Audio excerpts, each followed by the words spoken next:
On December 31st, 2029, at 8 p.m., a phone call abruptly woke Lin Feng from his drunken sleep. The courier informed him that the long-awaited base model of the Godslayer game pod had arrived downstairs. Groggy, Lin Feng hung up and noticed dozens of missed calls on his phone, instantly jolting him awake. The creation of the Godslayer game was shrouded in mystery and intrigue. It seemed to have been developed overnight, complete with a specialized gaming helmet and pod, and launched simultaneously worldwide. Even more astonishing was the official endorsement from typically neutral authorities. Celebrities promoted it, renowned scholars recommended it, and even some national leaders personally praised it, pushing the game's popularity to unprecedented heights. Reflecting on the various rumors surrounding Godslayer, Lin Feng's eyes gleamed with greed and anticipation. Despite the high cost of the game pod 200,000 yuan for a basic model for a professional gamer like him, it was a necessary investment. The revelry of last night still lingered in Lin Feng's mind. He and his close friends had bid farewell to their decade-old game, Ghost Sword, ready to carve out new legends in Godslayer. In Ghost Sword, Lin Feng was known for his nine-sword style, a masterful swordsmanship that had made some professional players cry in defeat. However, he ultimately lost to the power of capital. Lin Feng hurried downstairs and saw the dedicated Godslayer delivery truck and the staff unloading his game pod. He vaguely heard a technician mention the word disaster, but he didn't give it much thought. After confirming his identity, the staff delivered the game pod to Lin Feng's home and began a 2-hour installation and setup process. The technician explained in detail how to use the game pod and inserted a special nutrient solution. This nutrient solution was expensive but could meet a month's nutritional needs and even had health benefits. It was said that the manufacturing costs of the game pod and nutrient solution were largely subsidized by the government, which filled Lin Feng with questions. At 10 p.m., the technician finished the setup and left. Lin Feng took out his phone to contact his friends, only to find the group chat eerily silent. The last message in their Super Cool Gang group was from his best friend Wang Qian, sent at 9:45 and 36 seconds p.m. Lin Feng muttered to himself as he glanced at the time. There was still over an hour before the game launched. Despite many debugging tasks remaining, he decided to enter the game early to complete the remaining tasks in the virtual world. He approached the game pod and methodically started the device.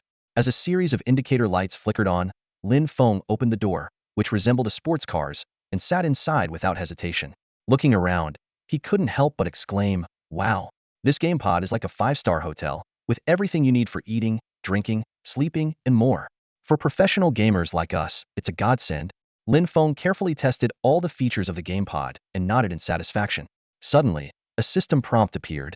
Detected first-time entry. The system will collect your personal information. This process may cause slight pain but will not harm your body. Please be aware. After confirming the prompt, a vast starry sky projection appeared before him, initiating the information collection. He marveled. This technology is so realistic. It's like I'm seeing it with my own eyes. Instinctively reaching out, he found himself feeling as if he were truly in space. The system began a series of scans. Brainwave scan in progress. Scan complete. This process caused a noticeable prickling sensation, as if tiny needles were gently piercing his body from head to toe, but it quickly transformed into a more subtle feeling, akin to acupuncture. Blood sample extraction in progress. Extraction complete. A sudden prick in his finger felt exactly like a real-life blood draw. DNA binding authentication complete. Personal information binding in progress. The system then displayed Lin Feng's personal information. Name, Lin Feng. ID, 522-0011. Age, 26. Nationality, Longhua. Next, the system prompted, "Dear user, the Lucian system has linked your bank card and enabled quick payment services. You can now conduct cash transactions within the game. All personal information binding is complete. Welcome to Lucian, Lin Feng. Enjoy your game." As soon as Lin Feng entered the game interface, his vision blurred, and a wave of nausea washed over him, accompanied by dizziness. Fortunately, this state lasted only a few seconds before everything returned to normal. The system prompted, "Please name your character." Prepared in advance, Lin Feng entered, "Heibai Seijian," and click confirm. With an unprecedented sensation, Lin Feng found himself in an isolated room when he reopened his eyes. Surveying his surroundings, he was astonished to find the game defied his expectations. There were no typical game elements, not even options to select a class or gender. The room was simple: a full-length mirror, an ordinary wooden chair, and a door on the right marked "World in Trance." Lin Feng walked to the mirror and saw a reflection almost identical to his real self, except for the floating name Heibai Seijian above his head, reminding him this was still a game. He pinched his arm experimentally, and the pain felt so real he couldn't help but exclaim, "Wow, this is a 100 immersive experience. Truly a groundbreaking feat." His hands trembled with excitement. The authenticity was beyond his wildest dreams. However, Lin Feng quickly calmed down, thinking, it's just a game. High expectations often lead to disappointment. We'll see if it truly holds up after a full experience.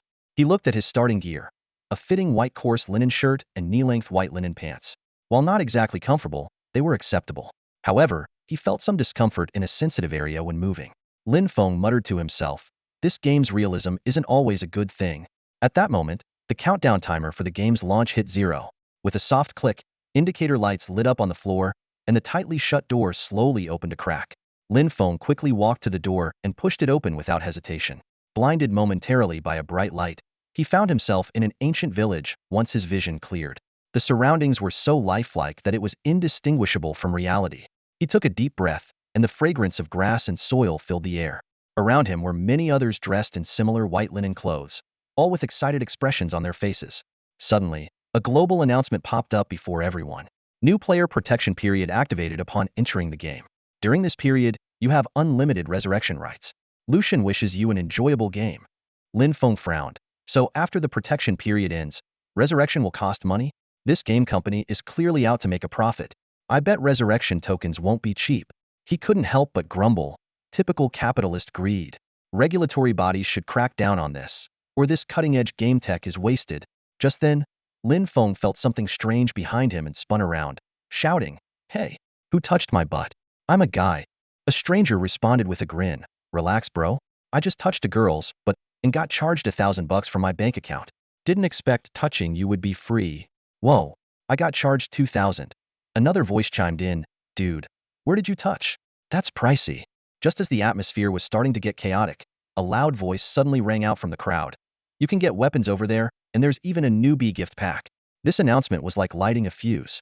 The eager young players instantly transformed into a frenzied mob, rushing over like seniors grabbing free eggs at a supermarket. Some ran so fast that their initial cloth shoes flew off.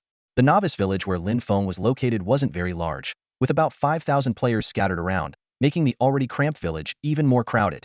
Occasionally, teleportation arrays flickered with white light, bringing in new players who appeared first confused and then excited.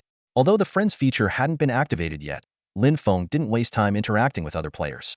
As a professional gamer, he knew that exploring the game and leveling up as quickly as possible was the top priority. Amidst the crowd, a chubby NPC wearing a hat with the character for fortune was waving cheerfully, trying to calm the excited players.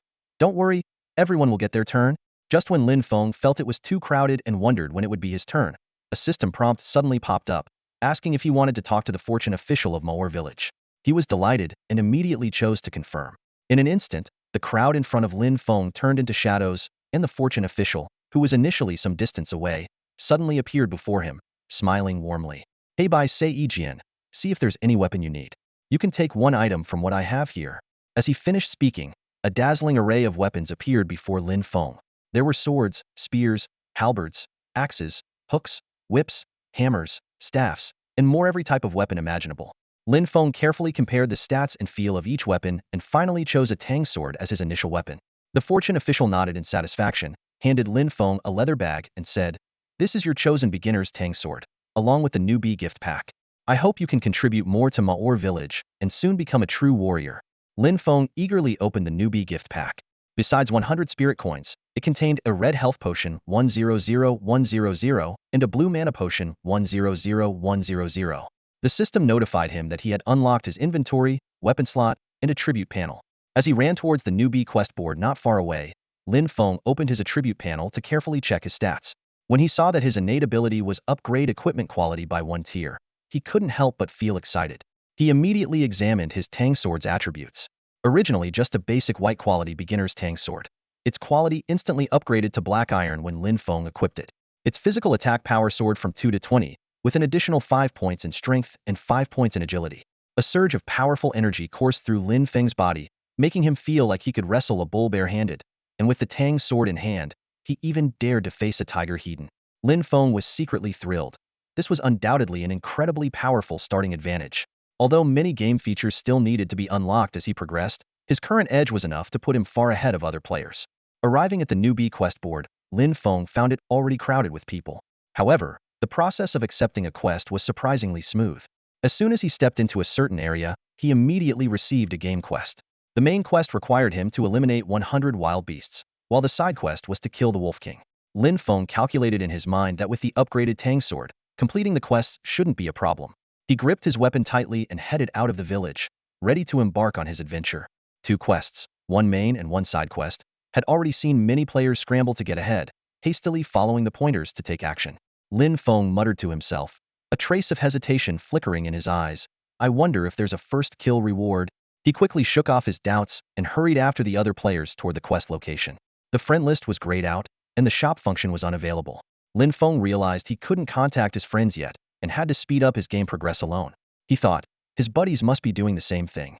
Thanks to a significant boost in agility, Lin Feng's running speed was nearly double that of most players. He easily overtook many who had left the village earlier and quickly entered the Beast Forest. The system briefly displayed entered Beast Forest before going silent. The forest was already teeming with players, but the scene before Lin Feng left him stunned. Most players were wrestling with chickens, ducks, and rabbits that stood half their height, creating utter chaos.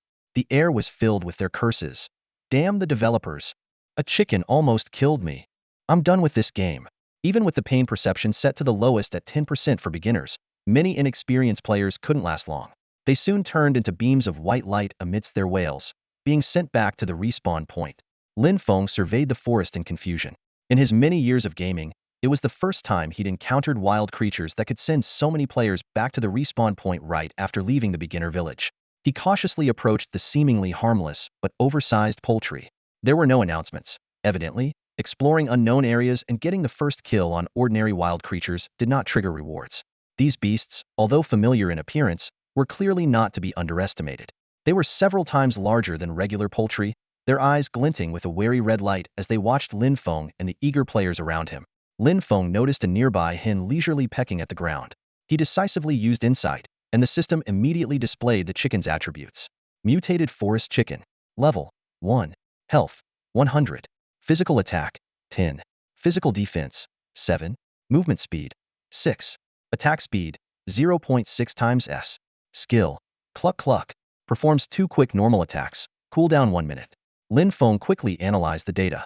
Players had a slight advantage in attack power, but the chicken's health was double that of a beginner player, and its defense and speed were not weak. On paper, it would take 20 effective attacks to kill one chicken. The problem was that beginner players had no attack speed bonuses. With both sides attacking at almost the same speed, a player's physical attack, including the beginner weapon, was only 12 points. This meant that each 2-second attack would only deal 5 points of damage.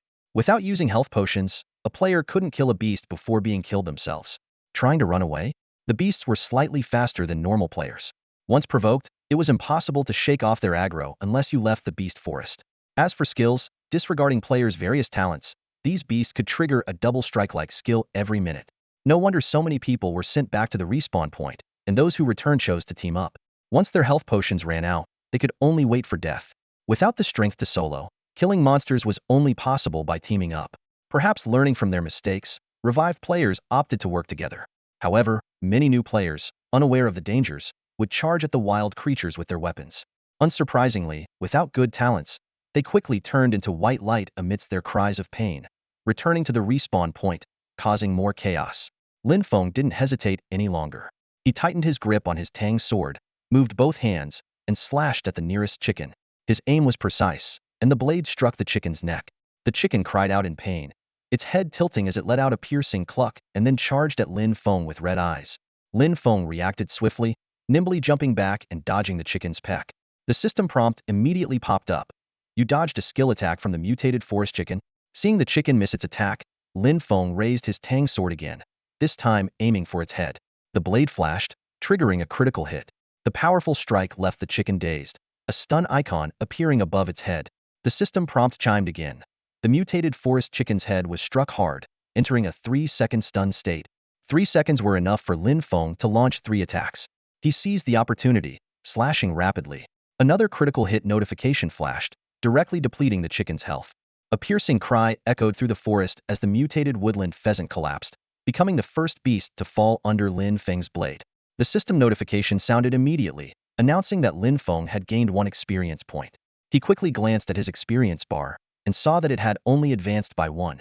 Lin Feng calculated silently. To level up from level 1 to level 2, he would need to kill 100 such beasts. Surveying his surroundings, he noticed that ordinary players were having a much harder time. It often took a group of them several minutes to bring down a single beast. To test the game mechanics, Lin Feng tried to leech off others' kills but found that the system accurately calculated each player's contribution. There were no shortcuts. Team battles seemed to serve mainly as moral support. Lin Feng continued deeper into the forest, hunting mutated woodland ducks and rabbits. He discovered that despite their different appearances, these monsters had identical base stats. The system helpfully asked if he wanted to enable automatic material collection, and Lin Feng chose yes without hesitation. By the time he left the beast-infested area, Lin Feng had gathered a variety of beast materials. Although their current use was unclear, he knew they would undoubtedly be useful later. Venturing into the deeper parts of the forest, Lin Feng encountered stronger level 2 monsters, mutated geese, wild dogs, and turkeys. Despite their enhanced attributes, they were still no match for him. He easily killed a wild goose, earning 3 experience points, 3 times the amount from before. In just a few minutes, Lin Feng had accumulated 21,100 experience points, and his main quest progress had reached 18,100. Carefully choosing his path, he avoided the sight of other players. When the system notified him that he had entered the jungle outskirts, Lin Feng knew he was about to face even greater challenges. But his eyes gleamed with excitement, ready to embrace the next wave of adventure. The jungle outskirts, huh? It certainly looks different. As Lin Feng stepped into the outer region of the jungle, the scenery before him was a stark contrast to the previously man-made forest area. He stood on a small hill, overlooking the vast jungle below. The fresh air hit him, and as he took a deep breath, he unexpectedly caught a faint whiff of sheep dung. Meh! A sheep's bleat broke the silence, followed by a chorus of bleats echoing around him. Lin Feng's gaze fell upon a flock of goats gathered on the hillside. He glanced around to ensure no one was nearby, then shook his flowing short hair and approached the nearest goat. Sorry about this, buddy, Lin Feng muttered, making a token gesture of politeness before slashing at the goat's leg with his knife. The system immediately displayed the wild goat's attributes. Wild goat. Level 3. Health 250. Physical attack 20. Physical defense 13. Movement speed 8. Attack speed 0.5 times second. Skill Goat charge. Cast interval 0.5 times second.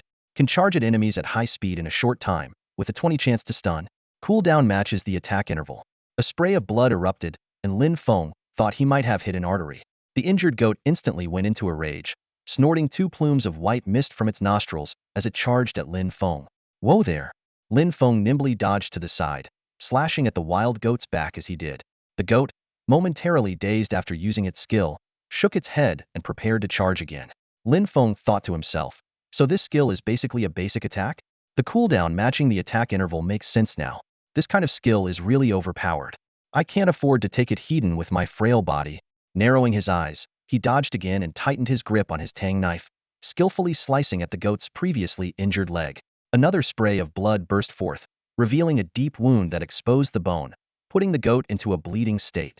Strike while the iron's hot, Lin Feng muttered as he continued to hack at the goat's wounded leg. This time, the system triggered a notification. System notification. The wild goat's right front leg has been severely damaged, rendering it immobile for 3 seconds. The goat howled in pain and tried to bite Lin Feng, but its immobility left it unable to even graze his clothes, let alone use its charged skill. Seizing the opportunity, Lin Feng aimed for the goat's vital points. With the bleeding effect in play, the goat succumbed within those 3 seconds. System notification. You have killed a wild goat, gaining 9 experience points. Suddenly, a wolf's howl echoed from a distance ahead. Lin Feng warily scanned the dense jungle vegetation below and noticed scattered wild goat carcasses in the distance. He realized that moving forward might lead to an encounter with a pack of wolves. Wolves are pack animals, Lin Feng thought. I don't know their exact stats, but they shouldn't be too extreme based on current information. One wolf isn't a threat, but several or a whole pack could send me back to the respawn point. After weighing his options, he decided, these wild goats have straightforward attack patterns and offer decent experience rewards, suitable for my current strength. In the early game, time is crucial. It's better to play it safe and level up here rather than take unnecessary risks. With that in mind, Lin Feng lifted his tang knife, sharpening it as he set his sights on another wild goat leisurely grazing nearby. As Lin Feng finished off his 9th mountain goat, a faint golden light rose from beneath his feet, signaling his long-awaited level up. He gained 5 attribute points and collected various materials. Each mountain goat dropped a body part, mostly valuable items like goat hide and horns. The auto-loot feature saved him considerable trouble. After a moment's consideration, Lin Feng decided to allocate all his attribute points to strength. He opened his status panel to carefully examine his stats. Name, Black and White E-Sword. Realm, Mortal Flesh. Level, 22,200. Health, 100. Mana, 60. Physical attack, 50-20 base 30 weapon. Magical attack, 10. Physical defense, 5. Magical defense, 5. Movement speed, 10. Attack speed, 1 second. Strength, 10. Intelligence, 5. Constitution, 5. Physique, 5. Spirit, 5.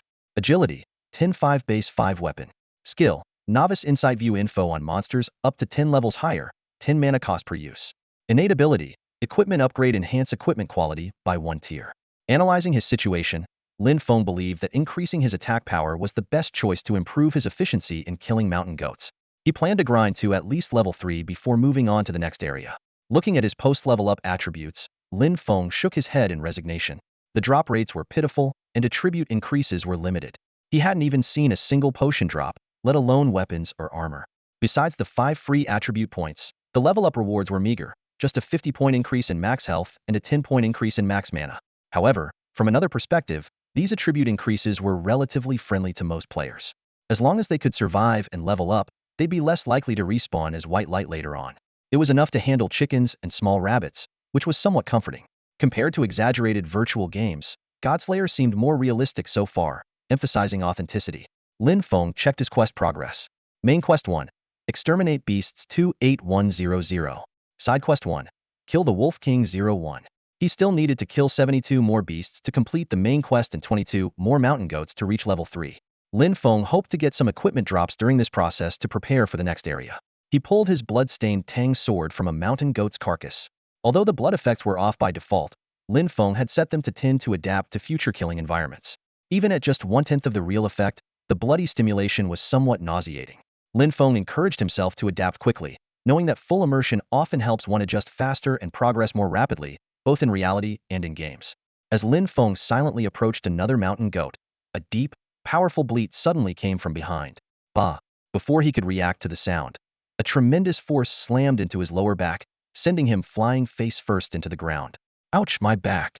Lin Feng spat out a mouthful of fresh goat dung mixed with grass and hurriedly stood up. He saw a mountain goat twice the size of a normal one, snorting 2 jets of steam. Lin Feng quickly used his insight skill. Elite Mountain Goat Iron Tier Elite Wild Beast. Level, 5. Health, 400. Physical attack, 35. Physical defense, 20. Movement speed, 10. Attack speed, 0.5 second. Skill, Goat's Fury Charge. Cast interval 0.5 second, briefly increases speed to ram enemies. 25 chance to stun, cooldown equals attack interval. Damn it, what the hell?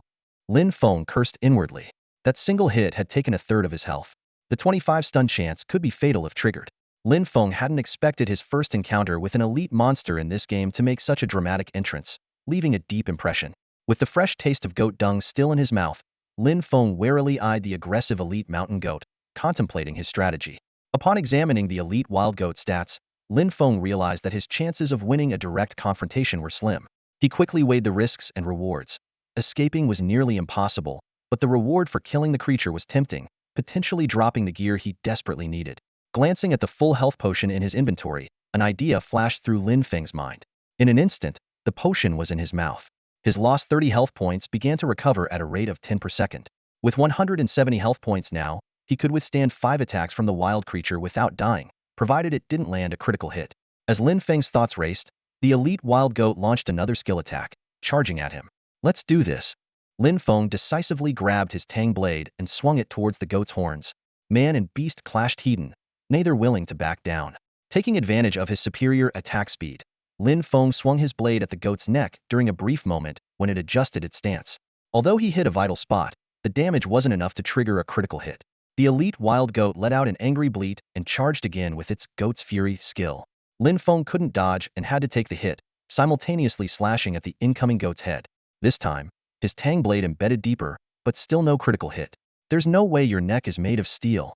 Lin Feng shouted angrily, bringing his blade down again with precision. This time, he not only landed a critical hit, but also inflicted a bleeding status. By now, Lin Feng had withstood 4 attacks from the creature, losing 120 health points. The elite wild goat wasn't faring well either, having taken 6 hits and lost 220 health points. Lin Feng was still alive, and hadn't even emptied his health potion. Just 3 more hits and it's done, he muttered, spitting out blood and glancing at his cracked grip, thankful that the game had dulled the pain. The elite wild goat, its eyes bloodshot, charged once more with goat's fury. Lin Feng braced himself to take the hit, but suddenly heard a buzzing sound. The system notified him that he was stunned for 1.5 seconds. Damn it, I'm stunned? His health potion depleted, and his health dropped sharply to 80 points. Before the stun wore off, Lin Feng was knocked into the air, drawing an arc as he was hit with a critical strike, leaving him with only 20 health points. Fortunately, the elite wild goat couldn't land another attack before he hit the ground. Otherwise, Lin Feng would have had to respawn. Damn it! Lin Feng was dumbfounded. The situation, which he had thought was under control, had suddenly turned against him. The elite wild goat charged at him again, and Lin Feng's heart tightened. He immediately turned and ran. Fortunately, he had been knocked to a spot some distance away from the goat. Although the goat's furious charge was closing the gap, it still needed time. Lin Feng was betting that the elite wild goat was heavily injured and would bleed out before it could reach him. However, after 10 seconds, the bleeding effect notification disappeared. Damn! Damn! Damn! Lin Feng roared internally, feeling frantic. He had only 31 health points left, with a mere 1 point recovered. Without a critical hit, he couldn't even manage a mutual kill. The earlier confrontation had only caused mutual damage, and the elite wild goat's head was still intact, making it unlikely for Lin Feng to land a heavy blow. With the bleeding effect gone, running was useless. Lin Feng took a deep breath, gripped his Tang sword tightly, and faced the charging elite wild goat Hedon. Just as the goat's horns were about to pierce his chest, he suddenly leaped backward, plunging his sword into the goat's injured neck midair. Bah! The elite wild goat let out its final cry and collapsed as its health dropped to 0. A system notification popped up. You have slain an elite wild goat, gaining 81 experience points. Lin Feng fell to the ground, supporting himself with his sword, left with only 5 health points. Ignoring everything else, he fixed his sharp gaze on the goat's corpse. Suddenly, a dark light emerged from the corpse, forming a floating black box. Holy crap! It really dropped loot. Lin Feng exhaled in relief, his eyes welling up. This dark light reward was a recognition of all his efforts. Whatever it was worth it. He rushed toward the black box, and just as he was about to touch it, whoosh, an arrow buried itself deep in the ground beside him. Don't move, a cold female voice commanded. Screw you. Lin Feng simultaneously touched the black box, his body pierced by the arrow. As his health reached 0 and he turned into a beam of white light, he flipped off the female archer and her 6 accomplices who were 10 meters away. The female archer was none other than Lin Miaoka. Her voluptuous figure was striking even under her simple clothes. Seeing Lin Feng disappear, she flew into a rage, berating her companions, idiots. You let him get away with the loot right under our noses. Useless, all of you. The more Lin Miaoka thought about it, the angrier she became, her chest heaving with fury. In her mind, the black box must contain something valuable, and it had been snatched right in front of her. Logical or not, in Lin Miaoka's world, what she wanted was hers, and no one could change that, not even the King of Heaven. Slap! A loud smack echoed through the forest clearing. A handsome young man, dressed in luxurious clothes and exuding arrogance, sneered, servants should know their place. His disdainful gaze swept over the player he had just struck. The player's cheek reddened, anger flickering in his eyes, but he could only endure in silence. The player thought to himself, the reward from the Lin family is too generous to pass up. What's a few slaps? He suppressed his rage, not daring to retaliate. The handsome young man continued loudly, our Lin family has gathered 3,000 players to seize the initiative in this game. Since you signed the contract with our family, you have no right to question your masters. You must obey. His sneer became even more sinister as his eyes swept over the group like knives. Do you understand? Yes, we understand. The 4 players responded fearfully, not daring to anger the young master. Satisfied, the young man nodded and then put on what he thought was a kind smile as he turned to the beautiful girl beside him. Miaoka, where should we go next? Lin Miaoka felt Lin Lin's admiring gaze, and a flicker of disgust crossed her eyes. She gritted her teeth and said, let's set up controls in that forest. I refuse to believe that boy won't fall into our trap. Glancing at her looting abilities, a cold, unsettling smile appeared on her pretty face. Meanwhile, Lin Feng had respawned at the village of Mauer. A system notification appeared before him. During the beginner protection period, death incurs no penalty. Hey man, this is a joint. A male player wearing sunglasses began to speak, but was rudely interrupted by Lin Feng. Screw you. Lin Feng stood up on one knee, his eyes full of frustration. As someone who prided himself on being cool and tough, he never expected to be so outmaneuvered. What irked him even more was that he only remembered the face of one of his attackers, a curvy woman, who had shot him with a bow. The guy in sunglasses was stunned and quickly explained, dude, I wasn't the one who killed you. Why are you swearing at me? He raised his hands, fearing Lin Feng might lash out with his weapon. Seeing the other guy's nervousness, Lin Feng awkwardly smiled. Sorry about that, man. What did you want to say? His smile became instantly harmless, as if the earlier outburst had never happened. The sunglasses guy sighed in relief and began to explain their petition. We're writing a petition to ask the Godslayer game officials to open the store function and enable the recharge option. As he said this, his expression turned a bit fierce. Just left the village, killed a chicken outside, and got killed right away, respawning back here. This is unbearable. The sunglasses guy said passionately, and Lin Feng even thought he saw tears in his eyes. Are our demands unreasonable? All we want is to level up properly, maybe explore the scenery and do some leisure activities. But without the store function and recharge option, we can't do anything. It's not fair. Brother, sign the petition. We already have 389 signatures. With you, it will be 390. He handed over the petition. Sure. Lin Feng took the petition and signed his in-game name, Black White E-Sword, with a flourish before handing it back. I have things to do, so I'll be off now, man. With that, he hurried away. The sunglasses guy watched Lin Feng's hasty departure and muttered, what a strange guy. Then he continued to look for newly respawned players to gather more signatures. Don't kill me. A newly respawned player screamed in the distance, still trapped in the terror of their recent death. Don't worry, brother. Just enable the shop feature and open up the recharge channels. That way, we clumsy players will be saved. Let's sign the petition together. There are already 390 signatures, and with yours, it'll be 391. The man in sunglasses roamed around the beginner village, his voice echoing as he tried to rally more players to join his cause.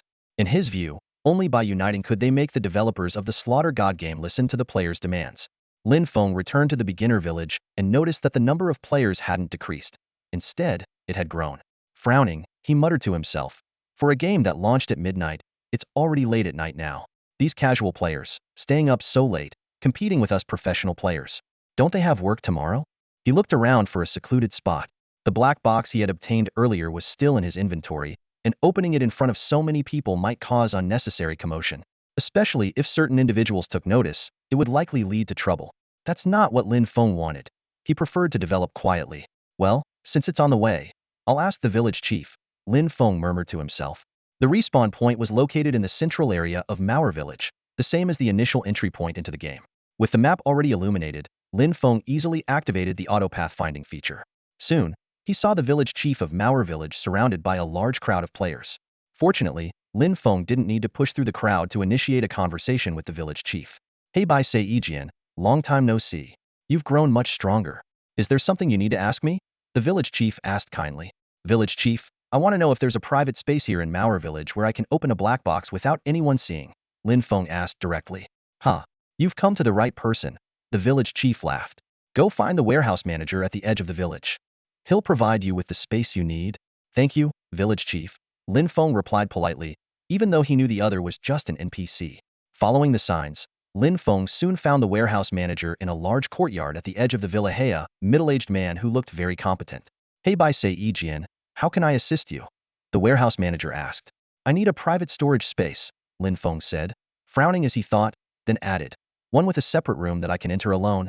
Based on your requirements, opening a corresponding storage space will cost 100 Ling coins. Will you be paying in cash or by card?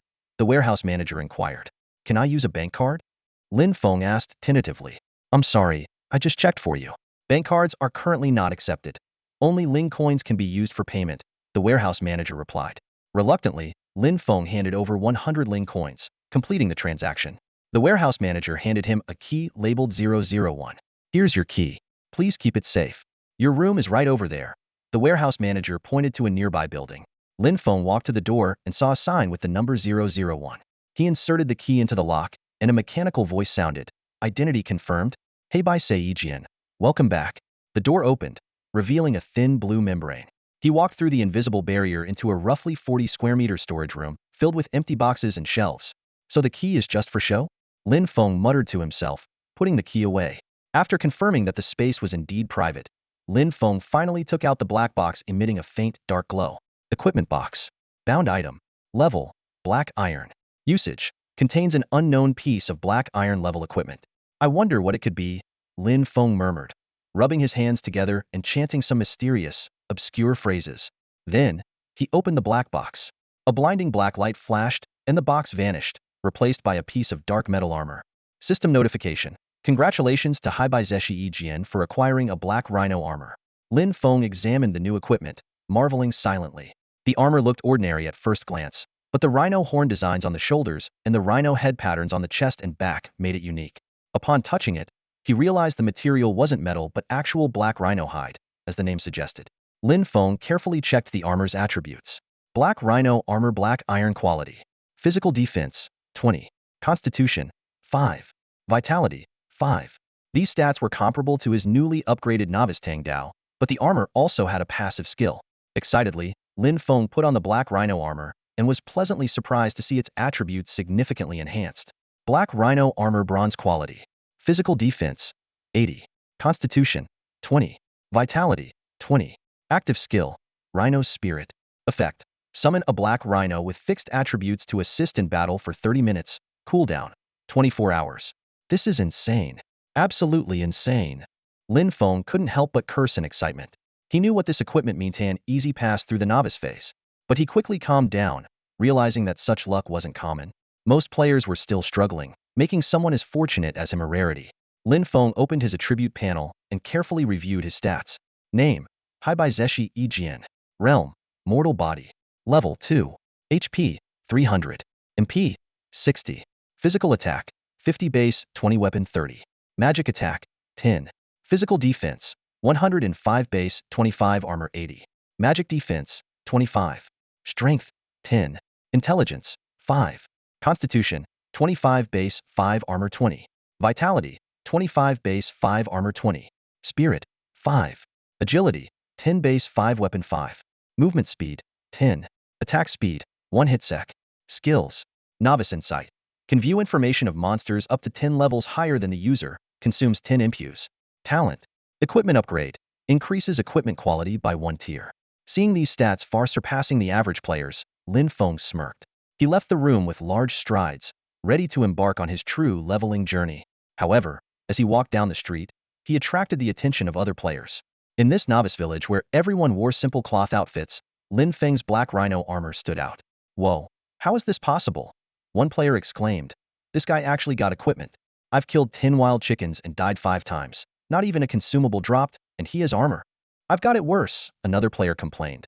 I barely killed a level 2 monster and got just 3 experience points. How is this game even playable? The crowd's anger surged like a tide. Lin Feng ignored the commotion behind him and quickly headed towards the beast forest. The system notified him that he had entered the area, but the number of players was steadily increasing. Hatter Village, as a novice village on one of the server lines, had a capacity limit of 10,000 players and was now at full capacity. Lin Feng's speed was nearly double that of other level 1 players, but the shouts behind him traveled even faster. Originally focused on hunting chickens, ducks, and rabbits, the novices were drawn to the scene. In a sea of simple cloth outfits, Lin Feng's armor was eye-catching, and his speed was astonishing. Look at that guy's armor. Someone shouted, that's legit armor. Oh my god, I bet this guy is cheating. Report him. He's ruining the game balance. Yeah, we need to expose cheaters like him and get them permanently banned to keep the game fair. The players angrily clamored, trying to denounce Lin Feng, but he paid no attention, continuing to run forward, ready to start his adventure. Lin Feng glanced dismissively at the chattering group of Karami behind him. For a player focused on leveling up, every second was invaluable.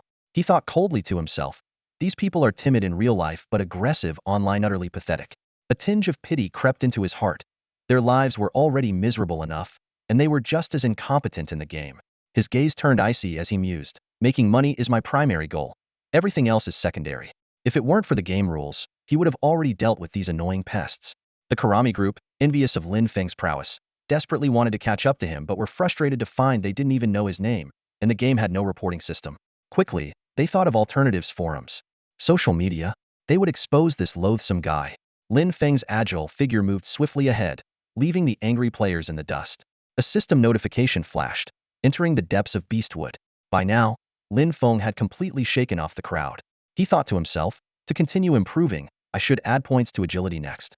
Looking back, he saw some players still chasing him from afar, but the speed difference was too great. He could easily lose them. After a while, another notification appeared. entering the jungle outskirts. Finally, no other players were in sight. Instead of retracing his steps, Lin Feng chose a different path, determined to find and retaliate against those who had ambushed him earlier. Facing a level 3 wild goat again, Lin Feng no longer needed any tactics or calculations. He picked up a stone, aimed, and struck the goat's head precisely. Although the game didn't show any damage, it successfully triggered the goat's aggression. The goat bleated and charged at Lin Feng. He snorted, drew his Tang Dao, and faced the attack head-on, not even bothering to dodge. Damage, 0. The number was laughable. It couldn't even breach his defense. A few slashes later, the wild goat fell under Lin Feng's blade. Although he entered a stunned state, the goat's damage was so low it didn't even stun him for 0.1 seconds. Easily, Lin Feng killed a dozen wild goats but encountered neither elite goats nor the players who had ambushed him. Suddenly, a system notification popped up. You have leveled up. A faint golden light rose from his feet. Lin Feng checked his experience points just enough to reach level 3, 300 points. After a brief consideration, he allocated all 5 attribute points to agility. His health increased from 300 to 350, mana from 60 to 70. His agility rose to 15, movement speed to 15, and attack speed to 1.5 hits per second. Main Quest 1 displayed, Clear Beasts 41100. Lin Feng pondered, those sneaky ambushers, did they log out? Or are they hiding in the jungle? Shaking his head, he decided not to continue killing monsters and instead took a deep look at the distant jungle scenery, deciding to venture deeper. With his current stats, he could navigate it with ease. Another system notification sounded, entering the jungle. As soon as he stepped into the jungle, Lin Feng felt several predatory gazes fixed on him, exuding a sharp and fierce aura, like hunters stalking their prey. A chorus of wolf howls echoed through the dense forest. Lin Feng held his breath, scanning his surroundings with heightened vigilance. Suddenly, a wild wolf with gray fur leapt from the bushes, its jaws filled with sharp teeth aiming straight for his neck. Lin Feng's face remained expressionless, but his movements were lightning fast. The blade in his hand flashed through the air, meeting the attacking wolf with precision. Immediately, a system panel popped up displaying the wolf's attributes. Jungle Wolf Level 4. Health, 200. Physical Attack, 45. Physical Defense, 15. Movement Speed, 12. Attack Speed, 1.2 attack sec. Tip: jungle wolves are extremely bloodthirsty and aggressive. They will actively attack once you enter a certain range. Lin Feng quickly analyzed the data. Unlike the elite wild goats he had encountered earlier, the jungle wolf traded defense for speed and powerful attacks. For an average player, such an enemy would be a formidable challenge. Lin Feng silently thanked his luck for acquiring the black rhino armor. Without it, he might have fallen prey to the wolves within 10 seconds. Despite the wolf's ferocity, its attacks couldn't penetrate Lin Feng's defense. After a few exchanges, the jungle wolf collapsed with a reluctant howl. System notification: you have slain a jungle wolf, gaining 27 experience points. Lin Feng understood this confirmed his earlier hypothesis. A level 1 monster gives 1 experience point, level 2 gives 3 points, level 3 gives 9 points, level 4 gives 27 points, level 5 gives 81 points. The experience points triple with each level. He resolved to exploit this pattern to level up rapidly. Just as Lin Feng was about to delve deeper into the forest, the howls echoed again. In the dim light, dozens of green eyes suddenly lit up, closing in on him from all directions. To his shock, at least 30 to 40 jungle wolves were converging on him. This situation made Lin Feng ponder. Could this be a game mechanism designed to prevent players from advancing too quickly to the next area, thus limiting the rate of experience gain? Or was it merely a coincidence? Regardless, Lin Feng realized that the players before him likely perished in similar ambushes. Suddenly, Lin Feng remembered the side quest mentioning, killing the Wolf King. He had a moment of realization but had no time to dwell on it. At this moment, Lin Feng felt like a lone human venturing into the jungle, surrounded by bloodthirsty beasts. Even though he knew it was just a game, the hyper-realistic experience made his heart race and legs tremble. He took a deep breath, trying to calm his fear. It's just a game. They can't break through my defense, Lin Feng silently reassured himself. Just then, the wolves let out a collective growl. In the next second, they charged at Lin Feng like arrows released from a bow. Countless jaws and sharp claws aimed to tear him apart. Lin Feng was completely engulfed by the wolf pack, but he did not give in. Wielding his Tang sword, he slashed fiercely while using his hands and feet to fend off the wolves' attacks. Although only his sword could inflict actual damage, every move he made was filled with power and determination. Countless zeros floated above his head, indicating the wolves' attacks were ineffective against his defense. In this critical moment, Lin Feng's mind raced. He realized that if his hands and feet could also inflict damage, his efficiency in killing would greatly improve. While it wasn't possible now, he believed there would be opportunities in the future. With this thought, Lin Feng continued to fight, determined to carve a path through the perilous forest. The pain was still there, but it seemed to have lessened significantly, likely because it hadn't broken through his defenses. Lin Feng felt the change in the pain and gradually calmed his previously anxious heart. However, an unusual transformation was silently taking place within him. Suddenly, a long-lost sensation surged through him, making Lin Feng eager to dive into battle. His eyes sparkled with an extraordinary light, and his body became unusually excited at that moment. Although he couldn't pinpoint the reason, an overwhelming desire to fight washed over him like a tidal wave. Kill! Lin Feng roared with a defiant shout that echoed through the entire forest. It was as if a beast that had been suppressed within him was now bursting forth like a flood, trying to engulf the entire woodland. The Tang sword in his hand began slashing at an incredible speed, cutting through the bodies of the forest wolves. The wolves, fearless and relentless, continued their assault on Lin Feng. Yet, he remained unfazed, transitioning from initial panic to effortless control, even advancing deeper into the forest while fighting. System notifications kept appearing. You have killed a forest wolf, gaining 27 experience points. Then came the second wolf, the third, the fourth. Lin Feng was now in a killing frenzy. As a faint golden light rose from his feet, the system notification sounded again. You have leveled up. Level 4. Lin Feng thought, immediately allocating all attribute points to agility. What he needed most now was attack speed. Lin Feng quickly checked his attribute panel, noticing a significant improvement in all his stats. As time passed, the number of wolf corpses increased, and the wolves attacking him rapidly decreased. Lin Feng's killing speed accelerated, and after an uncountable number of kills, the familiar golden light appeared once more. System notification. You have reached level 5. Experience gain rate will be recalculated. You have earned 1 mirror challenge opportunity. 01. Lin Feng glanced briefly at the mirror challenge description, understanding that it was an elite challenge to be completed before reaching level 10. He continued to allocate his attribute points to agility, bringing it to 25 points, with a movement speed of 25 and an attack speed of 2.5 hits per second. At that moment, the system warned him that he had entered the depths of the forest and might encounter the Wolf King. Lin Feng quickly seized a wolf, stabbing it 5 times in 2 seconds, with the last 2 strikes triggering critical hits, instantly killing it. Suddenly, a terrifying wolf howl came from ahead. The remaining forest wolves, now fewer than 20, trembled and backed away. For wolves, each larger than the ordinary ones, strode out with a majestic presence. Behind them, a snow wolf, standing at an impressive 8 feet tall even on all fours, glared with fierce and cruel eyes as big as bronze bells. The boss had appeared. Lin Feng didn't hesitate. He quickly cast 2 insight spells. The scene before him was instantly overlaid with a stream of data, revealing the attributes of 2 creatures clearly in his view. Mutated Elite Wild Wolf, Whiteboard Level Elite Monster, Level 6, HP 400, Physical Attack 60, Physical Defense 30, Movement Speed 15, Attack Speed 1.5 times per second. Passive Skill, Bloodthirsty Frenzy, automatically triggers when health is below 50, increasing attack by 20 points, reducing defense by 10 points, and increasing movement speed by 5 points. Mutated Wild Wolf King, Bronze Level Boss, Level 8, HP 600, Physical Attack 90, Physical Defense 45, Movement Speed 20, Attack Speed 2 times per second. Passive Skill, Bloodthirsty Frenzy, automatically triggers when health is below 50, increasing attack by 30 points, reducing defense by 15 points, and increasing movement speed by 10 points. Seeing these stats, Lin Feng breathed a sigh of relief. The mutated Elite Wild Wolf posed no threat to him, and even the frenzied mutated Wild Wolf King could only deal 15 points of damage to him. The only thing he needed to watch out for was their speed, especially since he was facing a mutated Boas-level creature. Lin Feng estimated that it would take a level 15 or higher ordinary creature to pose a real threat to him. In that case, let's fight. Lin Feng gripped his Tang Dao tightly. At 183 centimeters tall, he was not as towering as the Wild Wolf King, but his aura was in no way inferior. The Wild Wolf King seemed to sense the challenge, narrowing its eyes as a ferocious gleam appeared. It raised its proud head and let out a howl that shook the forest. The battle was imminent. Both the elite Wild Wolf and the Wild Wolf King charged simultaneously.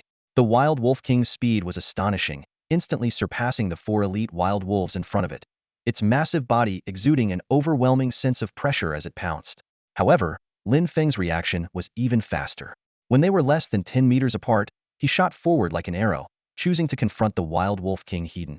To the amazement of all the wolves, Lin Feng collided fiercely with the airborne Wild Wolf King, causing it to stagger back slightly.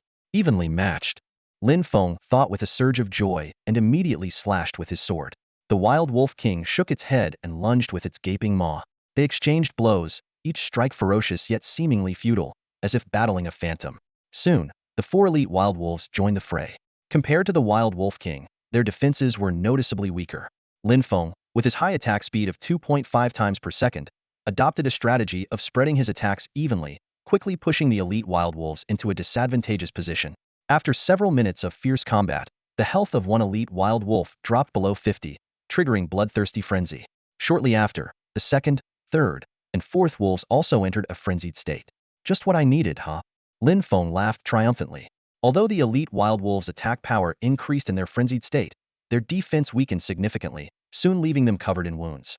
Lin Feng landed consecutive critical hits while remaining unscathed. Finally, with an unwilling wail, the first elite wild wolf fell, transforming into a small wooden chest. Lin Feng picked it up, and a system prompt appeared. You have slain a mutated elite wild wolf, gaining 60 experience points. Lin Feng mentally noted this information. Defeating a level 6 creature granted 4 times the experience of a level 4 creature. The second elite wild wolf soon followed, also dropping a wooden chest that emitted a faint yellow glow.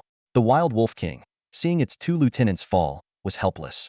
Over 20 ordinary wild wolves charged at Lin Feng like moths to a flame, determined to fight him to the death. For the pack of wild wolves, it was a brutal massacre. Lin Feng, like a cold-blooded killing machine, wielded his weapon mercilessly, reaping the lives of the wolves. Half an hour later, only the lone Wolf King stood amidst the sea of its fallen comrades. Lin Feng's level had risen to 6, with his experience points at 42,600 and his health maintained at 500 points. He had collected 4 wooden boxes and decisively allocated 5 attribute points to strength. With his strength increased to 15 points, his physical attack power also rose to 60 points. The progress of the main quest 1 showed.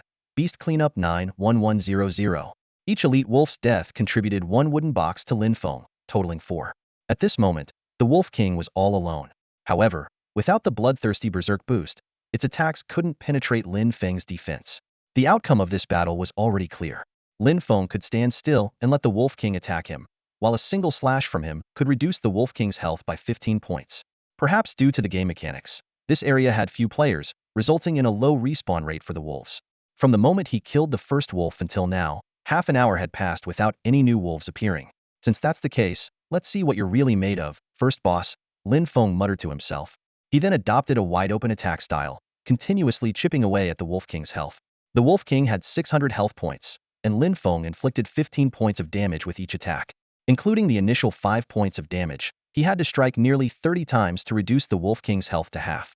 Finally, with a long-suppressed, terrifying howl, the much-aggrieved Wolf King entered a bloodthirsty state.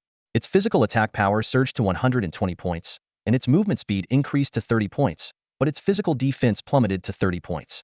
Although it could finally harm Lin Feng, the Wolf King itself was now in a precarious situation. Despite the Wolf King's advantage in speed, Lin Feng had the upper hand in attack speed, health, and attack power. The outcome of this battle was inevitable. After losing less than 150 health points, Lin Feng finally slew the mutated Wolf King. A system prompt immediately appeared. You have slain a mutated Wolf King and gained 240 experience points. Time until area monster respawn. 4 minutes and 59 seconds. The Wolf King's death triggered the monster respawn mechanism, giving players 5 minutes to linger in the area. You have activated the teleportation array in the depths of the jungle. The reward this time was a bronze-colored chest, clearly containing items of far higher quality than the previous rewards. Just as Lin Feng was reveling in his bountiful gains, an all-server announcement echoed in the sky. Server-wide announcement. Player Heibai Sei Ejian has achieved the first kill of the mutated Wolf King in the beginner village and obtained a guild creation token. The announcement resounded like a thunderclap, repeating 3 times, leaving Lin Feng momentarily stunned. A guild creation token? Such a rare item, invaluable in the early stages of the game, had dropped. Lin Feng's eyes lit up, as if he could see countless winged bills flying toward him. However, a server-wide announcement also meant he would become the focus of many players' attention. As someone who preferred to develop quietly, Lin Feng didn't want to become the center of attention so early in the game. But since things had come to this point, he decided to make a big splash and then reap the rewards. After all, many wealthy families would undoubtedly covet this first guild creation token. With a beam of light descending, the guild creation token appeared before Lin Feng. It looked like a miniature city. Since the item had come to him, Lin Feng didn't hesitate. He sighed lightly, reached through the beam of light, and touched the token. Even though he could only see its outline, Lin Feng could still make out the details clearly.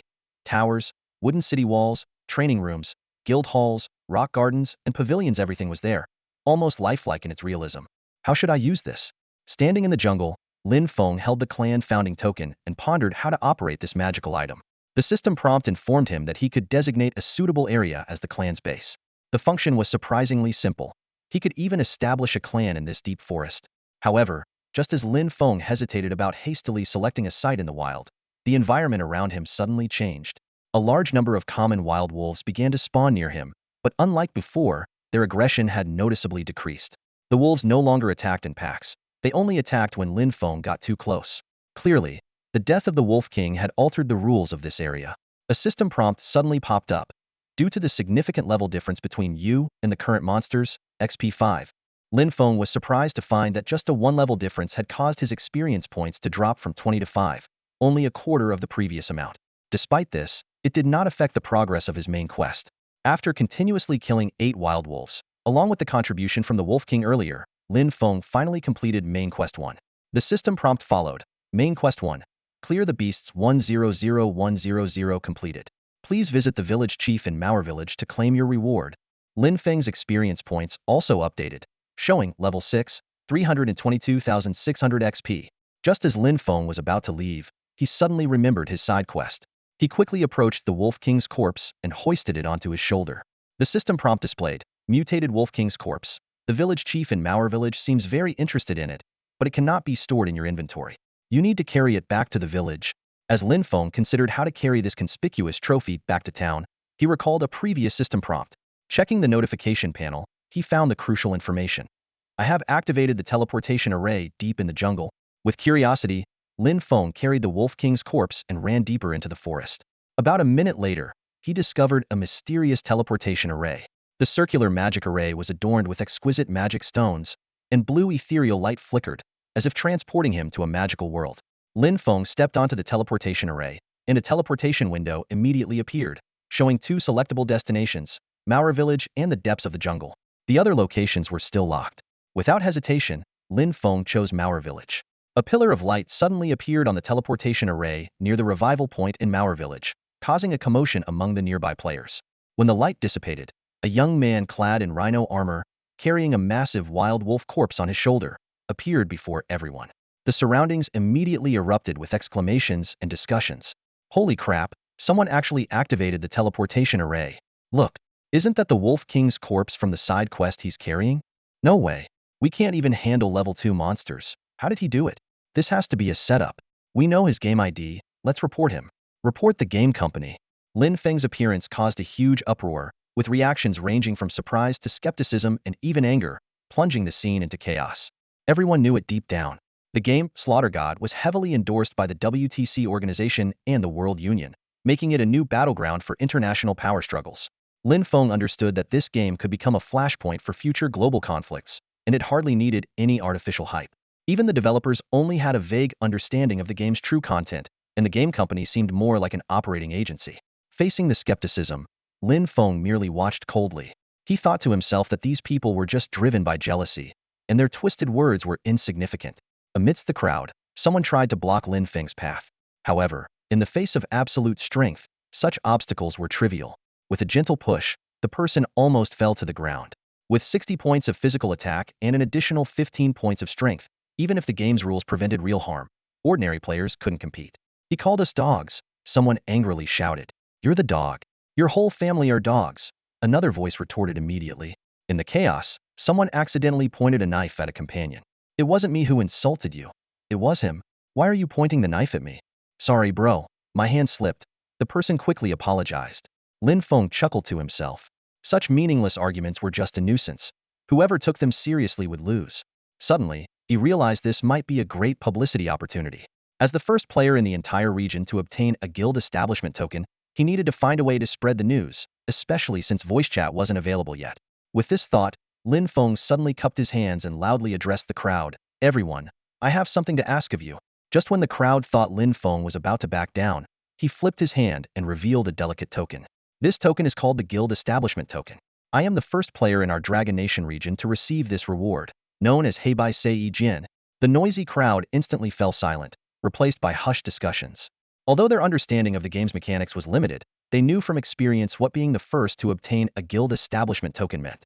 It not only allowed the creation of a guild but also provided significant advantages to its members, making it easier to overcome early challenges. In such a groundbreaking game, this advantage was invaluable. Brother Jian, whatever you need, just say the word. I, Quangfing of Haimuya, will do my best to help, one player immediately declared. Yes, Brother Jian, no need to be polite. We were just joking earlier. Seeing you in action, Brother Jian, is impressive. Another player chimed in. Forget Brother Jian. We should call him Guildmaster Jian, someone suggested. Guildmaster, just say the word, and we'll handle it. Voices of flattery echoed. Lin Feng watched the scene unfold with a slight smile. He cleared his throat and continued, it's nothing too troublesome. I'd like to ask you all to help spread the word. I'm planning to sell this first guild establishment token to the highest bidder. Interested individuals, groups, or companies can leave a message at the storage manager's office. Glancing at the time, Lin Feng added, it's already morning. At noon, I'll hold an auction at the storage manager's office in Mauer Village. Besides the guild establishment token, there might be some other items that everyone needs. I hope interested players will come and check it out. With that, Lin Feng hoisted the oversized Wolf King's corpse and dashed towards the village chief. With his current speed, no player could catch up to him. Soon, Lin Feng stood before the Mauer village chief and immediately submitted the completed main quest. Exterminate 100 beasts, 100100. The village chief of Mauer village exclaimed, Hey Bai Sei Jian, I didn't expect you to kill 100 beasts so quickly. Here is your reward. A system prompt appeared. You have completed main quest 1 and received 100 spirit coins. The village healer's services are now available. A new main quest then appeared. Mauer village construction occupy the stone quarry 0-1 and the logging area 0-1. Quest description. The stone quarry and logging area are controlled by a group of wandering samurai. You need to kill their leaders, the Golden Blade Ronin and the Silver Blade Ryushin, to occupy these areas. Quest details 1. We are born in Mauer village, and everything about the village is closely tied to us. Mauer village is like a newborn baby, vulnerable yet full of potential. It requires our collective effort to protect it. Building the village is everyone's responsibility. Lin Feng stood before the village chief of Mauer village, quietly pondering the task he had just received. Although the Wolf King had been slain, a new threat had emerged and the Forster group of bandits had taken over the area, including some skilled Ronin fighters. Further away, the Ore district had been occupied by bandits for years, making the situation even more complicated. Kill 200 bandits and 20 Ronin fighters? Lin Feng calculated in his mind. This mission is really interconnected, but the main quest rewards are too little. He handed over the Wolf King's corpse to the village chief, who exclaimed in delight, Warrior, you actually defeated the mutated Wolf King. This is a huge relief for our village. A system notification popped up, announcing the completion of the side quest. At the same time, a village-wide announcement declared that Lin Feng had earned the title of Warrior of Mauer Village. Although the respawn time for the Wolf King was 12 hours, this outcome was expected by the players. Congratulations! You have activated the favorability system. The system notified again. The village chief took out a medal from an exquisite box. It was a pure gold medal inlaid with the chief's portrait. Lin Feng accepted the medal and felt the power it contained. An increase of 10 points in all attributes, 10 points in resilience, and an enhancement in favorability with all NPCs in Mauer Village. Just as Lin Feng was basking in his newfound honor, a discordant voice broke the atmosphere. A male player sneered, Humph, what's there to be proud of? It's just cheating. The village chief's face darkened instantly, and he shouted sternly, Law enforcement, arrest this man for insulting our warrior. 2 burly enforcers appeared out of nowhere and firmly restrained the player. To everyone's surprise, the player's mouth was mysteriously sealed, allowing him only to make muffled sounds. Under the watchful eyes of the crowd, he was shackled and escorted away. The surrounding players gasped and suggested the player log out and re-enter the game. However, the player looked at everyone in terror, as if genuinely unable to escape. Lin Feng watched the player leave, feeling a strange sense of unease. The village chief's voice echoed again, warning everyone not to slander the warrior of Mauer village, or face severe punishment. Realizing the benefits of being protected by NPCs, Lin Feng expressed his gratitude to the village chief. Although other players were envious and jealous, they dared not say anything provocative. As Lin Feng prepared to leave, the crowd automatically made way for him. While some were discontent, they could only remain silent for now. Wealthier players had already begun to anticipate the opening of the in-game store, secretly planning how to surpass Lin Feng. Lin Feng swaggered away from the village chief, already plotting his next move. There is only one Mauer village, but countless routes. Each route can support up to 10,000 players online simultaneously. With the New Year holidays just over, the game world has seen a surge of new players. These newcomers, having just celebrated the new year, are instantly captivated by this nearly lifelike virtual world. The game's allure is so strong that player attrition rates have plummeted, while new players continue to pour in every minute. Lin Feng returned to the warehouse, his eyes scanning the surrounding storage units. Noticing that some had already been bought by other players, he felt a sense of urgency. He quickly walked to his own warehouse, opened the door, and took out 4 wooden boxes. These ordinary wooden boxes corresponded to low-tier items, each hiding an unknown surprise. Taking a deep breath, Lin Feng opened the first box. A faint white light flashed, revealing a seemingly ordinary white ring. Although this ancient ring was of basic quality, it could increase luck by 1 point, enhancing all luck-related probabilities. Without hesitation, Lin Feng put it on his right index finger, feeling quite pleased. Inside the second box was a gas grenade, a one-time consumable capable of inflicting 20 points of true damage per second within a 10 by 10 meter area for 15 seconds. Lin Feng made a mental note of this potentially useful item. The third box contained a flying pill, another one-time consumable. It allowed the user to fly up to 10 meters off the ground at double their normal speed for 1 minute. Imagining the scenarios where he could use it, Lin Feng felt a surge of excitement. The fourth box held a composite recovery potion, a reusable low-tier healing item. It could restore 300 health points and 300 mana points, with a full recharge time of 24 hours. Lin Feng realized this would be a very practical tool. Finally, Lin Feng's gaze fell upon the bronze treasure chest contributed by the Wild Wolf King. The box, surrounded by a greenish glow and adorned with ancient patterns, promised extraordinary contents.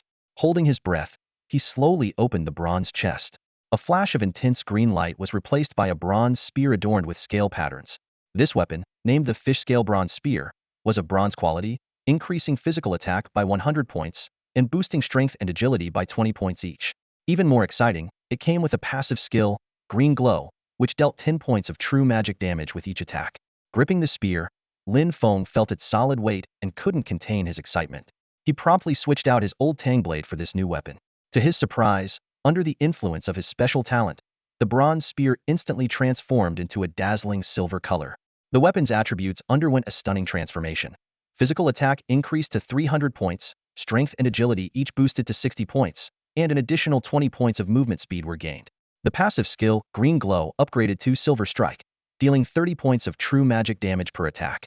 Even more thrilling, the weapon acquired an active skill, Dragon Emerges, which, by consuming all mana, could deal massive area damage within 5 seconds. Lin Feng gasped, feeling invincible. He eagerly opened his attribute panel to examine his stats in detail. From health and mana to various attack and defense attributes, and even basic stats like strength and intelligence, every aspect had seen a significant boost. Especially after equipping the new weapon and items, some attributes had skyrocketed. Staring at these astonishing figures, Lin Feng couldn't help but marvel. With such stats at just level 6, wouldn't he ascend to immortality once fully equipped? He was already itching to start leveling up. Remembering he still had a chance for a mirror challenge, Lin Feng decided to use it immediately. With his new gear and enhanced attributes, he was confident this challenge would be even more spectacular. The mirror challenge began. As Lin Feng confirmed his readiness, a shimmering blue portal materialized before him. A system prompt rang out. You have initiated the mirror challenge. Please enter the current instance within 10 minutes to complete the challenge. Without hesitation, Lin Feng stepped through the portal, instantly teleporting into a confined space resembling a warehouse. A faint metallic scent permeated the air, and the surrounding walls were as smooth as mirrors. He felt invigorated, his condition restored to its peak. Suddenly, 10 Lin Fengs appeared before him, each clad in black rhino armor and wielding fish-scale bronze spears. These mirror images stood in a row, their gazes cold and emanating a deadly aura. Lin Feng swiftly employed his novice insight skill, and the data immediately appeared before his eyes. Black and white E-Sword's mirror image. Level 6. Health 600. Mana 150. Physical attack 170. Magical attack 170. Physical defense 30. Magical defense 35. Movement speed 35. Attack speed 99 times second. Strength 85. Intelligence 15. Constitution 35. Physique 35. Spirit 30. Agility 90. Lin Feng silently compared the stats, realizing his attributes far surpassed these mirror images. He lightly shook the silver spear in his hand. Though it didn't feel as fluid as wielding the 9 swords in his previous Ghost Sword game, he still found it responsive. His eyes narrowed, and his entire demeanor instantly became sharp and focused. Come on! Lin Feng shouted. The 10 mirror images awakened simultaneously, charging forward with their spears in an attempt to surround him. However, Lin Feng's speed proved superior. The Black Rhino armor's active skill, Soul of the Black Rhino, instantly activated. A massive black rhinoceros materialized out of thin air, letting out an earth-shaking roar. Soul of the Black Rhino bronze level boss. Level 15. Health 3000. Physical attack 200. Physical defense 120. Movement speed 30. Attack speed 3 times second. Passive skill, Thick Hide reduces damage from any attack by 40 points. Active skill, Black Rhino Stampede emits a 10-second war taunt, dealing 200 magical damage in a 10m x 10m area, slowing targets by 50 for 10 seconds, with a 30 chance to stun targets for 3 seconds. Despite the mirror image's high physical attack of 170, they could only deal 10 damage per hit against the thick-skinned Black Rhino soul. Black Rhino, restrain them, Lin Feng commanded. The rhino immediately unleashed its Black Rhino Stampede. It reared up on its hind legs and slammed its front hooves into the ground. With a thunderous boom, damage numbers appeared above all 10 Lin Feng mirror images as they were taunted, slowed, and stunned by the various debuffs. Even if the Black Rhino stood still and tanked the hits, it would take the 10 mirror images at least 10 seconds to defeat it. With Lin Feng's physical attack of 350, he could take down a mirror image in just 3 spear strikes. But he had other plans. From the moment he activated the Black Rhino armor's active skill, Lin Feng was confident in his strategy. In the mirror space, all skill cooldowns were reset. Seeing the 10 mirror images restrained, Lin Feng wouldn't miss this golden opportunity. Dragon emerging from the sea. Lin Feng shouted. The fish scale bronze spear's active skill instantly activated. His 170 mana points were depleted in an instant as the solid ground beneath them transformed into a calm sea surface. Whirlpools churned in the water, and a massive dragon's head emerged from the vortex, letting out a sky-piercing roar. Its blood-red maw roared ferociously, as if ready to swallow all the mirror images whole. The 400 points of magical damage swept across a 400 square meter area like an apocalyptic disaster. Despite the 5-second spell channeling time, the vast area of effect combined with the mirror image's inability to dodge due to the Black Rhino's war taunt made the damage almost unavoidable. With a thunderous crash, 3 mirror images instantly fell. The rest perished under Lin Feng's rain-like barrage of spear attacks. The entire process took barely 10 seconds. Had Lin Feng initially chosen to recklessly engage these mirror images hidden, he might have defeated them even faster. But with only one chance at the challenge, caution was paramount. Moreover, experiencing the power of his equipment and skills firsthand was an unexpected bonus. The system prompt sounded again. Congratulations, player Black and Whitey Sword, for completing the 10-fold mirror challenge within the time limit. You have been awarded the title 1 against 10. A beam of light suddenly illuminated the center of the space, and a shining metal appeared out of thin air. Lin Feng approached and reached out to claim this symbol of victory. Lin Feng smiled wryly as he looked at the metal bearing his own scowling, fierce face. The 1 against 10 title metal, though of good quality, overlapped with his current Warrior of Mauer Village title, making it temporarily unusable. The metal's attributes included a whiteboard-level passive skill that granted 10 to all stats and a Glory of Killing upgrade feature, unaffected by Lin Feng's talents. He had no choice but to let it hang and upgrade, awaiting the possibility of future title fusion. After leaving the otherworldly space, Lin Feng moved through the village with the agility of a leopard, his astonishing speed of 110 making him nearly impossible to track. His swift movements drew a startled cry of pervert from a female player in a grass skirt. Lin Feng shouted apologies as he ran, quickly disappearing into the distance. Arriving at the teleportation array, Lin Feng chose to transport directly into the depths of the jungle. Accompanied by a flash of ethereal light, he instantly arrived at his destination. 2 wild wolves lunged at him, but to Lin Feng, they moved as slowly as turtles. With 2 casual shots, he effortlessly killed the wolves. In a short period, Lin Feng's combat prowess had made a qualitative leap. Effortlessly dispatching a few more unwary wolves along the way, Lin Feng followed his map, racing towards another area. Soon, a system notification informed him that he had entered the outskirts of the mining district. Before him lay a cluster of wooden houses, with smoke curling lazily from their chimneys. Fierce bandits wielding spears and broadswords patrolled the area. The outlines of distant hills were clearly visible, and makeshift mining tools and facilities were scattered around. These bandits seemed more interested in running a business than committing crimes. Carrying his silver gun, Lin Feng swaggered into view, issuing a low, provocative challenge that immediately caught the bandits' attention. He twirled his gun with a flourish, arrogantly declaring that none of them were his match. This taunt enraged the bandits, who burst out of the houses, roaring as they charged at Lin Feng. The battle erupted instantly. Lin Feng moved with the speed of the wind, his gun striking like lightning. With one thrust, he effortlessly pierced through a bandit's body. The system notified him that he had gained 30 experience points. Although these level 6 bandits were tougher than the wolves, they were still insignificant in Lin Feng's eyes. Half an hour later, Lin Feng had slain 500 bandits, completely clearing the area. With 350 points of physical attack and 115 points of physical defense, these bandits couldn't even break his defenses and were instead killed in a single strike. The system notified him that the outskirts of the mining district would respawn in half an hour. Looking at the ground littered with corpses, even Lin Feng couldn't help but gag. Fortunately, the gore level was only set to 10, so the bloodshed wasn't too excessive. Lin Feng glanced around, feeling slightly uneasy at the sight of severed limbs and scattered heads. Despite this, he quickly adapted to the gruesome scene, reminding himself that these were just monsters. Killing 500 level 5 monsters earned Lin Feng a substantial amount of experience points, propelling him to level 10. However, due to the large level difference, each subsequent level 5 monster only yielded 1 experience point. Lin Feng's experience bar now reads 681,000 at level 10. After a brief hesitation, Lin Feng decided to hold off on allocating his 40 attribute points, planning to adjust based on upcoming challenges. Despite the thrill of the battle, the bloody surroundings still made him feel nauseous. Eager to move on, he quickly ventured deeper into the area.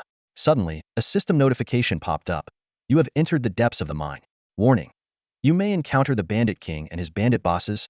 Almost immediately after the notification, a large group of bandits appeared ahead. Among them, a hulking figure stood out, wielding a large 9-ring broadsword. The rings clanged ominously as he pointed the sword at Lin Feng. Who are you? We have no quarrel. So why have you slaughtered my men? The giant's performance was so lifelike that Lin Feng almost felt like he was in a movie. Enough talk. Lin Feng twirled his blood-stained silver spear, forming a spear flower. Prepare to die. With that, he launched himself forward like an arrow. Arrogant fool. The giant bellowed, his voice booming. Kill him. The surrounding bandits charged forward, leaving only 10 unique-looking men and women by the giant's side. Facing the bandits, Lin Feng moved as if he were in an empty field. He quickly realized that it took 2 hits to kill an elite bandit. Without hesitation, he allocated all 40 attribute points to strength. Instantly, his physical attack power surged to 430, allowing him to one-shot the elite bandits again. As Lin Feng continued his rampage, 2 slender female bandits beside the giant swiftly drew their bows and fired. The arrows whistled through the air, and Lin Feng couldn't dodge in time, taking a hit. It was the first time his defenses were breached in this area. Narrowing his eyes, Lin Feng relied on his high movement speed of 110 to evade the remaining arrows. He then used his beginner insight skill on the 2 women. The system displayed their details. Bandit Hu San Yang bronze level boss. Level 10, HP 800, physical attack 150, physical defense 70, movement speed 22, attack speed 2.2 hits. Active skill. Locks onto a target and guarantees a hit, 10-second cooldown. Bandit Hu San Yang bronze level boss. Level 10, HP 800, physical attack 145, physical defense 70, movement speed 22, attack speed 2.2 hits. Active skill. Locks onto a target and guarantees a hit, 10-second cooldown. Lin Feng mused, these 2 bandit women have good figures and similar attributes. If I could recruit them as bodyguards, it would be quite impressive. As he shamelessly eyed the 2 women, he continued to slaughter the elite bandits, seemingly unfazed by the arrow he had taken. He even closed the distance between him and the women at a rapid pace. Big brother, this guy is too fierce. Our men are suffering heavy losses. If this continues, we'll all be wiped out. A burly man beside the giant slammed his double axes together, creating a dull thud. The other bandits around the giant also glared furiously. Damn it, I'll grind his bones to dust. The giant's eyes were filled with bloodlust as he roared, first and second sisters, suppress him from a distance. Third and fourth sisters, keep shooting while moving. Big Mountain and Big Sea, handle defense. Little Wan and Little Wu, flank him. Tiger and Leopard, attack him Hedon with me. Yes, big brother. The bandit bosses responded in unison, clearly following the giant's lead. Brothers, let's take this arrogant kid down together. The burly man with the broadsword roared like thunder, instantly intimidating the elite bandits who had been attacking Lin Feng. They scattered like startled birds, creating a path. Following the burly man, 11 men and women armed with various weapons formed a skilled attack formation and closed in on Lin Feng. Lin Feng narrowed his eyes, calmly assessing the situation. They want to kill me, he thought, quickly using his novice insight skill to scan the data of the 9 other bandits. A series of bronze-level boss stats flashed through his mind, but the most notable was the bandit leader's data. Bandit leader silver level boss. Level 13. HP, 1500. Physical attack, 240. Physical defense, 100. Movement speed, 26. Attack speed, 2.6 attacks second. A system prompt appeared. The bandit leader has a formidable physique, particularly his passive skill. The only way to kill him is with extremely fast attacks. Lin Feng silently withdrew his silver spear from the chest of an unfortunate bandit, a hint of crimson in his eyes. He stopped advancing recklessly and began to analyze the situation coolly. 240 physical attack points, plus the boost from the bloodthirsty berserker skill, means his attack could reach 300 points, Lin Feng calculated. I have 430 physical attack points, and with the zealous passive skill, I need 16 actual damage hits to kill him. With my attack speed of 11 times per second, any unknown fight wouldn't be difficult. But this is a 1 versus 11 battle. The key is finding an opportunity to take him down quickly. Realizing his precarious situation, Lin Feng thought, I only have 115 physical defense points. Even without a critical hit, I'd take 185 damage from him. With the others attacking too, I wouldn't last a second if surrounded. In that split second, Lin Feng made his decision. He swung his silver spear, flinging off the blood, and then sprinted towards the 11 bandit bosses. You're courting death, the bandits snarled, their eyes gleaming with malice. The bandit leader charged first, growling as he swung his 9-ring broadsword at Lin Feng's head. The air was thick with the nauseating scent of sweat and blood. Active skill, bloodthirsty berserker. The bandit leader shouted, sacrificing one of his maximum HP per second to boost his physical attack to 300 points. His face twisted with a confident sneer. You've killed so many of my brothers. Now you'll pay with your life. Despite his movement speed dropping by 50, the bandit leader remained a significant threat as long as he wasn't stunned. At that critical moment, Lin Feng's blood-soaked black armor suddenly emitted a dense black glow. Black Rhinoceros armor's active skill, Black Rhinoceros's Wraith, activate. A deep bellow echoed through the battlefield, as if the wraith of a black rhinoceros had emerged from the depths of hell. Black Rhinoceros's Wraith bronze level boss. Level, 15. HP, 3000. Physical attack, 200. Physical defense, 120. Movement speed, 30. Attack speed, 3 attacks second. Passive skill, Thick Hide, reducing damage from any attack by 40 points. Active skill, Black Rhinoceros's Stomp. The Black Rhinoceros issues a 10-second war taunt, dealing 200 magic damage within a 10 meter by 10 meter area, slowing all enemies by 50 for 10 seconds, with a 30 chance to stun them for 3 seconds. Black Rhino. Lin Feng's roar echoed across the battlefield. In an instant, the Black Rhino's spirit unleashed its active skill, Black Rhino's Trample. The massive black figure reared up on its hind legs, exuding an overwhelming sense of power. Then, with thunderous momentum, it slammed its front hooves down, sending dust and debris flying. The impact was nothing short of devastating. The bandits were immediately hit with multiple debuffs. Taunt, Slow, and Stun followed one after another. Worse still, without any magic defense, the spell damage felt like true damage.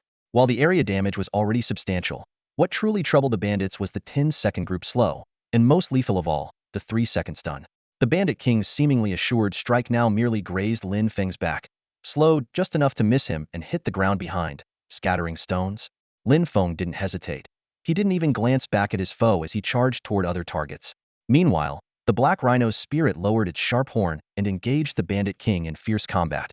Lin Feng knew he couldn't instantly kill the Bandit King, but for the other bandits trapped in the stun, he was confident he could take them down in seconds. Die!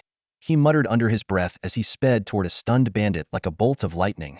3 seconds were more than enough for Lin Feng, who had an attack speed of 11 strikes per second, to unleash incredible damage. His silver fish scale bronze spear blurred into a flurry of strikes, raining down on the bandit leader Deshawn. Deshawn, a bronze level boss, had 10 points of health, 1,200 points of physical attack, 80 points of physical defense, 120 points of movement speed, and an attack speed of twice per second. He also had a powerful active skill, Immovable Mountain, which reduced damage by 30 for 10 seconds, with a cooldown of 10 minutes. However, Lin Feng's assault was so rapid that Deshawn was forced to activate Immovable Mountain the moment he emerged from the stun. Unfortunately for him, Lin Feng's attack triggered a critical hit. With the spear slicing through the air, the damage numbers appeared like a torrential downpour. In just 4 strikes, Deshawn was sent to his demise. The system promptly notified, "You have killed Deshawn," gaining 200 experience points. Lin Feng wasted no time, turning to attack another stunned bandit, Defy. The outcome was predictable, and once more the system alerted. "You have killed Defy," gaining 200 experience points. With time running short, Lin Feng knew he couldn't afford to deal with the distant stunned bandit or get entangled with the Bandit King. At this moment, aside from the long-range suppressing bandits Hu Dinyang and Hu Ernyang, even the roaming archers Hu Sanyang and Hu Xinyang were affected by the slow. The third to recover from the stun was Hu Xinyang. She quickly retreated, putting distance between herself and Lin Feng, temporarily escaping danger thanks to her comrades' cover. You killed my brothers. This vendetta will not end until you're dust. I will grind your bones to powder. The Bandit King roared in fury, his eyes bloodshot. But he was firmly entangled by the Black Rhino's spirit, unable to break free. With each passing second, new wounds appeared on his towering frame. Coupled with the bloodthirsty effect, the Bandit King's health was plummeting at an alarming rate. Suddenly, two roars like those of wild beasts pierced the sky. Two more hulking bandit bosses had somehow transformed into half-human, half-beast monstrosities and were charging straight at Lin Feng. In an instant, the three were locked in fierce combat. These two bosses were Bahu and Manbao, both level 11 bronze tier bosses. Bahu had 800 health points, 140 physical attack points, 90 physical defense points, 90 movement speed, and an attack speed of 2.2 times per second. His active skill, Tiger Form, could instantly clear any current debuffs, transforming him into a half-human, half-beast creature, and granting a 50 boost to attack and defense for 30 seconds, with a cooldown of 1 hour. Manbao had 800 health points, 120 physical attack points, 80 physical defense points, 80 movement speed, and an attack speed of 3 times per second. His active skill, Leopard Form, similarly cleared debuffs instantly, transforming him into a half-human, half-beast creature, but it granted a 50 boost to attack and movement speed for 30 seconds, also with a 1-hour cooldown. The Bandit Bahu's physical attack power has reached 210 points, with a physical defense of 120 points. The Bandit Manbao's physical attack power is at 180 points, and he boasts a high movement speed of 45 points, along with an attack speed of 4.5 times per second. Lin Feng felt a sinking feeling in his heart. With his 115 points of physical defense and less than 500 health points, facing these two heathen would be suicidal. Lin Feng's only advantage was his movement speed of 110 points. He darted across the battlefield like a ghost, arrows whizzing past but failing to hit his rapidly moving figure. Just as he was about to break through the encirclement and attack the two female bandit archers, an unexpected turn of events disrupted his plan. An invisible force, heavy as a 1,000-pound boulder, pressed down on Lin Feng, reducing his movement speed by half to 70 points. Worse still, the ground beneath his feet turned as sticky as a swamp, further reducing his speed to 30 points. At the same time, two lean figures appeared, blocking his escape route from both sides. System information appeared. Bandit Xiaowan, bronze level boss, 600 HP, 150 physical attack, 60 physical defense, 30 movement speed, 3 attacks per second. Bandit Xiaowu, bronze level boss, 600 HP, 150 physical attack, 65 physical defense, 28 movement speed, 2.8 attacks per second. A life or death crisis swept over Lin Feng, making his hair stand on end. In a flash of inspiration, he emptied his mana bar and unleashed his ultimate move. In an instant, the sticky ground transformed into a calm sea, covering an area of 520 square meters. Whirlpools formed on the surface, and a massive dragon head roared out from one of them. The system prompt read, "Dragon emerges from the sea, consumes all mana, deals area damage equal to consumed mana spell attack power 2 after 5 seconds. The overwhelming skill caused momentary chaos among the enemies. Bandit Xiaowan and Xiaowu charged at Lin Feng with reckless abandon, while the other boss hesitated. Seizing the opportunity, Lin Feng's spear flashed like lightning, striking twice in quick succession and bringing Xiaowan down. The system notified, "You have killed Bandit Xiaowan, gaining 200 experience points." Pain shot through his back, but Lin Feng gritted his teeth and turned to face Xiaowu. The two clashed fiercely, blades and spears dancing, until Lin Feng once again struck twice, felling Xiaowu, whose face was twisted in a final grimace. Another system prompt appeared. "You have killed Bandit Xiaowu, gaining 200 experience points." Xiaowan. Xiaowu. The other bandit boss roared in anguish, as if the line between reality and the game had blurred. Lin Feng's feat of killing the two finally jolted Bahu and Manbao into action. They hesitated no longer and lunged at Lin Feng with clenched teeth. But the 3-second fatal slow that had troubled Lin Feng had completely disappeared. They missed their only chance to kill him. Feeling the resurgence of power within him, Lin Feng's lips curled into a confident smile. Suddenly, the bronze fish scale spear let out a deafening roar as its long-charged active skill erupted. A gigantic, bloodthirsty maw appeared out of thin air, violently chomping down to instantly devour all the bandits around Lin Feng. The terrifying spell crit hit like a thunderclap, instantly draining the health of the surrounding mobs. Even the remaining bandit bosses couldn't escape their fate. Their health plummeted to half with this single strike. the system continuously popped up notifications. You have killed the Bandit King, earning 2,000 experience points. You have leveled up. You have leveled up. At the same time, an announcement echoed across the endless sky, reverberating like rolling thunder. World announcement. Player Heibaisei Ejian has achieved the first kill of the Bandit King in the Novice Village and received a guild creation token. This announcement rang out like a tolling bell, resonating throughout the entire Dragon Kingdom server. After 3 world announcements, Heibaisei Ejian's name became legendary in the game world. Getting a guild creation token once could be seen as luck, but twice undeniably showcased his strength. At this moment, Lin Feng had no time to care about his fame. His gaze locked onto the remaining enemies, and the fish-scale bronze spear in his hand shot out like lightning, piercing through the bodies of Bandit Bahu and Bandit Man Bao. Their dying counterattacks hit Lin Feng, but the state recovery from his consecutive level-ups made the damage negligible. The system chimed in again. You have killed Bandit Bahu, earning 400 experience points. You have killed Bandit Man Bao, earning 400 experience points. First time triggering a hidden plotline, the event will develop in an unknown direction. Players can explore freely. Lin Feng raised an eyebrow, deciding to investigate further. He shook the silver spear in his hand, his sharp gaze sweeping over the remaining 4 bandit bosses. Do you 4 still intend to resist? Lin Feng's voice carried a hint of mockery. The corpses of bandits lay scattered around, the air thick with the scent of blood. In stark contrast stood Lin Feng, exuding an aura of invincibility like a war god. Bandit Hu Sanyang and Bandit Hu Xinyang's chests heaved violently, their health down to just 280 points. Though Bandit Hu Dinyang and Bandit Hu Ernyang were in better shape, a flash of incredulous fear flickered in their eyes. Seeing their hesitation, Lin Feng's eyes gleamed as he continued. If you agree to become my guards, not only will I forgive all past grudges, but you will also share in future glory and wealth. I, Heibaisei Ejian, always keep my word.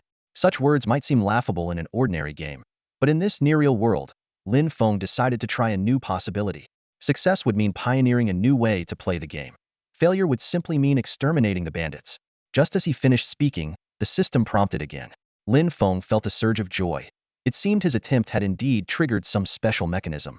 The honorable can be killed, but never humiliated. We may be women, but we are not cowards who fear death. Prepare to die.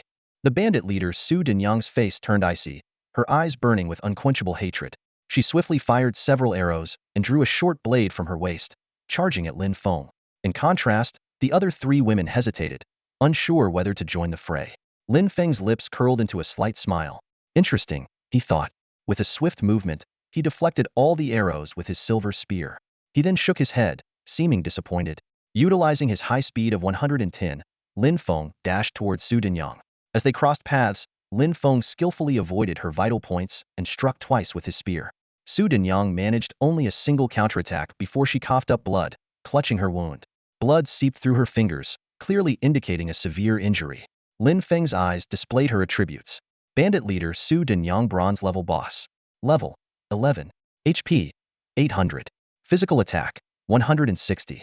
Physical defense 80. Movement speed 23. Attack speed 2.3 hit sec. Active skill. Locks on to trigger a guaranteed hit attack. 10-second cooldown. I held back just now, Lin Feng said, turning around with an indifferent expression. Blood dripped from the tip of his spear, forming a small puddle on the ground. With your current HP, one more hit would end your life. Surrender or die. You have 3 seconds to choose. No need. I accept my fate, Su Dinyang replied, closing her eyes with a resolute expression. Lin Feng frowned slightly, as the system gave no prompt. Very well, if that's your choice, I'll grant you a swift end. Wait, young hero. A sudden shout interrupted Lin Feng's actions. If you spare my sisters, I, Su Xinyang, am willing to serve you in their stead. A system prompt immediately appeared. Plot change. Black-white sword. Do you accept Su Xinyang's request? If you agree, Su Xinyang will serve you. All right. Lin Feng nodded, retracting his silver spear. The 2 figures crossed paths as Su Xinyang approached Lin Feng and respectfully bowed. The surrounding bandits gradually dispersed, leaving behind the items that had dropped. Su Xinyang's sisters silently departed, their eyes filled with unspoken sorrow. Another system prompt sounded. Congratulations, Black-White Sword. You have successfully triggered the hidden plot to recruit Su Xinyang, unlocking the Guardian slot. Lin Feng opened the Guardian menu, and a vivid 3D image of Su Xinyang appeared. Su Xinyang, Guardian of Black-White Sword. Intimacy 0. Loyalty 100. Level 100. 1000. Status Combat. HP 1000. Physical attack, 100. Physical defense, 100. Movement speed, 20. Attack speed, 2 hit sec. Active skill, locks on to trigger a guaranteed hit attack, dealing 150 damage, 10-second cooldown. Passive skill, Guardian Focus can sense danger within a 10-meter radius and warn in advance. Attribute growth, currently gains 100 experience from monster kills. Lin Feng carefully observed Su Xinyang. Her skin was a healthy tan, and her makeup-free face radiated youthful vitality. Her long eyelashes fluttered slightly. If not for her name, she could easily be mistaken for a girl in her prime. However, her once lively eyes now appeared dull, a stark contrast to her earlier self. Su Xinyang, now that you're my guardian, do you remember what happened earlier? Lin Feng asked. Yes, Su Xinyang replied curtly, her demeanor vastly different from her previously spirited self. Lin Feng was about to pat her shoulder when he suddenly received a system warning. Player and current guardian's intimacy is insufficient. Malicious physical contact may result in a decrease in loyalty and other severe consequences. Feeling awkward, Lin Feng withdrew his hand and instead pointed to the various chests scattered on the ground. Do you have the ability to collect items? Yes, Su Xinyang answered briefly. Then please help me gather them, Lin Feng requested. Soon, a large amount of materials and 8 chests appeared in Lin Feng's hands. 7 bronze chests and 1 silver chest were contributions from the 7 bronze-level bosses and 1 silver-level boss, respectively. Lin Feng was delighted, thinking he could now fully equip himself. He rubbed his hands together and quickly stored the 8 chests in his inventory. Lin Feng turned to look at the black rhinoceros nearby. The slightly wounded mount was snorting white mist. Let's go. We'll head to the stone quarry first, Lin Feng said. The rhino grunted in agreement. Though their communication was simple, having a companion in this eerie environment helped ease Lin Feng's tense nerves. As they advanced deeper into the mining area, Lin Feng took the opportunity to open his attribute panel and check his status. Name, Black and White E-Sword. Realm, Mortal Flesh. Level, 1211801200. Health, 900-600 base, 200 from shirt, 100 from title. Mana, 180 base, 50 from ring, 50 from title. Physical attack, 430-110 base, 300 from weapon, 20 from title. Magical attack, 30-10 base, 20 from title. Physical defense, 115-25 base, 80 from shirt, 10 from title. Magical defense, 35-5 base, 20 from shirt, 10 from title. Movement speed, 110-20 base, 80 from weapon, 10 from title. Attack speed, 11 times second. Strength, 125-55 base, 10 from title, 60 from weapon. Intelligence, 15-5 base, 10 from title. Constitution, 35-5 base, 10 from title, 20 from shirt. Physique, 35-5 base, 10 from title, 20 from shirt. Spirit, 35 base, 10 from title, 5 from ring. Agility, 90-20 base, 10 from title, 60 from weapon. Skill, Novice Insight View info on monsters up to 10 levels higher, 10 mana cost per use. Innate ability, Equipment upgrade enhance equipment quality by 1 tier. Luck value, 3. Hidden attribute, Hero of Hat Village. Remaining free attribute points, 20. Gravel crunched underfoot with each step. The air was thick with the smell of blood, and the scattered bandits no longer attacked Lin Feng on sight. He found and activated a teleportation array deep in the mining area, wondering if other players would experience the same storyline when entering this scene. With this question in mind, Lin Feng ventured deeper into the map. A system prompt appeared. You have entered the stone quarry area. Warning. You may encounter Ronin warrior. The scene before him gradually changed. This area was littered with dilapidated minecarts and ruined makeshift railways, clearly an abandoned mining site. Lin Feng rechecked his quest log. Main quest 2. The construction of Hat Village. Occupy the stone quarry area 01. Occupy the logging area 01. Quest details 1. We were born in Hat Village, and everything about it is closely tied to us. Currently, Hat Village is like an infant in swaddling clothes, constantly in danger of perishing. Yet in its fragility, it holds infinite possibilities and needs our collective protection. Building the village is everyone's responsibility. Quest details 2. The Wolf King is dead, but a group of bandits has occupied that jungle. Among them are Ronin warriors who won't easily give up this prize they've seized. Quest details 3. Beyond the depths of the jungle lies a vast mineral-rich area. It has been occupied by bandits for years, requiring you to proceed with caution. Side quest 2. Kill bandits 200200. Kill Ronin warriors 020. Lin Feng thoughtfully looked at the wooden-faced Hu Xinyang beside him and asked, Xinyang, do you know where the Ronin warriors are? Yes, Hu Xinyang nodded. Just as she was about to answer, her previously blank eyes suddenly focused. and she swiftly drew two delicate short blades from her waist. Enemy attack. As soon as the words left his mouth, several masked figures emerged from the shadows, moving with ghostly swiftness. They carried long swords and were dressed similarly to island ninja warriors. Yet there were subtle differences. Their speed far exceeded that of the bandits Lin Feng had previously encountered. Lin Feng quickly assessed the situation and ordered the newly recruited guard beside him, "Stand back." He didn't want to risk losing this valuable ally.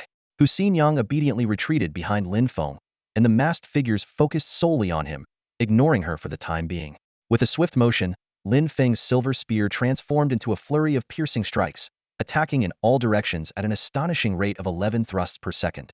The sound of metal clashing echoed continuously, and almost every strike hit its mark.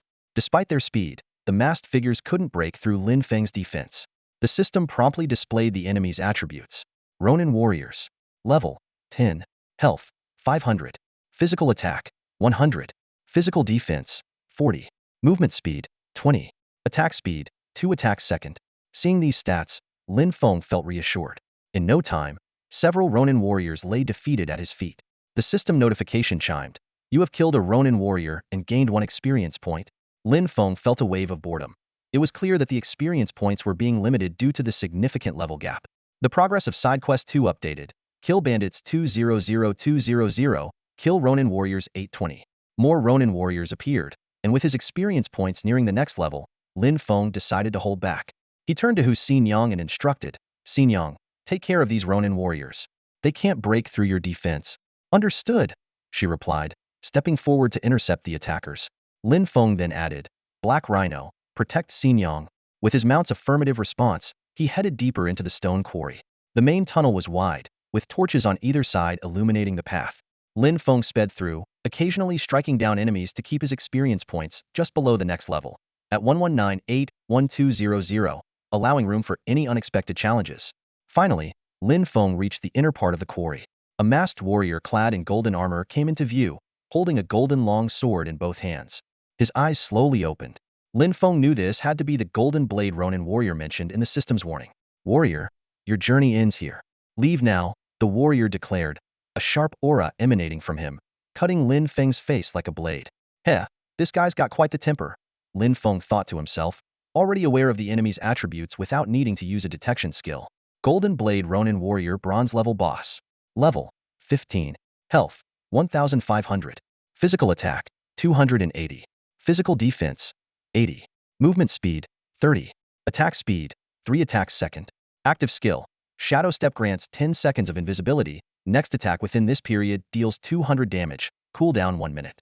Lin Feng was glad he had managed his experience points carefully, leaving room for unforeseen events.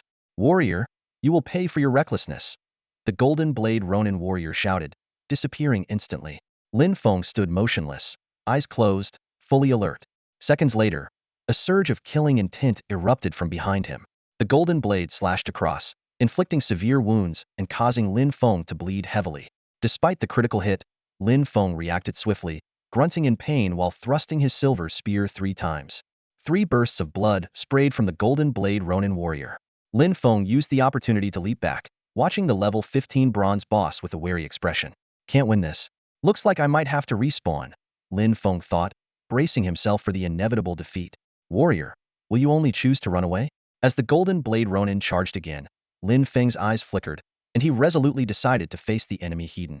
In the clash of swords, Lin Feng fought valiantly but was ultimately outmatched due to his lack of experience. The system alert chimed. "Black-white e-sword. You have been killed by the golden blade Ronin. No loss during the newbie protection period." As the white light dissipated, Lin Feng emerged from the respawn point, feeling a pang of regret. "So close, I only needed a few more health points," he thought. This was his second death, but his experience points were steadily accumulating. "Hey man, here's a petition," a familiar voice called out. It was the bespectacled guy he had met a few hours earlier. He eyed Lin Feng's impressive gear with curiosity, hesitant to speak. Lin Feng greeted him. "Hey man, we meet again." The bespectacled guy was surprised. "Wow, it's really you, brother? Only your second death?" "Yeah, seems like it," Lin Feng nodded in confirmation. Just as the bespectacled guy was about to say more, a gentle female voice interrupted. "Master." Su Xinyang, looking valiant, approached and stood by Lin Feng's side. The bespectacled guy was incredulous. "This beautiful lady calls you master?" Su Xinyang didn't respond and remained dutifully by Lin Feng's side. Lin Feng said a quick goodbye. I have things to do, catch you later. All right, see you next time. The bespectacled guy replied, watching Lin Feng walk away. He couldn't help but marvel, damn, this guy is amazing. Lin Feng's gear quickly attracted attention from all directions. Merchants and guild recruiters swarmed around, offering various deals to acquire his equipment. Even female players approached, trying to strike up a conversation. Hey handsome, where are you from? Can you carry me? Wow, you're so strong. Can I borrow your gear for a bit? Hey there, add me on WeChat so we can chat more. Feeling overwhelmed, Lin Feng thought to himself, male flies are annoying, but female flies are even worse. He wanted to focus on leveling up and laying the groundwork for his grand plans. These minor distractions and flirtations were just obstacles in his path. With that in mind, Lin Feng's gaze hardened. He turned to Su Xinyang and said, Xinyang, can you keep others from approaching me while we're in the village? If you activate the Do Not Disturb status, I can prevent anyone from coming within 2 meters of you in peaceful areas, Su Xinyang replied. The system alert sounded. Player Black-White eSword has obtained a new status from guard Su Xinyang. Do Not Disturb. This status can be used in peaceful areas. When activated, other players cannot approach you. If they ignore the warning, they will be attacked by guard Su Xinyang. Perfect. Lin Feng breathed a sigh of relief. With the status activated, the surrounding area became much quieter. He no longer had to worry about being crowded and could navigate the village without any hindrance. Xinyang's performance made Lin Feng give her a thumbs up and sincerely praise. Xinyang, you're amazing. This seemingly simple compliment unexpectedly triggered a system notification. The intimacy level between player He by Sei Yijian and the guard Lu Ko Hu Xinyang has increased from 0 to 1. Lin Feng's heart skipped a beat as he realized that treating the guards like humans might also increase their intimacy levels. This discovery opened up a new gameplay mode for him. The chatter around him continued, but Lin Feng paid no attention. He walked straight to the door of Warehouse 001, turned to face the crowd, and reiterated the details of the upcoming auction. Everyone, at noon today, I will be holding an auction here. Besides 2 guild creation tokens, there will be some rare items and weapons up for grabs. All interested players are welcome to participate, and the highest bidder wins. After speaking, Lin Feng ignored the crowd's reactions and entered the warehouse with Lu Ko Hu Xinyang. The remaining players exchanged glances and continued their discussions. Some envied Lin Feng's luck, others speculated about his background, and some questioned his decisions. However, many were excited about the upcoming auction, with some even expressing interest in joining Lin Feng's guild. Once inside the familiar warehouse, Lin Feng took a deep breath and began opening 7 bronze chests one by one. The system notifications followed in quick succession. From the first chest, he obtained a Guardian Experience Pill, which could provide 5,000 experience points to a guard. Lin Feng thought this would be perfect for leveling up Xinyang. The second chest yielded 2 Sharpening Charms, which could increase all attribute damage by 50 for 10 seconds. Lin Feng calculated that this would significantly boost his combat power. The third chest revealed a black iron eagle mask. Eagerly, Lin Feng put it on, and the mask seamlessly fit his face, leaving only his sharp eagle-like eyes and half of his face exposed. The system showed that this equipment not only enhanced his attributes, but also granted him the Eagle Eye active skill, allowing him to see through certain hidden skills for 1 minute. Feeling the newfound power, Lin Feng was filled with anticipation for the challenges ahead. Hidden abilities? Now that's something valuable. Lin Feng frowned as he recalled the times he'd been ambushed before. He thought to himself, if he had this eagle mask back then, he could have eliminated the threats in advance instead of relying on sheer luck. Just as Lin Feng was lost in thought, a series of system notifications chimed in. A list of items appeared before his eyes. First was a golden wound medicine, capable of restoring 1,000 health points in a minute and stopping bleeding. If taken orally, it would instantly restore 500 health points. Lin Feng felt relieved. It was like having an extra life. Next was a common bandit treasure map, pointing to coordinates 1577, 1186 deep in the mining area. Lin Feng figured he might find some spirit coins or gems to fill his empty wallet. Then came a gold spirit stone, which could increase a weapon's attack damage by 10. Lin Feng eagerly wanted to attach it to his fish scale bronze spear, but got a system notification that it wasn't possible. Puzzled, he decided to inquire at the blacksmith's later. The last item was a bronze amulet. Without hesitation, Lin Feng put it around his neck and felt a warm power flowing through his body. The amulet not only enhanced his attributes, but also granted him the Holy Light Blessing skill and passive defense ability. Satisfied with his unexpected gains, Lin Feng's eyes landed on the final silver chest. It had dropped from the Bandit King, and he hoped it contained even better gear. As Lin Feng opened the chest, a silver beam shot into the sky. The system informed him that he could use all his luck points to enhance the items inside. After a brief hesitation, he decided to go for it. He watched as the smoke from his ring dissipated and merged with the silver beam. When the light faded, a finely crafted silver saddle appeared before him. This saddle could capture horses below level 20, and with the luck enhancement, the capture success rate could reach up to 100. Overjoyed, Lin Feng immediately pictured himself riding a flaming steed, showing off in the village and galloping freely in the wild. He couldn't wait to try it out. Snapping back to reality, Lin Feng turned to Su Xinyang beside him and handed her an experience pill. Here, Xinyang, take this experience pill. Without hesitation, Su Xinyang took the pill and swallowed it. A faint white light emerged, enveloping her entire body. The system repeatedly displayed the message, your guard has leveled up. Intimacy increased by 1 point, 4 times, catching Lin Feng's attention. He carefully examined Hu Xinyang and noticed that her formerly tan skin seemed more delicate and fairer, and her appearance had subtly changed. Curiously, Lin Feng opened the guard panel to check Hu Xinyang's latest attributes. Bandit Hu Xinyang Black and White E-Swords Guard. Intimacy, 5 Loyalty, 100 Level, 14860, 1400 XP. Status, Combat. Health, 1400 Physical Attack, 140 Physical Defense, 140. Movement Speed, 24 Attack Speed, 2.4 time a sec. Active Skill, locks on and triggers a guaranteed hit, dealing 150 damage, with a 10-second cooldown. Passive Skill, Guard Focus, capable of sensing danger within a 10-meter radius and alerting in advance. Attribute Growth, currently gains 100 of the experience points from defeated monsters.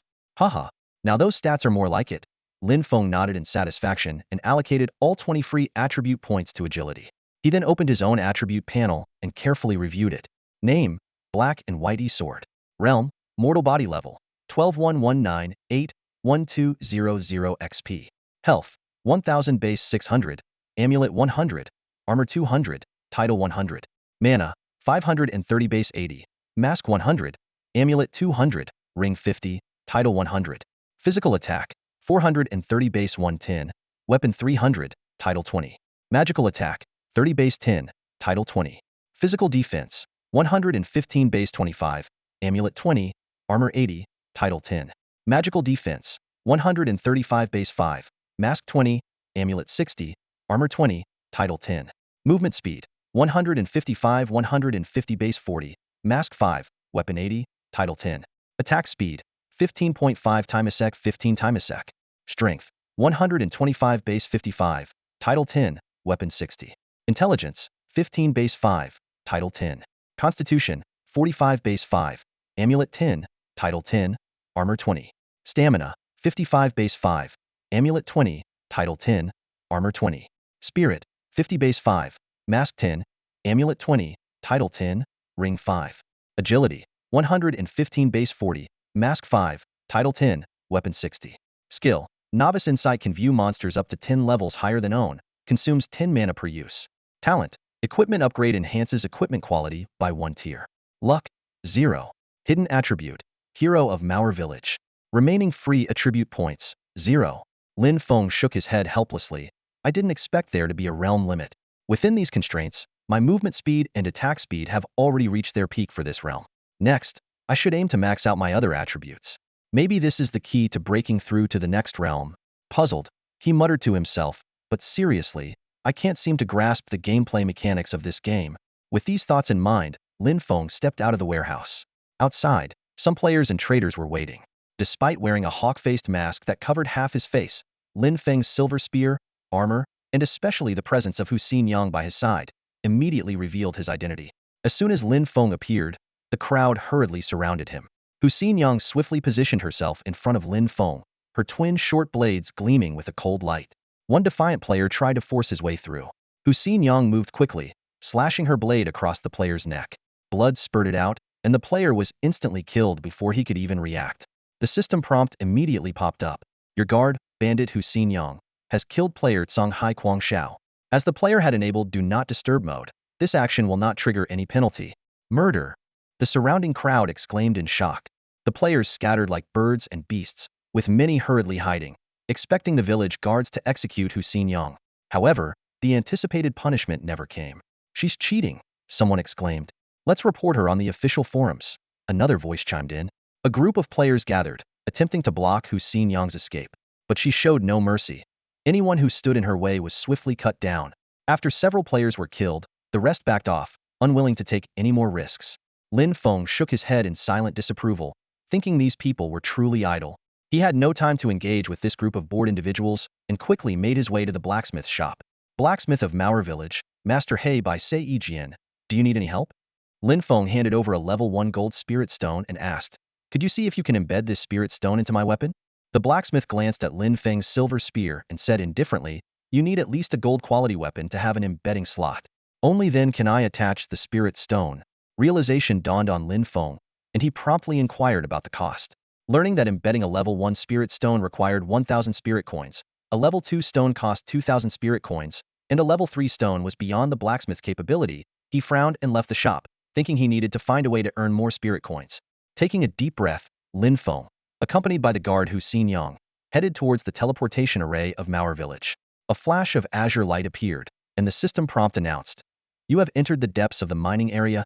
As he re-entered the mining area, Lin Feng immediately noticed a difference. The bandit bosses no longer respawned, and the bandits did not attack him proactively. Wasting no time, he led Hu Xinyang straight to the inner stone quarry. Any wandering samurai they encountered were dealt with by Hu Xinyang, who lured them towards the area where the Golden Blade Ronin warrior resided. Enemies recognizing each other were particularly hostile. The Golden Blade Ronin warrior instantly recognized Lin Feng, his eyes flashing with a chilling gleam. Intruder, it's you. Still haven't given up? Lin Feng didn't waste words, his silver spear pointing directly at the warrior, the cold glint at the tip speaking volumes. Enough talk, prepare to die. Arrogant. The Golden Blade Ronin warrior roared, his figure vanishing in an instant. Lin Feng immediately activated the Eagle's Eye skill from his eagle mask. For 1 minute, he gained the ability to see through illusions. The scene before him changed, time seeming to slow. He spotted the warrior approaching rapidly in a zigzag pattern like a dark mist. Feigning ignorance, Lin Feng remained vigilant, secretly drawing a sharpening talisman and hiding it in his palm. The Golden Blade Ronin warrior moved with incredible speed, his golden blade flashing as it descended towards Lin Feng's head.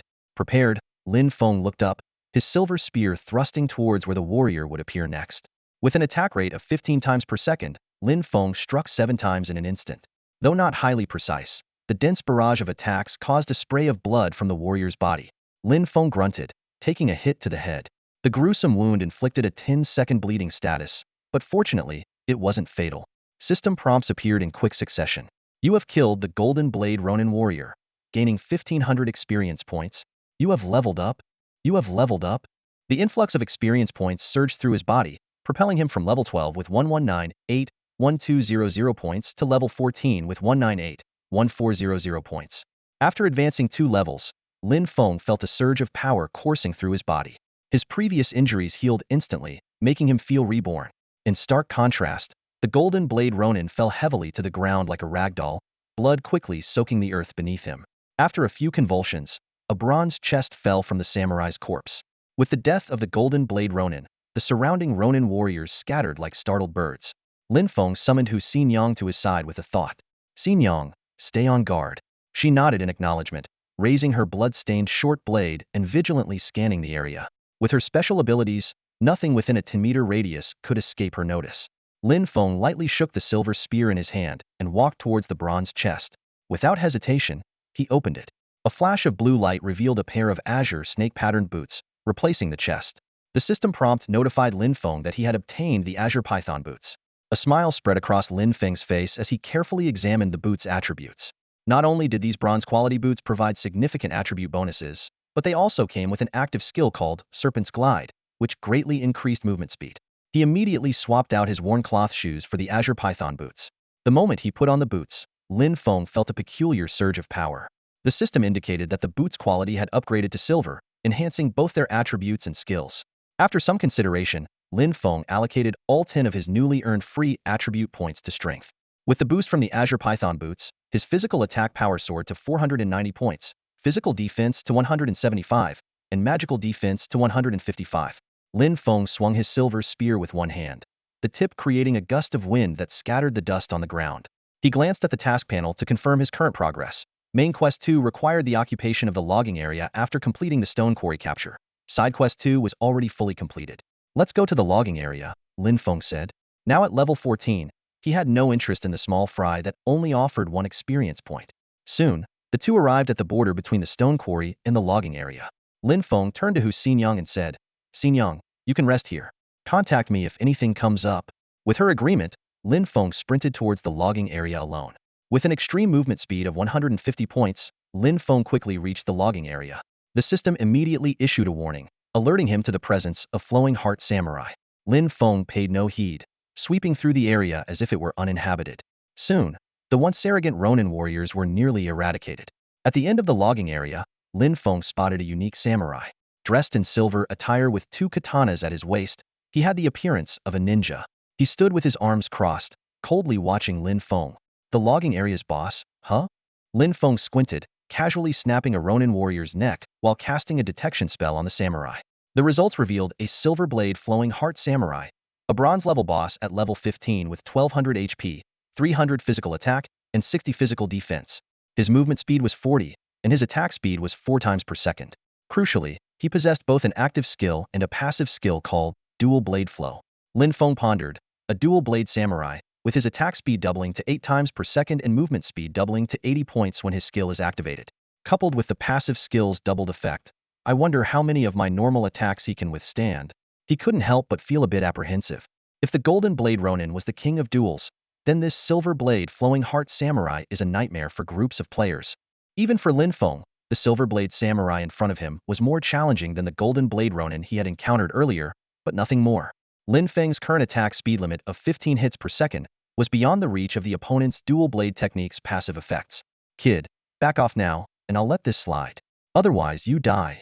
Before the Silver Blade Samurai could finish his sentence, Lin Feng had already launched himself like a cannonball, his silver spear dancing rapidly, enveloping his opponent in a fierce onslaught. Dual blade technique, the samurai exclaimed in panic, hurriedly activating his skill. However, Lin Feng's attacks rained down like a storm. Miss. Miss. Despite 2 dodges, the entire attack sequence took only 0.4 seconds. It was almost an instant kill. The samurai managed to strike Lin Feng twice before dying, reducing Lin Feng's health by 250 points. For Lin Feng, who had 1,000 health points, this damage was negligible. Lin Feng stylishly retracted his spear and lightly pushed the dying samurai. The opponent fell to the ground with a puzzled look, a bronze chest shimmering above his corpse. A system notification immediately followed. You have defeated the Silver Blade Samurai, earning 1,000 experience points. Main Quest 2, Construction of Mauer Village. Occupy the Stone Quarry 11. Occupy the Logging Area 11 completed. Please report to the village chief of Mauer Village to claim your reward. With the boss's fall, the minions who posed no threat to Lin Feng scattered instantly. Lin Feng's experience points had reached 14, with 1276 out of 1,400 points. Despite losing a quarter of his health, his strong attributes meant he didn't need to recover immediately. Since his last ambush and death, Lin Feng had become more cautious. Xinyang, stand guard. He habitually commanded Hu Xinyang. Only when she appeared in his sight did Lin Feng reach out to touch the bronze chest and choose to open it. A system notification popped up. Congratulations, Heibai Seijian. You have obtained an entry-level dual blade technique passive skill book from the bronze chest. The skill book details were displayed. Passive skill book. Entry-level dual blade technique. Quality, bronze. Effect, learn the dual blade technique. Depending on proficiency, there is a chance to interrupt or block the opponent's normal attacks during combat. The success rate of using dual-wielding weapons will increase. Description. Using this skill book will teach you the dual blade technique.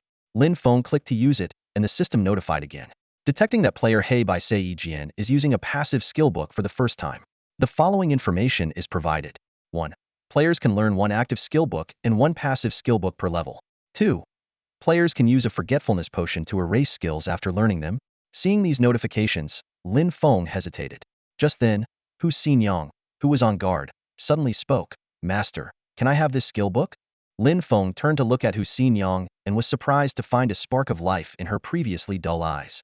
Sure, it's yours, he said, tossing the skill book to her without further questions. Do you need me to help you use it, or can you do it yourself? Hu Xinyang nodded and closed her eyes. Under Lin Feng's intrigued gaze, the skill book slowly rose from her hands, its text transforming into strange symbols that quickly flowed into her body.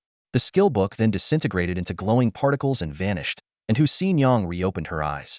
Lin Feng thought he saw a flash of vitality in her eyes, but it quickly faded back to dullness. System notifications followed. Player Heibai Seijian's guardian Hu Xinyang has learned the passive skill book entry-level dual blade technique. Hu Xinyang has acquired the passive skill entry-level dual blade technique. Current proficiency 0-1000. Intimacy with player He by Sei Jian increased by 100 points.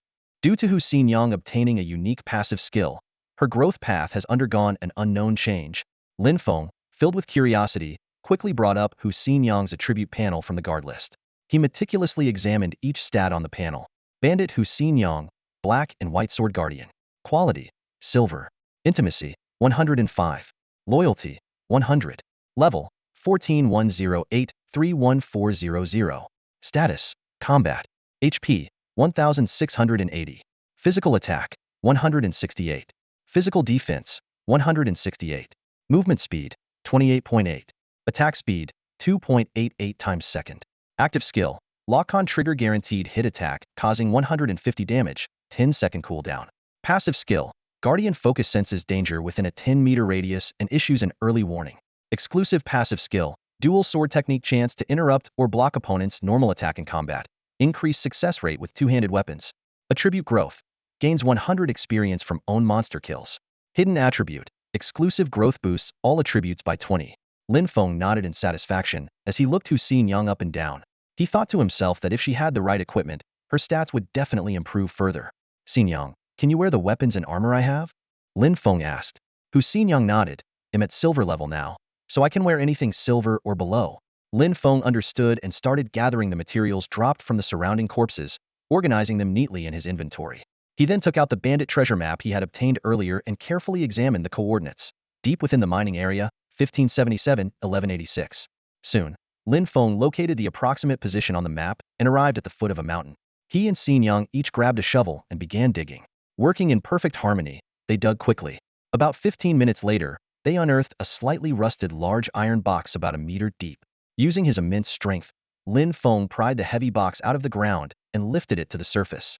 The box had a rusty iron lock hanging on its iron ring. Without hesitation, Lin Feng drew his silver spear and struck the lock. With a crisp clang and a shower of sparks, the lock broke and the iron box was opened. The contents of the box did not surprise Lin Feng. Aside from an unexpectedly discovered sheepskin map, the rest were glittering gold and silver treasures. A map? A piece of a treasure map? Lin Feng murmured to himself, then smiled knowingly. He carefully picked up the sheepskin map. A system prompt suddenly sounded. You have obtained the Shanghai Camp Defense Map. Unique task. Capture Shanghai Camp. Current progress 0. Accept? Yes, no. For Lin Feng, who had never left the novice village of Mauer, human settlements outside the village were a new sight. He studied the map's information carefully and discovered that about 30 miles southeast of this mining area lay the so-called Shanghai Camp. According to the map scale, this camp covered about 50 acres, equivalent to 50 soccer fields. Without hesitation, Lin Feng accepted the unique task and carefully stored the Shanghai Camp Defense Map. Although he was unsure of the exact meaning of unique task, he speculated that the first to complete it would reap the rewards. If the opportunity arose, he needed to complete this task quickly for potentially substantial rewards. Let's go, Xinyang. We need to head back first, Lin Feng said, moving towards the teleportation array. Standing before the teleportation array, Lin Feng suddenly felt a twinge of caution. He realized that players on this route from Mauer village seemed too familiar with him. Although the game's mechanics made it difficult to expose his identity, it was still a potential risk. After a moment of thought, Lin Feng decided to switch to another route. In the game world of Slaughter God, each novice village had multiple routes, each accommodating up to 10,000 online players. Lin Feng planned to use this opportunity to start his adventure in a new environment. Logically speaking, there should be some routes with very few players, but that's not the case. When Lin Feng switched game routes, his eyes scanned the densely packed list of novice village routes, and he couldn't help but feel a headache. Even the route with the fewest players had over 8,000, which surprised him greatly. Lin Feng was contemplating that if he wanted to avoid certain players or didn't want the same group to get familiar with him, frequently switching routes would undoubtedly be the best choice. This thought reminded him of Wang Qian and their current situation. He glanced at the time. It was already 10 a.m. Thanks to the special design of the gaming pod, Lin Feng didn't feel hungry at all. However, the game Godslayer had not yet enabled the chat function, so he could only communicate with friends through external means. Without exiting the gaming pod, he switched novice village routes within the game interface and activated the phone connection feature of the gaming pod. Just as he was about to message Wang Qian and the others, the trending headlines on TikTok caught his attention. Unsurprisingly, the top headline was about the official open beta of Godslayer today, leading by a massive margin with billions of views. The following headlines were also related to Godslayer, making it a phenomenal topic. As Lin Feng casually browsed through, he unexpectedly found some related hot topics. One title read, Godslayer game sees cheater player accused of hacking. Upon clicking, a player dressed in black armor, holding a silver spear, and wearing an eagle-faced mask appeared on the screen, looking rather dashing and imposing. Huh, they shot it pretty well, Lin Feng muttered to himself. Fortunately, even the visible parts of the face were blurred, making it impossible to discern the player's real appearance. Godslayer allows a 20 adjustment to one's appearance. Although Lin Feng wasn't a member of the Looks Club, he had adjusted his appearance by 20 for visual comfort. He guessed that most players, except for a few with peculiar tastes, might have done the same. Lin Feng understood that the virtual world couldn't be entirely equated with the real world.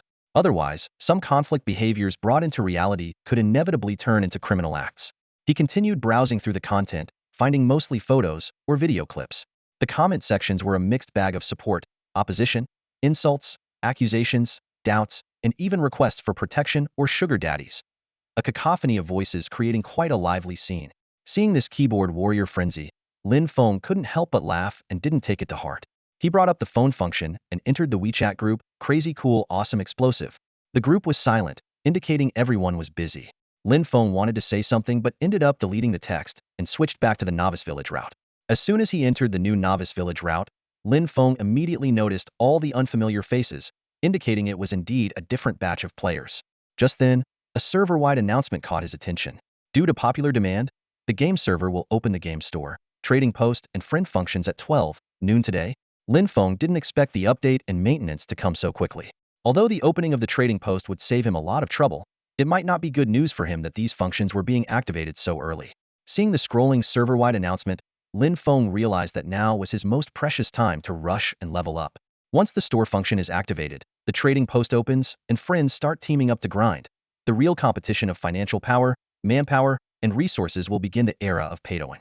For players like Lin Feng, it would become increasingly difficult. But then he thought, hasn't every game been a battle like this? Besides, given Godslayer's game positioning, the impact of spending money might be quite limited. As for the auction messages he had sent out earlier, they now seemed irrelevant. After the maintenance ends, he could just list the items in the trading post, saving time and effort. Lin Feng pondered that for a game to operate long-term, it needs the support of players from all tiers. A game like Godslayer likely wouldn't make the common mistakes of ordinary game developers, falling into the money-grabbing trap and causing the game to collapse. Thinking of this, Lin Feng couldn't help but laugh at his own thoughts. Having been burned by pay-to-win games in the past, Lin Feng couldn't help but have such a peculiar mindset. He took a deep breath, activated the Do Not Disturb mode, and headed towards the village chief of Mauer Village with Xin Yang by his side. As they walked, they inevitably attracted the attention of nearby players. Conversations buzzed around them. Check out that guy's outfit. Isn't he the Godder player everyone's talking about on the forums? It's really him. My idol. Didn't they say the Godder player was on the XXX server? That place has a queue of tens of thousands of players. Godder? These people are so naive. If he was really cheating, wouldn't the game's developers do something about it? It's normal to see a gaming expert. Why can't people just acknowledge someone's skills? Ha, you're too naive. There's no real Godder player, just a marketing gimmick by the developers. I heard these players have financial backing. This Godder player must have some powerful support behind him. Listening to these comments, Lin Feng couldn't help but smile wryly. Ever since the launch of the game Slaughter God, he had indeed become the center of attention. 2 server-wide announcements and his cutting-edge gear made it hard not to stand out. Fortunately, the game's rules restricted other players' actions, keeping them at least 2 meters away. The presence of Xin Yang, who had recently been confirmed as his bodyguard, also dispelled many rumors that she was merely a status symbol for a rich player. Upon reaching the village chief, Lin Feng got straight to the point. Chief, I'm here to submit the quests. With that, he handed in both the main quest 2 and side quest 2. The village chief, Heibai Sei Jian, looked astonished. Unbelievable. You've completed them so quickly. You are truly a hero of Mauer Village. Here is your well-deserved reward.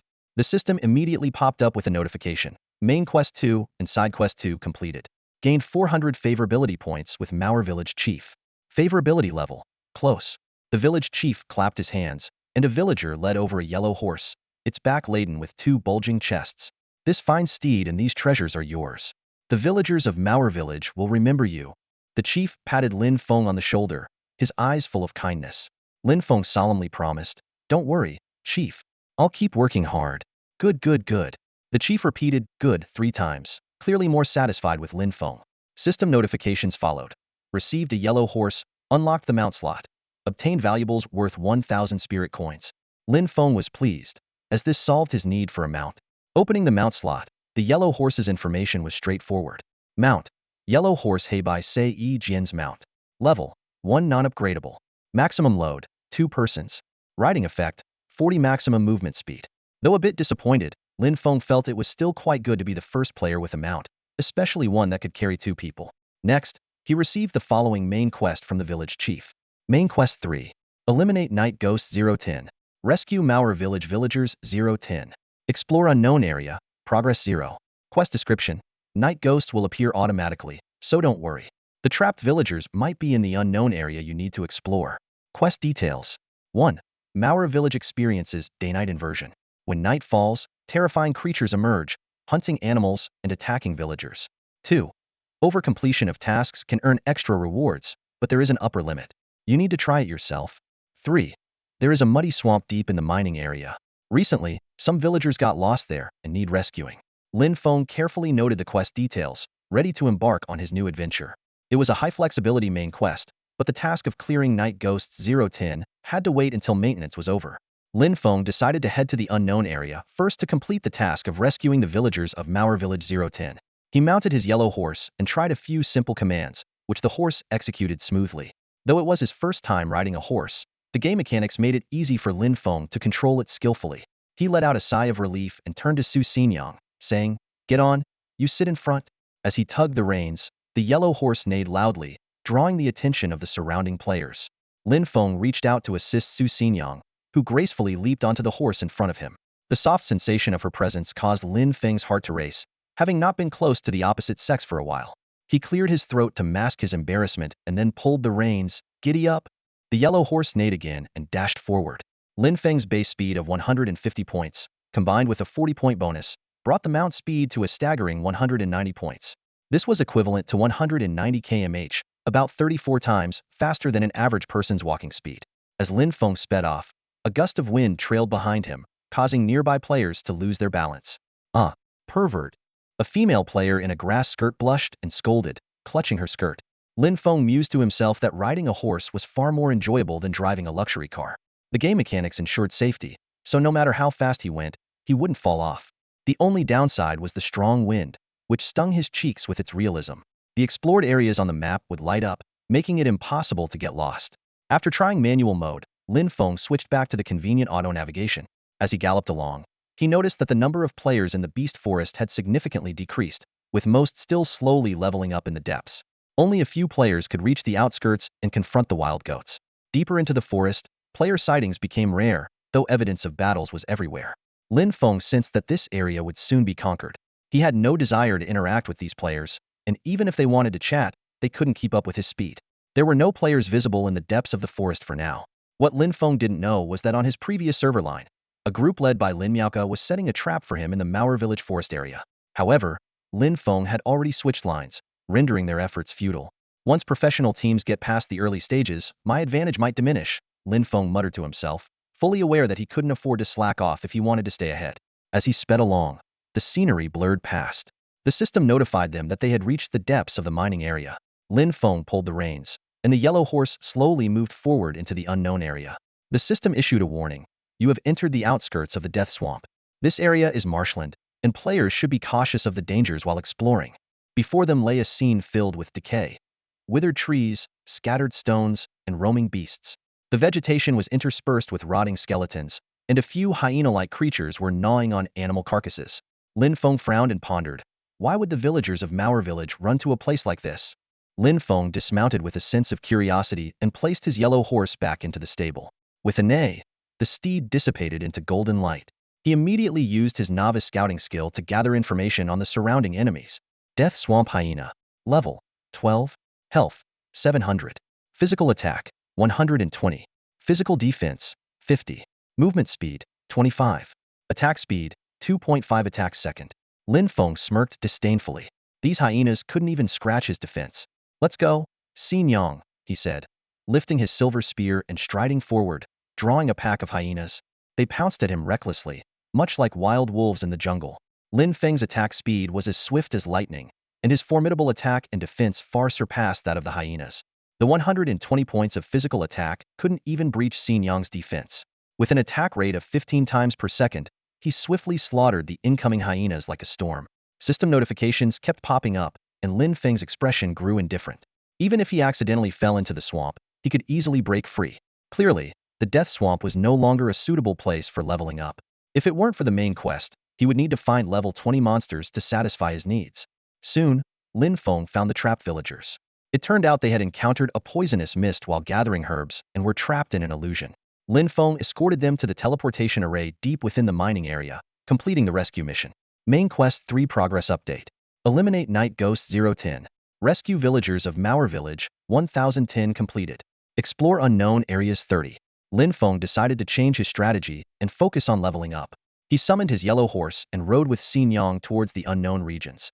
They headed west, traversing the depths of the Death Swamp, where he killed an 18-level bronze boss swamp crocodile, gaining 2,000 experience points. Although the numerous low-level creatures only gave 1 point of experience each, their sheer number was significant. Lin Feng leveled up from 15 to 16, allocating 10 attribute points to strength. Strength, 145. Physical attack, 510 points.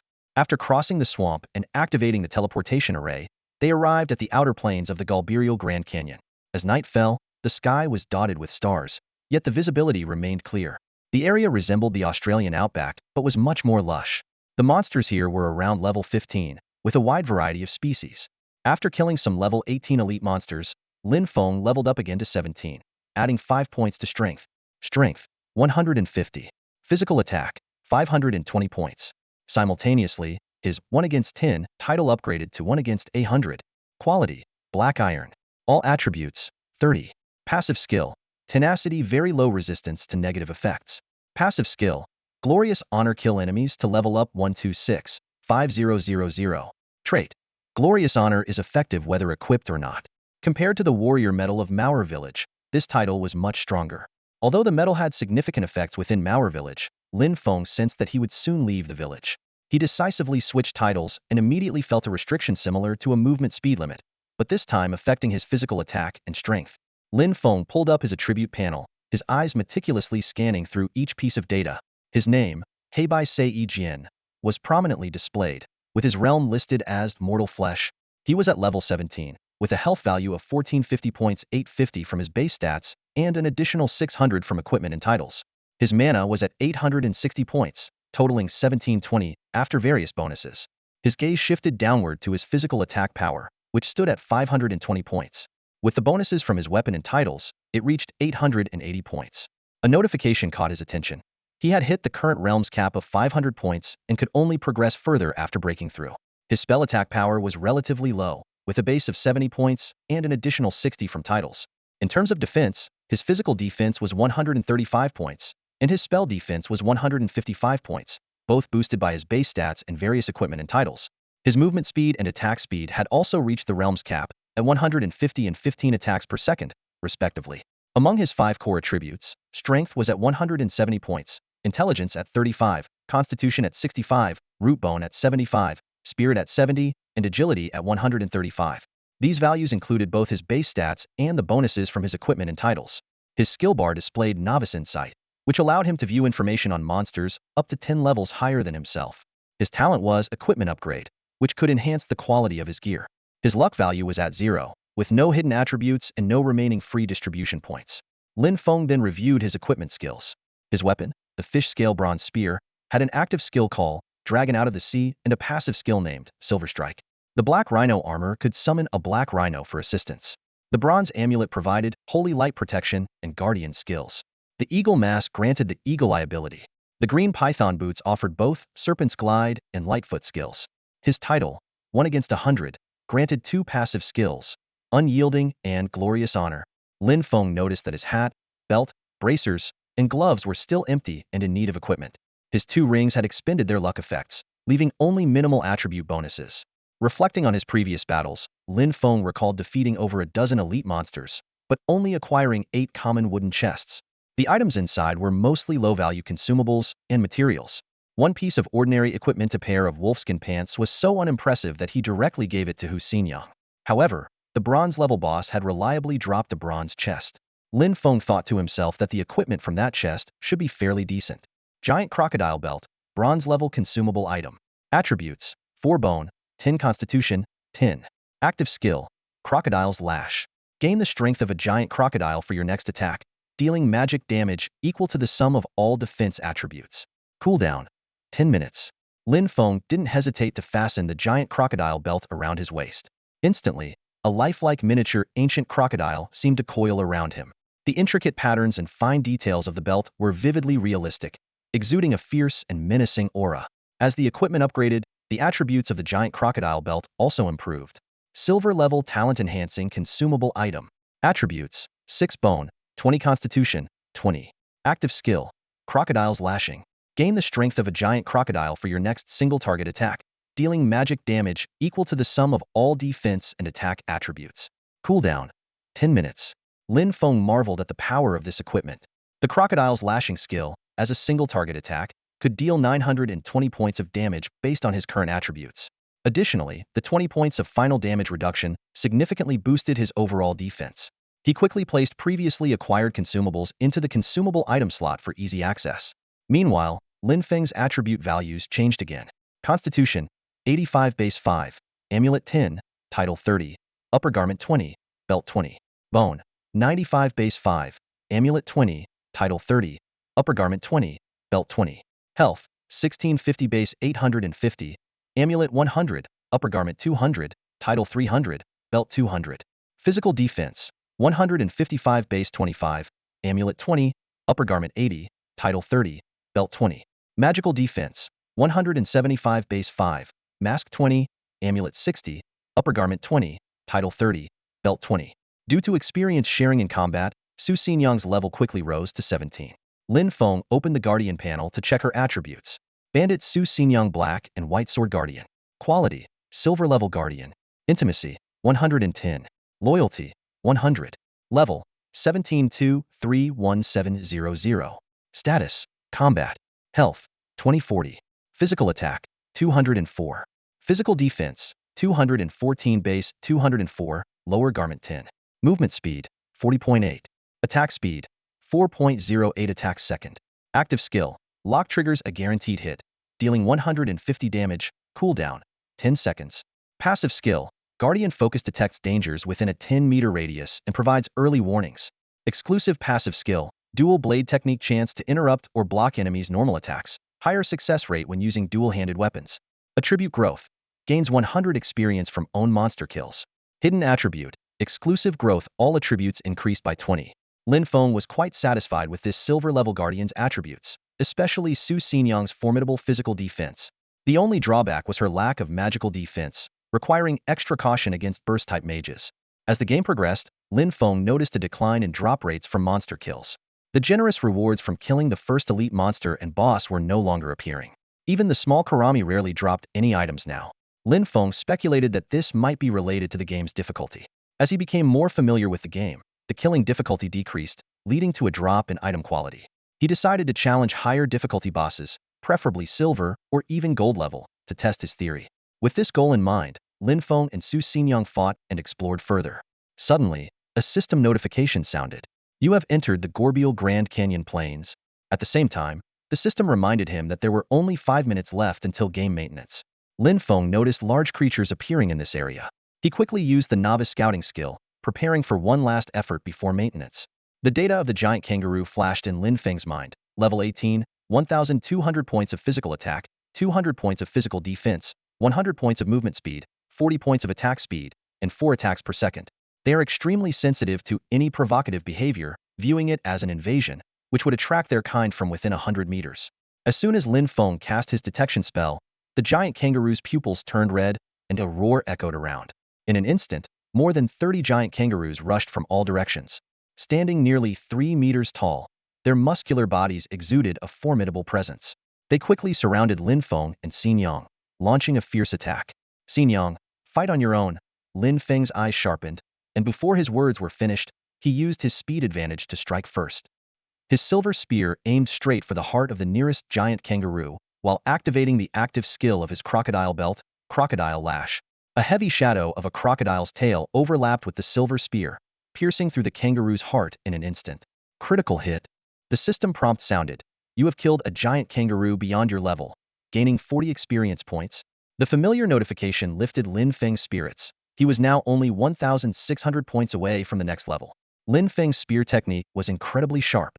Although Xin Yang wasn't as skilled as him, she was more than capable of handling these giant kangaroos. In just a few minutes, more than 30 ferocious giant kangaroos lay dead at their feet, turning into cold corpses, experience points, and various biological materials. Just as Lin Feng was about to continue exploring, a slight dizziness hit him, and the scene before his eyes suddenly switched to landscapes. The system prompt read, "The game is under maintenance. You have been forcibly logged out." As the basic game pod slowly opened, Lin Feng returned to the real world. The familiar sights of his room made him dazed for a moment. It felt like time in the game moved slower than in reality. He reeked of sweat, as if he had just been through a high-temperature sauna, and the sticky feeling was uncomfortable. Strange, the room temperature is only about 20 degrees. Why am I sweating so much? Lin Feng frowned, pondering. It seems adapting to this virtual reality game will take some time. Just as he was about to take a shower, his phone rang. Lin Feng answered the group video call, and Wang Qian's excited face immediately filled the screen. Bro, thanks to you, I bought a game pod. Now they're going for over $1 million on the black market, and you can't even find one. We're going to make a fortune. Ma Bai's voice followed. Guys, TikTok is blowing up. The game we're playing, Godslayer. The guild building tokens are selling for insane prices. That guy, Heibai Seijian, is a legend. He got 2 guild building tokens alone and is said to be the top player in the Dragon Zone. Lin Group offered him millions to recruit him, and he's set for life. Several videos, allegedly showing Heibai Seijian in action, were posted in the group. Liamo pushed up his glasses and analyzed seriously. Based on my observation, this person must be a professional player with extremely rare talents. Lin Feng was secretly amazed, thinking that Li Mo's deduction was spot on. Ma Bai, however, was not to be outdone and added with an air of authority. Little Mo is right. I must add that this guy definitely has strong backing, otherwise, there's no way he could have such power on his own. The three of them were engrossed in a heated discussion about the identity of the mysterious powerhouse when Lin Feng suddenly interrupted their passionate chat. By the way, what levels are you guys at now? And what's your talent ability? His question instantly brought the topic back to the game itself. Wang Qian slapped his thigh and exclaimed, "Oh man, I almost forgot. After the 1600 hours maintenance, the game store, trading system, and friend list will all be available. We can finally team up and grind mobs together. That's the real deal." Liamo nodded thoughtfully and shared his situation.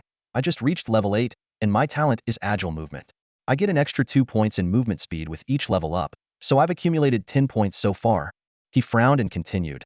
"This talent was useful for kiting monsters at first, but deep in the forest, it's not as effective. Those wild wolves are too fierce.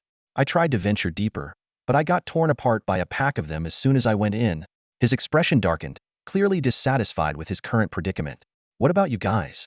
Liamo asked, turning his gaze to the other two. When it came to talent abilities, Ma Bai's enthusiasm visibly waned. He pursed his lips and reluctantly said, "My talent is forging. The game says there's a chance of adding new attributes when crafting equipment. The chance increases with my level, but right now it's just 0.6. 0.6? Seriously?" The other three fell silent. Such a probability was almost negligible in the early stages of the game. Ma Bai's expression twisted in frustration as he vented, "Damn it, I've played games for so many years, and this is definitely a money-making gimmick. It doesn't help me level up or fight monsters at all. It's so disheartening." He gritted his teeth and added, "I just reached level 6, and right before the server shut down, an elite forest wolf that I had almost killed was snatched by someone else. It's so frustrating." Although Ma Bai was clearly fuming, he soon managed to smile. "But the best news is that the value of the game pods has skyrocketed. Just that alone is enough to keep me happy for years and forget all my worries." After hearing the others' descriptions, Wang Qian suddenly sported a sly grin. Ma Bai noticed and immediately asked, "Hey, Wang Qian, why are you grinning like that? Did you win the lottery or something?" Wang Qian cleared his throat mysteriously and said, "Guys, it looks like our foreman team is going to shine, thanks to yours truly." He even adjusted his clothes in the video, striking a smug pose. "Stop teasing and spill it," Ma Bai urged impatiently. "If it's that good, we'll even call you Big Brother in the game." Finally, Wang Qian revealed his secret with a smug grin. "My talent ability adds 1 to all attributes with each level up. So, my current level, well?" He deliberately drew out his words and then slowly extended both fists, raising his fingers one by one. "Level 10. Plus, I've gotten 2 pieces of equipment. A pair of basic boots and a basic shirt." Hearing Wang Qian, Ma Bo and Limo's eyes lit up, and they turned to look at Lin Feng, who had remained silent. In their small group, Lin Feng was always the central figure. Back in the Ghost Sword game, he was known as the Nine Sword Flow, and his swordsmanship was nothing short of extraordinary. If not for a series of events, he might have become a professional player, dominating the tournament scene. Noticing everyone's reaction, Wang Qian laughed and said, "Haha, Lin Feng, I can already handle the outskirts of the mining area. Those common bandits would be no match for me if it weren't for their numbers. Among the four of us, you're the strongest, and everyone knows it. Without your input, it's like we're missing our backbone." Listening to their accounts, Lin Feng silently weighed his options. The difficulty of the game, especially the talent abilities, was indeed significant. He knew that if it weren't for his talent in upgrading equipment, his situation wouldn't be much better than the others. He wanted to share his situation but hesitated as memories from the past resurfaced. Lin Feng was well aware of the dangers of being the target of many and standing out too much. He had paid a painful price for it before. Compared to the Ghost Sword game, the stakes involved in the Godslayer game were much higher. A slight misstep in revealing his identity could lead to unimaginable consequences. He knew that until he truly matured into a master capable of standing on his own, it was wise to keep his identity hidden. The true strategist always stays behind the scenes. Everything in the foreground is just a carefully laid out plan. With this in mind, Lin Feng cautiously said, "My talent ability is related to the drop rate of equipment, making it a bit easier for me to obtain weapons and gear." The three others didn't pay much attention to his words, as an ability to increase drop rates was not uncommon. Ma Bo sighed lightly, as if he had found a kindred spirit. He comforted Lin Feng, "Don't worry, Lin Feng, we all know your strength. The decision by the game pod this time has already made us a fortune. What is there to be concerned about?" Sensing the delicate atmosphere, Wang Qian quickly added, "Feng, we're just joking around. Don't take it to heart. Ma is right. The game pod's recent move has made us big bucks. Let's keep pushing forward together." Liam O chimed in as well. "Yeah, we've been through so many tough times together. When haven't we overcome them? Let's keep going strong." As Lin Feng looked at the faces of his three friends on the video call, he felt a mix of emotions. He made a silent decision to quickly improve his skills and find other ways to make it up to his brothers. He just hoped that when the truth eventually came out, they wouldn't blame him. "All right, let's work hard together and achieve greatness." Lin Feng responded with forced enthusiasm. After hanging up the video call, Lin Feng headed straight to the bathroom. While showering, he was shocked to find his body had become exceptionally muscular. Although he worked out regularly, the muscle definition was never this pronounced. He stepped on the scale and discovered he had gained nearly 30 pounds. 30 pounds in 12 hours? This growth accelerator is intense. Lin Feng muttered to himself, suddenly remembering the 3,000 bottle of nutrient fluid in the game pot. These unscrupulous merchants. "I need to get to the hospital for a checkup." Lin Feng hurriedly took a cab to the nearest hospital. The doctor was surprised upon examining him. "Young man, your body is in excellent shape. Are you a fitness coach?" Oh, yes," Lin Feng replied, taking the examination report, which showed that all his health indicators were surprisingly good. Just as he was feeling puzzled, a severe headache struck him, amplifying the disorientation he felt when he left the game pod. Unable to stand, he squatted down, clutching his head. Suddenly, his body temperature soared, black sweat oozed out from his skin, and his muscles began to tremble uncontrollably. People around him were alarmed. What's happening to him? No idea. Maybe he's sick? "Nurse, come quickly." A nurse hurried over with an elderly doctor. The doctor immediately knelt down to check Lin Feng's condition, his face a picture of professional concern. "Hey, young man, are you okay? Do you feel unwell anywhere?" The old doctor asked 3 times, but Lin Feng remained silent.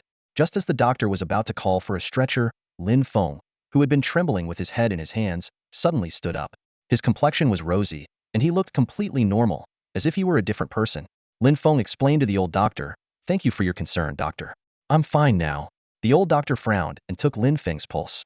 After a moment, his frown relaxed, and a hint of surprise flashed in his eyes. "Young man, where did you learn your skills?" Lin Feng quickly changed the subject. "Haha, doctor, you're joking.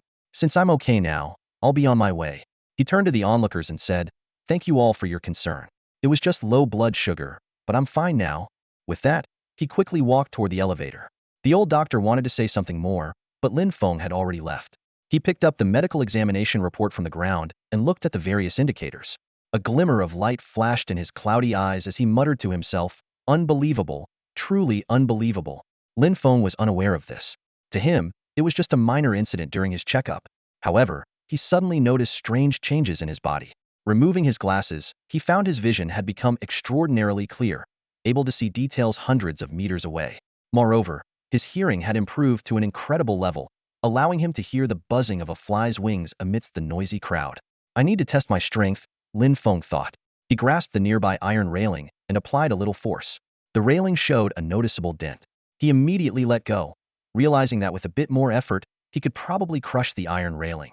It seems that the game Godslayer is far more complex than it appears, Lin Feng mused. At that moment, a game-like interface appeared before his eyes.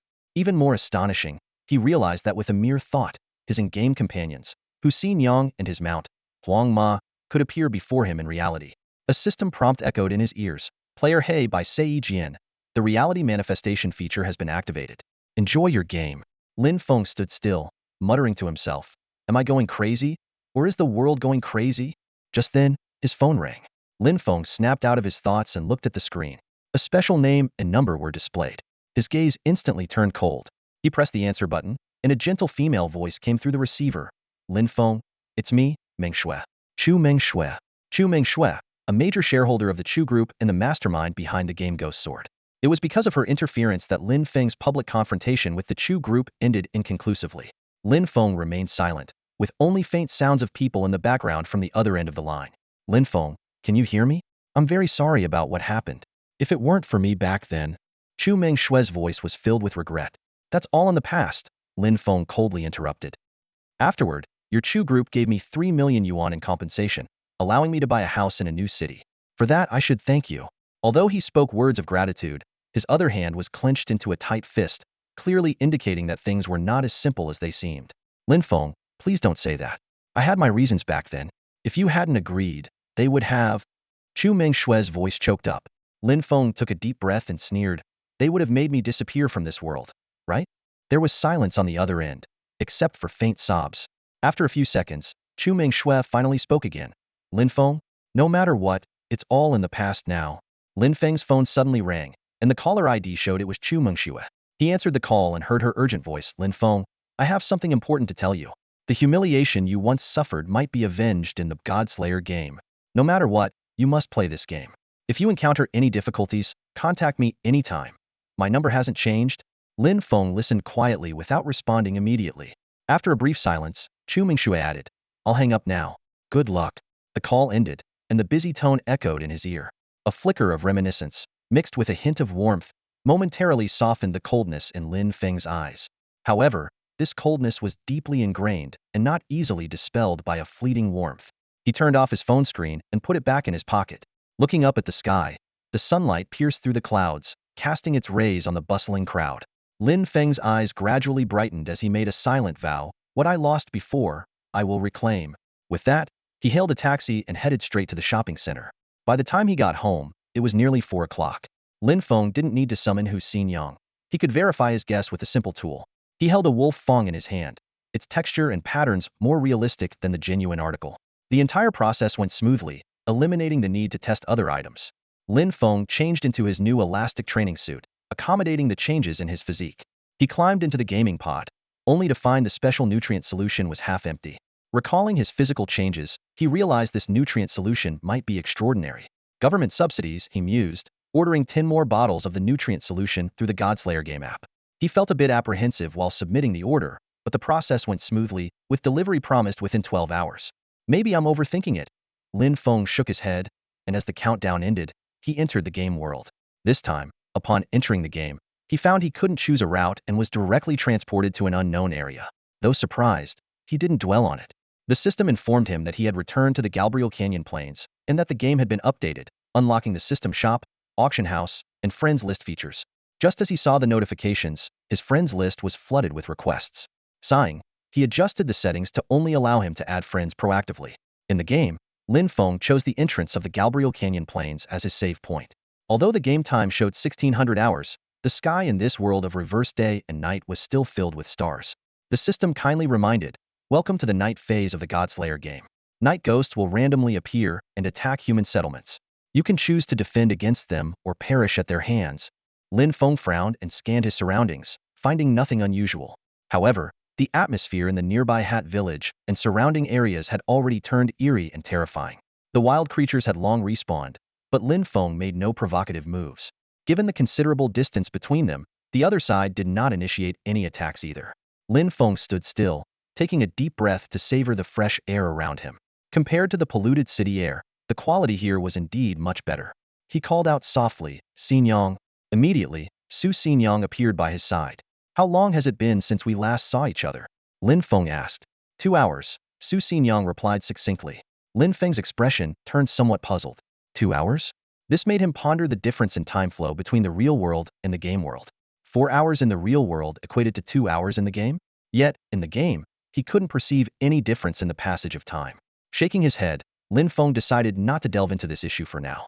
He opened the trading market, only to find that its contents were far from what he had expected. There were no loot boxes, no weapons or equipment, not even consumables or materials. Frowning at the trading market interface, Lin Feng saw that it was filled with listings selling 10 spirit coins each. Every transaction showed 100 renminbi 1 spirit coin. This seemed to be the only thing available for trade at the moment, with a daily limit of 10 of 1 spirit coin balance. Lin Feng recalled that the first main quest rewarded 100 spirit coins, so 10 would be exactly 10 spirit coins. Since all transactions were anonymous, he couldn't see any details about the traders, nor could he be sure if these trades were genuinely initiated by players. At the moment, Lin Feng had a considerable amount of spirit coins, including those earned from selling materials to shops, completing quests, killing wild creatures, and the treasure map haul. He had a total of 2,136 spirit coins left after spending 100 on storage. If he sold some more items, he could easily gather a few hundred more. However, Lin Feng had no plans to sell these spirit coins. He intended to save them up and use them to embed gold spirit stones into his weapons once he had enough. The function to actively purchase spirit coins wasn't available yet. For now, anyone wanting to buy in bulk would have to do so manually, one transaction at a time. The trading market's current functionality doesn't really help me much right now, Lin Feng thought to himself as he opened the system store. Compared to the trading market's simplicity, the system store initially appeared dazzling. But upon closer inspection, Lin Feng found it equally monotonous. Most items were cosmetics or character appearance accessories like beards, bras, and shorts, with no attribute bonuses. All items were priced in spirit coins, with even the cheapest ones costing several coins. Lin Feng couldn't help but sigh. This might be the most extravagant system store I've ever seen. The game developers seemed indifferent about whether players bought anything, yet they offered a wide variety of items, albeit mostly useless. Lin Feng had initially thought that the opening of the system store and trading market would quickly disrupt the balance between rich and poor players. Even in this unique game, he expected some impact. But the current situation was completely unexpected. Forget it, let's focus on leveling up and fighting monsters. I'll deal with selling items tomorrow, Lin Feng resolved, not even bothering to explore the new features in detail. His confidence stemmed from holding the only 2 guild creation tokens in the entire Dragon Country.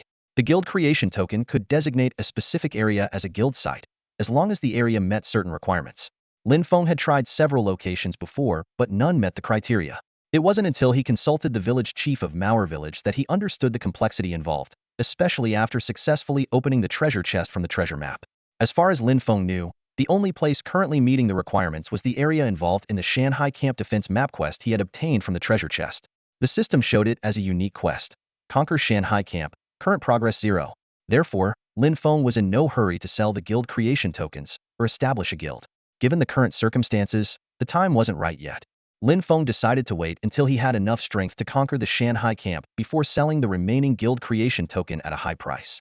He felt quite pleased with himself, considering himself a shrewd businessman.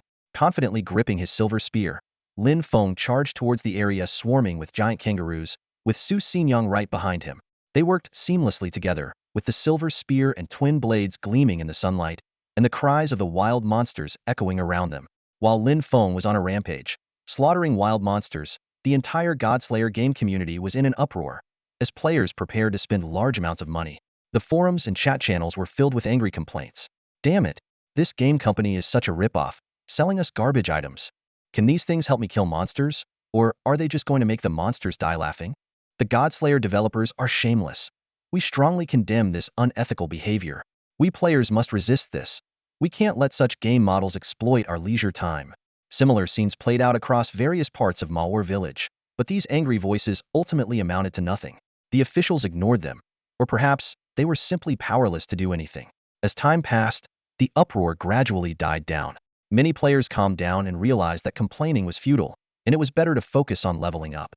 Someone remarked, "It's the first time I've seen players so eager to spend money, but can't find a proper way to recharge. Stop making a fuss and just level up. It's the most important thing." Yeah, At least we can team up with friends. We can spend a bit privately to hire a pro to help us through the early stages. Reluctantly, players accepted reality. For a time, professional gaming companions became extremely popular in the Godslayer community, with various guilds springing up like mushrooms after rain. The officials, however, remained indifferent, as if this was exactly what they had hoped to see. Amidst all this chaos, Lin Feng remained focused. He led Su Xinyang, fighting their way from the plains of the Jelbilik Grand Canyon towards the depths.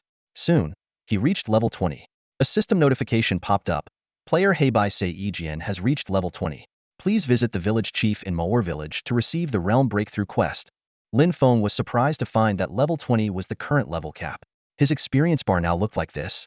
Level 2560. Though experience continued to accumulate, his level wouldn't increase until he broke through to the next realm.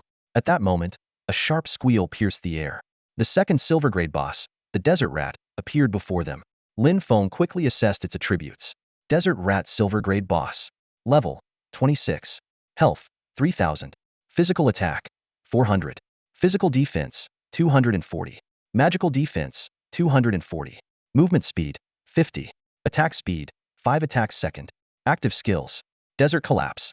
After a 3-second channeling time, deals 1000 points of area magic damage. Cooldown 10 minutes. Sandstone spike. Instantly launches 30 sand spikes dealing 200 points of magic damage each. Passive skills. Desert shelter. Reduces final damage by 50 points. Faced with such a formidable opponent, Lin Feng was uncertain. He quickly allocated 15 free attribute points to his vitality. Vitality 90. Physical defense 150. Magical defense 170.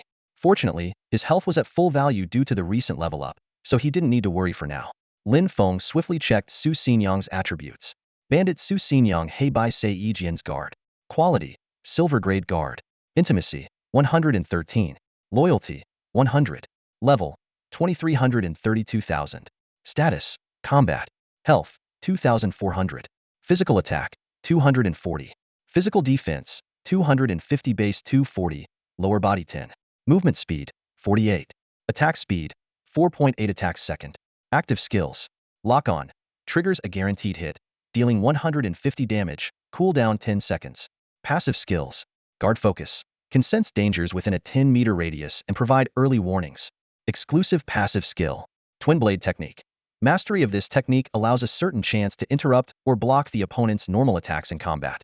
The success rate increases when using dual weapons. Attribute growth. Currently gains 100 of the experience value from killing monsters. Hidden attribute. Exclusive growth. All attributes increased by 20. Xinyang, when the fight starts, just assist me from the side. Lin Feng instructed. No sooner had he spoken than the desert rat let out a piercing squeal, its long, narrow mouth opening to reveal sharp fangs, ready to attack at any moment. The desert rat roared ferociously, swinging its massive claws and instantly shooting out countless sand spikes over a meter long. These spikes, like cannonballs, pierced through the air at incredible speed, hurtling towards Lin Feng. Lin Feng's eyes narrowed as he realized that even with a movement speed of 150 points, evading this attack in a split second would be impossible. He made a quick decision and plunged his silver spear deep into the ground in front of him, bracing himself to take the hit. A series of explosive sounds erupted as Lin Feng's body was instantly enveloped by flying sand and stones. Amid the roaring noise, numerous health deduction prompts flashed continuously, interspersed with 2 prominent misindicators. The passive skill protection of his bronze amulet activated, providing a certain probability to block skill effects, with the activation chance increasing with the level difference. Under this dual-layered protection, the seemingly ferocious attack felt like nothing more than a tickle to Lin Feng. Suddenly, a massive shadow appeared in front of Lin Feng.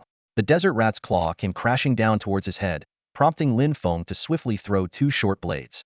The sound of metal clashing rang out as the short blades were deflected, causing the desert rat some pain but failing to halt its assault. The beast continued its relentless attack on Lin Feng.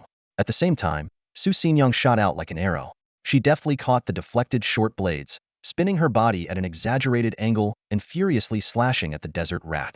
However, due to their defense and damage counterbalancing each other, her attacks barely scratched the colossal creature, if not for her locking skill that dealt 150 damage. Lin Feng noticed this but did not stop Su Xinyang.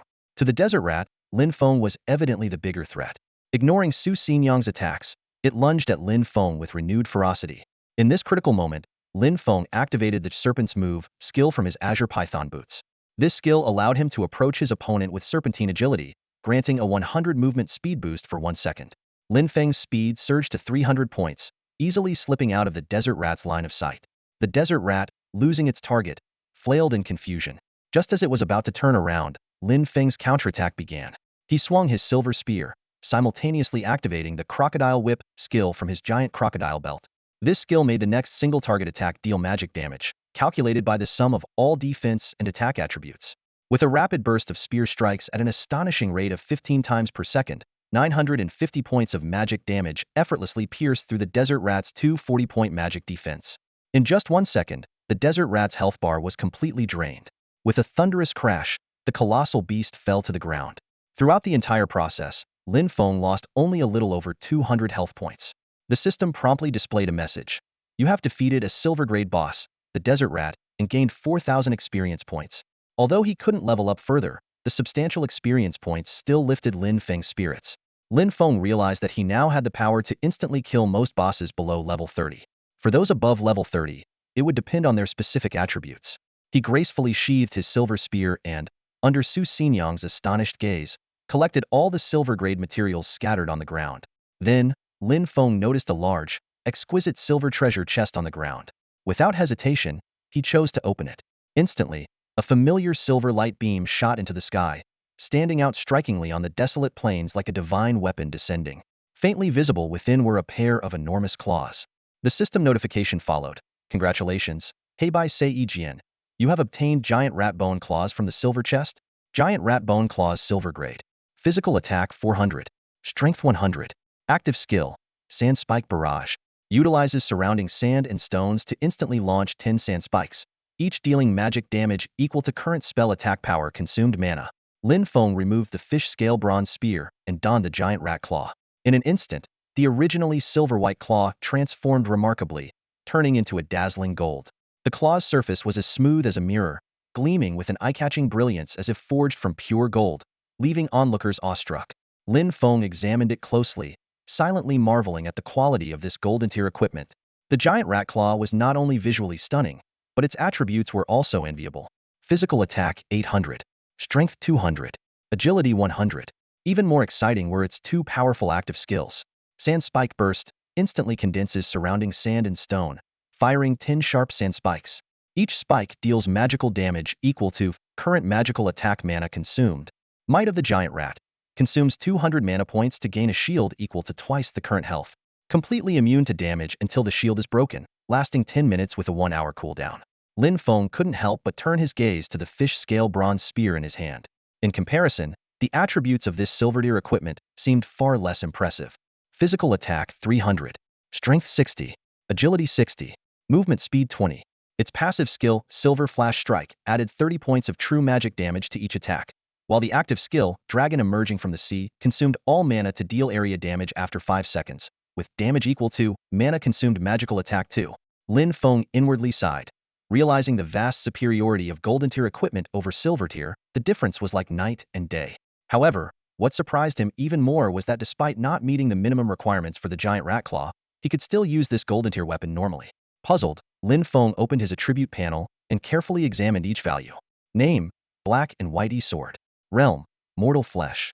Level, 26, 560700.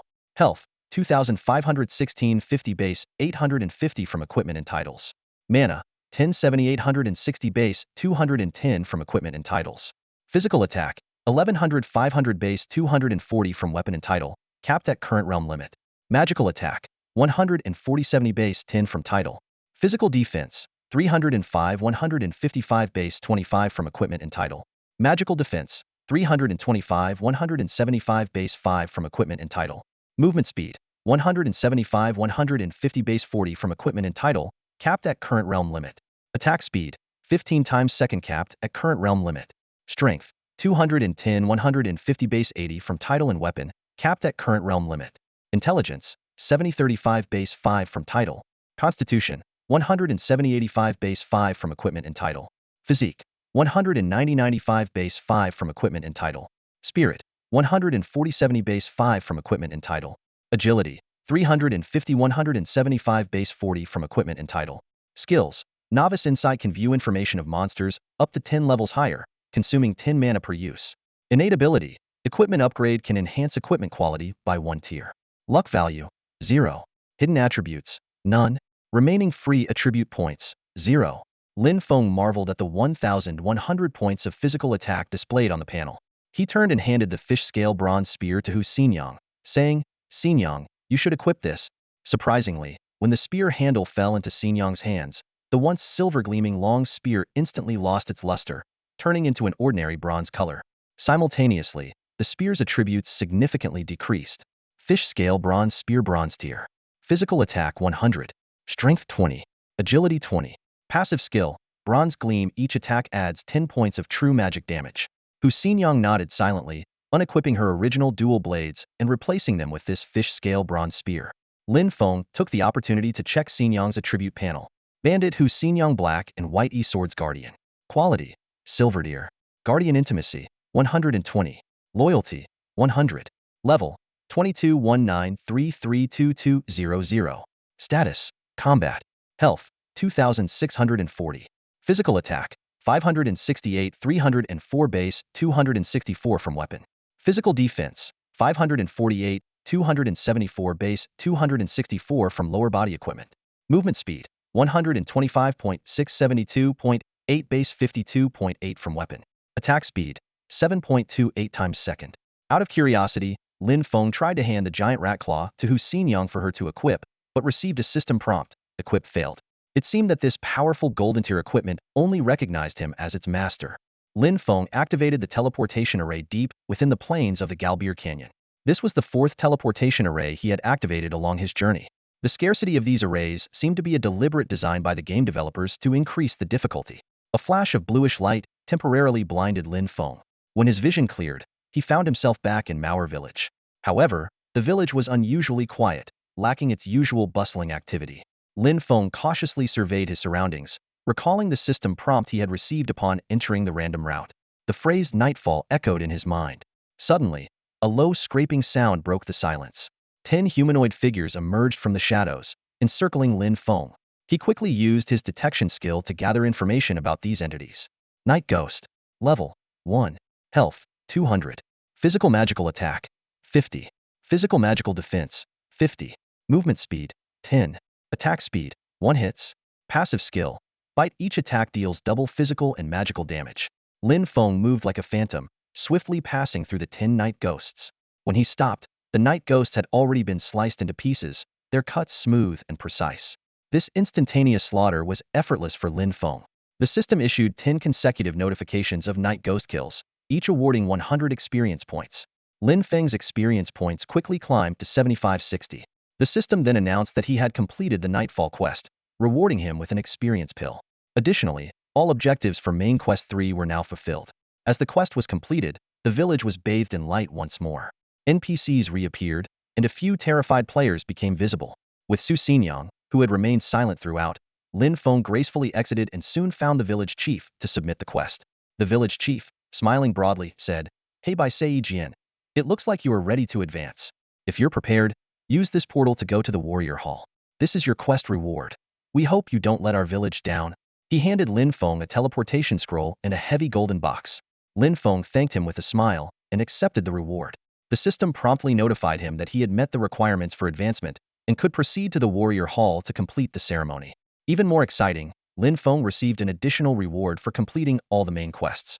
At that moment, a thunderous system announcement echoed throughout the entire Dragon Kingdom server, declaring that Lin Feng had completed all the main quests and that the Dragon Kingdom's level ranking was officially open.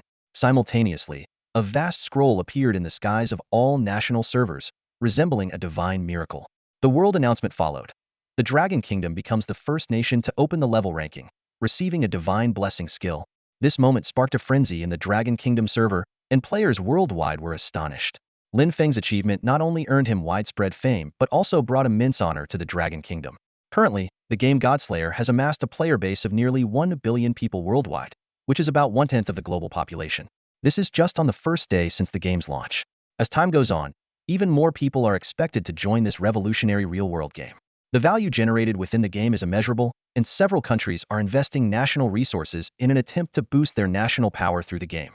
They are going all in, betting everything they have. World leaders are taking action, with some immediately sending congratulatory messages to Long Country in the name of their governments. Regardless of their stance, the unprecedented importance placed on this game by various countries is evident. For players in the Long Country server, this is an exhilarating moment. The first world announcement across the entire server fills the players with immense pride. Under the impact of this strong sense of pride, all negative news about Heibai Sei Jian on the internet vanished instantly. Lin Feng originally planned to cancel the auction event he had promoted earlier. Shortly after making this decision, the internet erupted with overwhelming criticism of Heibai Sei Jian, with various derogatory nicknames emerging. The Lin Group, where Lin Miaoka works, was among the most vocal critics. However, ordinary players were unaware of the orchestrated public opinion behind these events. The world announcement wiped away all of Lin Feng's blemishes in an instant. Although no one knew the exact significance of obtaining a divine blessing skill, such a world announcement undoubtedly brought great honor. Watching the cheering players around him, Lin Feng felt a bit overwhelmed. Fortunately, he was known only by name and not face. As long as he didn't reveal his identity, he was unlikely to be recognized. On the game interface, the level rankings for the Long Country server were clearly displayed. Rank number 1 Heibai Sei Jian level 20 mortal body. Rank number 2 Long Jun level 18 mortal body. Rank number 3 Ying Luo Shui level 16 mortal body. Rank number 4 was Shirley Changsheng level 15 mortal body. Rank number 5 Gongsun Wan'er level 15 mortal body. Rank number 100 De Gu, Qing Dianda level 11 mortal body. This top 100 list showed that a level of 11 was sufficient to make the rankings, while Lin Feng's level was a full 2 levels higher than the second place.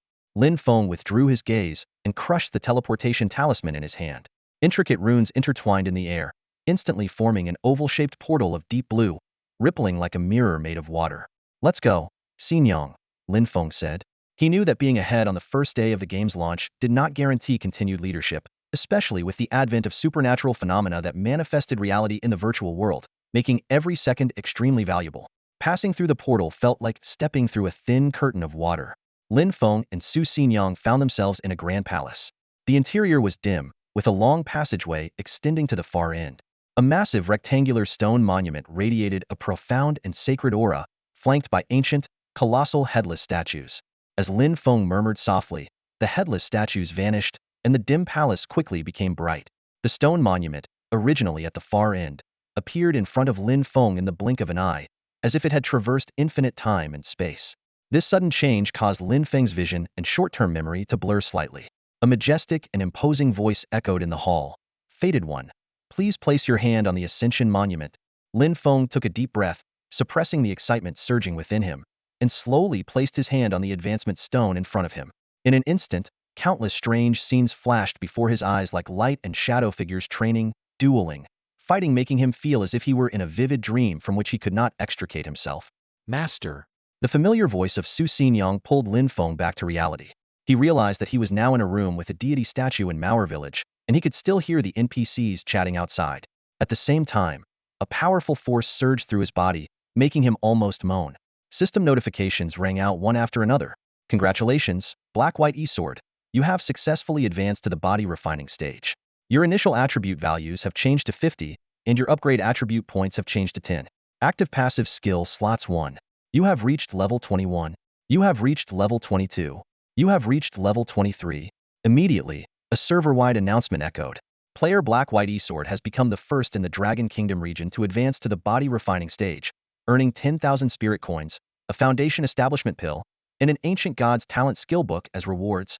This was Lin Feng's third time topping the server announcements today, drawing envy and jealousy from countless players. In just one day, he had seized almost every famous opportunity since the game's launch. The system rewards were quickly credited to Lin Feng's account. Looking at the additional 10,000 spirit coins, the exquisite pillbox, and the ancient god's talent skill book in his inventory, Lin Feng was thrilled. The description of the foundation establishment pill read, helps cultivators at the peak of the body refining stage increase their success rate of advancing to the foundation establishment stage by 20, and grants 10,000 experience points. Each person can consume up to 3 pills. The ancient god's talent skill book's description caught Lin Feng's attention. Contains the power of the heavenly Tao condensed by the ancient gods. With enough luck, you might even gain the chance to defy fate. Lin Feng wanted to consume the foundation establishment pill immediately, but received a system prompt that his current cultivation level was insufficient. As for the ancient god's talent skill book, he decided to wait until he had enough luck points to use it, as his current strength was already sufficient for easy monster grinding and leveling up. After weighing his options, Lin Feng decisively allocated 30 free attribute points to agility. He opened his attribute panel and carefully checked his latest status. Name, Black-White E-Sword. Stage, Body Refining. Level, 23 12602-300. Health, 3400 base, 2100 various bonuses 1300. Mana, 1970 base, 1310 various bonuses 660. Physical attack, 1520 base 1190 weapon, 800 title 60. Magic attack, 220 base 160 title 60. Physical defense, 290 base, 200 various bonuses 90. Magic defense, 320 base, 220 various bonuses 100. Movement speed, 385 base 260 various bonuses 125. Attack speed, 26 time a sec. Strength, 380 base 255 various bonuses 125. Intelligence, 130 base 80 title 50. Constitution, 210 base 130 various bonuses 80. Root bone, 230 base 140 various bonuses 90. Spirit, 180 base 115 various bonuses 65. Agility, 360 base 230 various bonuses 130. Skills, insight able to probe attributes of monsters up to 10 levels higher than oneself. Obtain partial information on players lower than oneself. Talent ability, equipment upgrade increases equipment quality by 1 tier. Luck points, 0. Hidden attributes, none. Remaining free attribute points, 0. Outside, there were no other players in sight. This area seemed to be reserved only for those who had just made a breakthrough in their cultivation. Lin Feng pushed open the door and saw a group of NPCs from Mauer village engaged in conversation. Their eyes immediately focused on Lin Feng, a fleeting glimmer of curiosity passing through their otherwise vacant stares, but soon they returned to normal. Lin Feng wasn't sure if it was just his imagination. At that moment, an elderly woman holding a ceremonial staff approached slowly. Her face twisted into a pained smile as she spoke. Mauer village priestess, Hei by Sei Jian. I didn't expect you to reach the body refining realm so quickly. It's time for us to say goodbye. She handed Lin Feng a piece of parchment. This is a map from Mauer village to Kanglin town. Take it. Follow the map, and you'll find Kanglin town, where you can get what you need. A system prompt appeared. Main quest 4. Head to Kanglin town incomplete. Lin Feng cupped his fists in salute to the surrounding NPCs. Farewell, everyone. Amidst their official blessings, he summoned his yellow horse and, with Hu Xinyang, dashed towards the teleportation array of Mauer village. Along the way, Lin Feng noticed several players chatting in small groups, evidently having just completed the nighttime task, their faces still showing signs of lingering fear. On the other side, some poorly equipped solo players were heading out of the village, likely newcomers who had yet to experience the trials of nighttime. In Do Not Disturb mode, Lin Feng traveled unimpeded. Arriving at the teleportation array, he saw many players departing in the opposite direction. Before they could even get a good look at him, Lin Feng had already vanished into the array. Holy crap! Did I just see a ghost? One player exclaimed. No kidding, with all the spooky stuff like nighttime and night ghosts showing up in the village, it's not far-fetched to think we saw something supernatural. Another player chimed in. An experienced-looking player whispered, don't jump to conclusions. Focus on leveling up. That was probably some high-level player activating the teleportation array. In the depths of the mining area, a ghostly blue light flickered from the teleportation array, and Lin Feng, along with Hu Xinyang on their majestic horse, appeared in the area. The previously agitated wild creatures sensed their presence and fled in terror as if facing a fearsome beast. Interesting how the reaction of wild creatures changes with your cultivation level, Lin Feng mused quietly. He glanced at the map, setting his sights on a rugged path opposite the death swamp. Hiya! With Lin Feng's command, the yellow horse surged forward on autopilot, reaching an astonishing speed of 300 km/h. The fierce wind nearly distorted Lin Feng's face, but fortunately, Hu Xinyang blocked most of it. Despite the rough terrain, the horse's speed remained impressive. When can we get a hover carriage with wind protection? Lin Feng muttered. At this rate, if the journey takes much longer, I'll be numb from the wind, and my butt will be sore from the bumps. After his grumbling, Lin Feng began to contemplate his next move.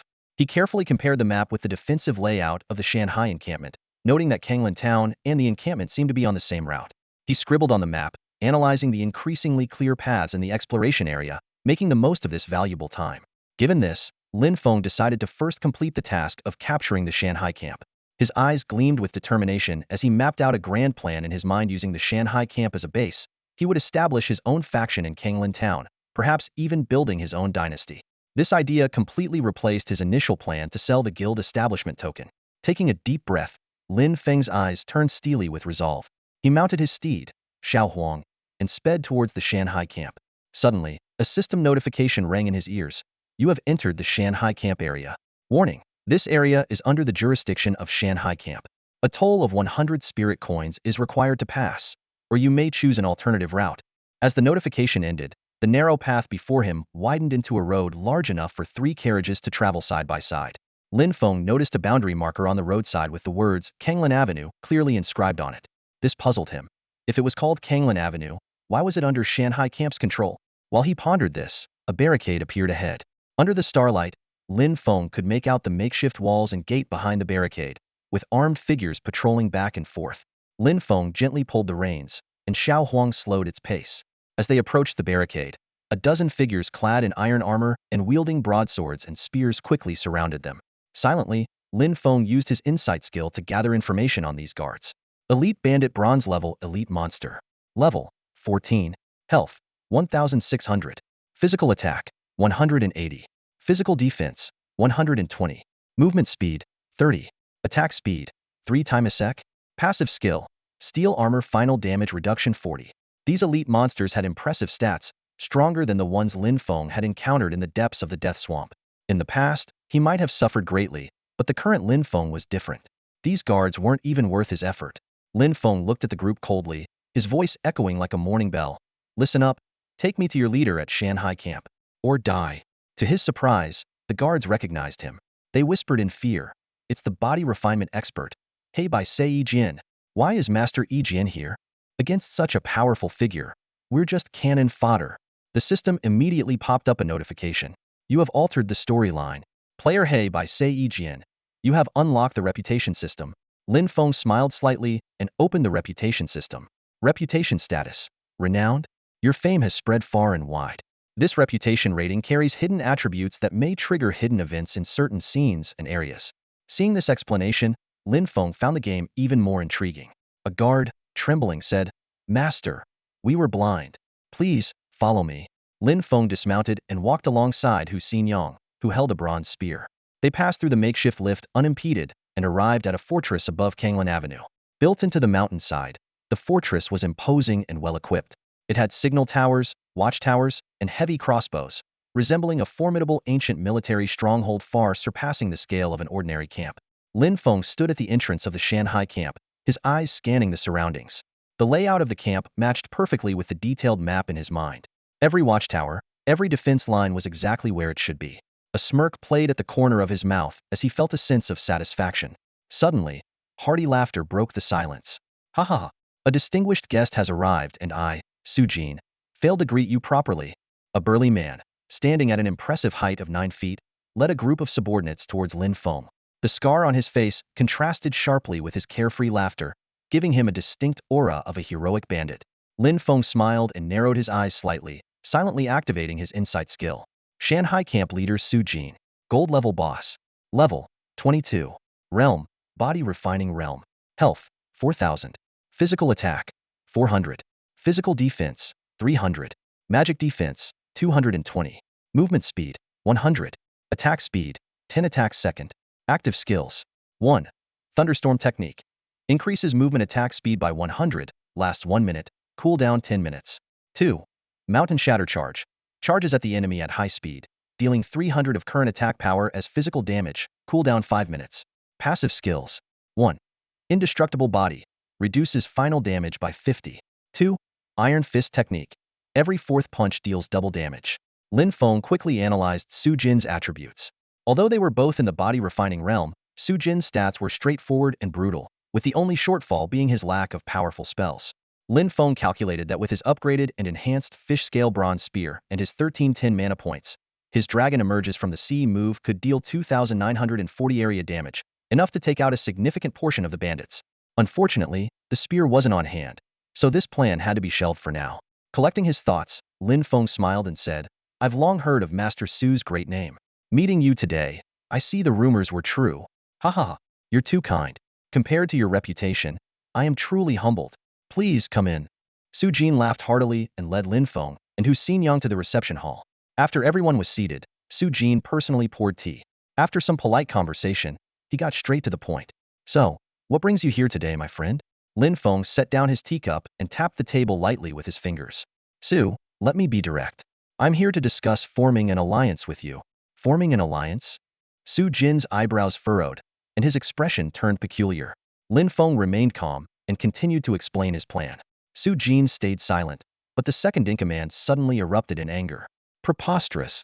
The deputy slammed his hand on the table, shattering it, and pointed at Lin Feng. Brother, this guy thinks he can take over our Shanghai camp just because of his reputation. It's absurd. How dare you disrespect my master? You're courting death.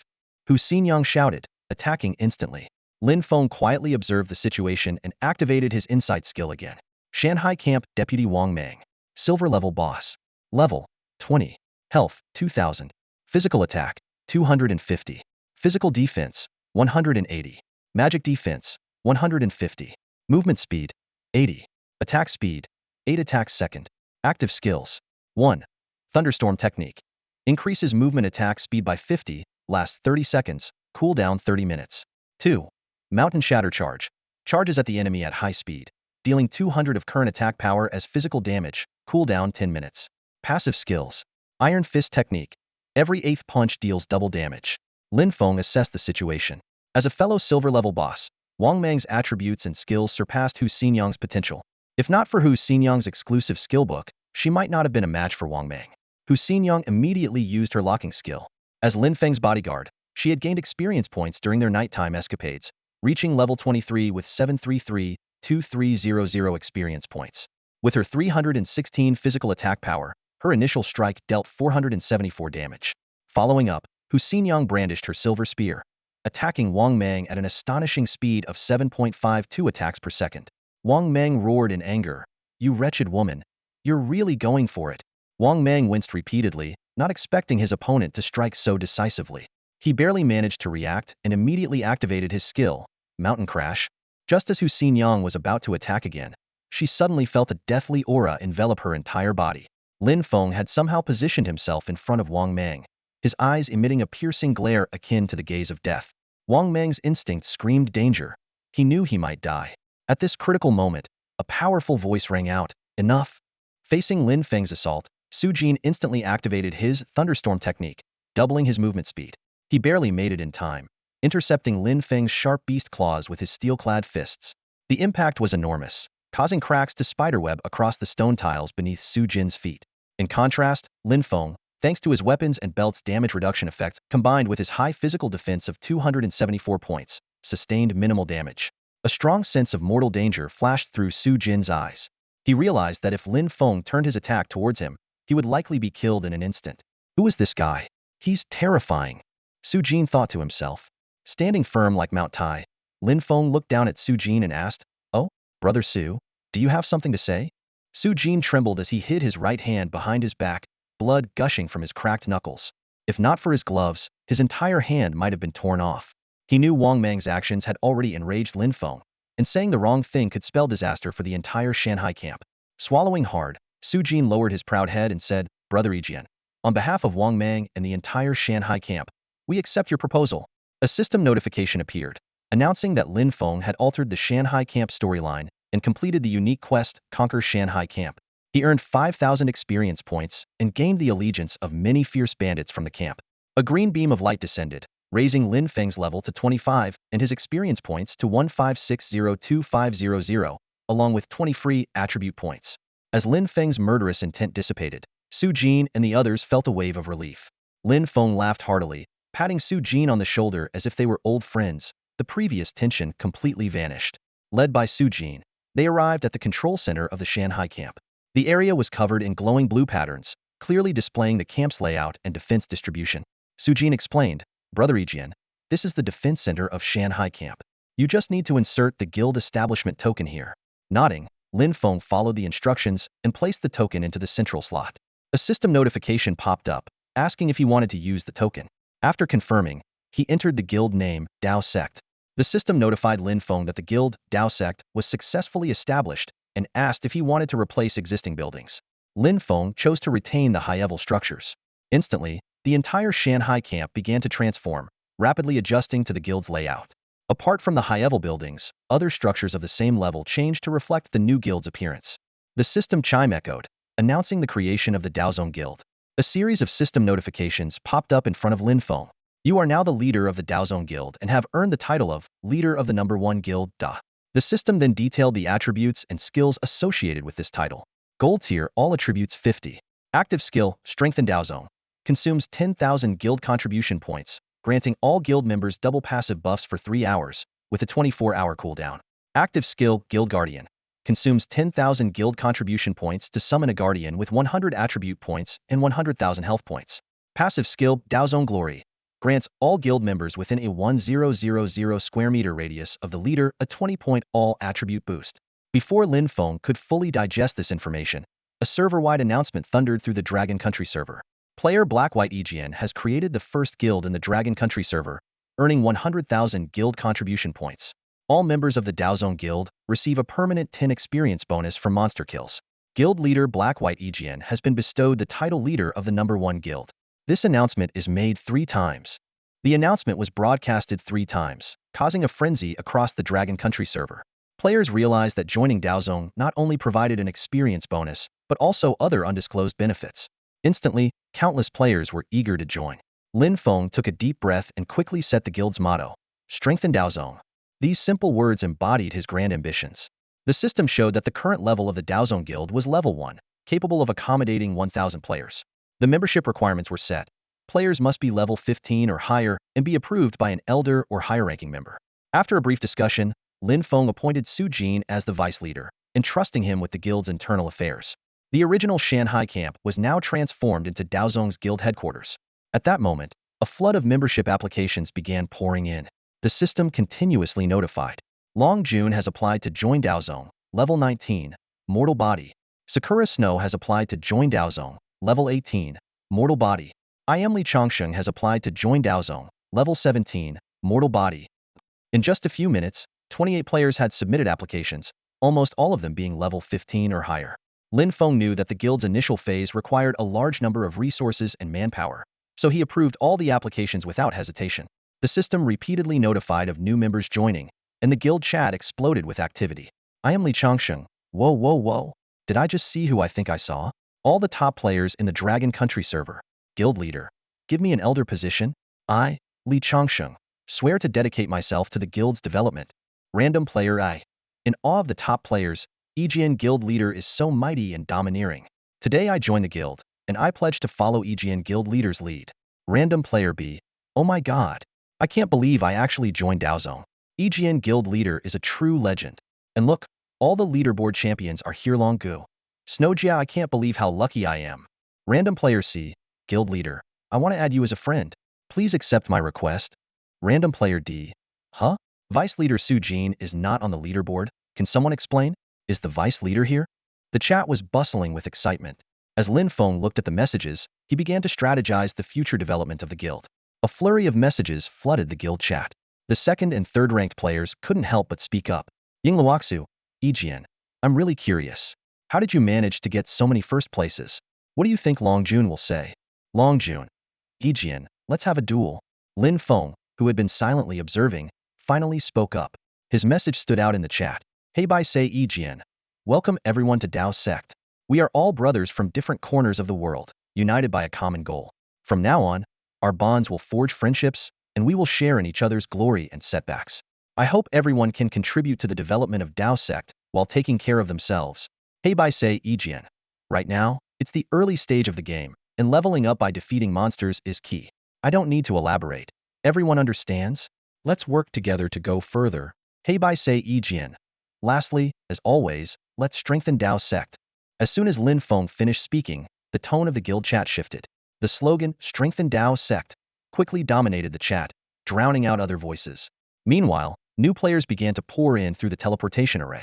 They were immediately captivated by the grandeur of Dao Sect, a far cry from the rural layout of Mauer Village. Su Jin's team quickly organized and welcomed the newcomers, introducing them to the guild's features and benefits. Lin Feng personally reviewed the guild applications. Amidst the exclamations of "Look, it's the guild leader," he exchanged a few encouraging words before stepping onto the teleportation array with Su Xinyang. They vanished in a flash of blue light. On the way to Kanglan Town, Su Xinyang suddenly asked, Master, are you really confident in leaving everything to Su Jin? Lin Feng looked down at Su Xinyang in his arms, surprised at how lifelike she seemed, more like a real person than just game code. After a moment of contemplation, he answered seriously, Xinjiang, there's an old saying in Longhua. If you trust someone, don't doubt them. If you doubt them, don't use them. Since I've chosen to trust Su Jin, I'm prepared to bear all the consequences. Su Xinjiang nodded thoughtfully. I understand, master. Lin Feng gazed at the gradually brightening horizon, reaching out as if to grasp the sunlight. In this game world that felt so real, a new day was beginning. System prompt. You have entered the outskirts of Kanglan Town. The outskirts of Kanglan Town were a desolate wasteland dotted with a few wild beasts, enacting the law of survival among the low shrubs. In stark contrast, a fortified town stood prominently in the center of the wasteland. Riding his yellow horse at full speed, Lin Feng left a trail of dust behind him. As he approached the town gates, he gradually tightened the reins, slowing to a walk under the watchful eyes of the gate guards, and entered Kanglan Town. System prompt. You have entered Kanglan Town. The current scene is a general route, randomly assigned by the system. Lin Feng completed Main Quest 4, earning 2,000 experience points. The system prompted him to visit the town master's mansion in Songlong Town to receive a new main quest. As he noticed the game rules seemed to be changing, a beam of emerald light descended, further increasing his experience. Checking his attribute panel, Lin Feng saw he was now level 26, with 10602600 experience points and 30 free attribute points remaining. Riding his yellow horse, he followed the auto pathfinding towards the town master's mansion. Although Songlong Town lacked other players, it bustled with life. The streets were filled with carriages and pedestrians, resembling a vivid, ancient market scene. Lin Feng imagined how much more spectacular larger cities might be. Arriving at the mansion, two imposing copper lions over 2 meters tall stood guard, their eyes seemingly containing latent killing intent. Heeding the guard's instructions, Lin Feng dismounted and entered, soon receiving a new main quest in a small courtyard. The quest steward cheerfully said, Black and White E-Sword, truly a talented and strong individual. Recently, Constable Liu was ambushed and killed. Please investigate this matter and clear out the wandering mountain ghosts in the northern area. Lin Feng gladly accepted, and the system immediately updated his quest log. Main Quest 1. Investigate Constable Liu's ambush 0 progress. Kill wandering mountain ghosts 0500. The quest brief detailed Songlong Town's strategic importance, White Eye Village's significance, and the background and behavior of the wandering mountain ghosts. The steward handed Lin Feng an investigation token with intricate, hard-to-replicate patterns. After thanking him, Lin Feng summoned his yellow horse and swiftly headed towards the northern outskirts. The system consecutively notified Lin Feng as he entered Songlong Town's outskirts, the burial ground's periphery, and its depths. Monster levels gradually increased from 18 to 22, but still posed no threat to him. Reaching the depths of the burial ground, Lin Feng faced a chilling sight. Dense cave openings resembling a giant beehive, each about 2 people tall. Despite the daylight, the eerie atmosphere made his scalp tingle. As he prepared to investigate, Lin Feng suddenly changed his mind and said to Hu Xinyang, pick any cave and drag out whatever's inside. Without a word, Hu Xinyang unhesitatingly entered a pitch-black cave. Watching her disappear into the shadows, Lin Feng coughed awkwardly, trying to mask his embarrassment. Finally, he decided to allocate all 30 remaining attribute points to his physique stat and opened his attribute panel to make the changes. Lin Feng focused his attention on his attribute panel, where detailed data was displayed before him. Health points 10602600, mana points a staggering 2,750 with additional bonuses. Physical attack power 1840, significantly boosted by various equipment and titles. Magic attack power 1290, also enhanced in multiple ways. His defense, movement speed, and other attributes had all seen considerable improvement. What stood out the most was his attack speed, which had reached an astonishing 30.5 hits per second. Lin Feng marveled, I didn't expect the increase rate to have after hitting 30 hits per second. It seems future gains in agility will mostly reflect in movement speed. If I can't win, I can always run. Definitely a good survival strategy. As he pondered, a piercing shriek erupted from deep within the cave, followed by a cacophony of monstrous howls echoing throughout the burial grounds. Lin Feng's heart tightened as he glanced at the guardrail, whose Xinjiang's health bar was depleting at a visible rate. Not good. Lin Feng muttered under his breath and dashed into the cave without hesitation. After navigating a narrow passage, he emerged into a vast underground world resembling a gigantic terraced field. The sheer scale was breathtaking. Even more shocking was the sight of countless human-sized, grotesque monsters plummeting from the earthen ceiling above.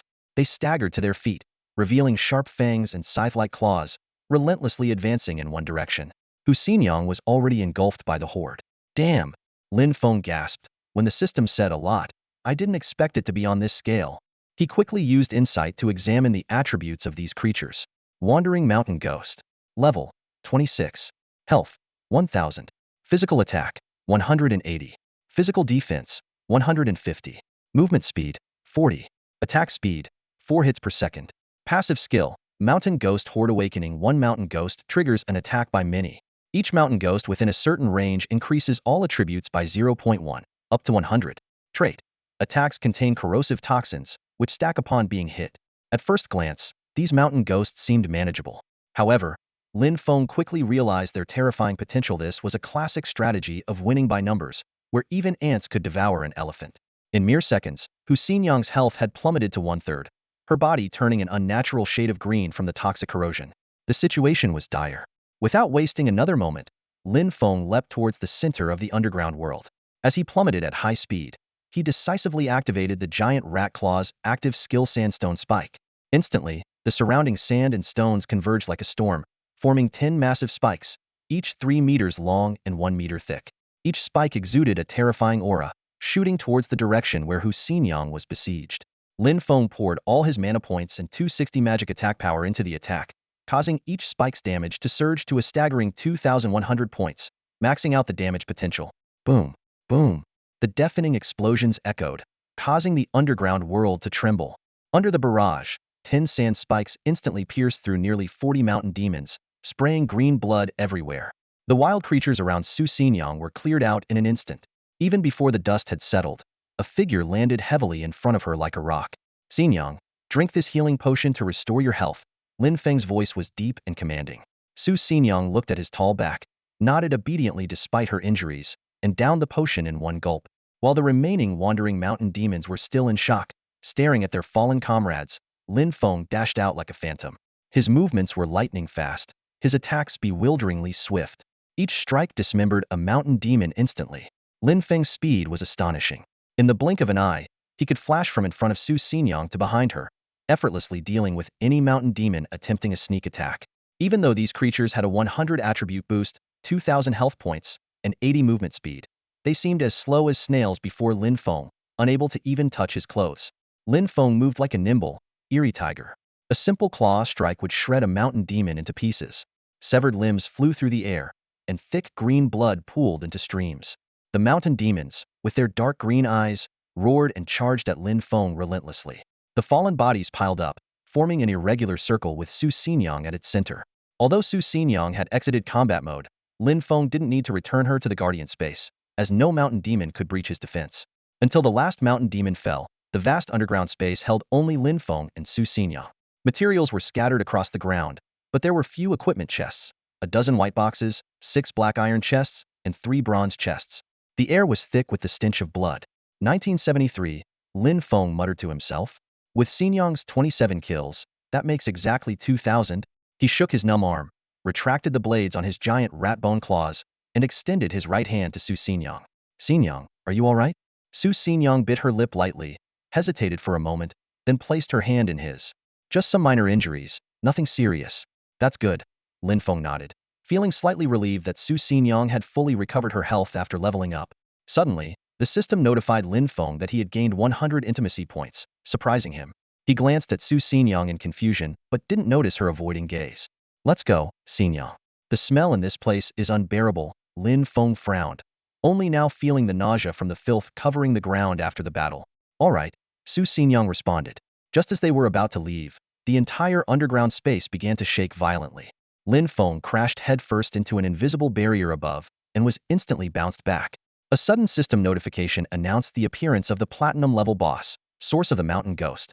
Before the echo of the alert faded, 2 massive, scythe-like arms burst through the stone wall, tearing it apart. A colossal figure emerged, towering as high as a 3-story building, sending chills down anyone's spine. Those who kill my kin shall die, roared the source of the mountain ghost, its voice deafening. The system immediately displayed detailed information about the boss. Source of the mountain ghost platinum-level boss. Level 30. Health 10,000. Physical attack 450. Physical defense 280. Magic defense 280. Movement speed 100. Attack speed 10 times second. Active skills 1. Devour. Absorbs the flesh and blood of all kin, increasing its own attribute strength by 0.1 per kin, up to a maximum of 200. Damage taken during Devour is reduced by 50, and the attribute boost lasts until the end of the battle. 2. Gluttonous Feast. Enters a frenzy state, instantly knocking back enemies and dealing 500 true damage. Movement and attack speed increase by 100, and attacks leech 10 life. Lasts for 5 minutes, with a 30-minute cooldown. Passive skills. 1. Death counter. When health drops below 10, triggers Gluttonous Feast again, with life leech increased to 20. 2. Calamity Bind. Attacked players are locked onto and cannot evade attacks. Lin Feng quickly assessed the situation and decisively placed Hu Xingyang into the guard slot. He knew all too well that if the source of the mountain ghost devoured the nearly 2,000 wandering mountain ghost corpses, its attributes would skyrocket by 200, and its attack power would surge to 1350 points, leaving him with no chance of victory. Devour. The source of the mountain ghost's voice grated like nails on a chalkboard, as if forced out from a parched throat. Its jaw smashed into the ground, and countless tentacle-like appendages spread wildly toward the surrounding corpses. The enormous mouth, as large as its body, greedily absorbed them, and its body began to swell at an alarming rate, poised to complete the devour in just 5 seconds. Lin Feng's eyes narrowed as he swiftly allocated the newly gained 10 attribute points to his constitution. Constitution, 230. Physical defense, 260. Magic defense, 280. Seizing this rare opportunity, Lin Feng moved like lightning. He bit down on a mana potion from his giant crocodile belt and activated the active skill Serpent Walk from his green python boots. Green python boots' active skill Serpent Walk rapidly approached the target with a serpentine footwork, gaining a 100 movement speed boost for 1 second. Cooldown, 10 minutes. Lin Feng's movement speed instantly doubled to 620 points, nearly half the speed of sound. His figure flickered like a phantom, and in the blink of an eye, he was behind the source of the mountain ghost's head. Without hesitation, Lin Feng used a sharpening rune, increasing his damage by 50 for 10 seconds. His physical attack skyrocketed to 1935 points. With sharp bone claws extended from his twin rat bone claws, Lin Feng slashed furiously at the back of the source of the mountain ghost's head. By this time, the boss had completed more than half of its devour, and its attributes had surged. Source of the mountain ghost platinum level boss. Health, 20,644. Physical attack, 929. Physical defense, 578. Magic defense, 578. Movement speed, 100. Attack speed, 10 times second. Despite the 50 damage reduction during the devour state, the source of the mountain ghost couldn't withstand Lin Feng's terrifying attack speed and immense damage. A flurry of damage notifications appeared, and its health rapidly plummeted. Suddenly, the source of the mountain ghost let out a piercing, enraged howl, triggering its active skill Gluttonous Feast. Lin Feng reacted swiftly, instantly activating the bronze amulet's active skill, Holy Light Protection. A golden light flashed, enveloping him in a defensive shield that could partially block skill effects for 1 second.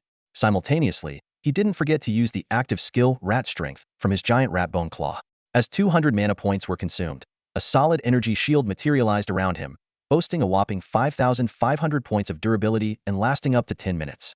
However, to Lin Feng's surprise, the system suddenly indicated that the Holy Light Protection had failed. Before he could even react, he was uncontrollably hurled backward, crashing heavily into an invisible system barrier. Although the shield absorbed most of the impact, Lin Feng still fell into a 3-second stun, his ears ringing and vision blurring. In that brief moment of disorientation, a massive shadow completely obscured Lin Feng's view. The colossal form of the mountain demon was now within striking distance, unleashing a barrage of attacks like a torrential downpour. With a terrifying attack speed of 20 hits per second, its claws rained down on Lin Feng, attempting to tear him apart. As soon as Lin Feng shook off the stun, he realized he had nowhere to escape. The mountain demon's passive skill, Calamity Bind, had locked onto his aura, leaving him no place to hide. With no other options, Lin Feng braced himself for a desperate counterattack. In the blink of an eye, the 5,500-point shield was shattered by the mountain demon's relentless assault. The damage now directly impacted Lin Feng's body. In this critical moment, he bit down on a potion bottle, frantically consuming a stockpile of instant recovery potions. Through sheer willpower and the potion's effects, he barely managed to withstand the mountain demon's ferocious onslaught. In those few intense seconds, Lin Feng and the mountain demon engaged in a heart-pounding close-quarters battle. The sound of their blows landing echoed continuously, neither willing to give an inch. Suddenly, the mountain demon let out a chilling roar, its health having dropped to 10, triggering its passive skill, Desperate Retaliation. Lin Feng was once again sent flying, receiving a system prompt for a 3-second slowdown. He quickly glanced at his nearly depleted health and unhesitatingly used a healing salve. The salve's effect took hold immediately, visibly healing his wounds and stopping the bleeding. He then shoved a composite recovery potion into his mouth, biting down hard. The instant restoration of 800 health points temporarily pulled him back from the brink of danger. At this point, the mountain demon had only 4,000 health points left, but it showed no signs of retreating. Instead, its scythe-like claws glowed with an eerie red light, radiating an aura of fury. It charged at Lin Feng again, determined to tear him to shreds. As the mountain demon's claws were about to strike, Lin Feng suddenly chewed through a flight pill. Instantly, wings sprouted from his back, propelling him into the air like an arrow. He narrowly grazed past the mountain demon's body, heading swiftly towards its rear. Due to inertia, the mountain demon's attack missed, its claws slamming into the system's barrier. Despite its incredible 200-point movement speed, by the time it tried to turn and attack Lin Feng again, it was too late. Seizing the fleeting opportunity, Lin Feng launched a frenzied assault on the mountain demon's already wounded rear. His attack speed was so fast it was nearly imperceptible, even to a high-speed camera recording at 30 frames per second. Under Lin Feng's relentless barrage, the mountain demon's remaining 4,000 health points quickly dwindled to zero. Although its desperate retaliation once again sent Lin Feng flying, this time he didn't fall into a stun. Instead, he capitalized on the final chance. As the blood-red glow faded from the mountain demon's eyes, its massive body, as large as a small building, collapsed with a resounding crash, kicking up a cloud of dust. From the fallen corpse, a platinum-crafted, intricately decorated silver chest slowly emerged. The chest emitted a mesmerizing glow, standing out starkly on the blood-soaked battlefield. The system prompts appeared in quick succession. You have defeated a platinum-level boss, Mountain Demon, gaining 5,500 experience points. You have leveled up. You have leveled up. Lin Feng's level instantly surged to 29, with 560,2900 experience points, and he also received 20 free attribute points. He felt a rush of energy coursing through his body, quickly restoring him to peak condition. Taking a deep breath, Lin Feng reached out to touch the cold treasure chest. A faint light flickered, and the first platinum chest was successfully obtained. Finally, his tense nerves were able to relax. Lin Feng wearily sat down on a relatively clean spot on the ground. He softly called out, "Come out, Xinyang." As soon as he spoke, the space in front of him rippled, and Hu Xinyang seemed to step out from an invisible doorway. "Master, are you all right?" Hu Xinyang asked with concern. Lin Feng waved his hand to indicate that he was fine. He instructed Hu Xinyang to automatically collect the surrounding items, and then, with her support, he returned to the surface. Compared to the hellish cavern, the environment here, though desolate, was much more comfortable in terms of air and scenery. The two found a patch of green grass. Hu Xinyang carefully helped Lin Feng sit down, letting his head rest on her soft lap. As the gentle breeze blew and the sunlight softly bathed them, Lin Feng's taut nerves gradually relaxed. The bloody and perilous battle earlier certainly required some time to process. In this tranquil and comfortable atmosphere, Lin Feng rested with his eyes closed for about 10 minutes. Then, he slowly sat up and gave Hu Xinyang a grateful smile. Next, he took out the spoils of his earlier battle. A dozen plain boxes, 3 black iron boxes, and 1 bronze chest, opening them one by one. System notifications rang continuously as Lin Feng received various items: light attribute enhancement talismans, physical defense amulets, marching rations, detoxification pills, and more. The most valuable among them were 2 enhancement amulets and 2 detoxification pills. From the black iron boxes, he obtained a guardian experience pill and a bat cloak. "Here, Xinyang, take this experience pill," Lin Feng said, handing the pill to Hu Xinyang. She nodded, took it, and swallowed it directly. Lin Feng carefully examined the bat cloak. It felt soft and lightweight, with faint batwing patterns visible on it, giving it a unique design. As he put on the cloak, he immediately felt its special effects. Not only did it increase his movement speed, but it also granted him the ability to hover briefly. This cloak is truly a godsend, Lin Feng thought to himself, recalling the earlier battle with the mountain ghost source. If he hadn't used the flying pill at the last moment, he might have perished. He understood the importance of flight capabilities. Even a small feature like this was incredibly valuable. The system alert chimed, heralding the fortune of He by Sei Jian. "Congratulations, He by Sei Jian. You've acquired a pair of embroidered high boots from the black iron chest." Lin Feng quickly took out the boots and handed them to Hu Xinyang beside him. "Here, Xinyang, try these on," he said, his voice tinged with anticipation. Hu Xinyang nodded in agreement, swiftly removing her original embroidered shoes and slipping into the new high boots. The boots hugged her slender legs, instantly adding an air of valor to her presence. "Not bad, they look great," Lin Feng genuinely praised. Hearing the compliment, Even the typically aloof Hu Xingyang couldn't help but let a slight smile tug at her lips, a glimmer of joy flickering in her eyes. Lin Feng then turned his attention to the bronze chest. He carefully opened it, and a faint green light flashed. The system announced again, "Congratulations, Bai Seijian. You've obtained a pair of mountain demon leg guards from the bronze chest." These so-called leg guards were actually a uniquely styled pair of pants. As Lin Feng examined them closely, he found that they were made from an unknown, special leather, with fierce mountain demon faces, sharp fangs, and claws etched onto the surface, as if they were sealing countless mountain demons within. Eagerly, Lin Feng put on the leg guards. Instantly, wisps of faint black mist began to rise from the leg guards, perfectly complementing his original outfit and giving him an eerie, sinister aura. The system promptly updated the attributes of the mountain demon leg guards, upgrading their quality to silver tier and significantly enhancing their stats. Lin Feng silently noted these changes, feeling a surge of joy. Finally, it was time for the most anticipated moment, opening the platinum chest. Lin Feng took a deep breath and slowly opened the chest. In an instant, a dazzling pillar of silver-white light shot into the sky. The system's voice rang out once more, "Congratulations, Bai Seijian. You've acquired the Great Wilderness Dragon Imprisonment Technique skill book from the platinum chest."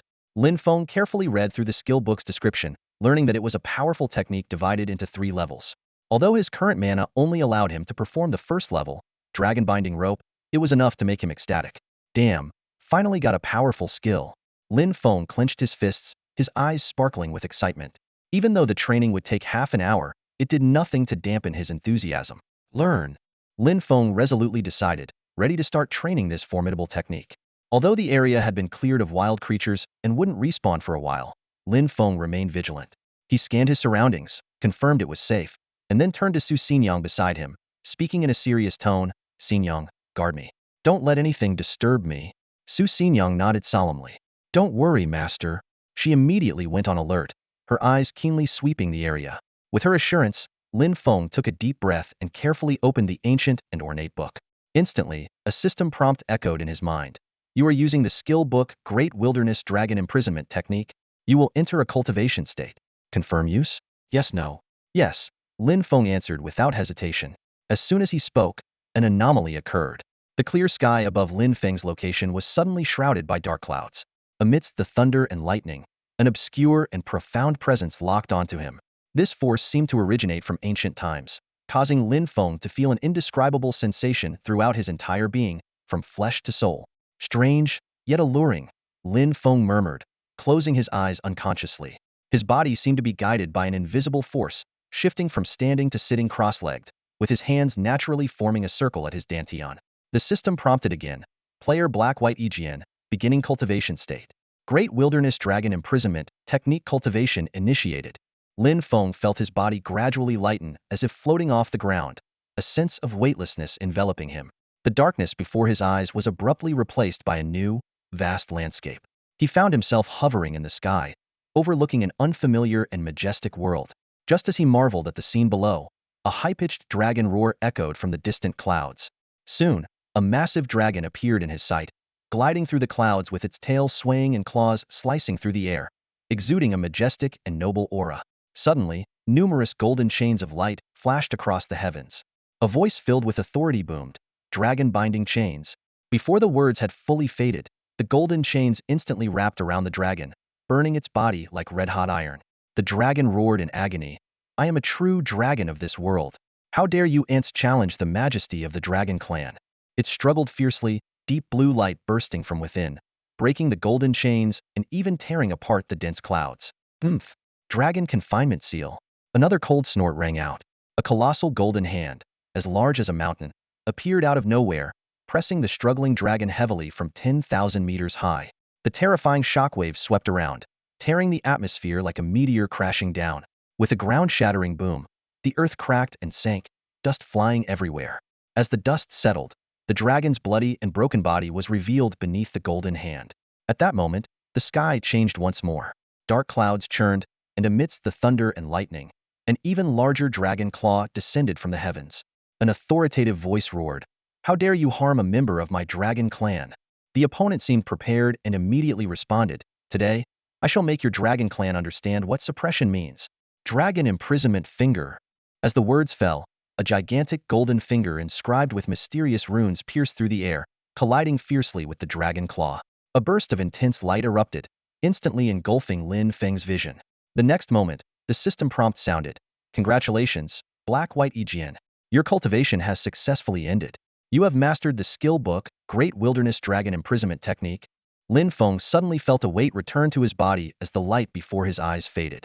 He slowly opened his eyes, returning to the real world. The scenery before him came back into focus. Lin Feng turned his head to look at Hu Xinyang, who stood with her back to him, gripping her fish-scale bronze spear tightly and scanning the surroundings warily. The extraordinary training experience he had just gone through still lingered in his mind, vivid scenes replaying as if he were truly there. He took a deep breath, savoring the memory before he let it go, and then allocated the 20 free attribute points he gained upon reaching level 29 to his spirit. Lin Feng opened his attribute panel and carefully examined his stats. His health, mana, attack power, and defense had all seen significant improvements. Notably, his mana had surpassed 2070 points, which meant he could now use the second skill of the Great Wilderness Imprisoning Dragon Technique, Trap Dragon Seal. In high spirits, Lin Feng called out to Hu Xinyang. Xinyang, it's done. Hearing Lin Feng's voice, Hu Xinyang immediately turned around and quickly walked over to him. After confirming that Lin Feng was unharmed, she finally relaxed. Unfortunately, during the battle with the mountain ghost source, Hu Xinyang hadn't shared in the experience points. Even after taking an experience pill, her level had only reached 28. Lin Feng opened Hu Xinyang's attribute panel and carefully reviewed her stats. While her attributes looked decent, the gap between them and his own was still significant. Lin Feng pondered to himself that if he could find a way to improve Hu Xinyang's guardian quality, even raising her to a gold-level guardian, her attributes would likely undergo a substantial leap. Finally, Lin Feng brought up the quest log to check the progress of his current main quest. The task Investigate the Attack on Constable Lu was 15 complete, and the objective of slaying the wandering mountain ghosts had been achieved. Lin Feng nodded slightly, mentally preparing himself for the challenges ahead. The town of Kanglan holds significant strategic value, making it a highly contested area despite its small size.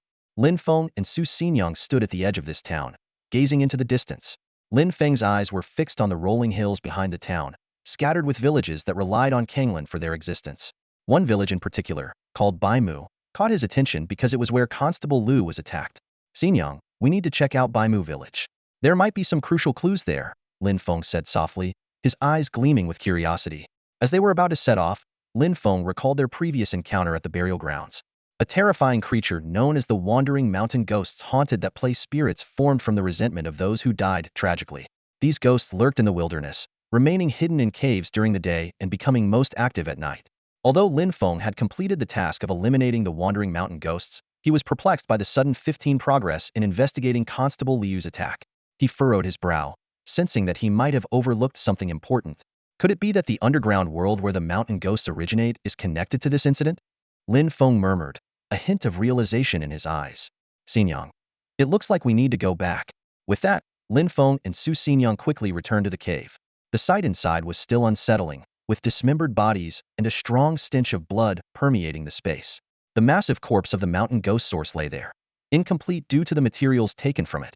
Lin Feng activated the active skill Eagle Eye from his falcon mask, and the environment around him subtly changed. He keenly noticed something and, using the effect of his bat cloak, he leaped down, landing on the mountain ghost source's body. With the giant rat bone claw on his right hand revealing sharp blades, Lin Feng carefully cut into the abdomen of the mountain ghost source. After a nauseating surgery, he retrieved a small, special box from the massive stomach. Though the box was only the size of a makeup case, its surface was covered in glowing talismans, seemingly sealing something inside. Even the powerful digestive and corrosive forces of the mountain ghost source had failed to damage it. A system notification suddenly appeared. Player Heibai Sei Ejian has obtained an important item related to the investigation of Constable Liu's attack, the Wraith Seal Box. Lin Feng examined the eerie box closely. The system identified it as a quest item of unknown quality. The description revealed that the Wraith Seal Box was forged by ancient priests, imbued with the power of yin and yang capable of suppressing thousands of ghosts. These powers came from the mystical talismans, providing a continuous suppressive force that remained effective through the ages. This discovery gave Lin Feng new insights into the main quest. He realized that every detail mattered, and what seemed like a simple task of killing 500 wandering mountain ghosts was actually part of an intricate series of interconnected events. In that case, let's head to Baimu village first, Lin Feng decided, placing the Wraith Seal Box into his quest item inventory. After leaving the underground world, Lin Feng located and activated a teleportation array deep within the burial grounds. He then summoned his yellow horse and, with Su Xinyang, sped towards Baimu village as marked on the map. Before long, a system notification sounded. You have entered the vicinity of the Zhongmu River. Even before seeing the river, Lin Feng could hear the distant roar of rushing water, powerful and overwhelming. Unlike the desolation of the burial grounds, this area resembled an oasis in the desert, almost a paradise. However, despite the beauty, wild creatures were still abundant. Lin Feng and Su Xinyang frequently had to dismount to clear obstacles, ensuring their safe passage forward. The shadows of green-haired monsters flickered through the forest, their level 28 vitality, 2,000 points of physical attack, and 280 points of physical defense, making them formidable opponents. However, for Su Xinyang, these wild creatures posed no real threat. She moved effortlessly among them, her silver spear swinging, reaping experience points with ease. Lin Feng lay leisurely on his horse, looking completely relaxed. With a piece of grass in his mouth, his hands behind his head, and his legs crossed, he enjoyed this moment of tranquility. In stark contrast to the busy Su Xinyang, Lin Feng appeared more like a vacationing tourist. Xinyang, don't forget to collect the items these guys drop, Lin Feng lazily reminded her, his voice carrying a hint of nonchalance. As you command, master, Su Xinyang replied, her voice melodious and without a trace of discontent. Suddenly, a deafening roar shattered the forest's peace. A massive tree, so thick it would take 5 people to encircle it, came hurtling towards Su Xinyang at a tricky angle. Seeing no way to dodge, Su Xinyang braced herself to take the hit, but Lin Feng appeared in front of her like a flash of lightning. Xinyang, leave this to me, Lin Feng said, turning his cheek slightly, a sharp glint in his eye. Dragon binding chains. With a cold shout, 10 chains of golden light shot out from behind him, burrowing into the ground. 3 chains emerged to intercept the giant tree, while the remaining 7 burst from the forest floor, entangling a massive figure. It was a 2-headed green giant, a level 32 silver grade boss with 8,000 points of health and 500 points of physical defense. Its active skills, Giant Tree Impact and Berserk, made it a fearsome adversary. However, to Lin Feng, it was merely a sitting duck. Oh, it hasn't broken free yet? Lin Feng chuckled, his figure flashing as he closed in on the Berserk 2-headed green giant. The forest echoed with a series of rapid hammering sounds, the ground trembling slightly. A system notification chimed in. You have overleveled and killed the silver grade boss, 2-headed green giant, gaining 2,200 experience points. Level 30, 403000. Player Heibai Sei Jian, you have reached level 30, unlocking the ability to list items in the trading house and access new items in the system shop. Upon hearing this, Lin Feng immediately opened the trading house interface. Sure enough, he could now list items for sale. This newly acquired privilege undoubtedly opened a new chapter in his gaming journey. Although only one item can be listed at a time and a 5 transaction fee is charged on the final sale, being ahead of everyone else will undoubtedly bring enormous benefits. Lin Feng's eyes gleamed with excitement as he opened the trading interface without hesitation, listing the remaining guild establishment token from his inventory for auction. He chose not to hide his ID, letting his name, Heibai Sei Jian, be clearly visible in the seller's section. With Lin Feng's action, a lone item suddenly appeared in the trading house of the entire Long Kingdom region. The starting bid for the guild establishment token was set at 100,000 Ling coins, with a minimum increment of 1,000 Ling coins. Lin Feng set the auction duration to 12 hours, with the countdown showing 11 hours, 59 minutes, and 56 seconds remaining. As soon as the guild establishment token was listed, the chat channel of the Dao Sect Guild erupted. Oh my god, did I see that right? The guild master just listed a guild establishment token in the trading house. No way. A starting bid of 100,000 Ling coins? The guild master is awesome. Long live Dao Sect. A strong sense of pride spread among the guild members. Sharpied players quickly noticed more details. Holy crap, did you guys see that? Our guild master is already level 30. Could it be that you need to be level 30 to list items in the auction house? Players outside the guild had varied reactions. Some marveled at Lin Feng's audacity. Lin Feng has some guts to sell this. Others mocked. That Dao Sect guild master is a real profiteer. Only an idiot would buy at that price. And some pretended to be generous. I'll bid 1 billion, but if it sells, forget I said anything. However, most of these comments came from players who didn't even qualify to apply for Dao Sect. The truly powerful groups and wealthy individuals were already gearing up to compete for the guild establishment token. Lin Feng paid no attention to the chatter. After listing the item, he immediately sprinted back, holding a silver chest. Let's keep moving, Xinyang, Lin Feng said as he skillfully mounted his horse. The yellow horse continued forward, while Hu Xinyang wielded a silver spear, deftly clearing out the wild monsters along the way. Lin Feng opened the silver chest. A pure white light flashed, and a small, Intricately carved silver sword appeared in his hand. The system prompt immediately followed. Congratulations, Heibai Seijian. You have obtained a white spirit sword from the silver chest. White spirit sword. Artifact quality, silver level. Requirements: body refining realm sword mastery. Artifact slot 1. Magic attack power 300. Damage: physical attack power, magic attack power. Damage type: magic damage. Movement speed with artifact 500. Attack speed with artifact 10 attack sec. Lin Feng attempted to equip the newly acquired artifact, but received a system message. Player Heibai Seijian has not learned sword mastery and has not unlocked the artifact slot. Equipping white spirit sword failed. Reluctantly, Lin Feng stored the white spirit sword in his inventory, where it would temporarily gather dust alongside the silver saddle. At that moment, the system prompt sounded again. You have entered the Yi Bridge area? Lin Feng looked up, finally seeing the previously heard rushing river. The current was strong enough to tear apart boulders, while the bridge spanning it looked so fragile, as if no mortal could cross it. Barrier River, Yi Bridge, Lin Feng muttered, recalling the earlier system prompt. He furrowed his brow, deep in thought. Together, they mean a leaf obstructs the view, don't they? The phrase "a leaf can obscure the view" echoed in Lin Feng's mind as his gaze instinctively fell on the rushing Jiangmu River before him. This vast river stretched so wide that the opposite bank was out of sight, with waters roaring past at an incredible speed, eroding the rocky cliffs on both sides. Unlike the riverbanks Lin Feng remembered, this place was lined with pitch-black, reef-like rocks, devoid of the usual riverbank vegetation or gravel. Spanning the river was a colossal iron bridge, entirely forged from high-quality steel, its surface adorned with intricate patterns. Lin Feng struck the bridge forcefully, and a deep, resonant sound echoed while a jarring vibration spread through his body. The bridge was not only astonishingly sturdy, but also of an unimaginable scale. The most daunting feature was the nearly 50-meter-high steps leading up to the bridge, equivalent to a 15-story building. As Lin Feng looked up, he saw that the steps were smooth as a mirror, with only sporadic patches of moss and no footholds for climbing. He mused that jumping up would require a leap 100 times greater than that of an average person. Lin Feng couldn't help but wonder how Constable Liu, mentioned in the main quest, managed to transport supplies across the river.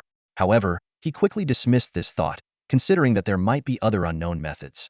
After some calculations, Lin Feng realized that even under conditions with gravity similar to the real world, a leap 100 times greater than normal would be needed to clear the steps. He reviewed his attributes. His physical attack power was 129 times that of an average person, strength was 61 times, agility was 56 times, and movement speed was 66 times. Despite the uncertainty, he decided to attempt jumping directly. Lin Feng took a few steps back and gathered his strength for a jump. After failing on the first attempt, he continuously adjusted his angle and force. After numerous attempts, he finally got the hang of it and managed to leap over the towering steps with his astonishing jumping ability. Standing on the bridge, Lin Feng surveyed his surroundings, pondering the design purpose of the bridge.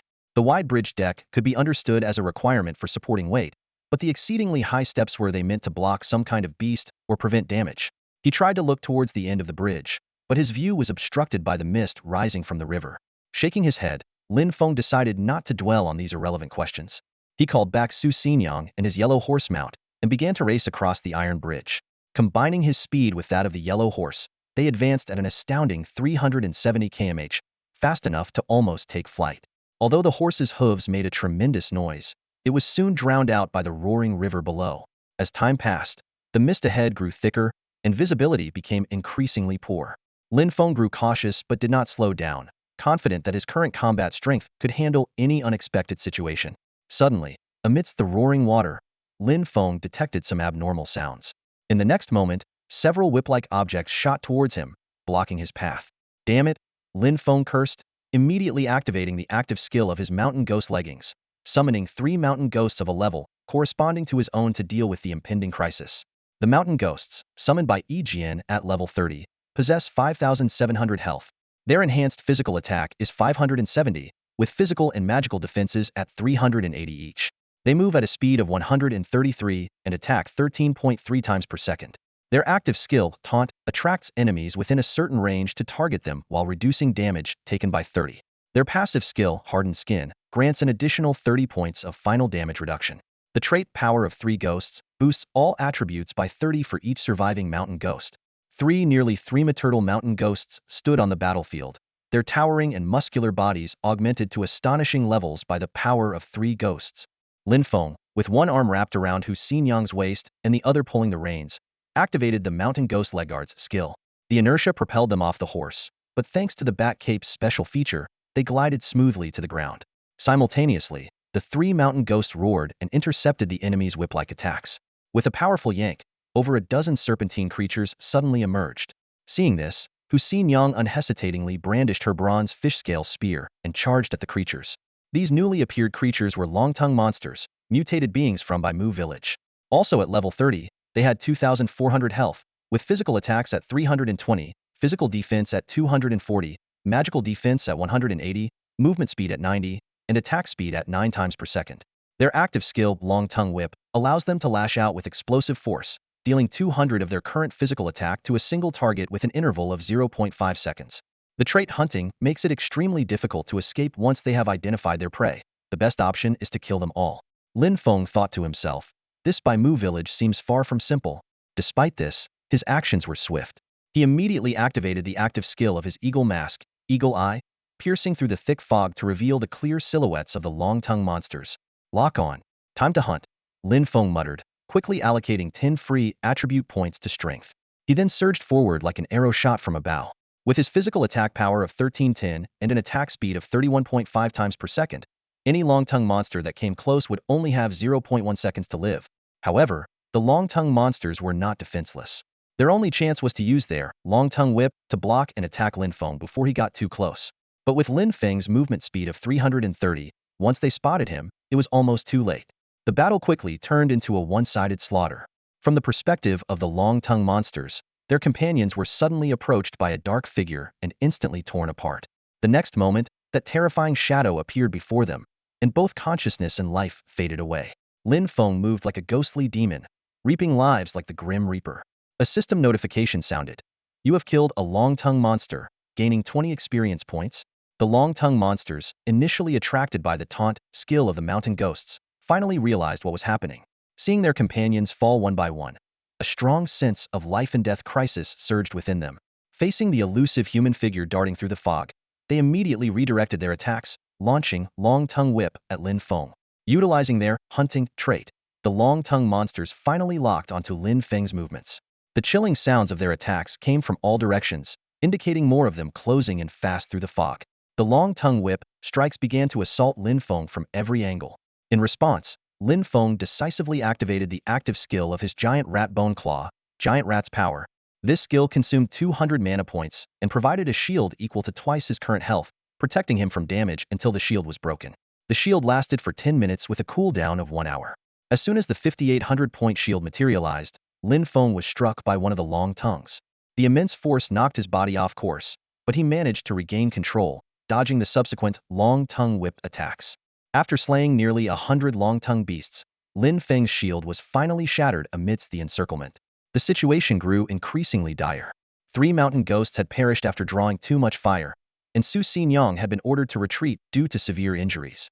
Lin Feng found himself in a precarious position. Despite his 260 points of physical defense and 30 points of final damage reduction, a single skill attack from the long-tongued beasts would still cost him 350 health points. As the situation rapidly deteriorated, Lin Feng contemplated using the dragon confinement seal to cover a retreat. At this critical moment, wails suddenly echoed through the mist. Moments later, steel arrows as sharp as short spears pierced the air, instantly skewering the surrounding long-tongued beasts. Most of the creatures died on the spot, while the survivors let out panicked hisses and fled as if encountering a natural predator. Through the thick fog, a group of figures on horseback emerged. These muscular individuals wore militia uniforms, wielding crossbows over a meter long with quivers full of steel arrows on their backs. They exuded a strong scent of blood, and their eyes were filled with hostility, as if they intended to tear Lin Feng apart. Lin Feng cautiously observed the group, his gaze finally settling on their leader. Su Xinyang also moved to his side, her spear at the ready. The newcomers were clearly unfriendly and exuded an imposing aura. Lin Feng attempted to use insight to gather information, but only received 3 question marks. With no other choice, he used a precious insight talisman. As the talisman took effect, the leader's information appeared before him. Bai He, captain of the White Eye Village Militia. Gold level boss. Level, 45. Realm, body tempering.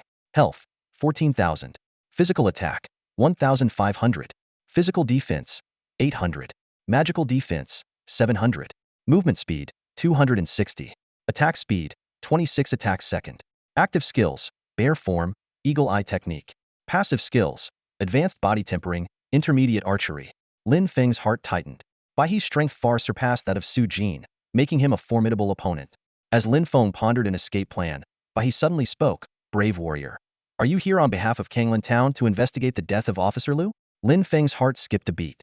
He quickly produced the investigation token given by the Kanglan Town Mayor's office and, feigning calm, replied, "Indeed. I am He by Sei Jian, entrusted by the mayor of Kanglan Town to investigate Officer Liu's murder." Upon hearing this, Bai He dismounted and walked over to carefully examine the token. After confirming its authenticity, his expression softened, and he clasped his hands in respect. "So, you are the official envoy. I am Bai He, captain of the White Eye Village Militia. Please come with us." With that, he made way, preparing to let Lin Feng and Su Xinyang ride alongside them. Lin Feng calmly summoned his yellow horse and, along with Su Xinyang, mounted it. "Captain Bai He, it's an honor to meet you. Please, lead the way," he said courteously. Bai He nodded in agreement, mounted his horse, and prepared to lead the group back to White Eye Village. "Let's move." With the sound of galloping horses, the group swiftly disappeared into the thick fog. Lin Feng and his companions headed towards Baimu Village at full speed. The journey was unusually quiet, which Bai He explained might be due to their recent clearing of wild creatures. After about 10 minutes of riding, an impressive village came into view. Baimu Village resembled a steel fortress, surrounded by a natural moat. Lin Feng was astonished by the village's defense mechanisms. Heavy crossbows, catapults, arrow towers, and even cannons. This setup far surpassed his Shanghai camp and was worlds apart from our village.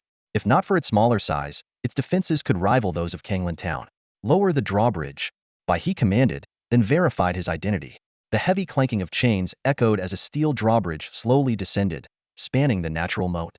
"Let's go, Sword Envoy," Bai He invited, leading the way on his horse. Lin Feng followed, his yellow horse keeping pace with Bai He's steed. As the gears rumbled, the thick gate studded with conical spikes gradually opened, revealing the village market. However, the scene before them was far from bustling. Villagers wandered like lifeless shells, and the patrolling militia's eyes were filled with cold hostility. "Salute the captain," the gate guards shouted in unison, holding long shields and spears as they greeted Bai He and watched the group enter the village. A system notification chimed. "You have entered Baimu Village." From the moment he set foot on the iron bridge, Lin Feng felt a sense of unease. This feeling intensified after meeting Bai He and peaked as they entered the village. Everything in Baimu Village was shrouded in a lifeless atmosphere. What on earth happened here? Lin Feng's instinct screamed that this seemingly simple main quest was anything but straightforward. Sure enough, another system notification popped up. Main quest 1 has undergone a storyline change. Rewards will be adjusted based on increased difficulty. Player, be advised. Damn, Lin Feng couldn't help but mutter. Bai He looked at him suspiciously. "Sword Envoy, what did you just say?" Lin Feng quickly covered. "Oh, nothing. I was just wondering why there are no plants in Baimu Village. I do enjoy a green landscape." "Excuse my curiosity, Bai He." Bai He nodded and explained. "To be honest, Sword Envoy, Baimu Village used to be a lush and green place. But an incident 10 years ago changed everything, leading to what you see today." "An incident? What kind of incident? Does it have anything to do with Liu Constable's attack?" Lin Feng probed, unwilling to miss any clues. Bai He evaded the question. "Sword Envoy, it's best if the village chief explains this matter to you." Sensing it was wise not to press further, Lin Feng remained silent. Soon, they arrived at the village chief's residence, a two-story wooden house built against a hill. Bai He dismissed the other team members and led Lin Feng and Hu Xinyang to the chief's door. Bai He respectfully bowed and called out, "Village chief, Bai He has brought the Sword Envoy from Kanglan Town to see you." "Sword Envoy from Kanglan Town?" An aged voice responded as the door creaked open, revealing an elderly man with white hair. Lin Feng gritted his teeth and used his last insight talisman, praying that the chief's level wasn't above 50. Fortunately, the talisman took effect just in time. The village chief of Baimu Village, Baimuchio, is a formidable dark gold level boss at level 50, in the body tempering realm. He boasts 18,000 health points, 1,600 physical attack power, 900 physical and magical defense, a movement speed of 300, and an astonishing attack speed of 30 attacks per second. Baimuchio commands 3 powerful active skills. 1. Heaven and Earth. Creates a cage with 10 times his health value, with a 24-hour cooldown. 2. Heartless Slash. A finishing move that deals magical damage equal to his current health, with a 24-hour cooldown. 3. Thousand Threads. Consumes all the villagers' reverence in one go to deal indiscriminate damage to all creatures within a certain range. Additionally, he has 2 passive skills. 1.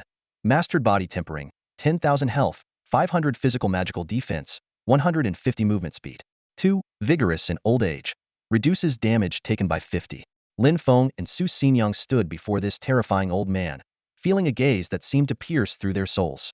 Although unsure of the exact difference between dark gold and platinum levels, Bai Muqiu's stats could easily obliterate Lin Feng. Feeling uneasy, Lin Feng spoke up. I am He Bai Sei Jian, sent by the mayor of Kanglin Town to investigate the death of Constable Liu. He repeated what he had told Bai He earlier. Bai Muqiu frowned and asked, do you have any proof? Lin Feng immediately produced the investigation token and handed it over for inspection. Bai Muqiu's expression softened, and his gaze became more gentle. Please, Special Agent Jian, come inside for a detailed discussion. He gestured for them to enter, and after Lin Feng returned the gesture, the 4 of them filed into the wooden house. Inside, Bai Muqiu began to recount Constable Liu's background. Liu was originally from Baimu village and was chosen by the mayor of Kanglin Town to serve as a constable. Due to his unique status, Liu was responsible for handling cases related to Baimu village and transporting goods between the 2 places. However, half a month ago, Liu was ambushed while transporting goods, was injured, and eventually succumbed to his wounds. Lin Feng tentatively asked, Village Chief, I want to know, was the place where Constable Liu was attacked deep within the underground cavern in the burial grounds? Bai Muqiu's eyes flashed with surprise. How did Special Agent Jian know about that? Lin Feng hesitated for a moment, then took out the wraith sealing box. Bai Muqiu and Bai He's expressions changed drastically upon seeing it. Noticing their reaction, Lin Feng tapped the table lightly and asked, does the village chief recognize this item? Bai Muqiu nodded, trembling as he reached out to take the box, but then hesitated. He explained, to be honest, Special Agent Jian, this item is called the Wraith Sealing Box, and it is as famous as the Demon Sealing Box. Both were originally sacred items worshipped by our Baimu village for generations. As he spoke, the village chief stood up and walked towards the wall. With a wave of his hand, a seam appeared in the wall, revealing a square stone door adorned with strange patterns and sacrificial images. The door retracted upwards, exposing a dark passageway. Please bring the Wraith Sealing Box and follow me, Bai Muqiu said. As he finished speaking, oil lamps along the passageway lit up one by one, filling the air with a musty smell. Though reluctant to enter, Lin Feng saw the main quest progress increase and forced himself to press on. He consoled himself, if it's meant to be, it will be. If not, I'll just respawn and face some penalties. With that, Lin Feng downed the tea on the table, pocketed the Wraith Sealing Box, and followed Bai Muqiu into the passage. Bai He and Su Xinyang followed closely behind. Along the way, Bai Muqiu began to recount the past. It turns out that the people of Baimu village have been entrusted with the responsibility of guarding the Qimei and Wangliang seal boxes for generations. These boxes contain powerful and terrifying demons. The ancestors of Baimu village chose to settle here, setting up a grand formation with the combined strength of the entire village, all to eventually refine these demons over the long years. The Iya Bridge over the Jimu River, the wild creatures outside the village, and even the very existence of Baimu village are all closely tied to this mission. The wild creatures are actually the result of the demonic aura leaking from the seal boxes. This situation has persisted for so long that the villagers have almost forgotten this heavy responsibility amidst their peaceful lives. However, the peace was shattered when the Wangliang seal box was stolen by Constable Liu. Lin Feng was taken aback by the news. Bai Muqiu's words confirmed some of his earlier suspicions. It was highly likely that the demon inside the Wangliang seal box had bewitched Constable Liu, or there were other unknown reasons at play. Since being appointed as the constable of Kanglin Town, Constable Liu had become a link between Baimu village and Kanglin Town. However, half a month ago, while transporting supplies back to Kanglin Town, he was suddenly attacked by an unknown creature. The only item that went missing was the Wangliang seal box. Bai Muqiu patiently explained this while leading the group to a large altar at the end of a passageway. The stone steps glowed with a faint bluish light, and the high stone ceiling was dotted with star-like points of light. Hearing that the Wangliang seal box had been transported to Kanglin Town and then back to Baimu village, Lin Feng felt the situation becoming even more convoluted. Bai Muqiu nodded in acknowledgement, explaining that the matter was indeed very complex, and it was understandable that the sword envoy was unaware of the details. Lin Feng realized that this mission might have deeper layers that he couldn't reach with his current game progress. He directly asked about the next step of the mission. Bai Muqiu explained that due to the special nature of the Wangliang seal box, Lin Feng needed to ascend the altar alone and place the box into a slot. After saying this, he bowed deeply to Lin Feng. Sensing potential danger in the task, Lin Feng decided not to call upon Hu Xinyang and asked her to wait in place.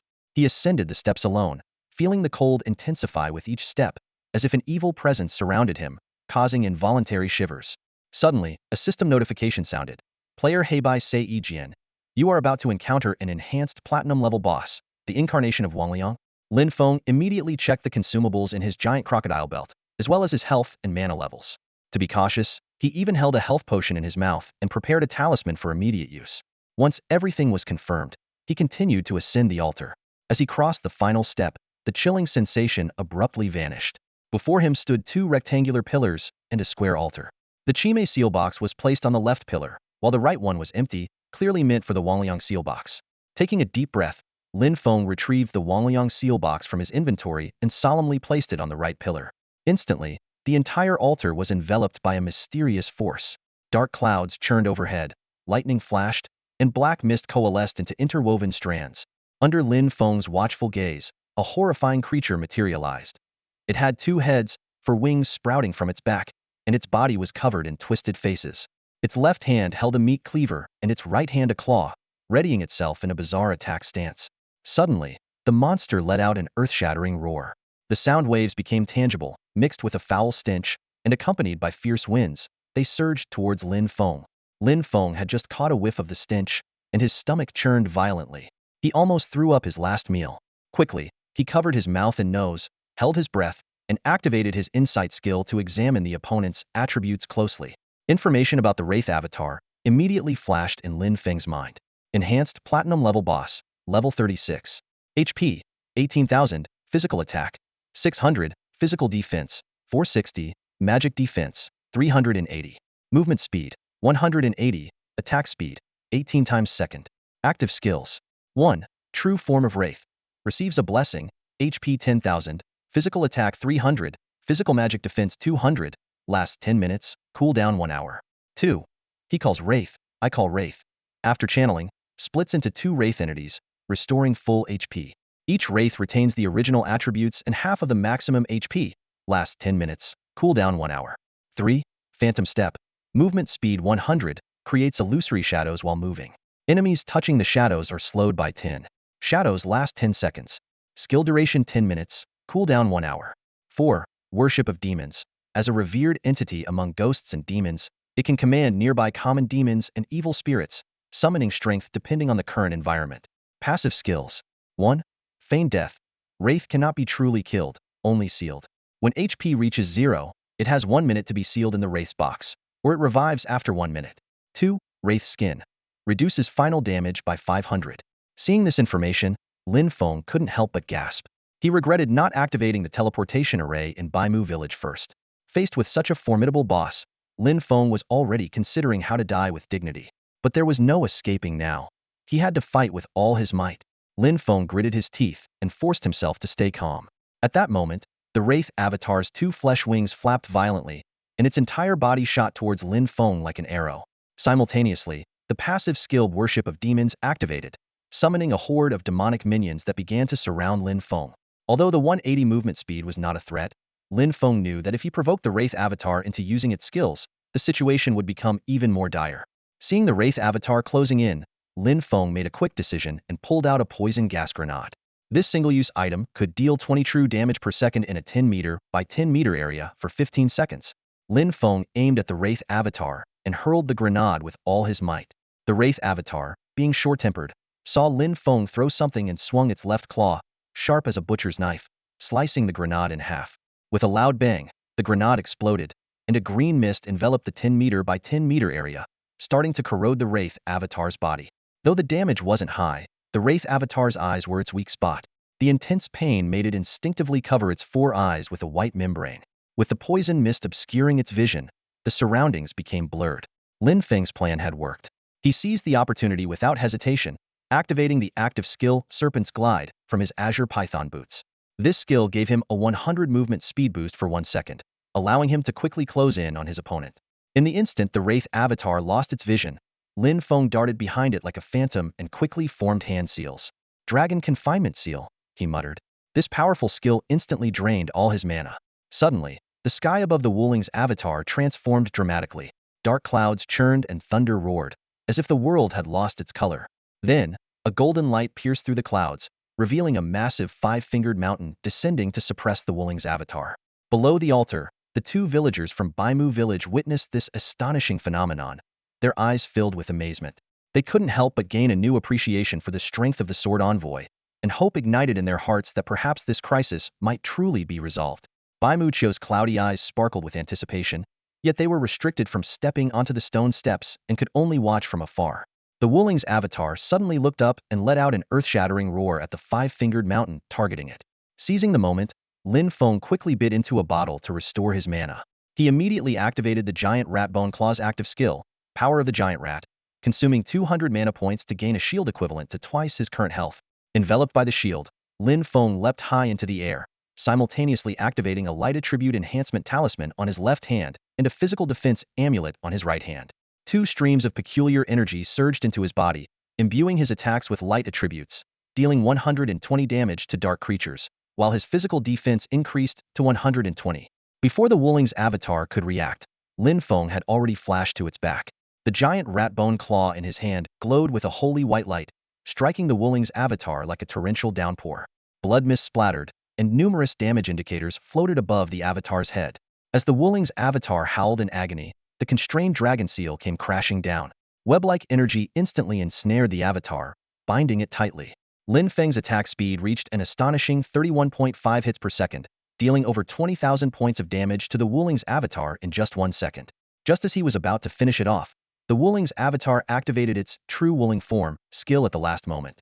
Two massive Wuling shadows descended and merged with its body, restoring 10,000 health points and significantly boosting its attack and defense. Meanwhile, flying demonic minions swarmed towards Lin Feng, attacking him relentlessly. Although his shield value rapidly decreased, Lin Feng chose to endure the assault.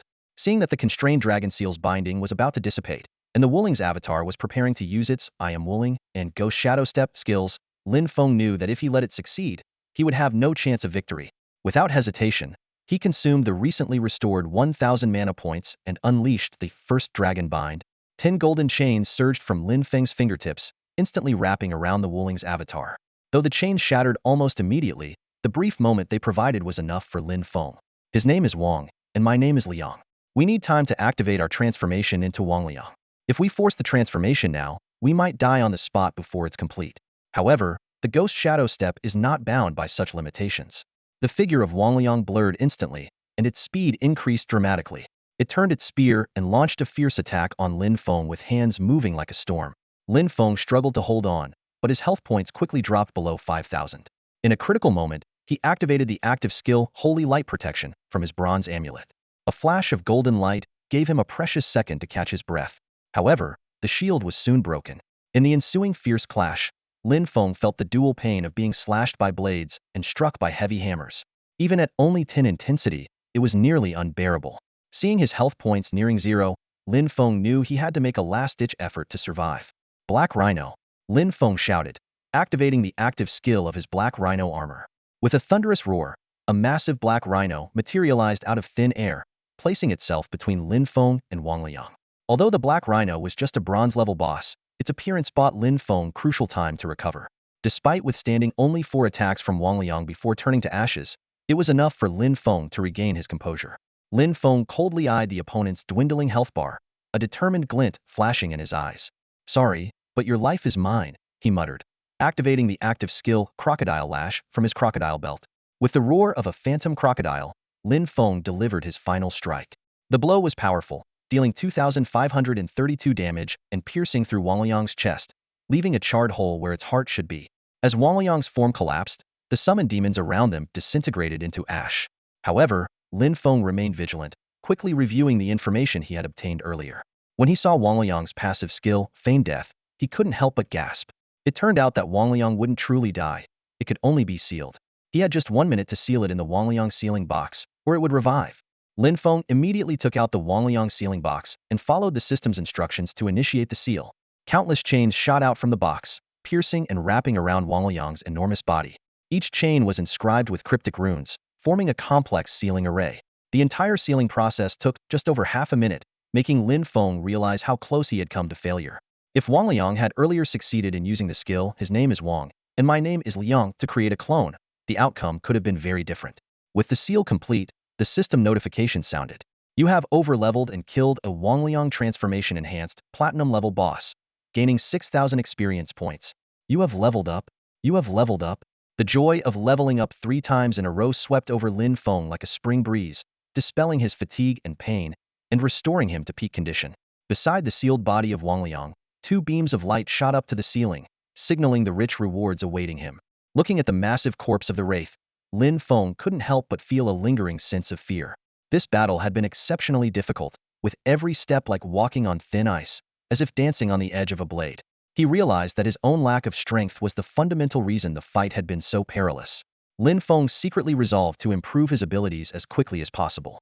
The beginner's protection period had ended, and each death now came with significant losses. Next time, he needed to be even more cautious unless he was absolutely sure of his chances. Little did he know, if other players heard this, they would probably cough up blood in frustration. At this moment, most players were still cautiously leveling up in the beginner village, needing to form groups before daring to venture into the forest to battle wolves. Yet here was Lin Feng, already at this advanced stage, still lamenting his lack of strength and vowing to be even more careful. This mindset would undoubtedly make other players furious. With the battle finally over, it was time to collect the spoils. Lin Feng's eyes were first drawn to a letter that suddenly appeared on the wraith's sealed box. He picked it up with some surprise and saw that it was inscribed with Lu Qing's final words. A system prompt immediately popped up. You have obtained key information for Main Quest 1? Lin Feng felt a surge of joy. The progress of Main Quest 1, investigate the assault on Constable Liu, had reached 90, and the goal of killing 500 wandering mountain spirits had been completed. He planned to deliver the letter to the village chief later, believing this would likely complete the quest. With this thought, Lin Feng's tense nerves finally relaxed. What he didn't expect was that this time, the treasure chest contained a double reward. Many parts of the wraith's transformed body were valuable biological materials, which Lin Feng promptly stored in his materials inventory. As for the 2 platinum chests, Lin Feng was filled with anticipation. The last platinum chest had yielded the technique Great Wilderness Dragon Imprisonment. Although this powerful 3-tiered technique filled the gap of having no active skills, it didn't quite match his innate abilities, limiting his power growth. Given his current situation, new equipment was more appealing. Taking a deep breath, Lin Feng chose to open the chest directly. The system prompt sounded immediately. Congratulations, Black-White Saber Egian. You have obtained a Wraith Battle Armor from the Platinum Chest. The attributes of the Wraith Battle Armor left Lin Feng in awe. This platinum-grade equipment significantly boosted his health, resilience, and constitution, and came with 2 powerful active skills and 2 passive skills. Lin Feng thought that with this armor, dealing with monsters below level 40 would be a breeze, even if he just stood there taking hits. The only concern was whether Lin Feng could wear the armor after his talent enhancement. He decided to give it a try and put on the Wraith Battle Armor. To his surprise, the armor not only didn't restrict his use post-enhancement, but also upgraded to dark gold quality, with all attributes greatly enhanced. The minimum level requirement even reverted to its pre-enhancement state, to Lin Feng's delight. This dark gold Wraith Battle Armor not only significantly boosted various attributes, but also enhanced the original skills and added a powerful aura skill, Wraith's Dominion. Lin Feng was thrilled. With this armor, his strength would surely reach new heights. Unbelievable. Simply incredible. Lin Feng's eyes widened in disbelief as he stared at the Wraith armor in front of him. This dark gold grade equipment not only had extraordinary attributes, but also came with a set bonus. His heart raced, and his fingers trembled slightly as he ran them over the surface of the armor. If the remaining platinum chest gives me another piece of equipment, my leveling speed will be like a rocket, Lin Feng muttered, swallowing hard. With a mixture of excitement and anxiety, he took a deep breath and slowly opened the other platinum chest. In an instant, a dazzling light burst forth from the chest. The system notification rang out. Congratulations, Heibai Seijian. You have obtained a Wraith Ring from the platinum chest. No way. It actually dropped. Lin Feng couldn't help but laugh out loud, almost jumping in excitement.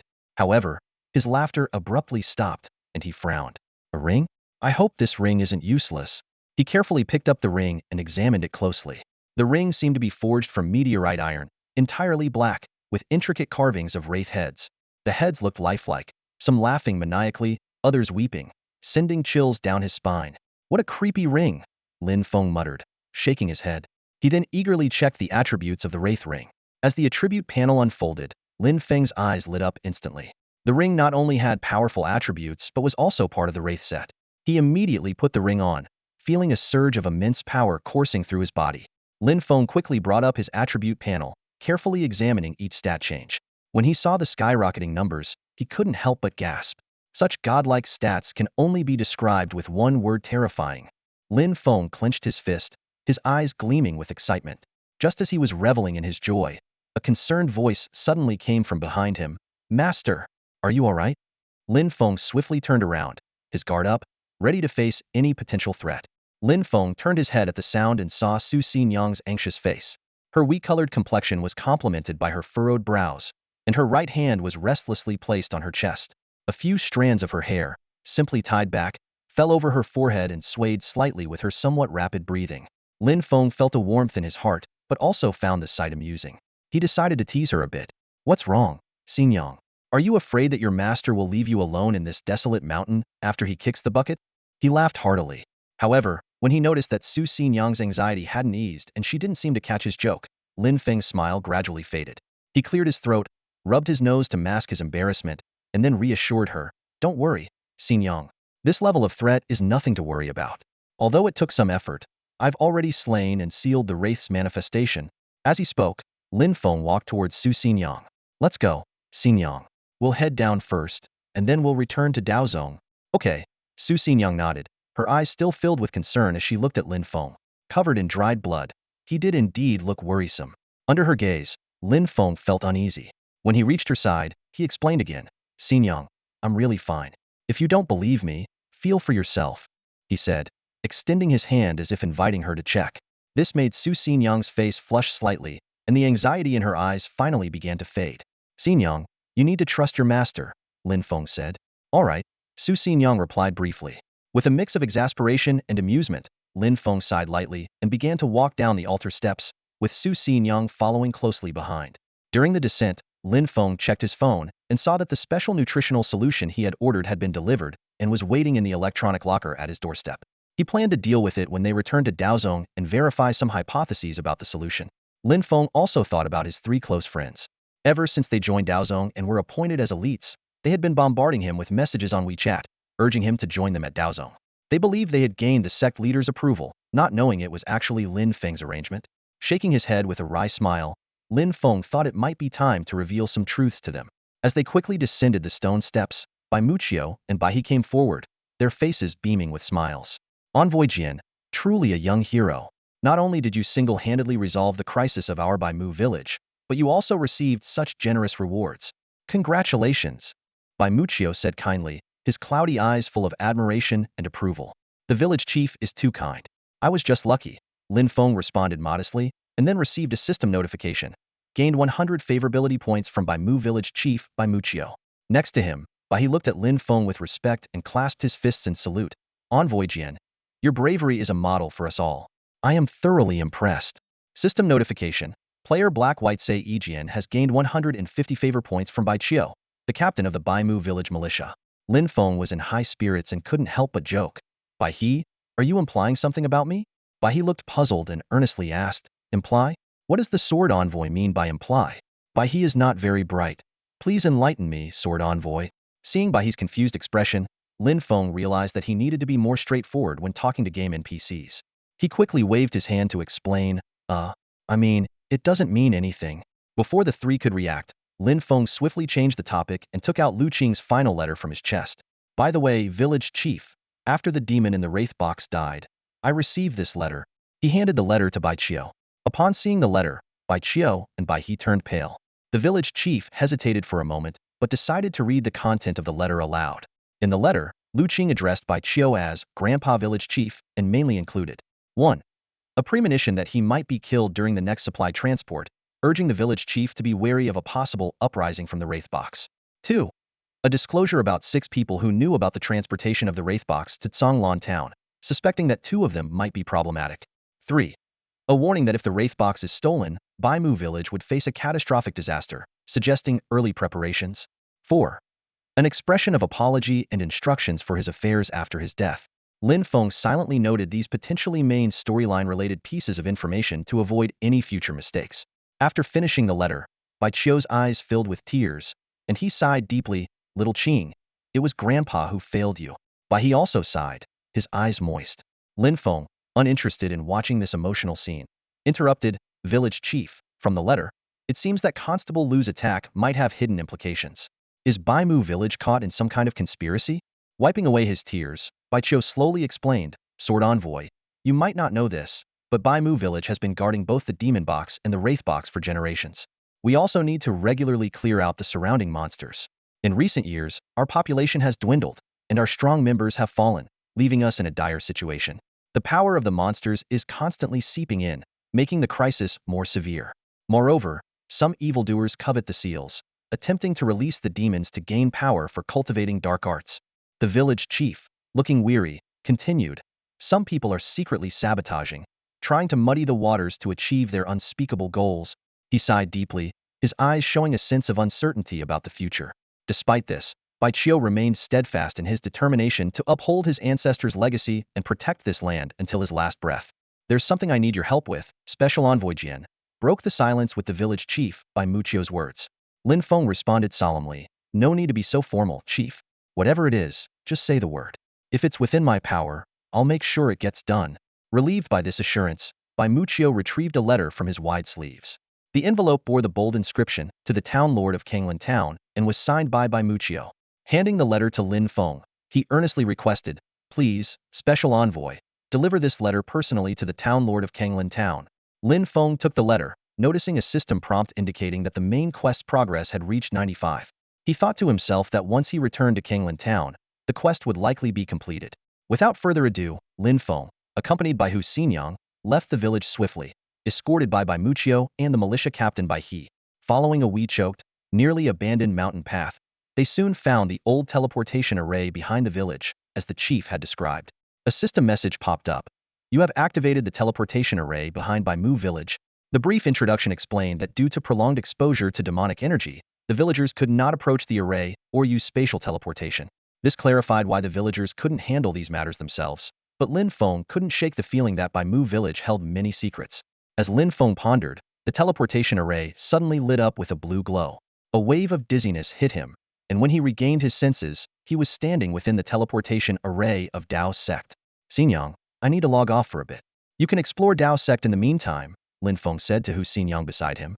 Seeing her nod in understanding, he did not place her back in the guard list but set a save point within Dao Sect and logged off directly.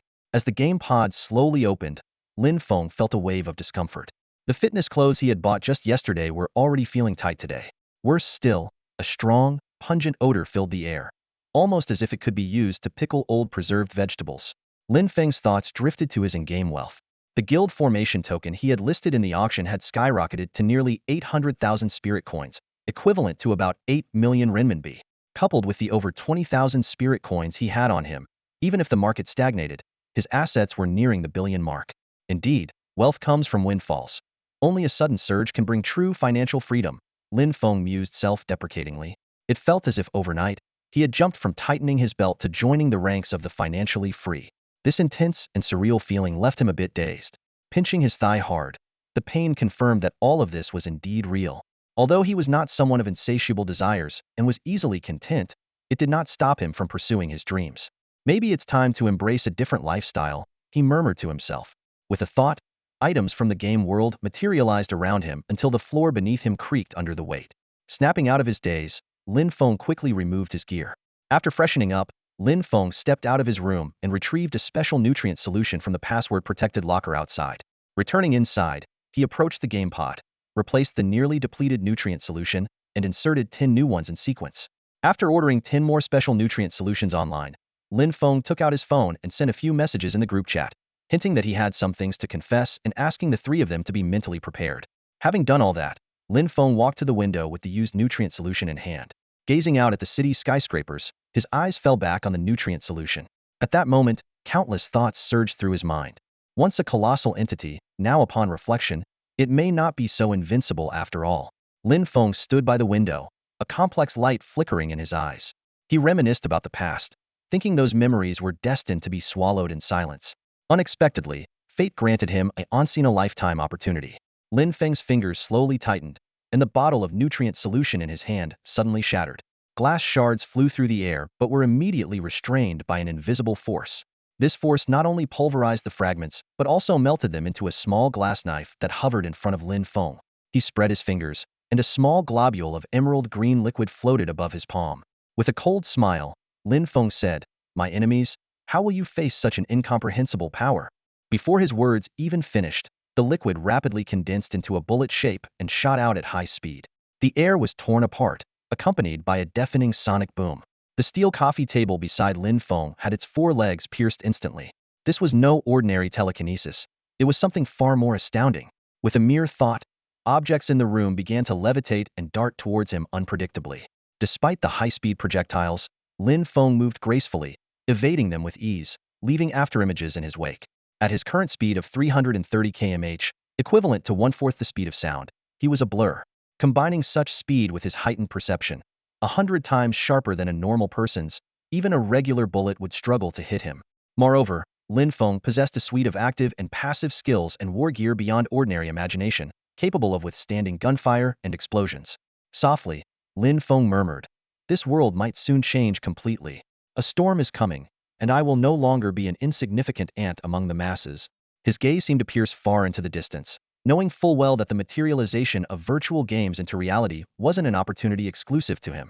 The future world could become extraordinarily exciting but also much harsher.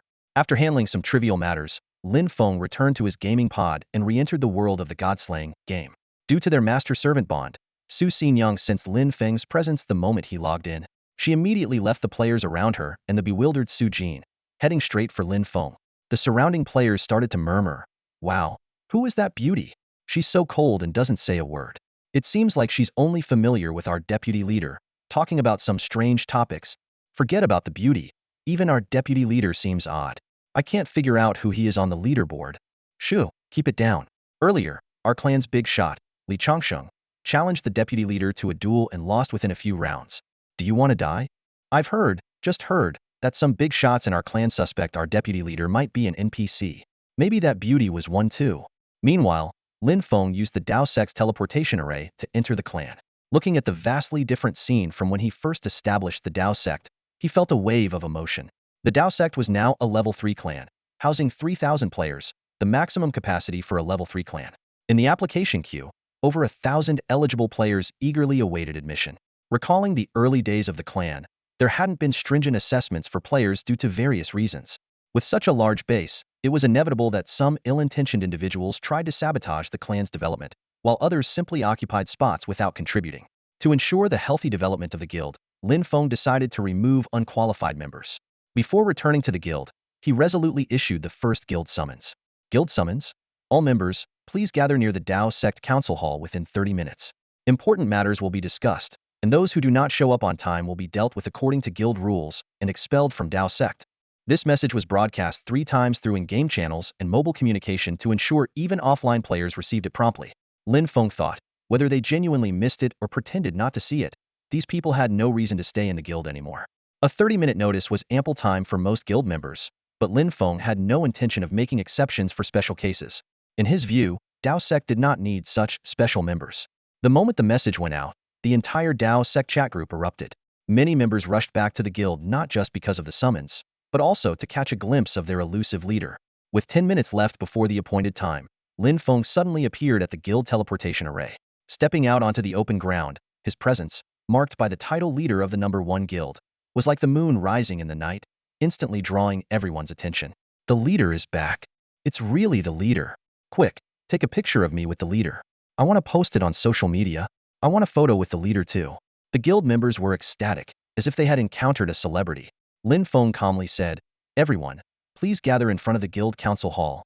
As soon as he finished speaking, he dashed towards the council hall at an incredible speed, leaving a group of astonished members behind. "TCH, it's just a game. Why act so high and mighty? Keep your voice down. Do you want to get in trouble? Who cares? If he pisses me off, I'll just quit the guild. Say less. Let's hurry over." These complaints were quietly noted by the guild's NPCs, who memorized the faces of these dissenters and then headed towards the council hall as well.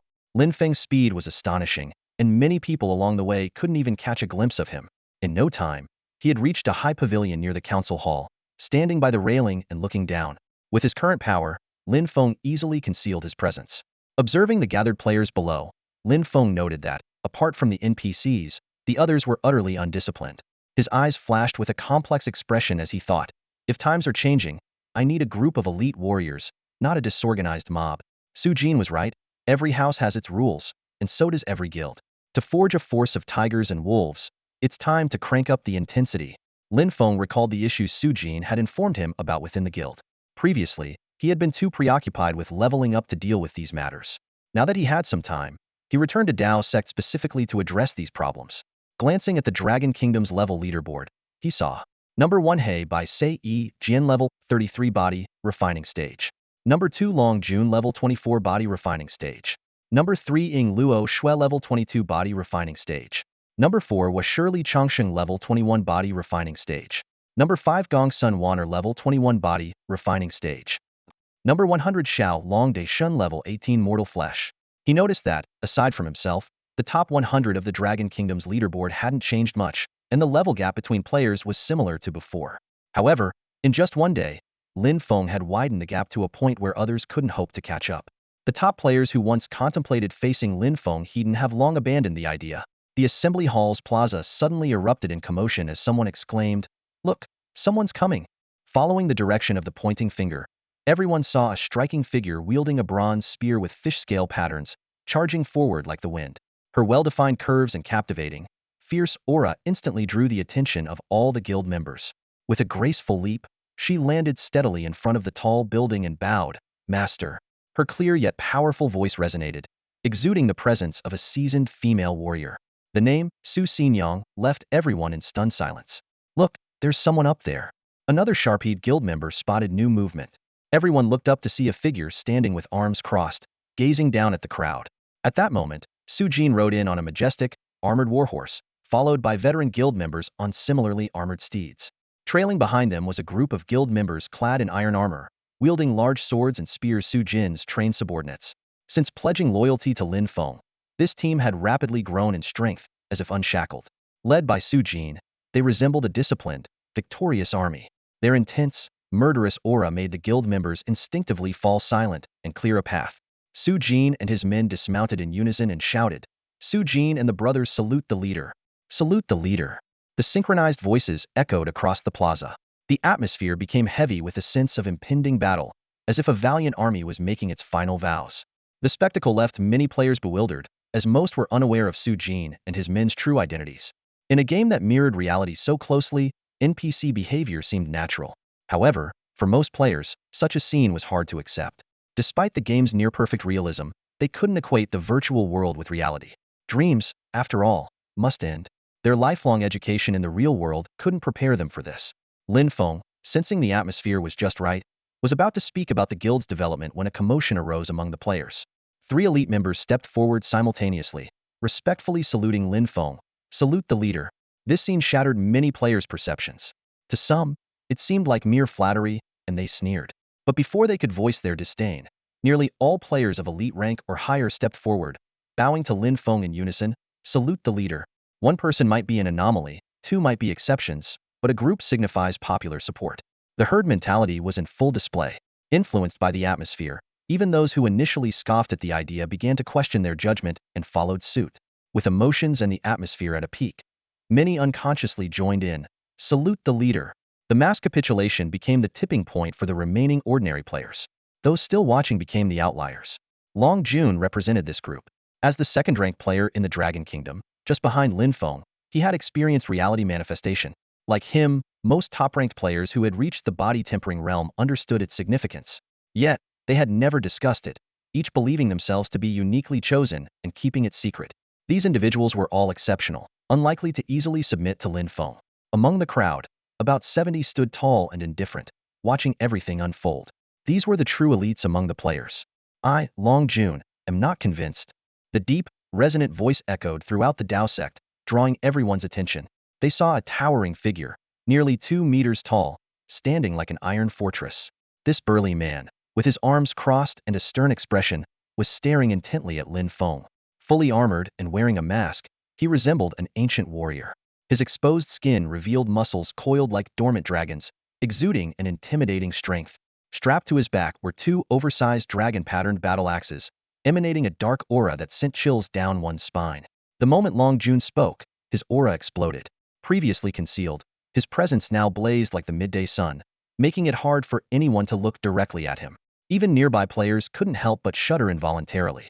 "So, he's Long Jun," someone exclaimed. "How strange, I didn't notice anything unusual before. Now, he feels like an ancient beast." Although Long Jun was the second-ranked player in the Dragon Nation leaderboard, little was known about him. Now, it seemed he possessed some hidden techniques. The surrounding players began to whisper among themselves. Who do you think will win, the guild leader or Long Jun? Is that even a question? The guild leader's level and stats are overwhelmingly superior. No matter how strong Long Jun is, he doesn't stand a chance. Most people agreed with this assessment, but a few held out hope. Maybe stats and levels aren't the only factors that determine the outcome? As the crowd murmured, Lin Feng turned his gaze to Long Jun. To his surprise, even his insight skill couldn't penetrate Long Jun's mysteries. Letting out a soft Lin Feng activated the active skill of his Falcon Mask, Falcon's Eye, which granted him the ability to see through illusions for a minute. Lin Feng's piercing gaze locked onto Long Jun, causing the latter to shudder.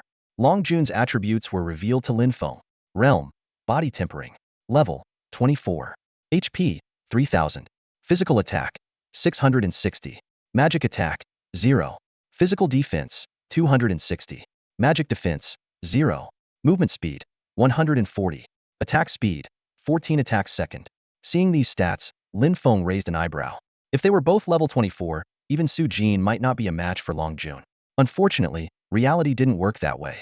The gap between Lin Feng and Long Jun was insurmountable. If he wished, Lin Feng could eliminate Long Jun in an instant.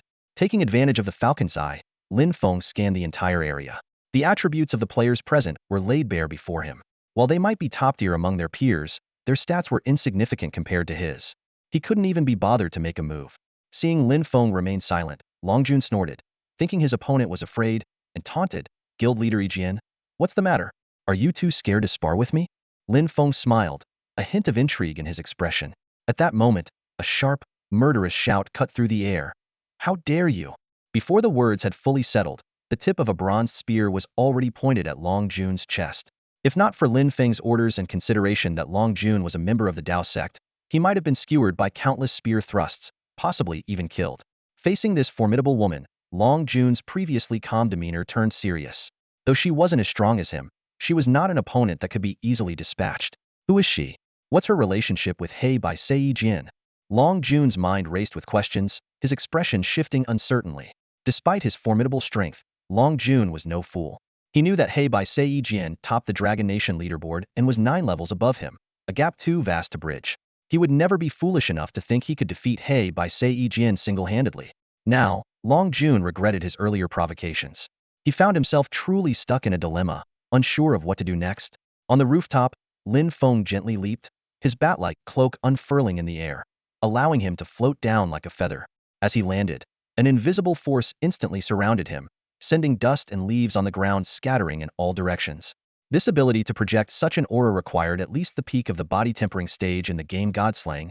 The formidable energy wrapped around Lin Feng like a tangible presence. Although players at the body tempering stage couldn't directly gauge his attributes, they could sense his overwhelming strength. Lin Feng spoke calmly. "Xinyang, stand down." "Yes, master." Su Xinyang immediately withdrew her spear and retreated to the side. Lin Feng walked forward, each step weighing heavily on everyone's hearts. As he walked, he said, honestly, "I don't wish to fight fellow disciples, but as the leader of Dao sect, establishing my authority is necessary. So, let's settle this today." As his words fell, a powerful pressure enveloped the entire area. Those standing around felt as if they were sinking into a quagmire, finding it difficult even to breathe. The initial eagerness to challenge him faded from many hearts. Just when everyone thought Lin Feng was about to make a move, he suddenly stopped. Pointing at those who were discontented, a smile played on his lips. "I know it's not just Long Jun who wants to challenge me. I don't like trouble, so let's settle this all at once." Amidst the shocked gazes, Lin Feng continued, "Anyone dissatisfied, come at me together. If you can defeat me, I'll hand over the leader's position. Additionally, after the guild establishment auction, I will distribute 1 million spirit coins among you." Arrogant. Too arrogant. The crowd erupted, with many confident players eager for a chance. "Guild leader, are you serious?" someone questioned. Though none dared to challenge Lin Feng alone, his proposal to face everyone seemed implausible. Even as the top player in the Dragon Nation region, it seemed impossible. But with enough numbers, even an ant can topple an elephant. Lin Feng crossed his arms, his expression indifferent. Once spoken, it cannot be taken back. This declaration dispelled any remaining doubts. Confirmed, the hesitant players straightened up with renewed determination. "I'll go." "Me too. Count me in." The shouts echoed. Suddenly, an announcement sounded. "Arena mode activated. As beams of light descended, a massive arena rose in the middle of the hall. A beautiful host appeared in the center, surrounded by ascending steps with new mats laid out. All non-participants, please proceed to the viewing area. With this call, non-combat members of the guild descended the steps, finding suitable seats. The audience quickly buzzed with chatter. Hey, who do you think will win this match? If the guild leader dared to propose a 1 versus N fight and put up his position and 1 million spirit coins as a bet, he must be confident. Do you really have that much faith in our guild leader? Otherwise, why would I be here? 1 million spirit coins. Even a small share is tens of thousands. Who wouldn't be tempted? Then why are you here? To take a chance. A bicycle could turn into a motorcycle? Isn't that appealing? Do you think I'm an idiot? Then why are you here? The skeptic, with a look of disdain but also deep longing, replied, if we support the guild leader and he wins, he won't forget us. Anyone willing to bet 1 million spirit coins must be generous. I don't believe for a second that he wouldn't reward us. This reasoning resonated with the surrounding players. No one in the Dao sect was foolish. Even the challengers on stage were simply betting on themselves. You know what? The guild leader's establishment order has caused quite a stir on Douyin. In the council hall, everyone was glued to the real-time data on the trading screen. With over an hour left until the auction ends, the price had already skyrocketed to 1.6 million spirit coins. Whoa, wasn't it just 1.4 million a moment ago? Someone exclaimed. How did it suddenly jump by 200,000? 1.6 million spirit coins, that's a whopping 160 million. Another person gasped. Discussions erupted, filling the hall with a buzz of excitement. Meanwhile, near the main entrance of the council hall, Vice Leader Su Jin was surrounded by a group of NPCs, including Hu Xin Young. Is the guild leader going to be okay? A junior member asked nervously. The players on the arena were all elite members of the guild, so his concern was understandable. Su Jin frowned and replied, let's see. He should be able to win. The guild leader's combat power is far beyond what it was before. Although he didn't have a concrete grasp of Lin Feng's strength, seeing Hu Xin Young's calm expression gave him some reassurance. For the first Dao Sect arena battle, the contestants are Dao Sect Guild Leader Black and White Ejian versus all guild members on the arena. The female host's voice was clear and pleasant. Who will emerge victorious in this epic battle? Let's wait and see. I now declare the Dao Sect arena battle officially started. As soon as she finished speaking, the arena erupted with astonishing energy. Long Jun, encased in rock, was the first to charge at Lin Feng. Ing Luo Shui waved her magic wand, summoning a pack of ghostly wolves while transforming her wand into a thorny whip, riding a wolf into the fray. Gong Sun Wanner split into 4 identical clones, each with significantly boosted attributes, encircling Lin Feng. Meanwhile, Washirli Changsheng spread his hands, summoning a field of bloodthirsty man-eating plants from the ground, all aiming to devour Lin Feng. The arena instantly transformed into a dazzling magical spectacle, with Lin Feng seemingly trapped in a circle of ravenous predators. Facing the full-force assault, Lin Feng calmly took a step forward. In an instant, the clear sky was shrouded in dark clouds, which rapidly swirled into a massive vortex, forming a colossal storm eye that seemed capable of swallowing the entire Dao sect. Thunder roared within, coalescing into a gigantic, golden lightning bolt that plummeted towards the arena. The air trembled, as if the entire area was about to be obliterated. Oh my god, is this the end of the world? Someone in the audience screamed in terror. However, an even more astonishing scene unfolded. When everyone's gaze returned to Lin Feng, they witnessed the unbelievable. A flurry of zeros, accompanied by a few single and double-digit damage numbers, floated above his head. Despite the combined assault of nearly half of the strongest players in the Dragon Kingdom, he stood motionless, barely taking any substantial damage. The guild leader Ejian, facing such a powerful combined attack, barely had his defenses breached. Oh my, I remember Long Jun's signature move, Berserk Stance, can deal over 1,000 damage per hit. Why does it seem like mere scratches to the guild leader? This is beyond my comprehension. The hall buzzed with shock and disbelief as everyone watched the unbelievable scene on the arena. Faced with such an incomprehensible scene, many people were almost petrified on the spot. Lin Feng's formidable strength had a profound impact on all the players present. Long Jun felt a surge of powerlessness and inexplicable fear. He had anticipated a gap between himself and Lin Feng, but he never imagined it would be so vast. As the second-ranked player on the Dragon Nation leaderboard, Long Jun had always been confident. Yet, after facing Lin Feng, his arrogance crumbled. Lin Feng remained stationary, not even making a single move, while Long Jun's proud attacks seemed like mere scratches, unable to even read Lin Feng's attribute values. Such a crushing sense of defeat was unbearable for Long Jun.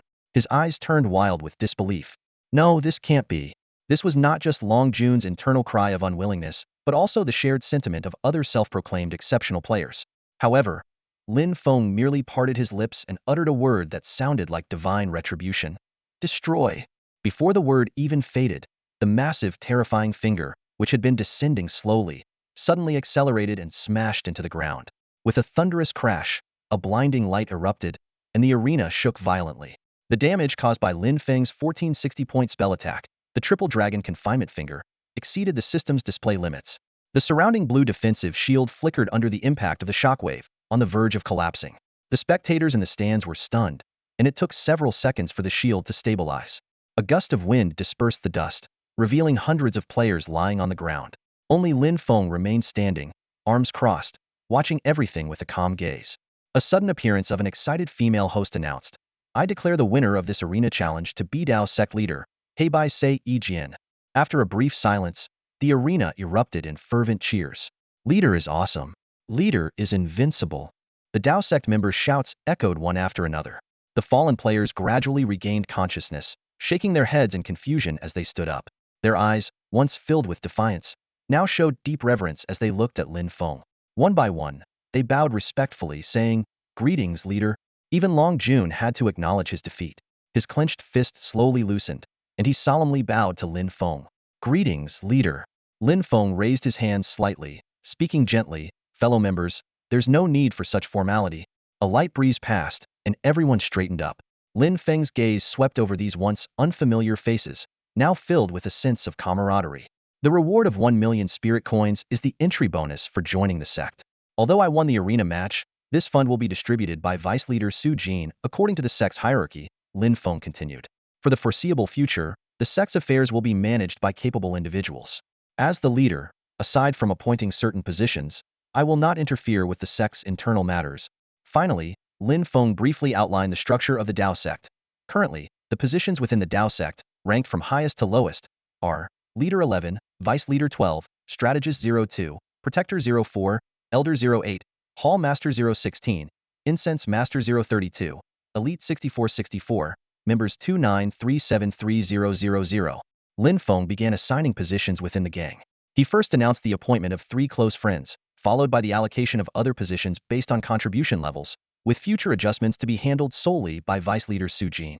Lin Feng's gaze fell on Wang Qian, Liamo, and Ma Bai. Their in-game IDs were Kingly Wang, Cool Li, and Epic Ma, respectively.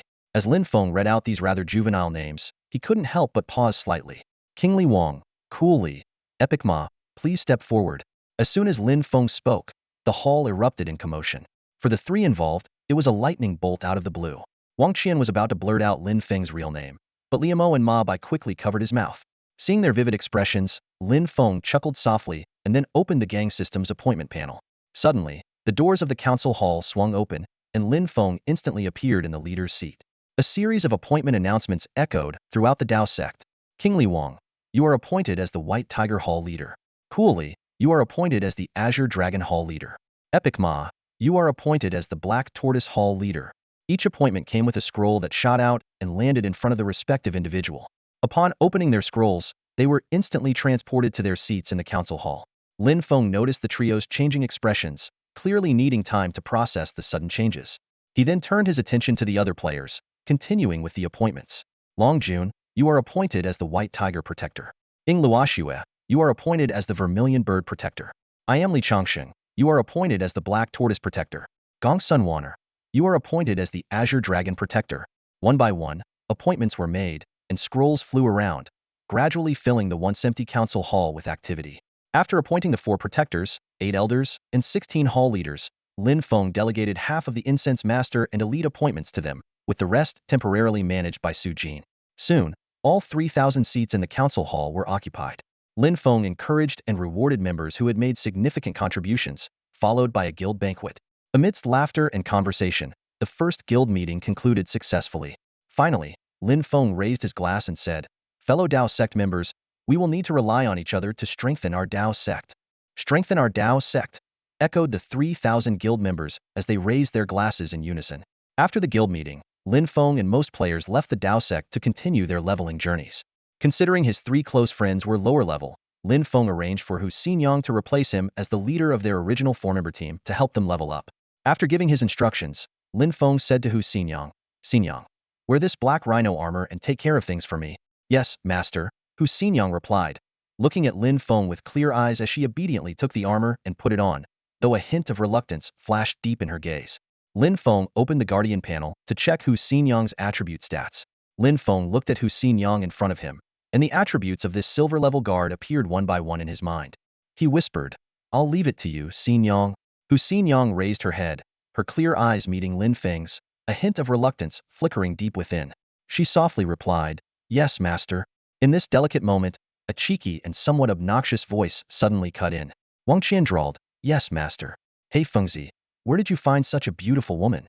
Before Lin Feng could respond, Ma Bai couldn't help but smack the back of Wang Qian's head, scolding loudly, "Damn it, Qianzi, can you stop being disgusting? Fengzi's personal matters are none of your business." "Damn." Wang Qian clutched his head and yelled, "Ouch. Why did you hit me? I was just curious, is that so wrong?" Ma Bai, getting more agitated, hit him a few more times. "You still dare to mention it? Last time Fengzi's personal issue got messed up because of your big mouth, scaring the person away." Unwilling to back down, Wang Qian retorted, "Is it all my fault? Weren't you guys also to blame for butting in while Lin Feng was confessing?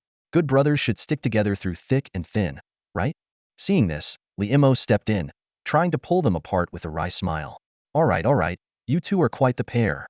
Unfortunately, he got a few hits himself in the chaos. Lin Feng shook his head helplessly, not wanting to dwell on the past. He quickly kicked each of them on the butt, but soon found himself pleading for mercy under their counterattacks. "Hey, don't hit my face. Ouch, who's poking my butt?" Amidst the playful bickering, the five of them arrived at the Dao sect teleportation array, and each teleported away.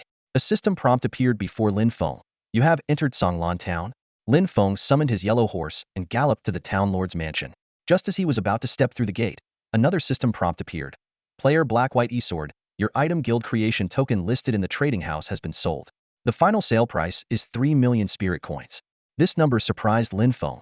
He quickly opened the trading house and transferred the 3 million spirit coins to his account, bringing his balance to over 3.03 million. He then chose to sell 10 of his spirit coin balance, which amounted to 303,000. Almost simultaneously, a cash transaction notification popped up. "Mr. Lin Feng, your Longhua Global Bank card has received 30,300,000 renminbi.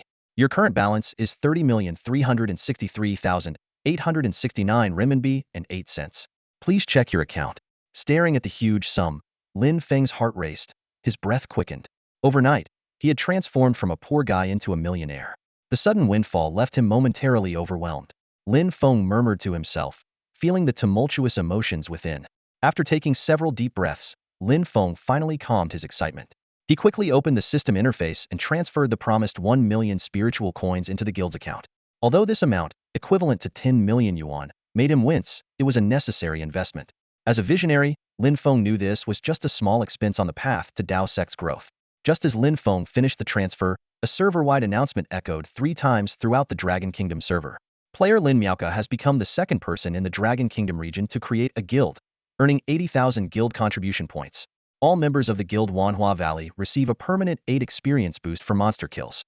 Guild leader Lin Miaoka receives the title of Wanhua Valley Guild Leader. Congratulations!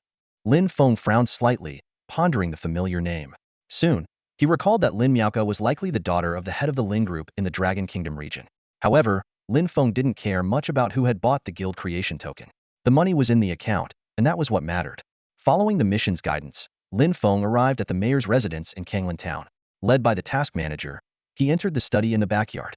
The mayor, Songlan Shua, sat there smiling at Lin Feng. "Black-White Esword, achieving such accomplishments at a young age, your future is promising," Song Lanshua praised. Lin Feng humbly bowed and presented the letter entrusted by the village chief of Baimu village. After reading it carefully, Song Lanshua sighed. "The issues in Baimu village have been delayed for too long. It's time to resolve them completely." With that, Song Lanshua took out a golden chest and handed it to Lin Feng. The system immediately popped up a prompt, indicating that Lin Feng had completed the main quest one and received a golden chest as a reward. Song Lanshua then assigned a new task, Black-White Esword. "We need your help to resolve the crisis in Baimu village. Will you accept this mission?" Without hesitation, Lin Feng nodded. "I accept." After leaving the mayor's residence, Lin Feng headed straight to the teleportation array in Kanglan Town. Although some players had already advanced to the body refining realm and arrived in Kanglan Town, Lin Feng didn't encounter any other players in the vast town. He knew this quiet situation would soon change. Standing on the teleportation array, Lin Feng watched as the intricate patterns around him lit up with a ghostly blue glow. A flash of light followed, and the system prompt appeared. You have entered the depths of the Guerbally Grand Canyon Plains. The familiar scent of grass, mixed with a faint hint of dung, wafted through the air, stirring Lin Feng's memories. It was here that he once encountered the silver-level boss, the Sand Sea Rat, and obtained the precious giant rat bone claw. Now, returning to this spot, the level 22 monsters around him no longer piqued his interest. Lin Feng quickly accessed the trading post, listing items he didn't need but others might urgently require for a 1-hour auction. Then, he summoned his yellow horse mount and applied a swift talisman. This black iron-level charm increased his movement speed by 20 for half an hour when out of combat. Riding his yellow horse, Lin Feng sped towards the canyon area. As he ventured deeper, the vast outline of the Guerbally Grand Canyon became clearer. The system notified him that he had entered the outer region of the canyon, populated by level 25 monsters. Lin Feng didn't pause, effortlessly dispatching any enemies that blocked his path. Passing through the only entrance, Lin Feng officially stepped into the heart of the canyon. The nearly vertical cliff walls on both sides were home to level 28 giant birds, but they did not attack him. Uninterested in these monsters, he continued to advance. The system notified him once more that he had entered the deeper parts of Guerbally Grand Canyon. Although the monster levels still weren't worth his attention, this was the most expansive and flat area within the canyon. Particularly noteworthy were the numerous level 31 giant fire ants nesting here, with their towering anthills. Lin Feng carefully observed these giant fire ants. They had health points ranging from 3,500 to 5,250, physical attack power from 400 to 600, physical defense from 300 to 450, and magical defense from 260 to 390. Their movement speed ranged from 150 to 225, and their attack speed increased from 15 times per second to 22.5 times per second. They also possess skills like Fire Ant Sting, Guard the Nest, and Ant Venom, significantly boosting their combat prowess. Compared to the level 30 monsters he had previously encountered, such as the long-tongued monster or even the Wraith incarnation from the Wraith Sealing Box quest, these seemingly ordinary monsters had seen a qualitative leap in their attributes, making them exceptionally formidable. Lin Feng's attention was drawn to the giant fire ants constantly moving in and out of the nest, especially the giant elite fire ants guarding the entrance. These level 33 black iron elite monsters were larger and entirely fiery red, exuding an intimidating aura. Their attributes were even more astonishing. Health points ranging from 5,000 to 8,500, physical attack power from 600 to 1020, physical defense from 450 to 765, and magical defense from 380 to 390. Their movement speed ranged from 180 to 306, and their attack speed increased from 18 times per second to 30.6 times per second. Besides the skills of ordinary giant fire ants, they also had more powerful fire ant skills. Under Lin Feng's insight ability, even the anthill's information was laid bare. This structure, with 50,000 health points and 1,000 physical and magical defense, held special value for the fire ant species. For ordinary players, dealing with such communal monsters would be challenging even if they were at a similar level. Especially with the sturdy anthill fortress, the monster's attributes had become terrifyingly high, and recklessly provoking them would lead to severe consequences. However, for Lin Feng, this dense gathering presented a rare opportunity. A gleam of excitement flashed in his eyes, as if he could already see the impending bountiful harvest. Even though the first triple dragon imprisonment only managed to kill the thousands of giant fire ants wandering outside, the ant nest could only withstand 2 more attacks of that intensity. Lin Feng quickly assessed the situation, his eyes gleaming with calculations. He glanced at his 1 against 100 title, noticing that his glory kill upgrade progress had reached 42605,000, almost complete. Finishing the upgrade now wouldn't be a bad idea, Lin Feng thought to himself, while quickly estimating his mana and available consumables. Casting triple dragon imprisonment 3 times in a row should be doable. With that in mind, Lin Feng acted decisively. He activated the passive skill of his Azure Python boots, making his footsteps nearly silent. Quietly, he moved within casting range. Suddenly, dark clouds gathered over the canyon, and from the eye of the storm, a massive golden finger plummeted down. Boom! A deafening explosion accompanied by a visible shockwave swept across the area. The entire space shook violently, the sound wave covering the entire canyon. With a damage value of 29,20020 times his current spell power, the giant fire ants, each with only a few thousand health points, had no chance to resist and were instantly obliterated. Immediately, a second golden finger formed, piercing through the clouds and rapidly descending. Boom! Another thunderous explosion followed, with the remnants of the previous attack still lingering.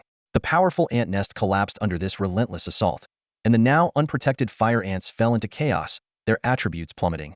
Under the residual might of the dragon imprisonment, both the nest and the fire ants turned to dust.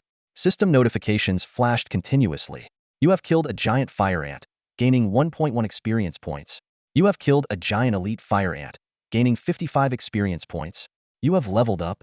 A flood of notifications appeared, and Lin Feng's level quickly rose. From level 34 with 11823400 experience points, he surged to level 35 with 15223500 experience points. Despite the decreasing experience points from each giant elite fire ant as his level increased, the thrill of rapid leveling was still exhilarating. At the same time, Lin Feng's 1 against 100 title successfully upgraded to 1 against 1000. The new title brought an all attributes boost of 80, as well as the powerful active skill, Thunder Slash, and the passive skill, Unyielding. Most importantly, the glory trait ensured these bonuses were effective regardless of whether the title was equipped.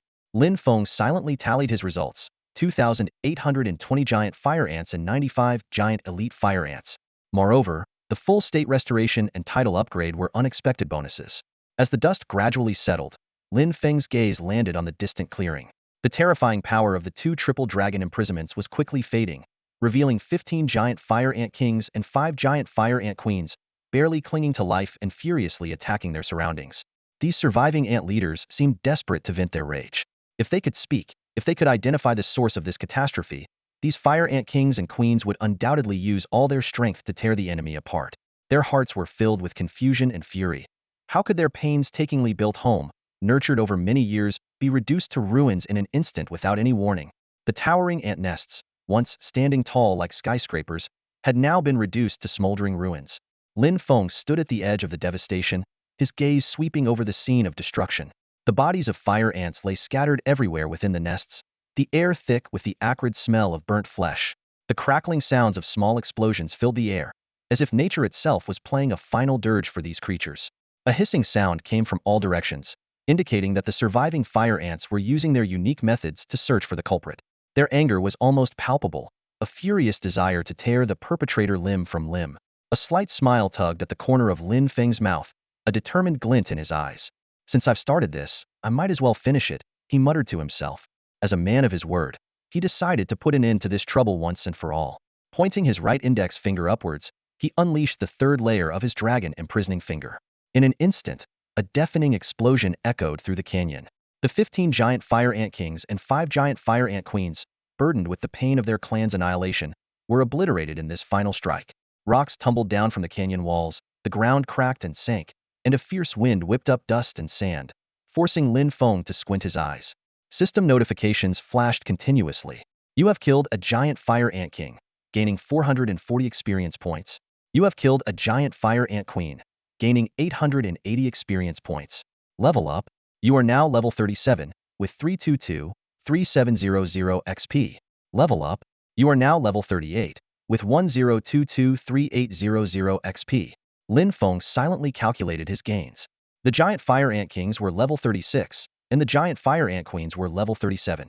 Unfortunately, they were only bronze and silver level bosses, and with Lin Feng's multiple level ups, the experience points and item drops they provided had decreased. However, the sheer quantity of the kills led to substantial rewards. He pondered to himself, I wonder how often the monsters here respawn. With over 3,000 kills per wave, it's definitely worth coming back a few more times. Plus, if those 2,000 mountain ghosts deep in the burial ground respawn, I can take them all out in one go. Just 3 uses of the triple dragon imprisoning finger had boosted Lin Feng's level by 5. Although the journey took some time, if he could maintain this pace, he believed he would soon reach unprecedented heights. Despite the low drop rates, the haul was still considerable. 50 wooden chests, 12 black iron chests, 6 bronze chests, 2 silver chests, and a plethora of biological materials and thousands of spirit coins. Lin Feng swiftly darted into the ruins, using his telekinetic abilities to collect the spoils. As he was about to leave, his eyes suddenly narrowed. In the next moment, 10 golden chains shot out from his body, striking the ground like lightning. Each dragon binding chain consumed 1,000 mana points, forming 10 chains that wrapped around the opponent. Each chain had a shield value 10 times the current spell attack strength and dealt damage equal to 0.2 times the current spell attack strength per second until the chains were broken. The binding strength depended on the level difference and the opponent's spell defense strength. The golden chains instantly penetrated the solid ground, but shattered the next moment. Something terrifying seemed to be writhing beneath the surface, ready to break through at any moment. Lin Feng raised an eyebrow, frowning slightly. Hmm? A level 40 tempered body realm boss. The system immediately displayed the new enemy's information. Giant Anteater Gold level boss. Realm. Tempered body. HP. 20,000. Physical attack. 1,500. Physical defense. 1,000. Spell defense. 1,000. Movement speed. 160. Attack speed. 16 attacks second. Active skills. 1. Long tongue strike. The giant anteater attacks with its tongue at high speed, dealing damage equal to 3 times its current physical attack, with a high chance of causing a sticky effect and forcibly pulling the target towards it. Cooldown, 3 seconds. 2. Claw barrage. The giant anteater fires all its claws at once, each dealing damage equal to twice its current physical attack, with a high chance of immobilizing the enemy and pulling them in. Cooldown, 10 minutes. Passive skill, Berserk. When HP drops below 50, enters a 1-second invincible state and gains 50 damage reduction. The giant anteater's attack speed is as fast as lightning, especially underground where it becomes even more formidable. Its passive burrowing skill stacks, making its combat power terrifying. Lin Feng's Binding Dragon Chain, despite having a shield value of 14,600 points, was completely shattered in less than a second. Seeing the ground crack rapidly beneath him, Lin Feng didn't hesitate to conjure 10 golden chains that plunged into the earth to fend off the attack. Simultaneously, he bent his legs slightly and shot into the air like a cannonball. In midair, Lin Feng activated the triple dragon imprisonment finger. The once clear sky was instantly covered by dark clouds, with thunder flashing and intertwining. Massive golden fingers descended with a force capable of destroying everything in their path. On the ground, a giant anteater, as large as a building, suddenly burst out of the soil. It roared upwards, its long, toothy snout opening wide as it unleashed its active skill tongue strike. A long, mucus-covered tongue shot towards Lin Feng at an incredible speed. Although Lin Feng's health and defense were sufficient to withstand the attack, he had no desire to be licked by that disgusting tongue. Instantly, 10 golden chains surrounded him, forming a protective barrier that blocked the attack. As soon as the 3-second interval was up, the giant anteater's tongue strike came at him again. However, Lin Feng's golden giant fingers had already passed over his body and were crashing down on the giant anteater. With a piercing wail and a deafening sonic boom, the giant anteater's health bar was instantly depleted. It died before it could even activate its passive skill. The explosion, comparable to a small nuclear blast, swept through the entire area, obliterating everything in its path. As the aftermath of the explosion faded, only the giant anteater's corpse and a floating golden pillar remained. Lin Feng used his bat cape to glide to the ground, landing steadily. A system notification sounded, announcing that Lin Feng had defeated the giant anteater, gaining 3,300 experience points and leveling up to 39. Such rapid progress was akin to having a human cheat code. Lin Feng quickly gathered the materials and the golden treasure chest, then proceeded to the dark teleportation array behind him. As the eerie blue light illuminated, the teleportation array deep within the Galbai Canyon was activated. In this deserted area, Lin Feng began to count his loot. 50 wooden boxes, 12 black iron chests, 6 bronze chests, 2 silver chests, 1 golden treasure chest, and 1 golden chest given by Kanglin Shuhua. The unboxing session commenced. The system notification announced that Lin Feng had obtained a Guardian Upgrade Voucher Gold, a Mount Upgrade Voucher Gold, an Equipment Selection Voucher Gold, and a Ring Selection Voucher Gold from the Golden Chest. The Golden Guardian Upgrade Voucher enhances the quality of a Guardian below the Golden level. The Golden Mount Upgrade Voucher improves the quality of a mount below the Golden level. The Golden Equipment Selection Voucher allows you to choose any piece of Golden level equipment. The Golden Ring Selection Voucher lets you pick any Golden level ring. The rewards for this main quest are truly generous. Lin Feng smiled as he examined the rewards in the golden chest. Each item pleased him greatly. His efforts had paid off, and the quest in Baimu village had yielded substantial rewards. The system notification sounded, announcing that Lin Feng had obtained a Qiongqi Golden Armor Shoulder. This golden level Qiongqi Golden Armor Shoulder radiated a dazzling light. Lin Feng carefully inspected its attributes. Physical defense 400, magic defense 200, agility 100. Even more exciting was its active skill, Qiongqi's power, which could partially transform his body into a beast, granting 500 points of physical attack and the ability to fly when his movement speed exceeded 400 points. The passive skills, Qiongqi's Wall and Qiongqi's Protection, further enhanced his defense capabilities. Without hesitation, Lin Feng equipped the shoulder armor. His left shoulder now bore a golden armor shoulder resembling a saber-toothed tiger's head, while his right shoulder had one resembling a bull's head. The craftsmanship was so exquisite that it looked like a work of art, with details so lifelike they seemed to breathe. Next, Lin Feng opened the equipment selection voucher. After a quick scan, he decided to use it to replace his current hawk mask. The system notified him that he had received a Qiongqi golden armor mask. This golden-level Qiongqi golden armor mask was equally impressive. Magic defense 300, spirit 200, agility 200. Its active skill, Qiongqi's gaze, could deal significant magic damage, while the passive skills, Qiongqi's blessing and Qiongqi's will, enhanced his spiritual defense. Lin Feng removed the hawk mask and put on the newly acquired Qiongqi golden armor mask. The mask featured a solid upper part and a hollowed lower part, covering most of his face. Its design was elegant, rivaling the Qiongqi golden armor shoulder in craftsmanship. With both pieces of the Qiongqi set equipped, Lin Feng felt a surge of powerful energy flow through him. The system notified him that the set effect had been activated, granting him an additional 5,000 health points and 500 attack points. Standing there in his gleaming golden armor, Lin Feng felt an unprecedented strength, ready to face the challenges ahead. The unique characteristics of the perception ability paired with the insight skill made Lin Feng quite satisfied with this piece of equipment. He thought that perhaps, when facing more formidable creatures, this combination could provide him with more critical information. After activating the Qiongqi set, the enhancement effects were further boosted, causing a slight smile to form on Lin Feng's lips. He continued opening the chests. System notifications kept ringing. Congratulations, Heibai Sei Jian. You've obtained a piece of refined cold iron from the silver chest. Lin Feng carefully examined the cold, gleaming metal. This piece of silverware refined cold iron could be used to forge equipment, making it more seamless. He calculated in his mind that, given his forging skills, this material could be used to create up to gold-tier equipment. Congratulations, Heibai Sei Jian. You've obtained a mutant pill from the silver chest. The silverware mutant pill emitted an eerie glow. Lin Feng knew that when consumed by beasts, there was a chance of mutation, and the lower the quality, the higher the mutation probability and effect. Congratulations, Heibai Sei Jian. You've obtained a bronze guardian ring from the bronze chest. Lin Feng gazed at the shiny bronze ring, which was engraved with two lifelike Pishio. Without hesitation, he slipped it onto his finger, feeling a gentle energy flow throughout his body. Bronze guardian ring. Quality, silverware. Talent enhancement, luck 3. Trait, permanent luck value. One-time active skill.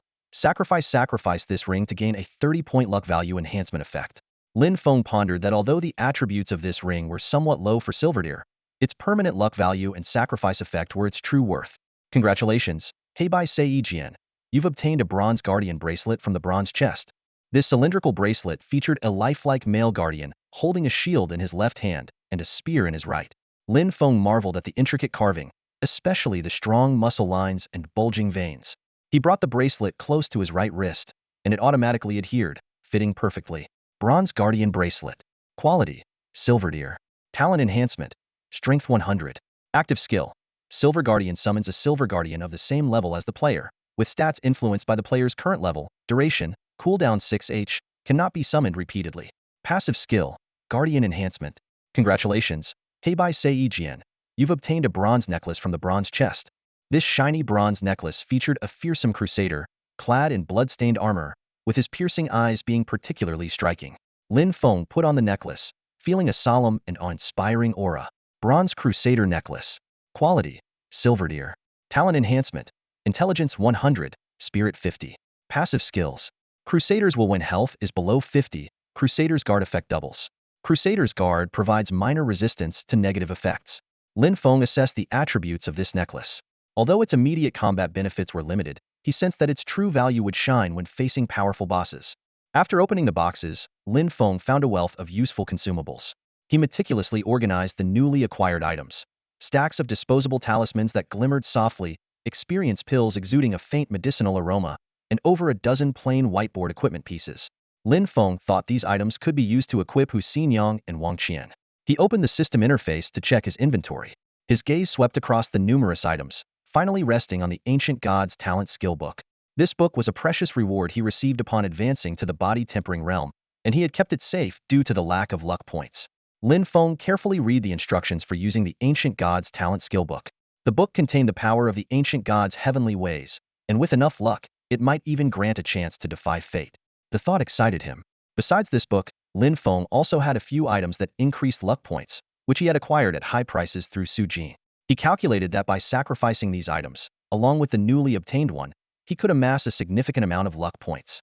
With anticipation, Lin Feng took out the 4 items: a slightly worn whiteboard-grade luck ring, a pair of black iron-grade embroidered shoes meant for weddings, a fortune dowry box filled with wedding items, and a black iron-grade luck talisman. Lin Feng first put on the worn luck ring. Although it was just whiteboard grade, it still added 1 luck point. He then hesitated while looking at the embroidered shoes. Despite feeling awkward about wearing them as a man, he gritted his teeth and put them on for the precious luck points. The shoes, with their vibrant red and purple fabric embroidered with lifelike golden patterns, seemed to promise prosperity. The system indicated that the black iron-grade embroidered shoes not only added 3 luck points, but also had a special effect, doubling the luck points in the next luck consumption. Lin Feng was relieved he made the right choice. Next, Lin Feng opened the fortune dowry box. Although the box itself had no quality grade, it provided 5 luck points and brought good luck for a period after being opened. Finally, he took out the black iron-grade luck talisman. The system showed that using this talisman would increase the luck effect by 10 points next time. Lin Feng quickly did the math. The 2 sacrificial items, combined with the ring, the dowry box, and the luck talisman, would total 66 luck points. While decent, it was still short of his ideal 100 points. At that moment, Lin Feng remembered he had a golden grade ring selection voucher. He immediately used the voucher and searched the system for luck-related keywords. After careful screening, he found an almost perfect item. The system notification popped up. Congratulations, Heibai Seijian. You have obtained a Grand Luck Golden Ring Golden Grade from the Ring Selection Voucher Golden Grade. Lin Feng carefully examined the ring's attributes. Golden grade quality, providing 20 luck points, with a usage cost of 10 points each time. The ring was dazzling gold, with a smiling Fu star carved on the face, exuding happiness. Eagerly, Lin Feng put the ring on. To his surprise, the ring's quality upgraded to platinum grade, doubling the luck points to 40. Additionally, the ring gained an active skill called Continuous Good Luck, which could boost the next luck-related event, with a 24-hour cooldown. After all this, Lin Feng accumulated a total of 104 luck points, plus the unknown effect of the Continuous Good Luck skill. He felt it should be enough. Now it was time for the main event. Lin Feng looked around and decided that the area near the teleportation array was suitable. He thought that in a game world, tangible luck points might be the best form of mysticism. Taking a deep breath, Lin Feng took out the Ancient Gods Talent Skill Book and chose to activate it. The system immediately prompted, Player Heibai Seijian, you are about to activate the Ancient Gods Talent Skill Book. Do you want to use luck points this time? Without hesitation, Lin Feng chose yes. The system prompted again. Luck points calculation has been accumulated. Activating the book will consume the corresponding luck points. Please be aware. At that moment, Lin Feng distinctly felt an ethereal yet real power gathering around him. He began using the prepared items one by one. Sacrifice Bronze Blessing Ring, 30 luck points. Sacrifice Embroidered Shoes, 18 luck points. Open Fortune Dowry, 5 luck points. Use Luck Talisman Black Iron Grade, 10 luck points. Use Grand Luck Golden Ring, 40 luck points. Finally, Lin Feng took a deep breath and activated the Grand Luck Golden Ring's active skill, Continuous Good Luck. In the ethereal world of the God-slaying game, luck values exist as tangible entities. The Ancient God Talent Skill Book in Lin Feng's hand seemed alive, greedily absorbing the blue smoke emanating from surrounding items. The bronze protection ring and embroidered shoes turned to ash instantly, the lucky dowry lost its luster, and the runes on the fortune charm rapidly faded. Only the golden fortune ring, though dimmed, retained its soft golden hue. Lin Feng took a deep breath and reopened the skill book. In an instant, a white beam of light descended from the sky, striking the book directly. The beam's color shifted like a kaleidoscope: white, black, blue, silver, gold, finally settling on a bright silver. The beam solidified for a moment before abruptly vanishing, as if completing some mysterious ritual. The Ancient God Talent Skill Book slowly opened, and countless images of strange races flashed before Lin Feng's eyes like a fast-moving slideshow. In a daze, a system notification sounded. Congratulations, Player Heibai Seijian. You have obtained the talent Mighty Physique from the Ancient God Talent Skill Book.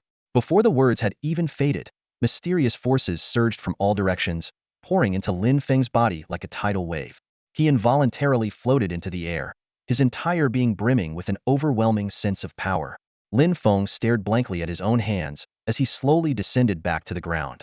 Snapping back to reality, Lin Feng quickly donned his equipment and allocated all 60 free attribute points to agility. He opened his attribute panel and carefully examined his latest stats. Name: Heibai Seijian. Realm: Body Tempering. Level: 39522, 3900. Health: 65,400. Base 2,100. Amulet 100. Armor 24,000. Title 800. Belt 200. Title 500. Set bonus 5,000. Mana: 14,570. Base 1020. Mask 4,000. Amulet 200. Ring 8050. Title 800. Title 500. Physical attack: 3090. Base 330. Weapon 800.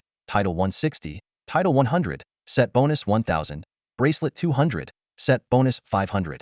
Magic attack, 1760 base 100, title 160, title 100, ring 1200, necklace 200.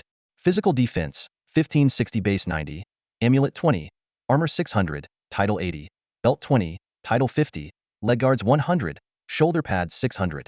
Magic defense, 1800 base 90, mask 600, amulet 60, armor 600, title 80, belt 20, title 50, shoulder pads 300. Movement speed, 1035 base 185, mask 400, weapon 100, title 80, title 50, cloak 20, shoulder pads 200. Attack speed, 103.5, attack sec 66.7, 5 attack sec, current realm attack speed cap is 30 attack sec, attack speed calculation formula adjusted. Strength, 495 base 165, title 80, weapon 100, title 50, bracelet 100. Intelligence, 880 base 50, title 80, title 50, ring 600, necklace 100. Constitution, 610 base 50, amulet 10, title 80, armor 400, belt 20, title 50. Root bone, 860 base 90, amulet 20, title 80, armor 600, belt 20, title 50. Spirit, 1075 base 70, mask 400, amulet 20, title 80, ring 405, title 50, necklace 50. Agility, 1015 base 185, mask 400, title 80, weapon 100, title 50, shoulder pads 200. Final damage reduction, 430 armor 400, belt 20, title 10. Skill, insight, able to investigate the attributes of monsters up to 10 levels higher than your own and obtain partial information about players below your level. Talent, equipment upgrade, enhance the quality of equipment by 1 tier. Talent, mighty physique, further enhances physical constitution, current body tempering effect, 100 increase in health. Luck value, 30 ring 30. Lin Feng scrutinized these numbers, feeling the surging power within him, fully prepared for the challenges that lay ahead. Lin Feng stared at his astonishing attributes: 65,400 health points, 3,090 physical attack power, 1,760 magical attack power, 1,560 physical defense, 1,800 magical defense, 1,035 milliseconds movement speed, and 66.75 attacks per second.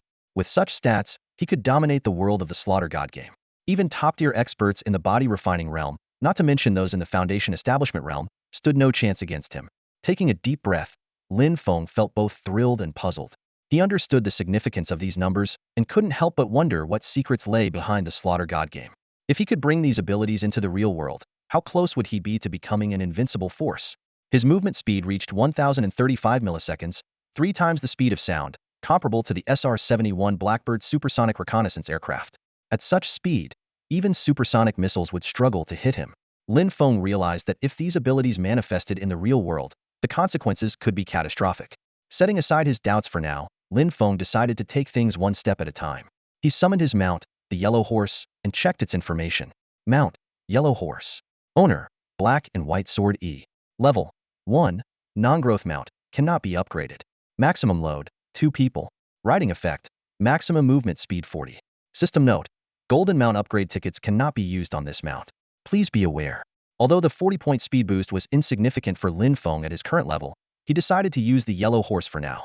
With Lin Feng's incredible speed, the Yellow Horse felt like a supersonic jet, each step seemingly lifting off the ground. Riding the Yellow Horse, Lin Feng traversed a long canyon and arrived at a vast expanse of sand dunes. The system notified him that he had entered the outskirts of the Galbriel Desert, where the wild creatures were level 34. However, for Lin Feng, this area was no longer ideal for leveling up, so he pressed on. Under the scorching sun, the hot, dry air occasionally whipped up sandstorms. In such conditions, ordinary people might quickly dehydrate and pass out, but Lin Feng easily used his inner energy to fend off the wind and sand. The system then informed him that he had entered the Galbriel Desert proper, where the wild creatures were level 37, but they still didn't pique his interest. Scanning the surroundings quickly, he found no sign of a boss and decided to continue forward. Eventually, Lin Feng reached the heart of the Galbriel Desert, where the wild creatures were level 40. Since there was a teleportation array in this area, he directed the Yellow Horse towards it. Just then, the once calm sand suddenly surged, and a giant snake, almost blending in with the environment, burst forth. Lin Feng immediately cast a binding spell, relying on his 1,760 magical attack power. Each strand of the binding spell had a shield value of 1,760 points. With 10 strands simultaneously deployed, they were enough to trap the giant snake for a second. Rustling. Amid the sharp, piercing hiss of the snake's tail, there seemed to be an overwhelming, soul-stirring power. However, Lin Feng, who possessed a high level of resistance, remained unfazed. Just as the hiss echoed through the air, 10 golden chains shot out like lightning, tightly binding the giant serpent. The serpent's massive body writhed and struggled violently under the restraints, its scales glinting coldly in the sunlight. The enormous snake head repeatedly rammed against the chains, attempting to break free from the deadly grip. Yet, Lin Feng moved even faster. In a flash, he appeared above the serpent's head. Lin Feng's giant rat-bone claws glinted coldly in the sunlight, resembling a razor-sharp blade. His attacks were as swift as lightning, raining down on the serpent's head like a fierce storm. The tough snake scales tore like paper under the onslaught of the bone claws, and in an instant, the serpent's head was reduced to a bloody, mangled mess. The serpent's health bar emptied instantly, and its hissing ceased abruptly. Its massive body crashed heavily onto the scorching sand, emitting a dull thud. Blood continuously flowed from its mutilated head, quickly coagulating under the intense heat to form a dark red crust. This 44th level golden boss, which would typically require a prolonged battle, was effortlessly defeated by Lin Feng in a single encounter. This scene starkly illustrated a harsh truth. In the face of absolute power, any creature stands no chance of survival. For Lin Feng, prey like this giant serpent didn't even have the chance to resist before being mercilessly slain. The system notification sounded. You have slain a desert rattlesnake king, earning 4,000 experience points. You have leveled up to level 40, 740100000. Player Heibai Sei Jian, you have reached level 40. The experience points required for leveling up have changed. Please take note. Lin Feng raised an eyebrow in slight surprise. The experience points required for leveling up had significantly increased upon reaching level 40. However, upon reflection, it made sense. As players gained experience points faster, maintaining the previous leveling rules would indeed be illogical. This minor detail didn't catch much of Lin Feng's attention. His gaze fell on the corpse of the 44th level desert rattlesnake king. This golden level boss had ultimately yielded a golden treasure chest and various biological materials from its body. Lin Feng swiftly collected these spoils and then activated the teleportation array in the heart of the Galbriel Desert. Though the desert was vast and boundless, the distance was insignificant given Lin Feng's near teleportation speed. He zipped through the golden sands like a gust of wind, and soon, the outlines of pyramid-shaped structures appeared ahead. Due to the high ground temperature, these structures seemed hazy and mirage-like from a distance. However, just as Lin Feng had this thought, the seemingly distant structures suddenly appeared before him. These pyramids were grand and majestic, yet bore the marks of time, silently telling tales of their former glory. The system notification chimed in. You have entered the Galbriel Desert Temple ruins. Lin Feng's gaze swept across the four corners of each pyramid, where colossal statues of human figures stood. These statues had lost their heads, and the weapons in their hands were decayed and broken. From the remaining reliefs on the walls, it was apparent that these statues were modeled after human-bodied giants with tiger faces. Despite their dilapidated state, they still exuded a sense of solemnity and majesty. Lin Feng couldn't help but marvel at the wisdom of the beings who built these temple ruins. The stone gates alone were over 10 zhang, approximate 33 meters high. He looked up through the stone gates and his brow furrowed slightly. The interior of the temple, which should have been abandoned, was brightly lit, completely unlike a deserted ruin. Out of curiosity, Lin Feng instinctively took a few steps forward, intending to explore inside the temple. But just then, a chilling sensation surged up his spine, making his hair stand on end. He turned around warily but saw nothing unusual, though the eerie feeling was unmistakably real. What a strange place, Lin Feng muttered to himself and decided to trust his instincts. He leaped away without hesitation, leaving the area filled with unknown dangers and abandoning his intention to investigate further. Only after Lin Feng's figure completely vanished from the area did faint whispers fill the air. Such fragrant meat. I wanted to eat him. Why didn't he come inside? Because you scared the prey away, you idiot. These whispers, like hallucinations, were quickly swept away by the swirling sand. 5 minutes later, Lin Feng had traversed over 300 kilometers. On the distant horizon, a vast oasis appeared in his sight.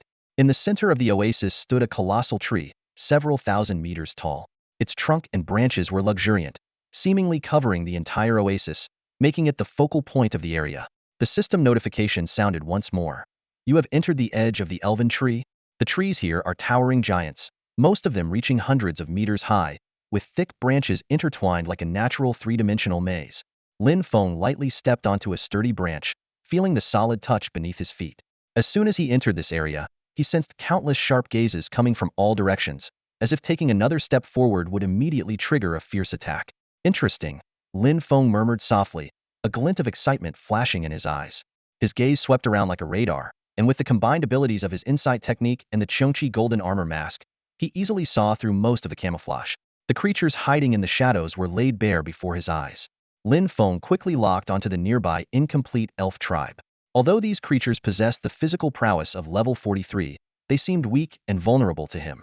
He noted their 8,000 points in physical and magical attack, 800 points in defense, 500 points in movement speed, and an attack speed of 22 times per second. Additionally, they had thorn entanglement and tree spear spike skills, along with extra health and defense bonuses. Their positions are quite scattered. This might take some effort, Lin Feng remarked with a slight smirk, a hint of battle intent flashing in his eyes. In an instant, his figure vanished like a ghost, reappearing behind one of the elves. Lin Feng's attacks were fluid and precise. A punch to the abdomen, an elbow to the chest, a knee to the skull, and finally, his right hand clawing at the opponent's neck. The entire process was as swift as lightning, and before any sound could be made, the elf was already dead. A system notification sounded in Lin Feng's ear, informing him of the 30 experience points he had earned. He quickly calculated that killing 333 of these elves would be enough to level him up to 41. Ugly creatures, Lin Feng muttered with a frown, disdainfully tossing the corpse at another elf. His body transformed into a streak of light, darting through the forest at an astonishing speed of 1,035 meters per second.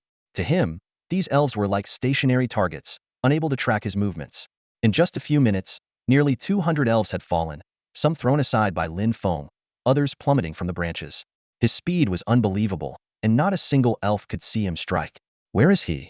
Find him quickly, the elves cried out in their language, filling the previously silent forest with frantic screams and shouts. Lin Feng leaped onto the treetops, observing the elves beginning to gather. A cold smile played on his lips as he activated the active skill of his Chongqi golden armor shoulder guards.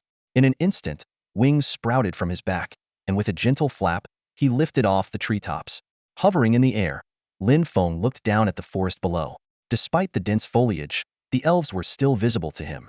He calculated that the range of his triple dragon cage finger would be enough to kill nearly 100 elves at once.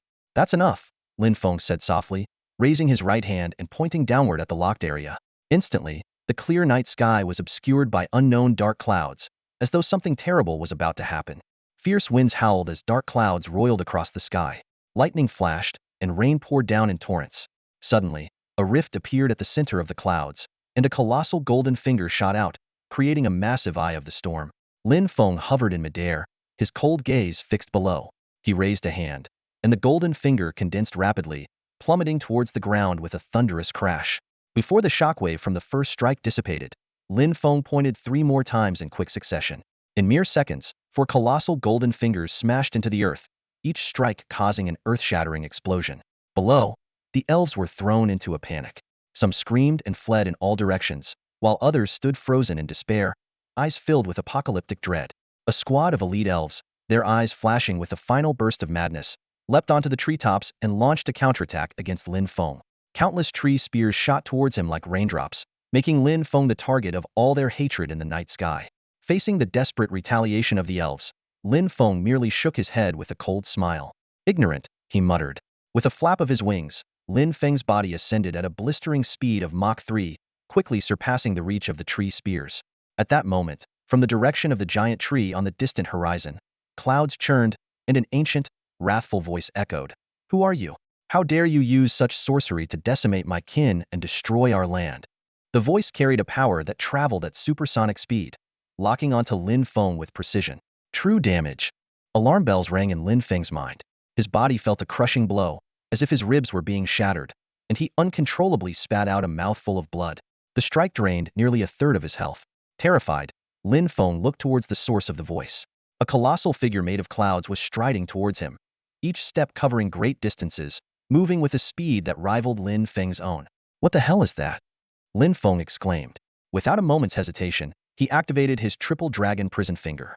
Boom, boom, boom, boom. 4 consecutive explosions erupted, and the shockwaves intertwined violently. Within the blast radius, all the elves, regardless of their strength, perished in the cataclysm. Even the towering trees were not spared from the devastation. The furious energy swept in all directions, leaving for enormous craters on what was once lush, green land, resembling the aftermath of a meteor impact. System notifications kept popping up, reporting the kill count and accumulated experience points. Just as Lin Feng recovered to his peak state and prepared to collect his spoils, a roar echoed, "You insolent whelp, you court death." In the next instant, countless tree spears shot towards him like supersonic missiles. Each one carried damage far exceeding the previous attacks, and their speed surpassed Mach 3, closing in on Lin Feng in the blink of an eye. Lin Feng's pupils contracted. He immediately activated the active skill of his Azure Python boots, Serpent's Glide.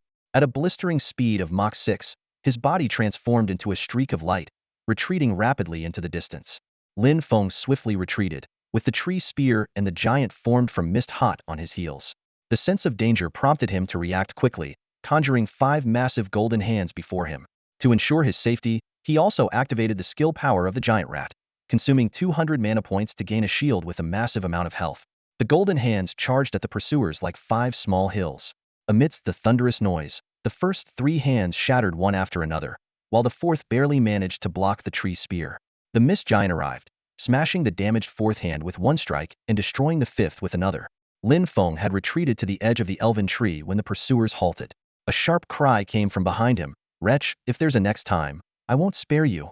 The sound wave transformed into a powerful impact, reducing his shield's value by a third. A system notification flashed, and Lin Feng realized that the area damage from the triple dragon bind had angered the elven tree god. Frustrated, he slapped his forehead and took the opportunity to retreat into the desert area. The mist giant dissipated, leaving Lin Feng regretful for not being able to collect the spoils.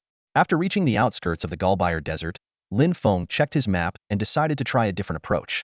Using the remaining shield value, he circled around for a few minutes before charging toward the elven tree area again. A new batch of incomplete elves lay in ambush under the tree's shade, waiting for the right moment to attack Lin Feng. However, their hiding was futile in Lin Feng's eyes. This time, instead of using large-scale spells, he adopted the precision of an experienced hunter, initiating a ruthless hunt to eliminate the elves one by one. System notification: Lin Feng has slain an incomplete elf, gaining 20 experience points. This seemingly trivial reward is just the tip of the iceberg of his rampage. By the time he had cleared the entire area, he had killed over 400 elves, amassing a significant amount of experience points. Lin Feng's experience points surged to level 42, with 1360 out of 20,000 points. For him, slaying these wild creatures was as effortless as slicing through butter. He quickly gathered the loot scattered across the ground and headed to the next area. After some thought, Lin Feng decided to avoid using large-scale destructive skills like Dragon Prison Finger, which could alter the terrain and destroy vegetation, to prevent provoking the elven tree. Although this would slow down his killing speed, he figured it was wise to show some respect to the elven tree. Without further ado, Lin Feng dashed into the deeper regions like a gust of wind. The system immediately notified him that he had entered the elven forest. Here, the wild creatures Lin Feng encountered were even more bizarre than the incomplete elves on the outskirts. They had sharp heads, crooked mouths, and blue skin, wielding bows made of twisted vines and carrying 2 jagged scimitars on their backs, resembling primitive, crudely made weapons. Lin Feng quickly used his insight skill to obtain detailed information about these creatures. Goblin Archer. Level: 46. Realm: Body Tempering. Health: 10,000. Physical Magical Attack: 1,000 Body Tempering Mastery. Physical Magical Defense: 600 Body Tempering Mastery. Movement Speed: 240 Body Tempering Mastery. Attack Speed: 24 Attack Second Body Tempering Mastery. Active Skill: Lock-on Shot. For the next minute, attacks lock onto the target and deal an additional 50 damage, with a cooldown of 1 hour. Passive Skills: 1. Machine Gun Arrows. Attack speed matches the normal attack rate. 2. Poisoned Attack. Inflicts true poison damage of 15 points second, stackable up to 15 times, lasting for 1 minute. 3. Body Tempering Mastery. 5,000 health, 200 physical magical defense, 70 movement speed. Lin Feng quickly analyzed the data. Even considering the 50 additional damage, these attacks couldn't break his defense and would only turn him into a pincushion. The only thing worth noting was the poison passive, which could deal a maximum of 225 points second of true damage, accumulating to 13,500 points over a minute. This could significantly deplete the passive shield, Chongqi Flesh Wall, which grants a shield equal to 30 of his maximum health on Lin Feng's Chongqi Golden Shoulders. However, for a powerhouse like Lin Feng, these goblin archers were nothing more than ants. Their weapons, no matter how powerful, were futile. Lin Feng closed the distance with lightning speed and instantly killed his targets. System notification: Lin Feng has slain a goblin archer, gaining 40 experience points. The entire battle lasted about 10 minutes. The system then notified, Lin Feng has leveled up, reaching level 43 with 2,380 out of 25,000 experience points. As the battle ended, a gentle breeze rustled the leaves, dispersing the thick scent of blood in the air. Lin Feng surveyed his surroundings and realized he had killed over 500 goblin archers, similar to his previous spree against the incomplete elves. Lin Feng realized he needed to go deeper. It was odd that he hadn't encountered any bosses or even elite monsters in 2 consecutive areas. With this in mind, he swiftly gathered the loot and continued to advance deeper. The system immediately notified, Lin Feng has entered the depths of the elven forest. As soon as he stepped into this area, Lin Feng sensed something was off. The feeling of being watched by a predator gave him chills. Suddenly, a voice echoed in the air, "Intruder, you have entered the territory of the elven tribe. Leave at once or face certain death." Lin Feng scoffed, "It's 2030, and you're telling me this?" With the help of his discerning eye skill, Lin Feng couldn't fully detect the hidden enemies around him but sensed their presence. He swiftly acted, unleashing 100 golden chains from his body, enveloping the area within a 200-meter radius. Under the power of the dragon-binding chains, the space around him felt like it was entangled in a web, and every movement was within his perception. At that moment, the sound of arrows whizzing through the air came from all directions, aimed straight at Lin Feng. In the next moment, dozens of steel-like tree stump arrows whistled through the air, effortlessly piercing through the golden chains Lin Feng had set up. These powerful projectiles enveloped his position, filling the air with sharp, cutting sounds. Lin Feng's mind quickly recalled information about this weapon. It could be used with a crossbow to inflict massive damage on enemies. Each arrow could deal 5,000 points of physical damage, penetrate 1,000 points of armor, and had an unstoppable effect until its damage value was depleted. Within the range of the elven trees, it also possessed partial armor-ignoring properties. Despite his high mobility, Lin Feng found it difficult to completely evade such a dense, indiscriminate attack. Suddenly, a tree stump arrow shot from behind a giant tree struck him with a dull thud. The immense impact sent Lin Feng's body flying, and as he tumbled through the air, he was hit by 2 more arrows. Clenching his teeth and enduring the pain, he finally managed to stabilize himself after the 3rd hit and then deftly dodged the subsequent attacks. Fortunately, Lin Feng's shield value was extremely high. Even after taking 3 ferocious hits his shield remained intact, losing only 15,000 points. However, the dragon-binding chains he had previously deployed were almost entirely destroyed in this round of attacks. Lin Feng quickly analyzed the situation. The terrain here was full of obstacles and cover for him, but for his enemies, it was an open field with no hindrances. They were fighting on completely different levels, with each arrow dealing 5,000 points of damage, plus 1,000 points of armor penetration, coupled with the unstoppable and armor-ignoring effects and the incredibly fast firing speed. Lin Feng knew he was in a highly disadvantageous position. If they have other restraining methods, I won't be able to withstand even one more volley, Lin Feng thought to himself. I need to deploy some decoys and take out the enemies operating the crossbows first. With that in mind, Lin Feng immediately began casting a series of summoning skills. First, he used the active skill Demon Army from his Wraith armor, opening a portal. A vortex emitting a ghostly blue light appeared out of thin air in the forest, continuously spewing out various grotesque demons. These demons were level 38, not quite as strong as level 40 and above tempered wild beasts, but their speed in movement and attack was their greatest advantage. Next, Lin Feng used the Wraith Avatar skill from the Wraith armor, summoning a creature almost identical to one he had previously slain. This Wraith Avatar was level 43 with tempered cultivation, making it a formidable opponent. Lin Feng didn't stop there. He continued with the Summon Mountain Ghost skill from his Mountain Ghost leg guards, calling forth 3 mountain ghosts whose attributes were linked to his level. Finally, he used the Silver Guardian skill from his Bronze Guardian bracelet, summoning a Silver Guardian of the same level as himself. With these summoned creatures appearing, Lin Feng's strategy began to take shape. He planned to use these summons as decoys to distract the enemy, creating an opportunity for himself to eliminate those operating the crossbows. The balance of the battle seemed to be slowly tipping in Lin Feng's favor, but the true test had only just begun. The specter of the Wraith materialized swiftly in the forest, towering like a skyscraper. As soon as it appeared, it let out an ear-splitting roar towards the enemy. This level 43 refined body summon exuded an intimidating aura, boasting 30,000 health points, 1,200 physical attack, and 700 defense, showcasing its formidable power. Its movement speed of 270 and an attack frequency of 27 times per second made it even more fearsome. No sooner had the Wraith appeared than 3 level 43 refined body mountain ghosts converged around it like its stalwart aides. They too roared at the enemy. Though their attributes 13,000 health points, 860 physical attack, and 620 defense were slightly inferior to the Wraiths, their movement speed of 180 and attack frequency of 18 times per second were not to be underestimated. At the same time, a small silver magic circle suddenly glowed in front of Lin Feng. From the circle emerged a 3-meter-tall silver guardian, clad in intricately patterned silver armor. Wielding a hefty silver sword and shield, it took a defensive stance to protect Lin Feng. This level 43 refined body summon had 18,000 health points, 500 physical attack, and 800 physical defense. Although its movement speed of 160 and attack frequency of 16 times per second seemed modest, its defensive capabilities were evidently its greatest strength. Lin Feng quickly assessed the situation and decided to have the Wraith lead the summoned creatures to create chaos and draw enemy fire. Meanwhile, he would use the distraction to infiltrate the enemy ranks, eliminate the archers, and break through their lines. "I'll leave this to you," Lin Feng commanded briefly. The roars of the Wraith and other summons answered him as they charged fearlessly into the enemy. As soon as he finished speaking, Lin Feng dashed in another direction. The Qingmong boots on his feet glimmered faintly, activating the serpent step technique, granting him a 100 movement speed boost for the next second. This skill, usable only once every 10 minutes, proved invaluable now, helping him quickly close in on the enemy formation. The passive skill, Nimble Steps, allowed Lin Feng to walk and run almost silently. Coupled with the characteristics of his bat cloak, when his movement speed exceeded 300 points, he could briefly glide in the air, with the height and distance increasing proportionally with his speed. Lin Feng dashed forward at an astonishing speed of Mach 3, covering 5 kilometers in under 5 seconds. A wooden fortress built around towering trees came into view. The fortress was tall and sturdy, with walls guarded by layers of ironclad wooden stakes. The walls were lined with heavy crossbows, each operated by a dozen elven crossbowmen.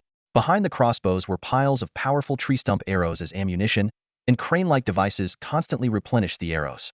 On either side of the crossbows, towering ironclad watchtowers bristled with wooden stakes, manned by dozens of elven archers who vigilantly scanned the surroundings. Just this section of the curved wall was equipped with 40 heavy crossbows, launching relentless attacks towards the direction of the Wraith's incarnation. They fired a volley every 10 seconds, with 20 arrows being shot every 5 seconds, seemingly with an endless supply of ammunition. Lin Feng seized the moment, acting immediately after a volley was released. Suddenly, 3 seemingly ordinary giant trees ahead came to life, swinging their massive branches towards him. "Get out of my way," Lin Feng growled, and 60 golden chains split into 2 groups.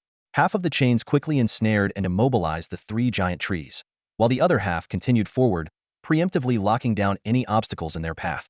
The commotion attracted the attention of the elves. 10 watchtowers simultaneously launched hundreds of arrows at Lin Feng. Undeterred, Lin Feng charged Hedon into the barrage, even tauntingly flipping off the giant tree sentinels as he dashed past them. The arrows whistled through the air, but couldn't catch up with Lin Feng. Confronted with the towering walls, he leaped high, approaching the elven defenses like a streak of light. "Stop him!" the elven commander shouted. A group of wolf riders, armed with long swords and carrying spears, quickly ascended the walls. In an instant, countless spears were hurled, and giant nets unfurled in the air, attempting to trap Lin Feng completely. "Think you can trap me?" Lin Feng sneered, raising his giant rat bone claw that crackled with electricity. Activating the active skill with the title Thunder Slash, a curved lightning blade carrying 5,280 points of magical damage instantly tore through all the ensnaring nets. The nets, with only 5,000 shield points, shattered into countless fragments under the power of the Thunder Slash. Ordinary defensive measures were utterly ineffective against the might of the Thunder Slash. The crescent-shaped blade of lightning destroyed the trap net, and the lightning slash continued its momentum, striking the elves below.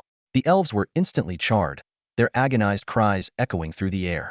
Lin Feng barely had time to catch his breath before a nightmarish voice sounded in his ear, followed by a deafening battle cry. He spun around to see over 300 elven guards surging from the city walls, clashing with him in an instant. In the silent forest, a piercing alarm shattered the tranquility of the night. From the fortress below, a steady stream of elves arrived as reinforcements, attempting to leverage their overwhelming numbers to kill the intruder.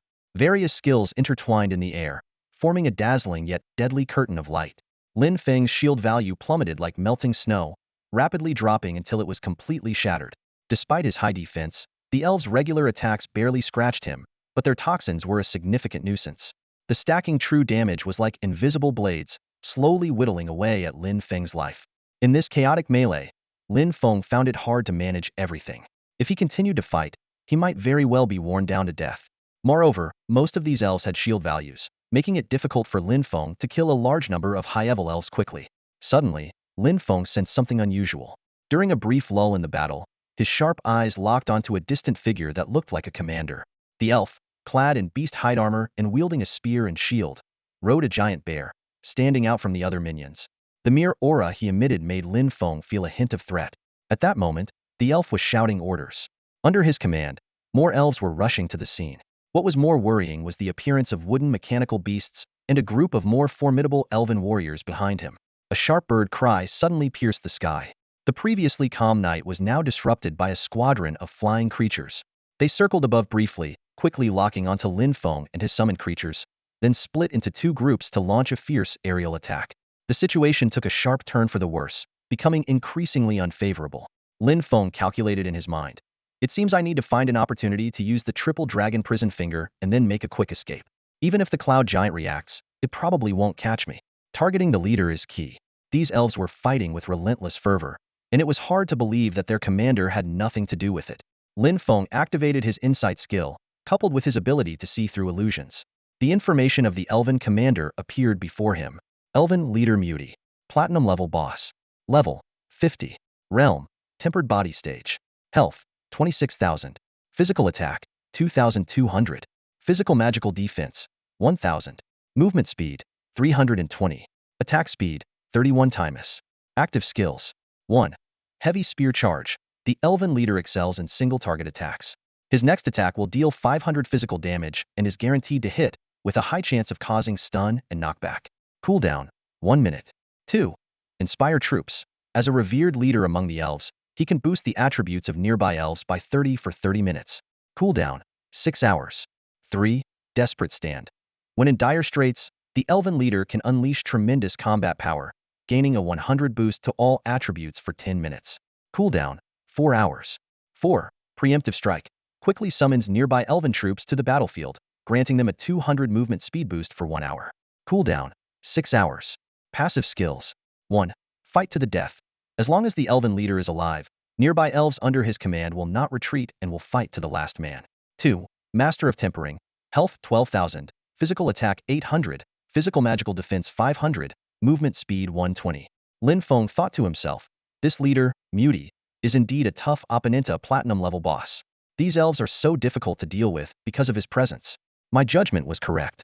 As Lin Feng gathered information about Muti, a gleam of tangible killing intent flashed in his dark eyes. No matter what, he had to eliminate this elven leader named Muti quickly before the situation worsened. Now that both ranged, melee, and aerial units had appeared, delaying any longer might bring even stronger elves onto the scene. Lin Feng knew that time was of the essence. He had to end this quickly. With these thoughts in mind, Lin Feng hesitated no more. He decisively activated the active skill of the Qiongqi Golden Armor Mask, Qiongqi's Gaze. Instantly, a surge of energy imbued with killing intent shot from his eyes, striking the enemy and dealing spell damage equivalent to 5 times his current spell attack power. Following closely, Lin Feng activated the active skill of the Wraith Battle Ring, Wraith's Eye. A powerful psychic shockwave swept out, hitting the opponent with a force also 5 times his current spell attack power. Almost simultaneously, Lin Feng began channeling the Thornbind skill. After 5 seconds of charge time, a 40-meter square thicket of thorns materialized out of thin air, trapping the enemy within. These thorns not only restricted the enemy's movements, but also continuously inflicted damage equal to Lin Feng's spell attack power per second, lasting for a full 10 seconds.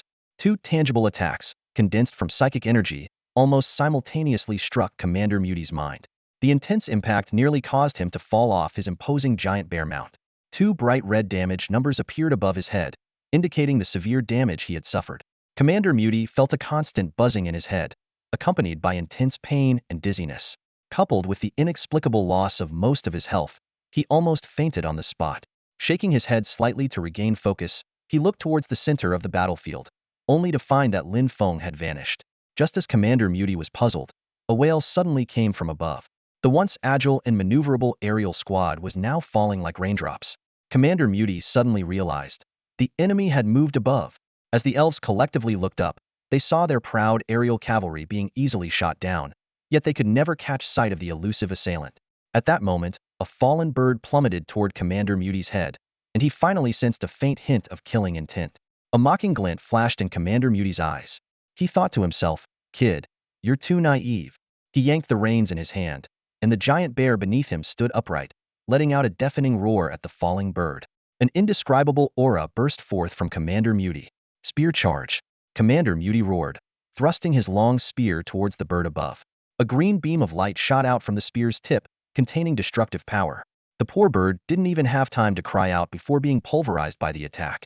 However, before the smug smile on Commander Muti's face could fade, a ghostly voice whispered in his ear, "Commander Muti, your eyesight is truly sharp. Just a trace of my presence, and you fell for it. You, impossible." Commander Muti's eyes widened in disbelief. What he didn't know was that Lin Feng had already used the active skill of the bronze amulet, Holy Light Protection, gaining a 1-second defensive shield that could block some skill effects. Coupled with the additional protection from the passive skill Guardian, Lin Feng was confident enough to dodge Commander Muti's spear charge and use the opportunity to get close. Lin Feng didn't give Commander Muti a chance to react. Before his words had fully landed, his fierce attacks rained down like a storm. The giant rat-bone claw in Lin Feng's hand was wielded with perfect precision, each strike catching Commander Muti off guard. Even though Commander Muti tried desperately to raise his shield and counterattack, he was forced back step by step under the relentless onslaught. Lin Feng's frenzied attack speed, wide-open attack style, and ruthless approach of trading blows demonstrated his "it's either you or me" resolve, striking fear into Commander Muti's heart. Feeling the growing severity of his injuries, Commander Muti could no longer contain his anxiety and shouted in the human language, "Who are you? Do you really want to fight to the death?" Facing his opponent's terror, Lin Feng grinned, a chilling smile. "You're wrong. It's not fight to the death, but you die." As Lin Feng uttered his final word, his claws tore through Mu Tai, the elven leader, ignoring any counterattacks. Mu Tai's limbs were broken, his ribcage collapsed, and his face was unrecognizable, no longer resembling an elf. The giant bear beneath him was equally devastated, nearly dismembered by Lin Feng. A system notification chimed. "You have slain the platinum-level elven leader Mu Tai, earning 7,700 experience points." With the previous kills of over 300 elves, Lin Feng's experience soared to level 43 with 24,23025,000 points. Lin Feng calculated. A few more elf kills to reach level 44, then he could restore his mana and unleash a nuclear spell to obliterate these mobs. He quickly grabbed the platinum treasure chest dropped by Mu Tai. At that moment, his thorn skill activated, binding the surrounding elves attempting to encircle him. The spell inflicted 1,760 magic damage per second, steadily draining their health. Seizing the opportunity, Lin Feng charged back into the elven ranks. Without Mu Tai's buffs, the elves were as fragile as paper in Lin Feng's eyes. Although he was covered in blood, his shield gone and his body riddled with wounds, the elves were horrified to find their attacks couldn't harm this human demon at all. The elves hesitated, realizing that those who attacked were the first to be torn apart by Lin Feng. Sensing their fear, Lin Feng's lips curled into a mocking smile. "What's the matter? Afraid now? Even elves fear death?" To the elves, his smile was as terrifying as a demon's grin before devouring its prey. They had only one thought. This human was a bloodthirsty demon. Glancing at his nearly maxed experience bar, Lin Feng, like a streak of crimson lightning, continued to harvest elven lives. Soon, a system notification sounded. "You have leveled up to 44, 30,000. Fully restored, Lin Feng decided to end this farce. He shouted, "All right, time to send you all on your way." Before the words finished, he darted toward the fortress's exit like a fighter jet. Lin Feng unleashed the triple dragon binding finger 4 times in quick succession. Instantly, dark clouds gathered over the entire elven tree area, lightning and thunder roared, and torrential rain mixed with hail poured down, resembling an apocalypse. Just then, elven reinforcements arrived. The previously defeated elves seemed revitalized, shouting, "Stop that human! Don't let him escape!" Lin Feng's summoned creatures also joined the fray. Though many had fallen, the elite remained. They immediately engaged the giant trance. Lin Feng, without looking back, fled towards the desert area, commanding his summons to block the pursuing elves. Suddenly, the voice of the cloud giant echoed again. "You won't escape this time, youngster." A more terrifying attack struck Lin Feng's freshly restored shield. Ugh! Lin Feng felt his insides churn and intense pain rack his body, forcing him to cough up blood. "Damn it, this is just unreasonable." Lin Feng grumbled fiercely, wiping the blood from the corner of his mouth. A hint of shock flashed in his eyes. Just moments ago, his shield value of 19,620 had shattered like a bubble, and his health had plummeted to 25,020. This ambush came without warning. Before he even had a chance to react, he inexplicably lost nearly 2/3 of his health. Even more shocking, all the creatures he had summoned earlier were obliterated at the same time. What the hell is that thing? Lin Feng roared internally. The enemy's attack pattern was beyond comprehension. The first hit dealt 20,000 damage, the second 40,000, and the third skyrocketed to 60,000. This setup was absurdly extreme. Lin Feng knew well that he had long passed the newbie protection period. Dying now would result in unbearable losses. Unwilling to take risks, he acted decisively. With a leap, he summoned his yellow horse mount and rode it across the treetops. Enhanced by various effects, the yellow horse moved effortlessly, and its 40 movement speed made Lin Feng's escape incredibly swift. Taking this opportunity, Lin Feng finally glanced back at his pursuer. It was a cloud giant the size of a mountain, seemingly even larger than when they first met, and it was chasing him at a much faster speed. As Lin Feng rode at breakneck speed, for triple dragon-binding fingers suddenly descended from the sky. A series of deafening booms echoed, and terrifying energy waves swept the surroundings. Lin Feng's vision was flooded with system notifications. System notice: you have leveled up to level 45, 626035000. Seeing his health and mana fully restored and a refreshed shield of 30 max life after exiting combat, Lin Feng finally breathed a sigh of relief. No wonder the elves' fortress is so formidable. Just this wave alone killed nearly 800 elves, he thought, turning from despair to joy. The fierce wind blew far and wide. Even though Lin Feng had fled over 10 kilometers from the explosion center, he could still clearly feel its power. The surrounding giant trees swayed violently, and leaves flew everywhere. This time, Lin Feng preemptively activated the giant rat's power skill from his giant rat bone claw. Consuming 200 mana, he gained a shield worth twice his current health. With a shield value of 130,000, plus an additional 20,000 from the passive ability of his Chongqi meat shield, the total 150,000 shield value gave Lin Feng some peace of mind. You can't escape, you'll stay here forever, the cloud giant's voice thundered. Stay here, my ass. If you can, come and kill me. With renewed confidence, Lin Feng taunted loudly while quickly stowing his yellow horse mount back into his mount slot. At that moment, the cloud giant's invisible attack hit Lin Feng's back like a sledgehammer. His high shield value instantly dropped to 70,000. This hit caused Lin Feng's speed to surge again, but he suddenly felt a chill down his spine. Driven by instinct, Lin Feng looked back to see the cloud giant's colossal form closing in just a few kilometers away. Even more terrifying, a gigantic energy blade had formed in its mountainous hand, poised to strike down on him. Damn it, you really want to kill me? Lin Feng spat, gritting his teeth. 100 dragon-binding chains burst from his body, transforming into golden chains that wrapped around the cloud giant's massive arm, trapping it in place. These 100 chains, combined, had a shield value of 1.8 million, making it difficult even for the cloud giant to break free quickly. At this moment, some information about the enemy finally appeared before Lin Feng's eyes. Elf Tree Projection Emerald Level Boss. Level 99. Realm: Foundation Establishment. Physical Magic Attack. Physical Magic Defense. Active Skills. Passive Skills. Talent. Traits. Facing this level 99 Foundation Establishment monster, most of its attributes remained unknown except for the basic information. Lin Feng wasn't surprised by this outcome. Getting even this much information was more than he had hoped for. From the moment Lin Feng encountered the projection of the elf tree, he knew he was no match for this ancient monster. His danger sense screamed like an alarm, immediately maxing out the threat level of his opponent. Without sufficient benefits, Lin Feng would never take such a risk. Even a brief delay had already achieved the desired effect. Seeing his goal of escaping this area and reaching the desert within sight, Lin Feng couldn't help but glance back. That glance sent chills down his spine. Behind him, trees seemed to awaken simultaneously as if summoned by some mysterious force. They uprooted themselves at an astonishing speed, transforming into giant tree men like the one he had faced earlier. However, these new tree men were different.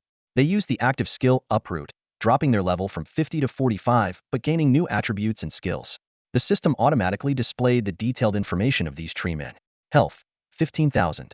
Physical attack: 1,000. Physical magic defense: 500. Movement speed: 260. Attack speed: 26 attacks second. Active skill: Desperate Struggle.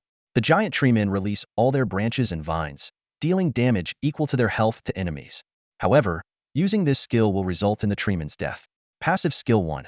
Speedy Desperate Struggle. When releasing Desperate Struggle, movement speed increases tenfold. Passive skill 2. Elf Tree's Lock. Within the elf tree's range, Desperate Struggle locks onto enemies, making it impossible for them to escape. These uprooted giant tree men had skills and attributes that could be described in 4 words: simple and brutal. Their existence seemed designed to ensure mutual destruction, perfectly embodying the name Desperate Struggle. The ground began to tremble violently. The trees, now imbued with life, triggered a chain reaction across the entire elf forest. Ordinary trees came to life in an instant, spreading far faster than Lin Feng could escape. Vermin, you can't escape. Stay here forever, roared the fog giant created by the elf tree projection. As the words echoed, countless branches and vines surged from all directions toward Lin Feng. The sheer number of rapidly advancing vines blotted out the sky, blocking out the light. Anyone caught in this would feel their scalp tingle, and even an outside observer would get goosebumps. Lin Feng stopped and smiled bitterly, realizing he was truly trapped this time. Whether the elf tree could see him or not, he raised a middle finger in its direction and shouted with all his might, "You shameless bastard! Wait till I come back and burn your place to the ground." Before he could finish, countless vines pierced through Lin Feng's body, turning him into a bloody mess. Amidst the grisly scene, an item floated above Lin Feng's corpse like a treasure chest before dissolving into white light and disappearing. System notifications popped up. Player Black-White EGN. You have died, dropping some items and losing 50 of your current experience points. Player Black-White EGN. Due to insufficient experience points to cover the death penalty, you have been forced offline for 3 hours. Cursing, Lin Feng exited his gaming pod. The cost of dying this time was steep. The platinum chest dropped by the wood iron leader, some materials, a small amount of spirit coins, and over 10,000 experience points, all gone. That damned old thing. Pulling off a trick like that, seriously, Lin Feng muttered, still shaken by the memory of his death. The sensation was so real, it was hard to tell if it was in the game or real life. Fortunately, it was just an in-game death and not actual death. Lin Feng chuckled wryly to himself. Why do I feel a sense of relief as if I barely escaped? He recalled his first death. It happened in the newbie village during the protection period, so he lost nothing and didn't even bother to seek revenge. But this time, the outcome was entirely different.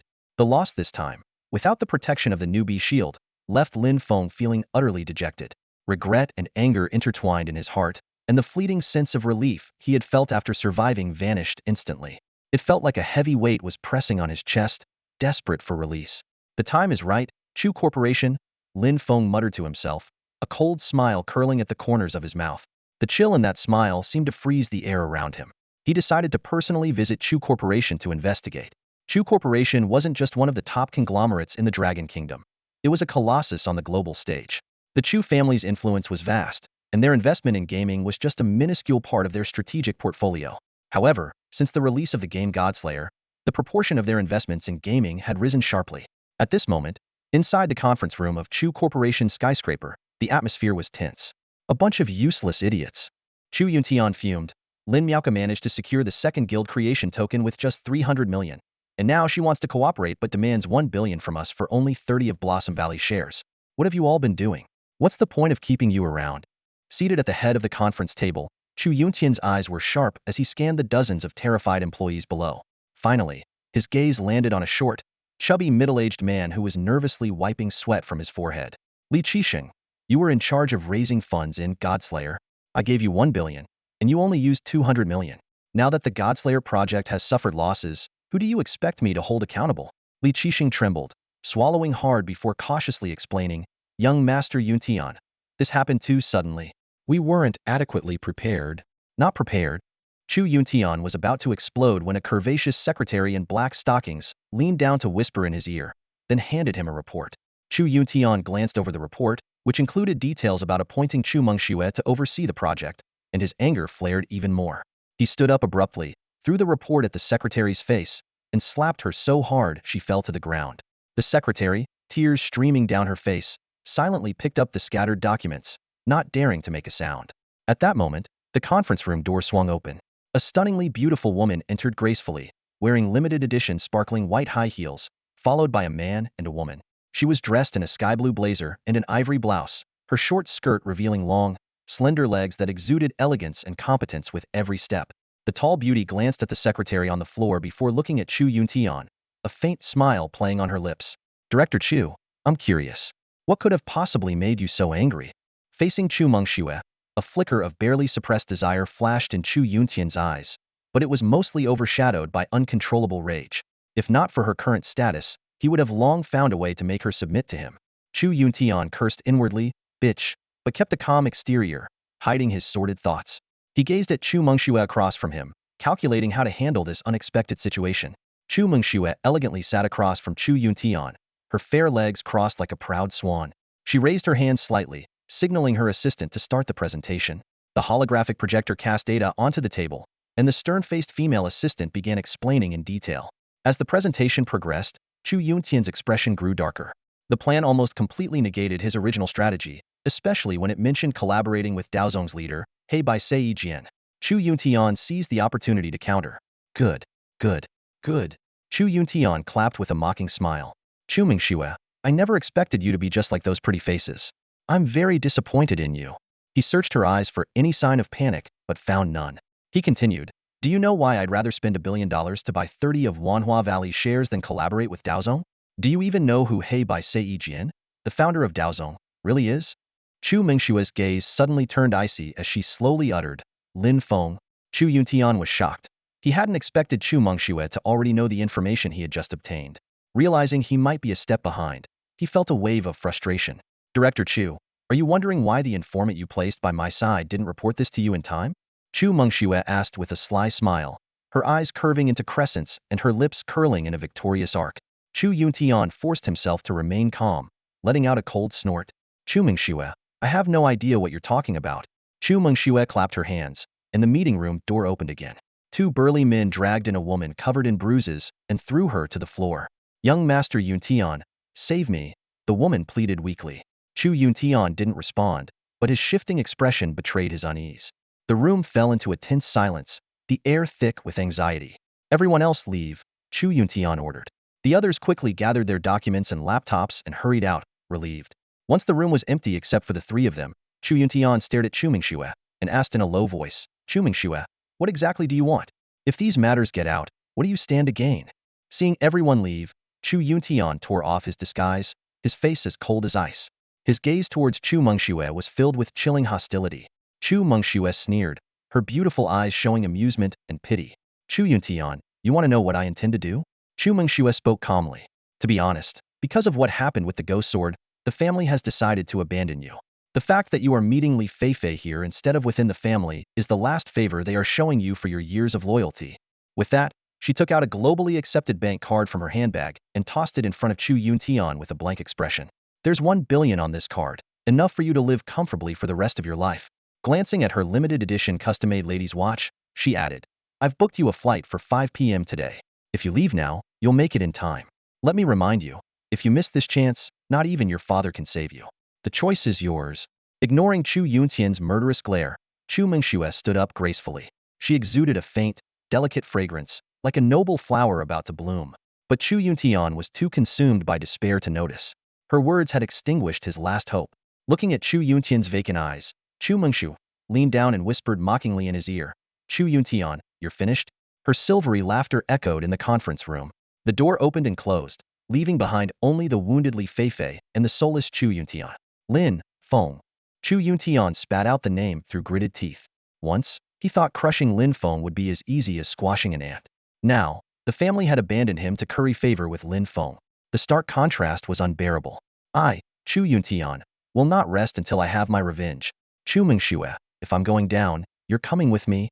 Suddenly, Chu Yuntian stood up, pulling out a solid gold pin from his pocket. He grabbed Li Feifei by the hair. Terrified, Li Feifei screamed, No, Yuntian, don't kill me. I can still be useful, I can. It's too late, Feier, Chu Yuntian said coldly. He twisted the pin, and a transparent needle pierced Li Feifei's neck, leaving only a tiny red dot. Her struggles ceased almost immediately, her pupils dilated, and within seconds, she collapsed lifelessly to the floor. Feier, blame yourself for failing to kill Lin Feng and letting Chu Mengxue get the leverage over me, Chu Yuntian murmured.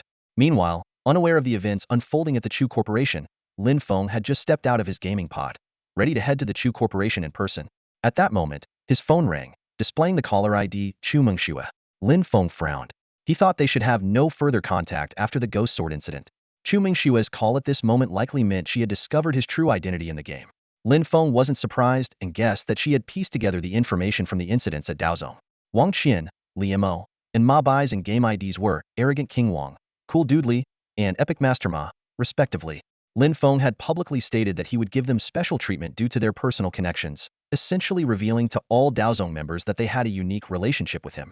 Identifying them in real life would inevitably lead to Lin Feng himself. It was almost like playing with an open hand in a card game.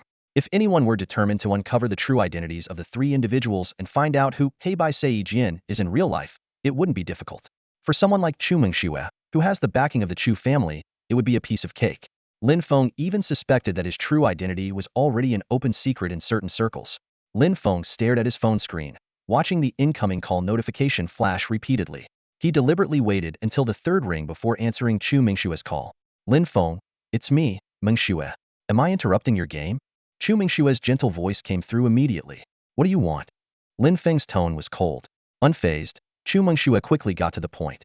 She explained that the Chu group was recruiting a project manager to develop the game Lucian, and as one of the main decision makers, she had secured a spot and wanted to discuss a collaboration with Lin Feng. Lin Feng saw through Chu Mingxue's true intention to confirm his identity, but he had no intention of exposing her, as this was precisely his goal from the beginning. Also, I have some good news to share with you. How about we meet up? Chu Mingxue tentatively suggested. Are you representing the Chu group, or yourself? Lin Feng cut straight to the chase. Chu Mingxue was momentarily at a loss for words. She knew well how deep their conflicts ran and how difficult they were to resolve. Taking a deep breath, she adopted a sincere tone. Lin Feng, to be honest, I really need your help. This time, it might only be you who can help me. Lin Feng remained silent, causing Chu Mingxue's previously confident demeanor to waver. Lin Feng, I'm begging you, please help me this time. Chu Mingxue's voice carried a hint of the innocence she once had. Lin Feng seemed to see a flashback of when they first met. After a moment of silence, he finally sighed softly. All right, where? The usual place, by Tianshui Lake. After saying this, Chu Mingxue bit her lip and added, by the way, your identity has been exposed. Someone is watching your place. Do you need me to take care of them? Lin Feng pondered for a moment and replied, no need. All right, be careful then, Chu Mingxue advised. After hanging up the phone, Lin Feng stood in his bathroom. With a mere thought, the water began to flow over his body, washing him clean. After his shower, he put on a casual outfit and glanced around his room. From his inventory, he took out a simple defensive formation 7-star defense array bronze level. Lin Feng carefully read the instructions. Arrange the 7 flags in the 7-star formation and activate the protection. The effect is to resist physical magical damage within the array's range. The shield strength is the player's current magic attack power 5, with a recovery rate of 10 points per second. He quickly set up the formation, calculating his attributes. Having leveled up from 39 to 45, he had gained 60 free attribute points, all of which he allocated to intelligence. Now, his intelligence reached 1880 points, 940 base, 110 from title, 80 from title, 50 from title, 600 from ring, 100 from necklace. His magic attack power also surged to 3,760 points, 1880 base, 220 from title, 160 from title, 100 from title, 1200 from ring, 200 from necklace.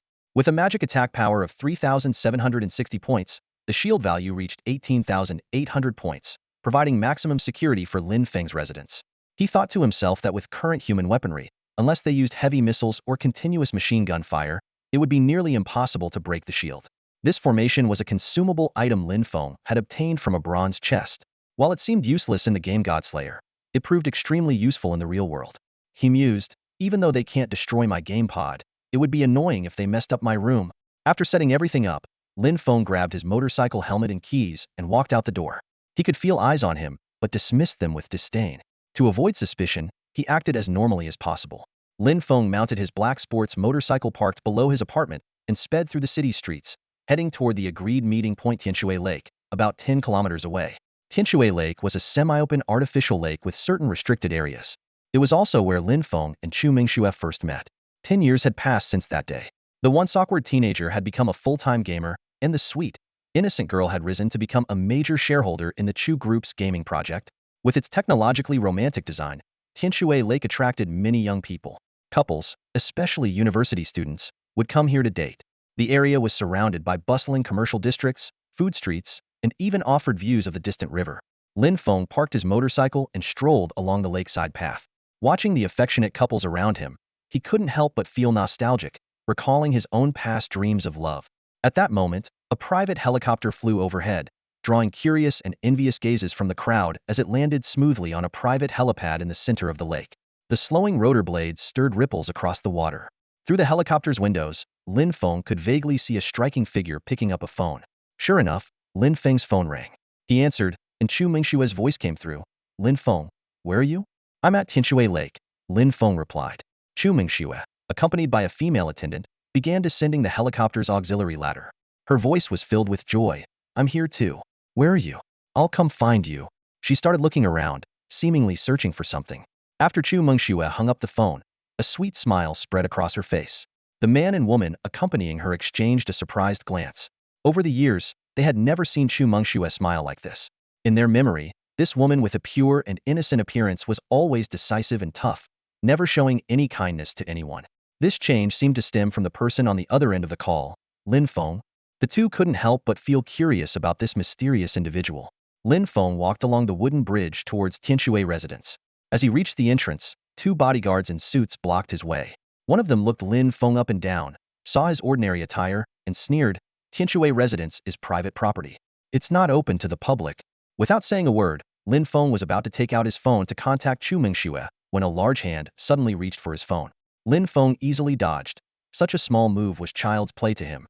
The bodyguard was momentarily stunned and continued to warn, this is private property.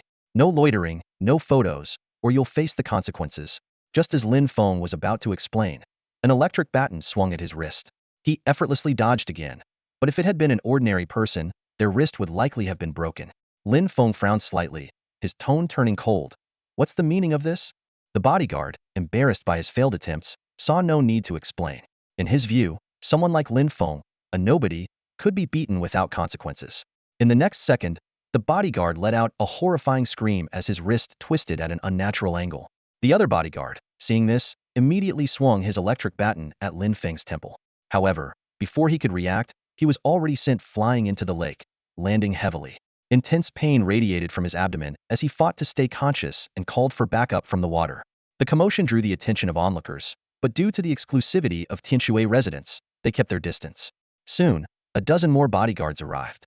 The scene before them was shocking. One colleague struggling in the lake, another kneeling and begging for mercy, while a young man stood expressionless, holding the latter's wrist, seemingly having broken it. Let him go! The bodyguards shouted angrily, drawing their electric batons and preparing to charge. Just then, a voice from behind asked, What's going on? The crowd parted, and a middle-aged man who appeared to be the head of the bodyguards walked over. He glanced at the injured bodyguard's wrist, a serious look crossing his face. Captain, help me! The bodyguard's cry for help pierced the air, but the captain didn't immediately respond. His gaze was fixed on Lin Feng, his voice tinged with caution. Who are you? Lin Feng cast a calm glance at the captain and replied evenly, Just an ordinary person. An ordinary person? The bodyguard captain frowned, clearly puzzled. He felt like he had seen Lin Feng somewhere before, but something about him seemed different, leaving him momentarily at a loss for words. Seeing the captain's silence, Lin Feng chuckled softly, released the bodyguard's wrist, and began walking towards Tianshui residence. As he passed by, the captain finally spoke up, Kid, you hurt my man. Without turning back, Lin Feng responded, Then you should ask what your man did. The captain's face darkened, but he suppressed his anger and asked again, Kid, I'll ask you one last time, who exactly are you? At this tense moment, a clear female voice broke the silence, Lin Feng.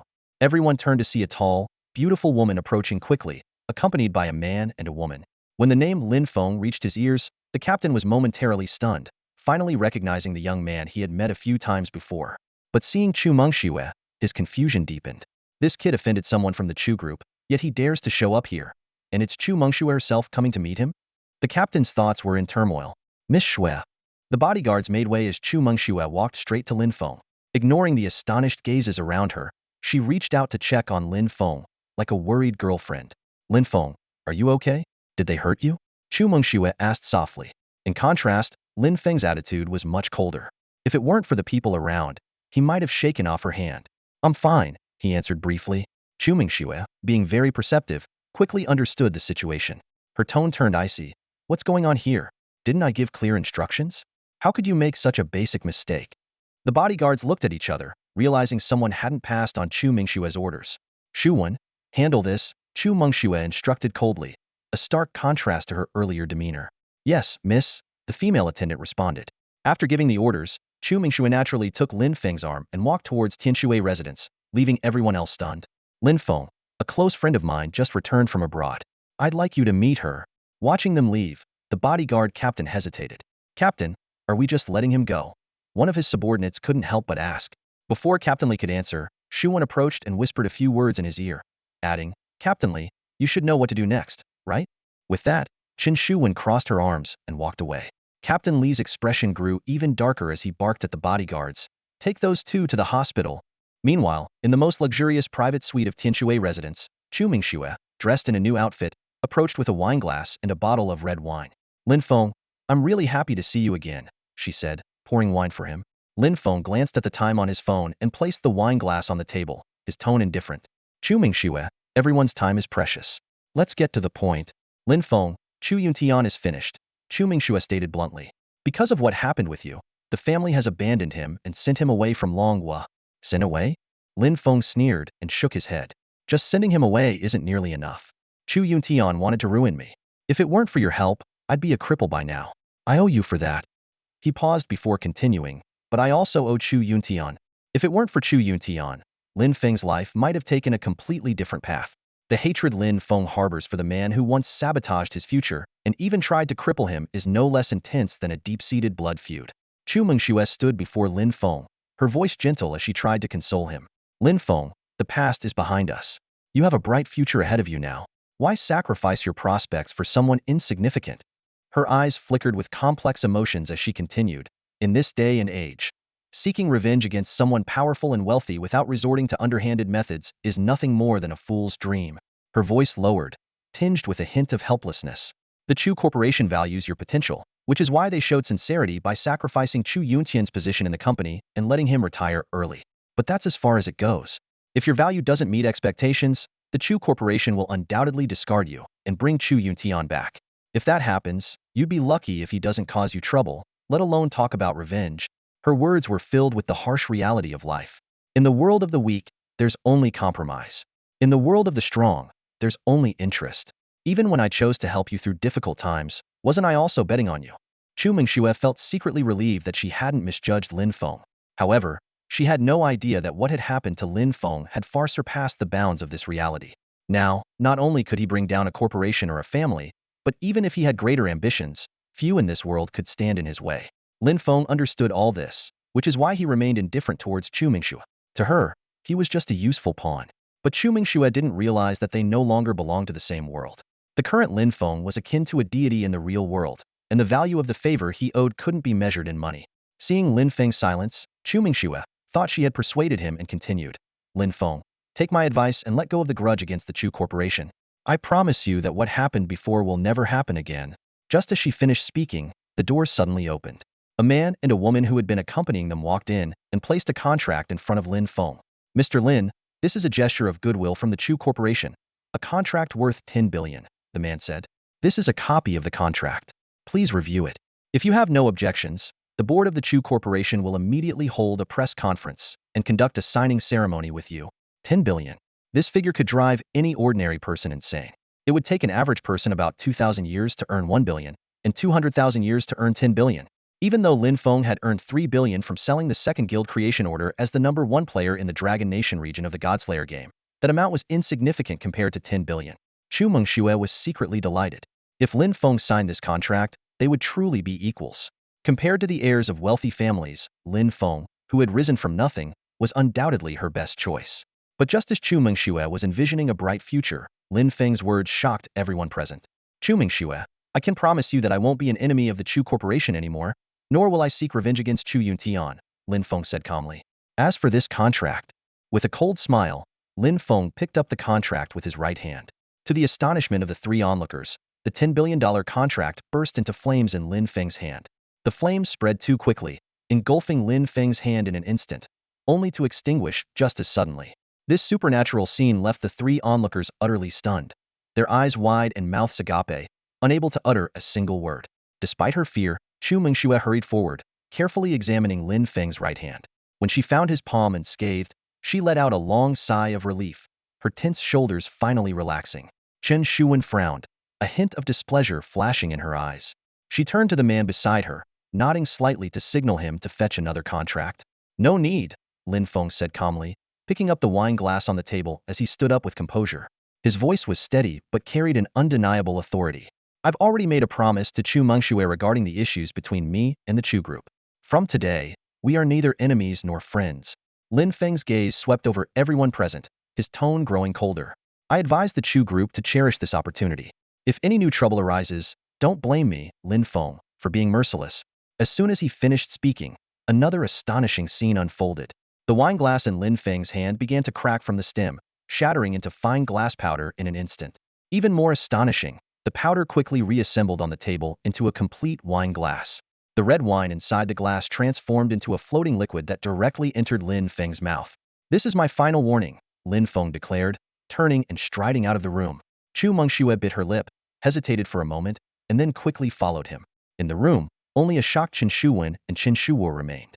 Suddenly, a soft clink broke the silence as a sharp, delicate knife slipped from Qin Shuwo's hand, embedding its tip in the carpet.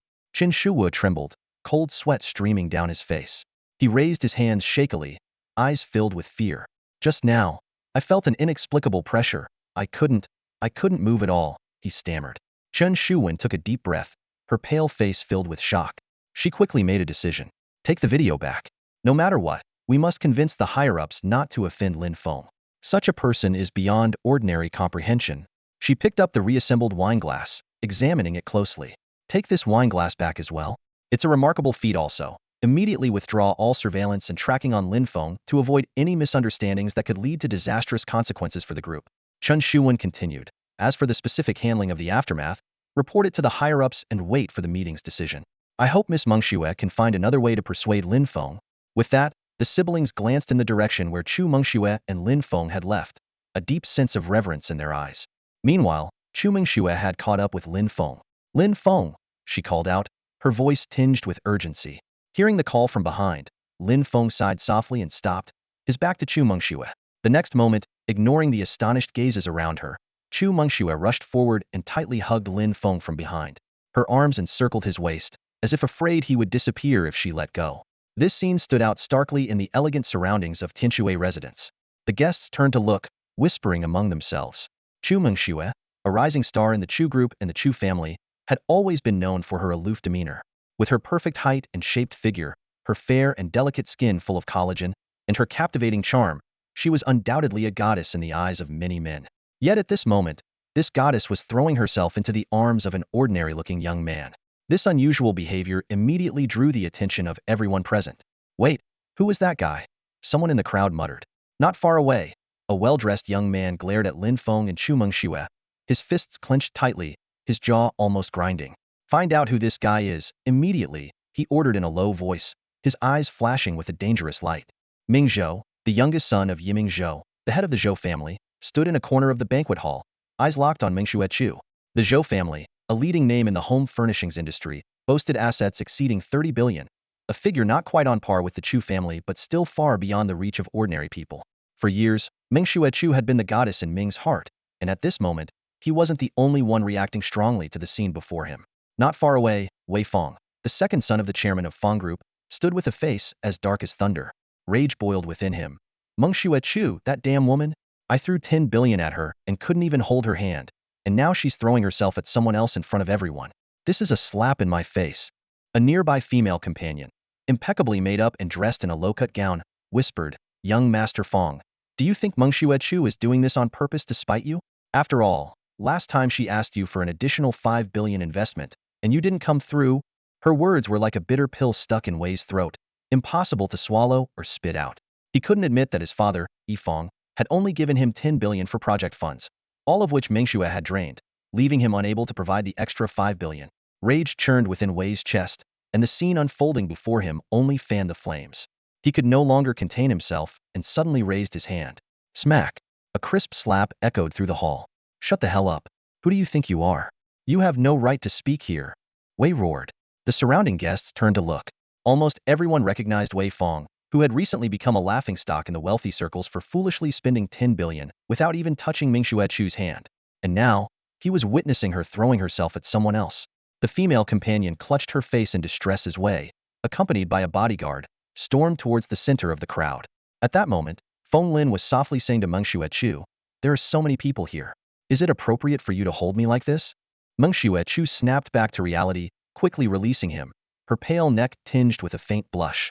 She stammered, Feng, I just wanted you to stay for the dinner. Her voice grew smaller, the excuse feeble. Just as Feng was about to respond, a furious shout erupted, pretty boy, if you dare touch Mengxue again, you'll regret ever being born. Feng frowned and looked over to see Wei Fong storming towards them. Disgust flashed in Mingshua's eyes as she stepped in front of Feng, her voice icy. Wei Fong, do you not understand respect? Apologize to Feng right now, or our collaboration is off. Wei felt as if he'd been stabbed in the chest. He suppressed his pain and sneered, Mengxue Chu. You're talking to me like this for a pretty boy? Fine, very fine. He turned to Feng, biting out his words. Your name is Feng Lin, right? I'm Wei Fong, second son of Fong Group. Now, you have two choices. First, kneel down and kowtow 3 times, then get lost. Second, there's a million in this card. The password is 6 zeros. Slap yourself and tell everyone you're a pretty boy, and it's yours. With that, Wei tossed a bank card at Feng's feet, his eyes full of contempt. Feng calmly repeated, Wei Fong, Fong Group. Then he smiled slightly. Now, I give you 2 choices. First, get lost immediately. Second, I'll personally send you packing. Wei's smile froze instantly, and he roared, You little punk, you're courting death. Tiger, cripple him. Whatever happens, I'll take responsibility. Upon hearing Feng Wei's command, the bodyguards behind him immediately rushed forward, quickly surrounding Lin Feng.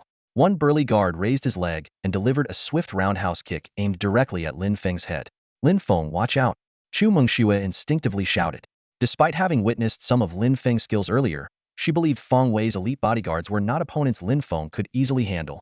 To the onlookers, the kick was as fast as lightning, almost impossible to track with the naked eye. However, to Lin Feng, the movement appeared as slow as a crawling snail. Too slow. Lin Feng's voice suddenly echoed in the guard's ear. In the next moment, the 200-pound man was sent flying like a kite with a broken string, crashing into the tables and chairs behind him before coming to a stop. He struggled to get up, but suddenly coughed up blood and blacked out on the spot. Lin Feng turned to the wide-eyed Feng Wei and calmly said, So, should I throw you out, or will you leave on your own? Feng Wei snapped back to reality, his gaze shifting from disdain to sheer terror. You, he stammered, pointing a trembling finger at Lin Feng. I advise you not to point at me. Lin Feng's tone was calm but chilling. Otherwise, you'll have no need for that finger. Feng Wei immediately put on a fawning expression. I'll leave, he said, rolling out the door in front of everyone. Despite the absurdity of the scene, no one dared to laugh. Seeing this, the other young men present stepped back a few paces, afraid of provoking Lin Feng's wrath. Lin Feng paid them no mind, took out his phone to check the time, and prepared to leave. Suddenly remembering something, he turned to Chu Mengxue. Her heart raced, her mind filled with various speculations. But Lin Feng simply said, Chu Mengxue, get me the most advanced gaming pod available. Price is not an issue. I'll transfer the money to you, and you can have it delivered and installed at my place. Oh, okay, Chu Mengxue replied, still somewhat dazed. Lin Feng nodded and walked away. Chu Mengxue watched his departing figure, hesitant to speak. Chen Shuwen and Chen Shuwu, who had been observing from the shadows, finally approached. Miss Mengxue, are you all right? I'm fine. Chu Mengxue regained her usual composure and surveyed the area. Take the video from earlier back with us. Also, clean up this place. Make sure nothing about Lin Feng gets out. She then headed towards the helipad as the entire Tianshui residence's communication signals were jammed. A group of men in black began clearing the scene. Chen Shuwen explained the situation to the wealthy onlookers, requesting their cooperation. As Lin Feng exited Tianshui residence, the surrounding bodyguards eyed him with a newfound wariness. One of their comrades had suffered a shattered wrist, and another, despite wearing a bulletproof vest, had 5 broken ribs. That such injuries were inflicted by someone who appeared to be an ordinary young man was beyond their belief. Actually, even before Lin Feng clashed with the bodyguards, a concerned citizen had already called the police. However, when the authorities learned that the incident took place on private property by Tianshui Lake, they found themselves in a dilemma. The jurisdiction over the private area around Tianshui Lake is notoriously complex, and unless the situation is severe, the police usually turn a blind eye. After all, the people there are wealthy and influential, and ordinary folks often just accept compensation if they suffer any injustice. After careful consideration, the police decided to send officers to the scene to assess the situation. Upon arrival, they were surprised by what they saw. Not only were there police officers, but also medical personnel bustling around. An ambulance had just taken away 2 seriously injured bodyguards. When questioned, the bodyguards insisted that they had accidentally hurt themselves, leaving the police with no other option. At that moment, someone in the crowd recognized Lin Feng and exclaimed, Officer, the guy who was taken away is back. It's that tall young man. We saw him being taken by a group of men in black earlier. Lin Feng walked out of the Tianshui residence gate, looking composed. The police officers who had been in a standoff with the bodyguards at the entrance breathed a sigh of relief. With the target unharmed, they could wrap up this mission without further confrontation with the strongmen. Without concrete evidence of a crime, they preferred not to clash with the people of Tianxue residents. Lin Feng made his way to the exit without any obstruction and was immediately surrounded by concerned citizens. Are you okay, young man? Did they hurt you? Don't worry, the police are here. Nobody can break the law in broad daylight and get away with it. People were talking all at once, constantly glancing into Tianxue residents as if searching for clues. Lin Feng thanked the concerned citizens for their support. After assessing the situation, the police realized it wasn't as serious as the crowd had described and decided not to investigate further. They recorded the incident briefly, advised everyone to avoid causing trouble, and then drove back to the station. Interestingly, Feng Wei, the wealthy young man, did not show up. He seemed too frightened to cause Lin Feng any more trouble. Watching another ambulance arrive from a distance, Lin Feng couldn't help but chuckle. That guy doesn't even care about his own bodyguards. If it weren't for being on Chu Mengshue's turf and his special relationship with her, these disputes could have turned very troublesome. Lin Feng thought, if it weren't for meeting at our usual spot, none of this would have happened. Never mind. If Chu Mingxue can get me the best gaming pod, I'll owe her a favor. Talking to himself, Lin Feng went to where his motorcycle was parked. He ordered a large meal for delivery, put on his helmet and gloves, and rode home. Half an hour later, Lin Feng arrived at his place. Before entering, he carefully inspected the lock and the surrounding area and indeed found signs of tampering. Clearly, someone had tried to break in, but the bronze level 7 star defense formation had thwarted their efforts. Lin Feng chuckled to himself. Those guys must be questioning their life choices now. Looking around, Lin Feng also noticed some newly installed surveillance cameras. He chose not to destroy them, thinking that even if his movements were tracked, it wouldn't matter much, and it might save someone the trouble of installing new ones. Lin Feng retrieved the special nutrient solution he had ordered and replaced the used ones inside. Just as he finished, the delivery guy called, bringing the large meal he had ordered. Lin Feng devoured the food quickly, checked the time, and logged back into the game Godslayer. In the study, Lin Feng sat behind a large redwood desk, his gaze fixed on Su Xinyang, who had just entered. Her heroic demeanor drew admiration from Lin Feng. His earlier decision to have Su Xinyang lead her 3 close friends in leveling up had proven effective. Although they were still some distance from entering the top 100 in the Dragon Kingdom leaderboard, the gap was closing rapidly. Lin Feng frowned slightly, realizing that this method had its downsides. It wasted Su Xinyang's own leveling time, and their intimacy had stagnated. He shook his head lightly, pushing these thoughts aside for now. Xinyang, I have something good for you. Take a look, Lin Feng said, retrieving a golden scroll from his inventory, the guard upgrade voucher gold. He handed it to Su Xinyang, explaining, this can upgrade a guard below the gold level. Su Xinyang took the upgrade voucher, her eyes shining with surprise and delight. However, she seemed hesitant to speak. Seeing her reluctance to use it, Lin Feng urged, Xinyang, why are you hesitating? Go ahead and use it. Su Xinyang nodded slightly, a faint blush appearing on her cheeks. All right, she replied softly. A system prompt popped up. Player Heibai Seijian, your guard Lioko Su Xinyang's silver level has used a guard upgrade voucher gold level and successfully advanced to gold level guard. The system asks if you want to keep the old model or switch to the new model. There's such an option? Lin Feng looked at Su Xinyang's bandit attire and couldn't help but smile. Without hesitation, he chose to switch to the new model.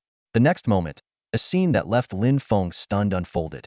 Su Xinyang's clothes flowed off her like water, replaced by a set of golden armor that perfectly hugged her curves. Her originally tan skin turned fair as jade, and her nearly perfect body proportions were like a work of art in the game world. Lin Feng involuntarily scrutinized Su Xinyang, silently admitting that even the real-world goddess Chu Mengxue fell short in terms of body proportions. Realizing Su Xinyang's earlier reaction, Lin Feng suddenly understood and felt a bit awkward. He cleared his throat, trying to appear composed as he shifted his gaze away. The new model looks great, Lin Feng said, casually pulling a book from the shelf and pretending to read it. Thank you, Master, Su Xinyang's clear voice responded. System prompt, player Heibai Seijian's guard Su Xinyang intimacy 50. Lin Feng was slightly surprised by the unexpected increase in intimacy. He pulled up Su Xinyang's attribute panel to take a closer look. Su Xinyang Heibai Seijian's guard. Quality, gold level guard. Intimacy, 306. Loyalty, 100. Level, 3316603300. Status, normal. Health, 6320 base 6270. Outfit 50. Physical attack, 667 base 627. Weapon 40. Physical defense, 652 base 627. Lower body 10, boots 10. Outfit 5. Magic defense, 632 base 627. Outfit 5. Movement speed, 150.4 base 125.4. Weapon 20. Boots 5. Attack speed, 15.04 times. Active skills. 1. Lock on. Triggers a guaranteed hit, dealing 300 current physical attack damage to the target, cooldown 10s. 2. Clone. Creates a clone with the same base attributes as the original, duration, cooldown 4h. Passive skills. 1. Guard focus. Senses danger within a 20m radius, providing an early warning and granting 100 points of physical magic defense to allies within that range. 2. Dual blade technique exclusive. Mastery of this technique grants a chance to interrupt or block the opponent's normal attacks during combat, with a higher success rate when using dual-wield weapons. Attribute growth. Gains 120 experience from monster kills. Hidden attribute. Exclusive growth. All attributes increased by 40. Lin Feng carefully analyzed Su Xinyang's new attributes. After advancing to the gold level, her overall attribute strength increased by 50 based on her original stats. Coupled with the exclusive growth, hidden attributes 40 boost, the total enhancement reached 90. Additionally, the strength of her skills was significantly improved. The newly added clone skill, despite having only base attributes, was comparable to an excellent player of the same level, making it a powerful asset. Lin Feng was extremely satisfied with Su Xinyang's improvements, especially the optimization of the new model. After bidding farewell to Su Xinyang and discussing the recent development of the guild with Su Jin, Lin Feng left Daozong and headed to Kanglin Town. Riding a yellow horse, Lin Feng passed through a lush forest and arrived at Kanglin Town. A system prompt immediately popped up. You have entered Kanglin Town. The once quiet town had come to life with the influx of thousands of players. The streets were bustling with players riding yellow horses, hurrying past. Despite the crowd, Kanglin Town still felt spacious, with players scattered around, forming a sparse but lively scene. In stark contrast to the leisurely atmosphere of Maur Village, Kanglin Town resembled a bustling construction site. Every player was racing against time to complete tasks, with hardly anyone stopping for a chat. Observing his surroundings and recalling the incident with the elven trees projection, Lin Feng decided to avoid that dangerous place for the time being. Riding through the streets and alleys of Kanglin Town, Lin Feng soon heard the distant clanging of metal.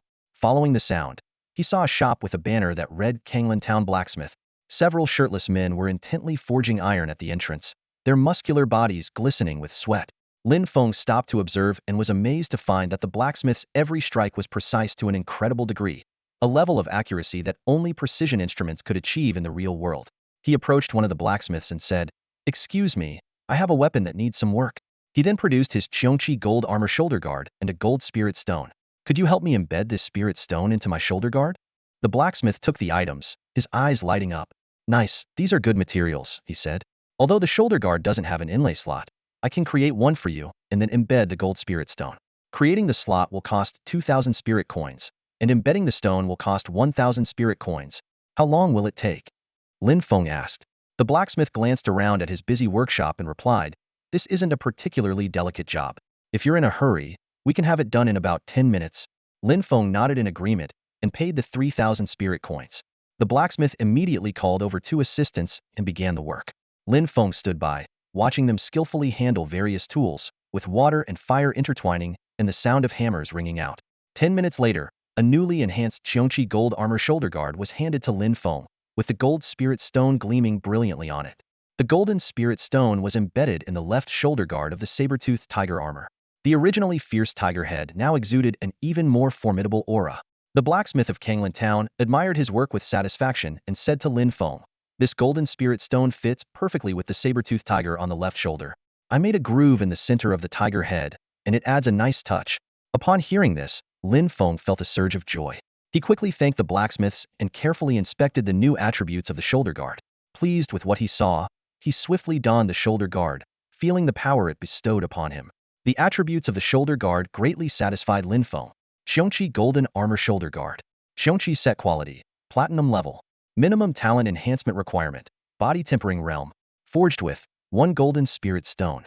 10 Attack Damage Increase, plus 2 Attack Damage Increase from additional attribute. Physical Defense, 600. Magical Defense, 300. Agility, 200. Active Skill. Qiongqi Transformation. Partial Beast Transformation, gaining 800 points of physical attack power. When movement speed exceeds 400 points, gains the ability to fly. Duration, 20 minutes, cooldown, 2 hours. Active Skill, Qiongqi Bite. Can be used during Qiongqi Transformation, granting 50 attack speed increase and extending attack range by 2 meters. Duration, 20 minutes, cooldown, 2 hours. Passive Skill, Qiongqi Shield. Grants a shield equal to 30 of max health.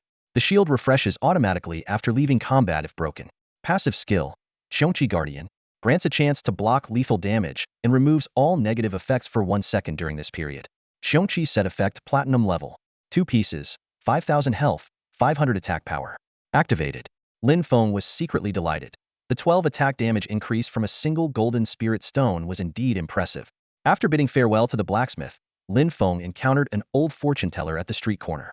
The old man, with a worried look in his eyes, said to Lin Feng, "Black and white sword, I only have one son. Please, I implore you." Lin Feng accepted the side quest regarding Baimu Village. Side quest 1. The mystery of Baimu Village incomplete. Quest details. Recently, the fortune teller's son went missing near Baimu Village. If you can find him, you will receive a generous reward. Shortly thereafter, Lin Feng received another side quest from a wealthy merchant. Side quest 2. Rescue the merchant's daughter Xiao Xiao. Current progress 0. Quest details 1.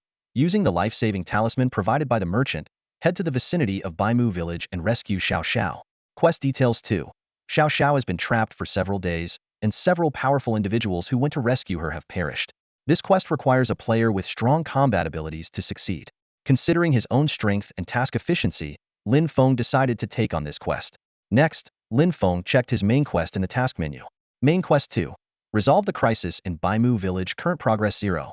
Quest details 1. Although you have sealed the embodiment of the demon in the Wangliang box, the demonic energy around Baimu Village has reached a critical level due to unknown reasons, and the demons may attack at any moment. Quest details 2. Baimu Village Chief by Muchio and Militia Captain by He will assist you, but their level of trust in you depends on your performance in the previous quest.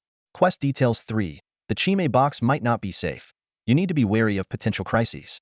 Lin Feng quickly reviewed his simplified attribute panel. Name, Black and White Sword. Realm, Body Tempering Realm. Level, 4503-5000. Health, 65,900. Mana, 14,630. Physical attack power, 3,090. Magical attack power, 1,880. Physical defense, 1,560. Magical defense, 1,800. Movement speed, 1,035. Attack speed, 103.5. Hitsec, 66.75 hitsec. Strength, 495. Intelligence, 940. Constitution, 610. Resilience, 860. Spirit, 1075. Agility, 1015. Attack damage increase, 12. Final damage reduction, 430. Skill, Insight. Allows you to probe the attributes of monsters up to 10 levels higher than your own and gather partial information on players below your level. Talent ability, Equipment upgrade. Enhances the quality of equipment by 1 tier. Talent ability, Robust Constitution. Further enhances physical constitution. Current body tempering realm effect, 100 health increase. Luck value, 30. With his preparations complete, Lin Feng headed straight to the teleportation array in Kanglan Town and instantly transported to the back mountain of Baimu Village. System prompt. You have entered the back mountain of Baimu Village. As the faint blue light dissipated, Lin Feng stepped out of the teleportation array. The scene before him was no different from when he had left, but this time, returning to this land, Lin Feng felt a deep sense of confidence. His strength had grown significantly, and he no longer needed to tread carefully around the main quest of Baimu Village. Lin Feng quickly found the village chief, Bai Muchio. Compared to their first meeting, Bai Muchio looked noticeably older, with deeper wrinkles between his brows and eyes full of worry. However, upon seeing Lin Feng, a forced smile appeared on his troubled face. Honored Sword Envoy, forgive me for not welcoming you properly, Bai Muchio greeted with a hoarse voice, bowing slightly. I didn't expect we would meet again so soon. Lin Feng got straight to the point. Chief, I have completed the task you entrusted to me. This time, I'm here to resolve the crisis in Baimu Village once and for all. Upon hearing this, Bai Muchio's eyes lit up. He was so eager that he didn't even take a sip of the freshly brewed tea and quickly led Lin Feng into the village. Baimu Village was eerily silent. The streets were empty, save for a few villagers who had lost their sanity due to the demonic energy. Bai was leading a group of militia, struggling to maintain order, their faces etched with exhaustion and despair. Bai Muchio sighed heavily, pointing to the dismal scene before them. Sword Envoy, as you can see, we thought things would improve after sealing the Wraith Box. But the demonic energy around Baimu Village has exceeded its limits, and the monsters outside could attack at any moment. This time, the entire village is in grave danger. Lin Feng nodded calmly, unsurprised by Bai Muchio's description. He said confidently, Chief, don't worry. Leave the monsters outside the village to me. Bai Muchio and Bai He were both taken aback by Lin Feng's words. Given the friendship they had built, they insisted on accompanying him. However, Lin Feng declined their offer, explaining that he would be more efficient on his own. Reluctantly, they agreed. Venturing outside Baimu village alone, Lin Feng was greeted by a thick fog. Using the perception ability of his Chongqi golden armor mask, he easily spotted the hidden monsters within the mist. Most of these demonic creatures were ordinary animals from the nearby forests, transformed into grotesque beings by prolonged exposure to demonic energy. They had swollen bodies, hideous appearances, and a range of formidable skills and numerical superiority. Without Lin Feng's increased strength and the support of Baimu village's leaders, dealing with them would have been quite challenging. Lin Feng quickly assessed the battlefield. The monsters were too scattered for group skills to be effective. Using the triple dragon prison technique in this terrain might cause extensive damage to the area around Baimu village, potentially leading to mission failure.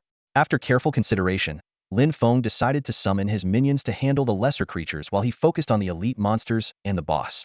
He immediately activated a series of summoning skills.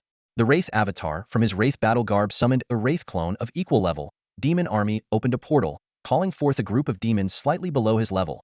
The Summon Mountain Ghost skill from his Mountain Ghost Greaves brought forth 3 mountain ghosts. The Bronze Guardian bracelet summoned a Silver Guardian. This diverse and powerful army, under Lin Feng's command, began the task of clearing out the demonic creatures.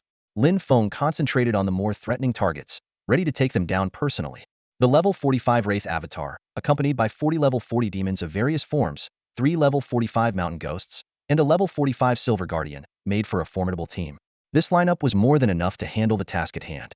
Lin Feng nodded in satisfaction and shifted his attention to the mission ahead. Next, it's time to clear out the key monsters, he muttered to himself, a determined glint in his eyes. With the aid of his special perception ability, Lin Feng darted towards the nearby forest like a bolt of lightning.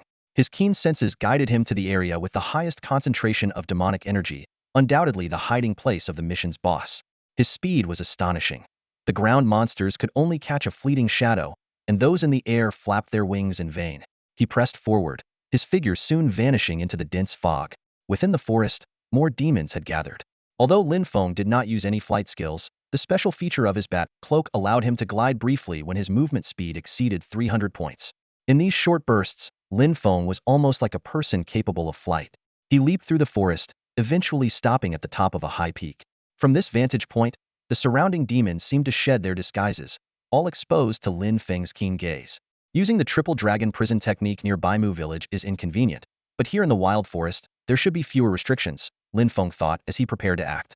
Suddenly, the system issued a warning, reminding him that killing the wrong targets could lead to the failure of side quests 1 and 2.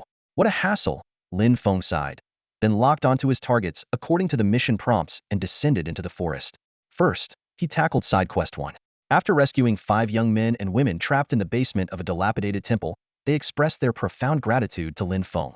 He provided them with food and water, calmed their nerves, and confirmed that one of them was the fortune teller's son. All right, it's safe here for now. Stay in the basement for a bit longer. I'll come back for you once I'm done, Lin Feng reassured them before turning to handle side quest 2. The target of side quest 2 was hidden in a cave protected by a concealment array. Lin Feng broke through the surrounding demonic defenses with ease, his giant rat-bone claws gleaming coldly as he swiftly neutralized all threats. As the cave's guards emerged with the merchant's daughter, Lin Feng had already finished the battle. The scene before him was nothing short of breathtaking. A young human male effortlessly lifted an elite monster, several times larger than an average person, and casually tossed it aside. The creature's massive body traced an arc through the air before crashing to the ground with a deafening thud. This elite monster, which would appear formidable to most, seemed as frail as a newborn in the youth's hands. Lin Feng noticed this and walked over unhurriedly. His gaze fell upon a disheveled young woman.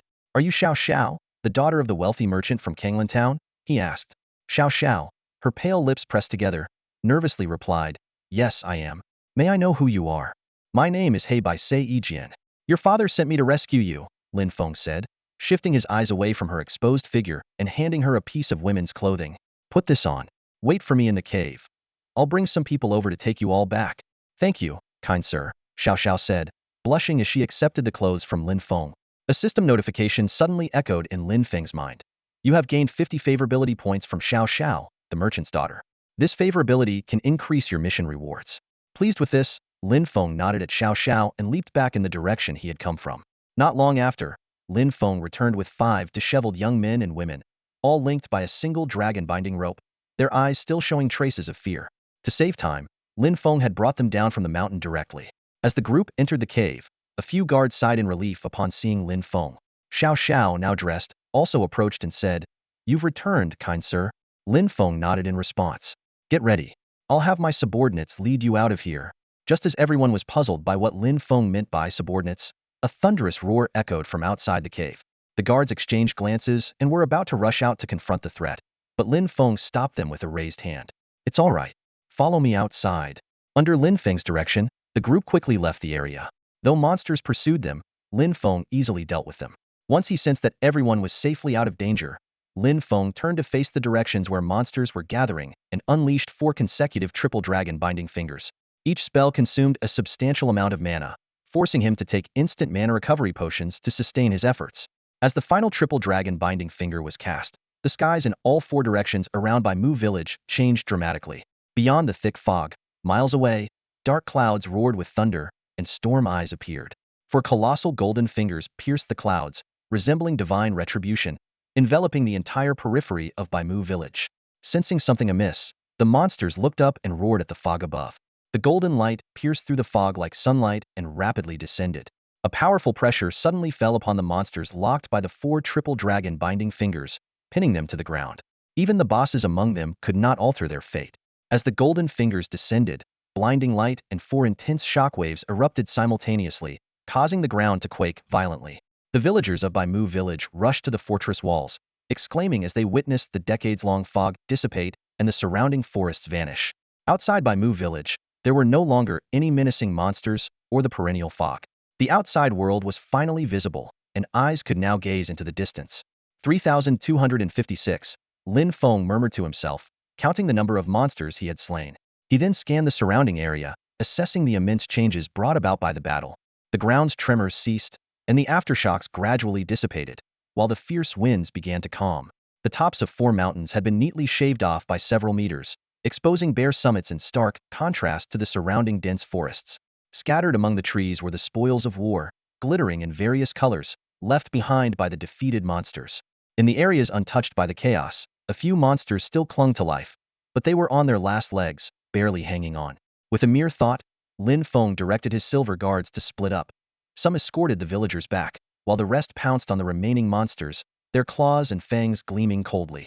Simultaneously, they deftly gathered the loot scattered on the ground, bringing all the treasures to Lin Feng's side. Lin Feng glanced at his system panel. The progress for Main Quest 2, Resolve the Crisis in Baimu Village, showed 50. He understood immediately that this quest was divided into 2 parts. Next up was the unsafe demon sealing casket mentioned in the quest details. With this in mind, Lin Feng's figure flickered like a swift breeze as he dashed towards Baimu village.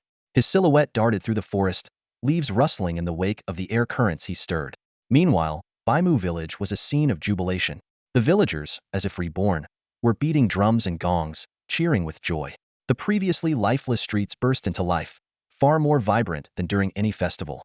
Laughter and cheers echoed everywhere, with villagers hugging each other, crying tears of joy. Elder Baimu Chio stood atop the village wall, tears streaming down his face as he gazed into the distance. The scene before him gradually overlapped with his childhood memories.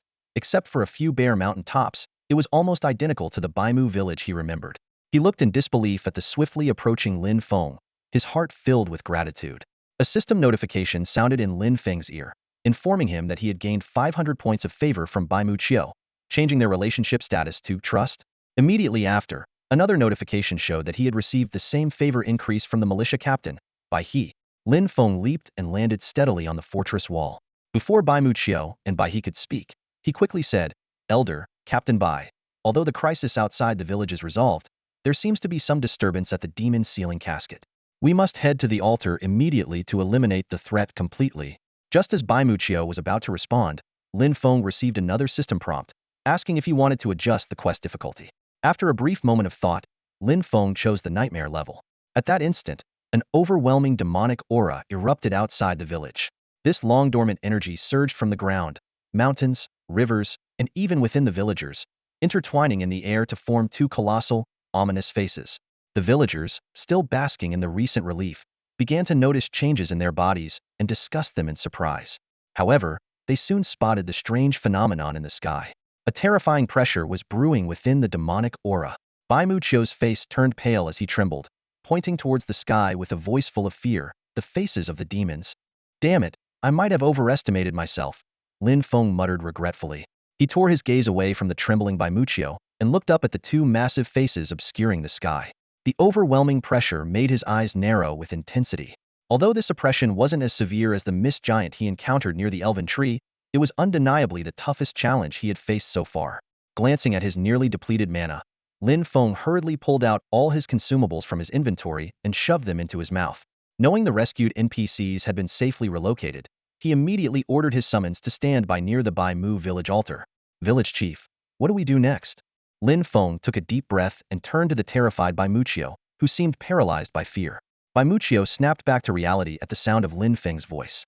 His cloudy eyes first showed confusion, then urgency as he shouted, "Quick!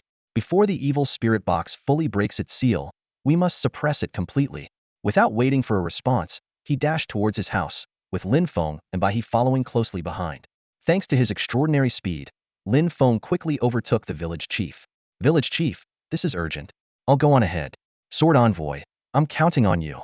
Baimuchio looked at Lin Feng with hope, unaware that the current chaos was partially his own doing. Lin Feng, of course, wouldn't admit it. He simply nodded and sped towards the village chief's residence. Upon reaching the stone door, Lin Feng smashed it open without hesitation and rushed down the corridor towards the altar. The sight before him was astonishing. The altar was covered in glowing, intricate runes, and decaying chains seemed to stretch through time and space, tightly binding a black box that was straining to break free. The box emitted a dense, corrosive miasma that gnawed at the chains. Simultaneously, more miasma seeped through the ceiling above, further strengthening the box. As the balance shifted, the chains glowed dimmed and appeared on the verge of breaking. Lin Feng understood the gravity of the situation. If the evil spirit box broke its seal and merged with the faces above, the consequences would be catastrophic. He couldn't afford any delay and swiftly ascended the steps to the altar's top. As he reached the altar, Lin Feng noticed that the stone pillar originally holding the evil spirit box was covered in spreading cracks. Realizing the urgency, he activated his insight skill, enhanced with his perception ability, to gather data on the evil spirit box. Evil spirit box first seal form. HP, 10 million. Physical magic defense, 2000. Seal break countdown, 1 minute and 40 seconds. Description: the evil spirit box contains the essence of the evil spirit. If the seal is broken and it merges with the faces above, the difficulty of this quest will escalate from nightmare level to hell level. Staring at the data, Lin Feng paused for a moment before regaining his composure. After a quick calculation, a disdainful smirk appeared on his lips. "You think you can escalate from nightmare to hell level? Not on my watch." With his current attack power, such defenses were hardly a challenge. Nonetheless, Lin Feng decided to go all out to eliminate any variables. He pulled out more than a dozen enhancement talismans from his inventory. The talismans burst into radiant light in the air, and then merged into his body. In his ultimate form, Lin Feng could resolve the crisis in less than 30 seconds, barring any unforeseen complications. However, the game's meticulous design made him realize that having chosen the highest difficulty level offered by the system, things would not be so straightforward. The label, First Seal Form, on the Chime box hinted at even greater challenges ahead. Lin Feng decisively chose to unleash his full combat potential. He first activated the Cheongqi transformation, skill of his Cheongqi gold armor shoulder guards. Instantly, parts of his body began to beastify, granting him 800 points of physical attack power and the ability to fly when his movement speed exceeded 400 points. He then activated the Cheongqi Bite skill, which provided a 50 attack speed boost and increased his attack range by 2 meters. With these two powerful active skills and the effects of various enhancement talismans, Lin Feng's aura surged dramatically. Flames burst from his nostrils, his body expanded nearly a full circle, and his limbs took on a terrifying half-beast, half-human form. At this moment, Lin Feng resembled a demon more than a human. Without hesitation, Lin Feng launched a full-scale assault. His weapon and equipment skills erupted in rapid succession. Cheongqi gold armor masks, Cheongqi gaze, his eyes focused with killing intent, dealing magic damage equal to 5 times his current magic attack power. Thunderstrike of 1/1000 waves. His next attack was imbued with lightning, slashing out an arc-shaped thunderblade that dealt magic damage equal to 3 times his current magic attack power within a 4100 range. Crocodile belts, crocodile whip, granted the power of a giant crocodile, causing his next single target attack to deal magic damage equal to the sum of all his defensive and attack attributes. These skills were just the appetizers. Lin Feng followed up with a heavy strike from Crocodile Whip. In the next instant, he floated midair, attacking the Chime box with blinding speed. Sonic booms tore through the air, forming a whirlwind centered around his hands. With all these buffs, Lin Feng's physical attack power soared to 4,600 points, and his attack speed reached an astonishing 120 hits per second. Despite the Chime box having 2,000 points of physical magic defense and a massive 10 million health points, its health was rapidly depleting under Lin Feng's relentless close-range assault. The damage exceeded 400,000 points per second, visibly reducing the Chime box's health. Lin Feng's attack speed was at its peak, his giant rat-bone claws moving so fast they seemed to merge into streams of light, attempting to tear the seemingly indestructible Chime box apart. At this rate, it would take only 25 seconds to completely destroy the Chime box and neutralize the crisis. However, things were not that simple. Just as Lin Feng was about to claim victory, a system notification sounded. You have broken the first seal form of the Chime box. Chime box second seal form. Health, 20 million. Physical magic defense, 3,000. Breaking seal countdown, 1 minute and 13 seconds. Lin Feng's heart sank, but there was no turning back now. He had to continue giving his all in this high-stakes damage race. With the new stats, his damage output dropped significantly to just over 280,000 points per second. At this rate, it would take about 70 seconds to break the second seal form of the Chime box. Although the unexpected second seal form greatly increased the difficulty, the time seemed manageable if Lin Feng could maintain his current state. But would things really be that simple? Since things have escalated to this point, it's up to me to see it through. Lin Feng's eyes blazed with determination as he roared, his voice thundering. Let me, Lin Feng, in my strongest form, personally destroy you completely. With his shout, several talismans shot out like arrows, replenishing the energy he had expended earlier. Lin Feng knew all too well that he couldn't let this mission escalate to a hellish level of difficulty. That would be an unstoppable disaster. Even in the game world, maintaining such high-intensity attacks for an extended period was exhausting. Every muscle in Lin Feng's body trembled, and each breath felt like a sharp pain. But at this moment, he had no time to worry about anything else. His focus was solely on the demonic box before him. He wouldn't rest until it was utterly destroyed. This extreme outburst of power was taxing on both mind and body. However, in the world of the god-slaying game, the impossible could become possible, especially since Lin Feng's physical abilities had undergone fundamental enhancement. As long as his will remained strong, there was hope for success. Meanwhile, Bai Muchio, Bai He, and a group of summoned creatures Lin Feng had called forth arrived near the altar. Due to prior encounters, both sides knew they were Lin Feng's allies and kept a respectful distance, avoiding any conflict. Bai He stared in disbelief at the figure above the altar. Is that the Sword Envoy? His eyes were locked on the demonic figure, whose speed and power were beyond his comprehension. Bai Muchio nodded, his face bitter. Though I hate to admit it, that is indeed the Sword Envoy. Even at his advanced age, witnessing such a scene left him with nothing but endless admiration, unable to even feel jealousy.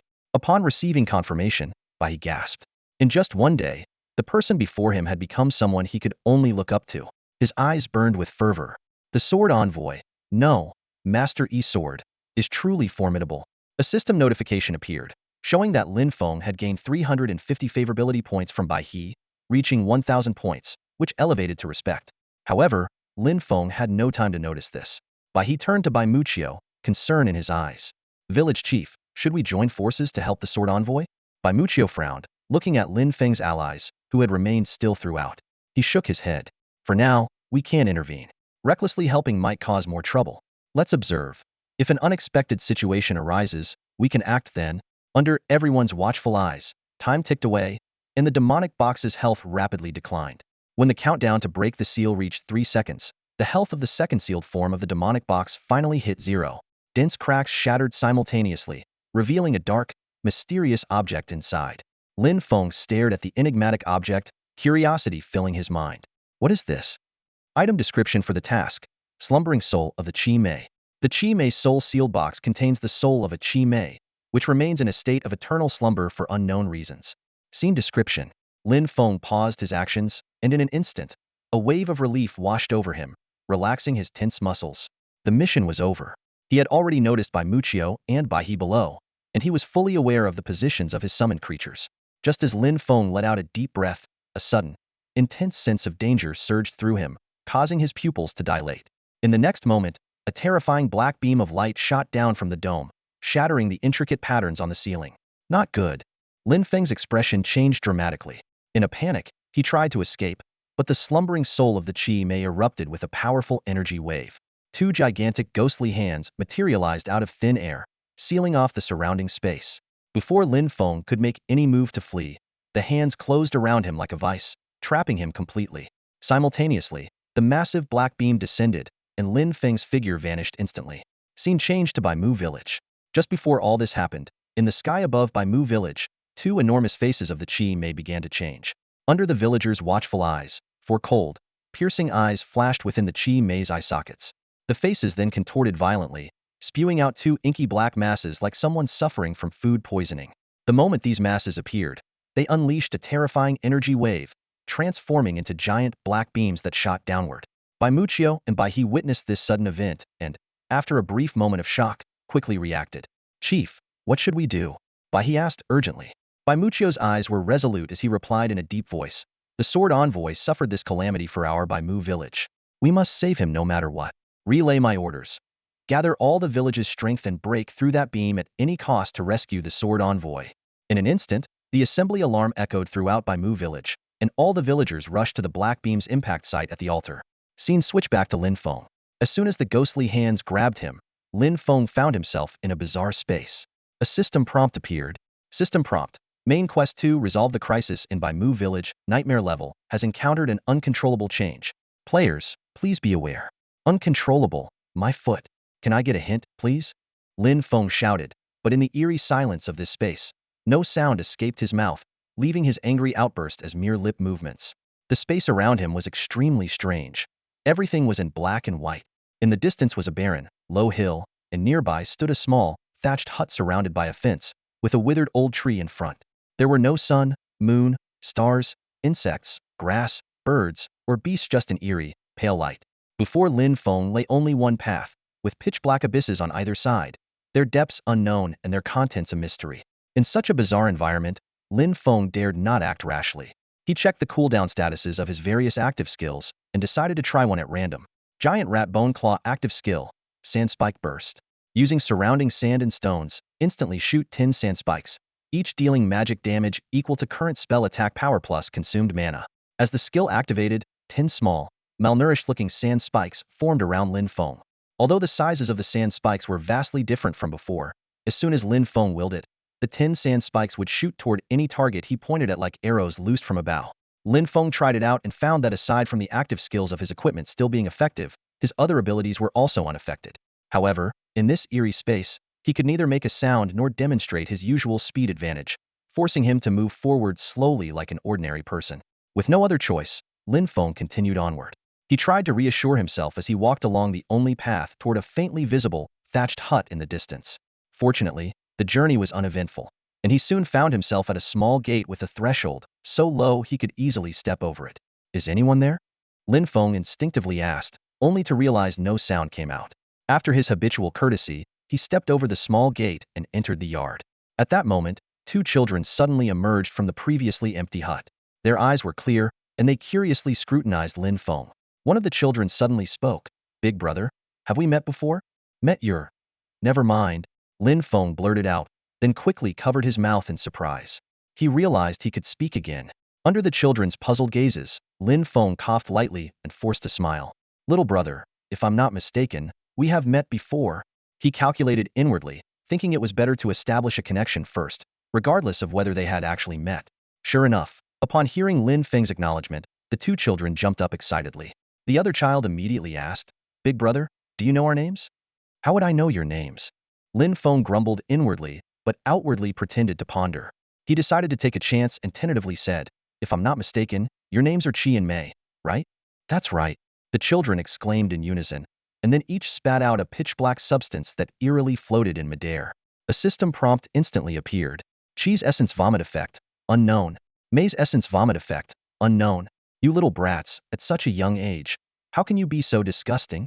Lin Feng frowned at the two black masses, his face full of disdain.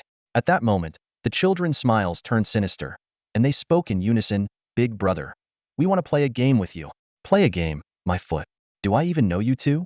Lin Feng thought to himself, but maintained a naive smile on his face. What game do you want to play? Big brother will play with you. Hearing Lin Feng's response, the children's smiles grew even more sinister. Lin Feng's guard went up, and he stealthily wrapped his right hand behind his back with a large amount of golden chains, a technique he called the first layer dragon binding chain, just in case. Big brother, the name of this game is Planting the Tao, the children said in sweet voices.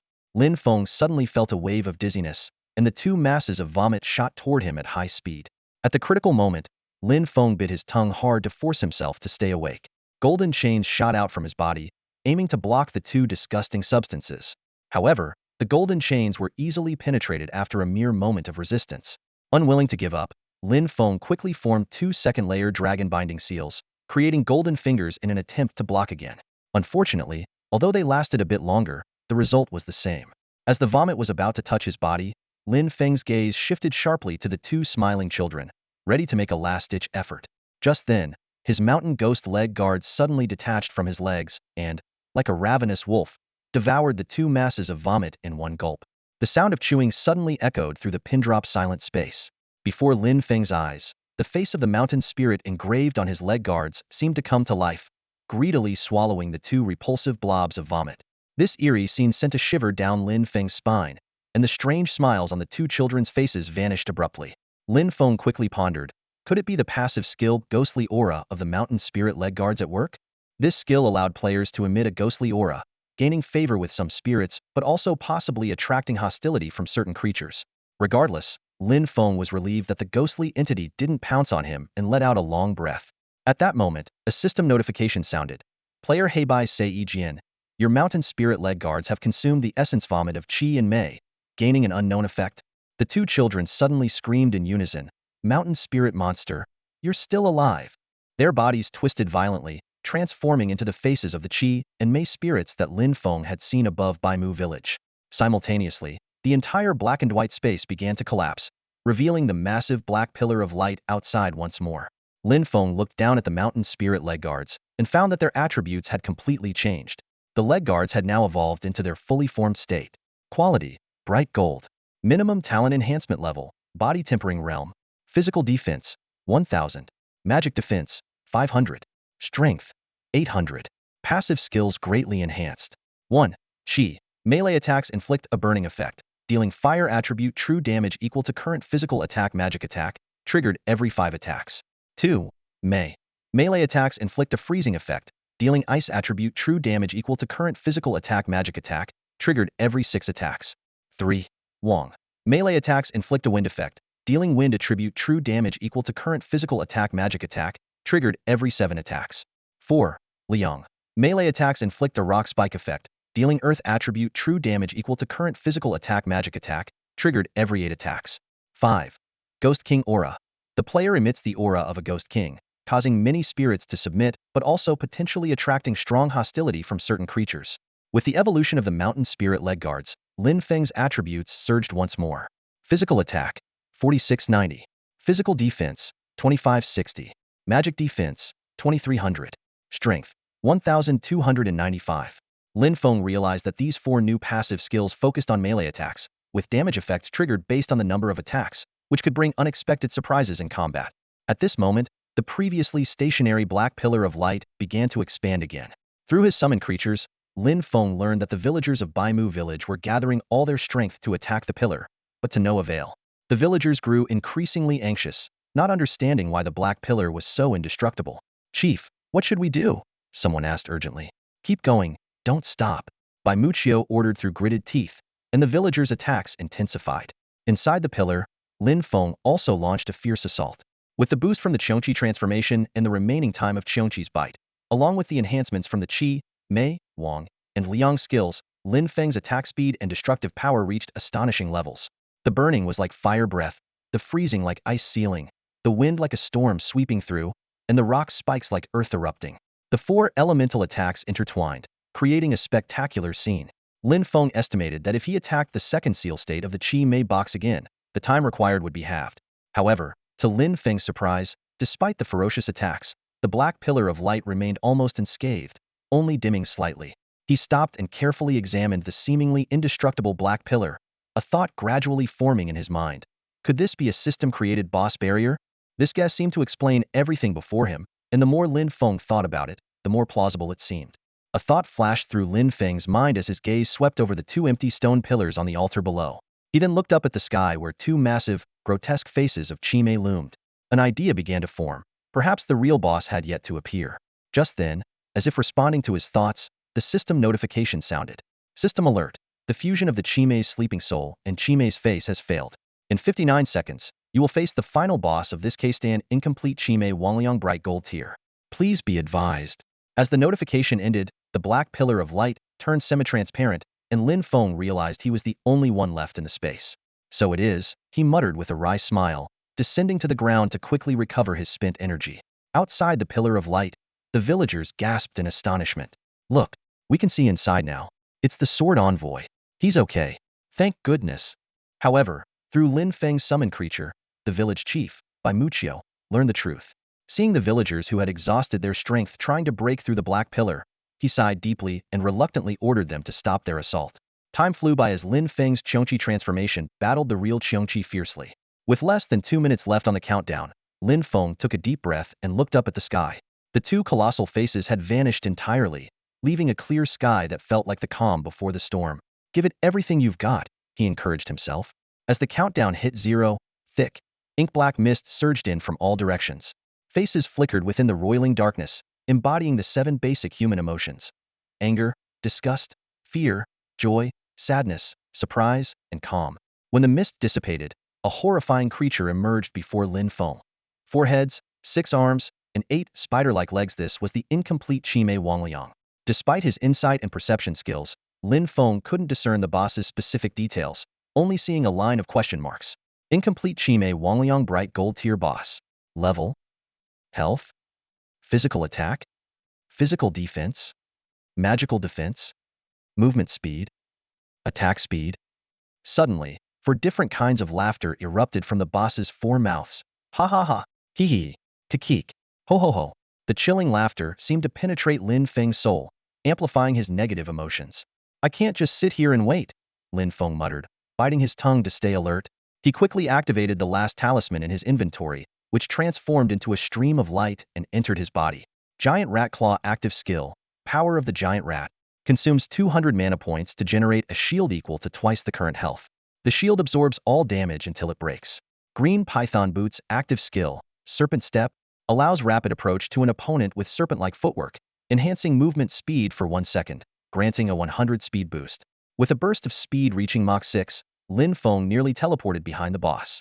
60 golden chains shot out in 6 directions, instantly wrapping around the incomplete Chimei Wangliang's 6 arms, immobilizing it. Under the dual dragon confinement seal, 4 golden hands formed from radiant 5-fingered light instantly shot out. They moved with lightning speed, directly suppressing the 4 heads of the incomplete Chimei Wangliang. Golden thunder erupted, not only sealing off their senses, but also fully enveloping their heads. As the damage indicators appeared, Lin Feng finally read the true information of this boss. Incomplete Chimei Wangliang. Golden tier boss, level 69, foundation stage. Health, 2 million. Physical attack, 6,000 passive enhancement. Magic attack, 4,000. Physical defense, 5,000. Magic defense, 2,000 passive enhancement. Movement speed, 900. Attack speed, 90 times second 60 times second. Active skills. 1. Combined Strike of Chimei Wangliang.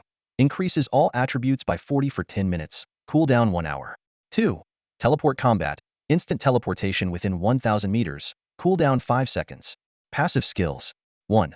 Melee attacks carry elemental effects. Deal true damage. 2. Walk on air. Ability to fly. 3. Flesh of Chimei Wangliang.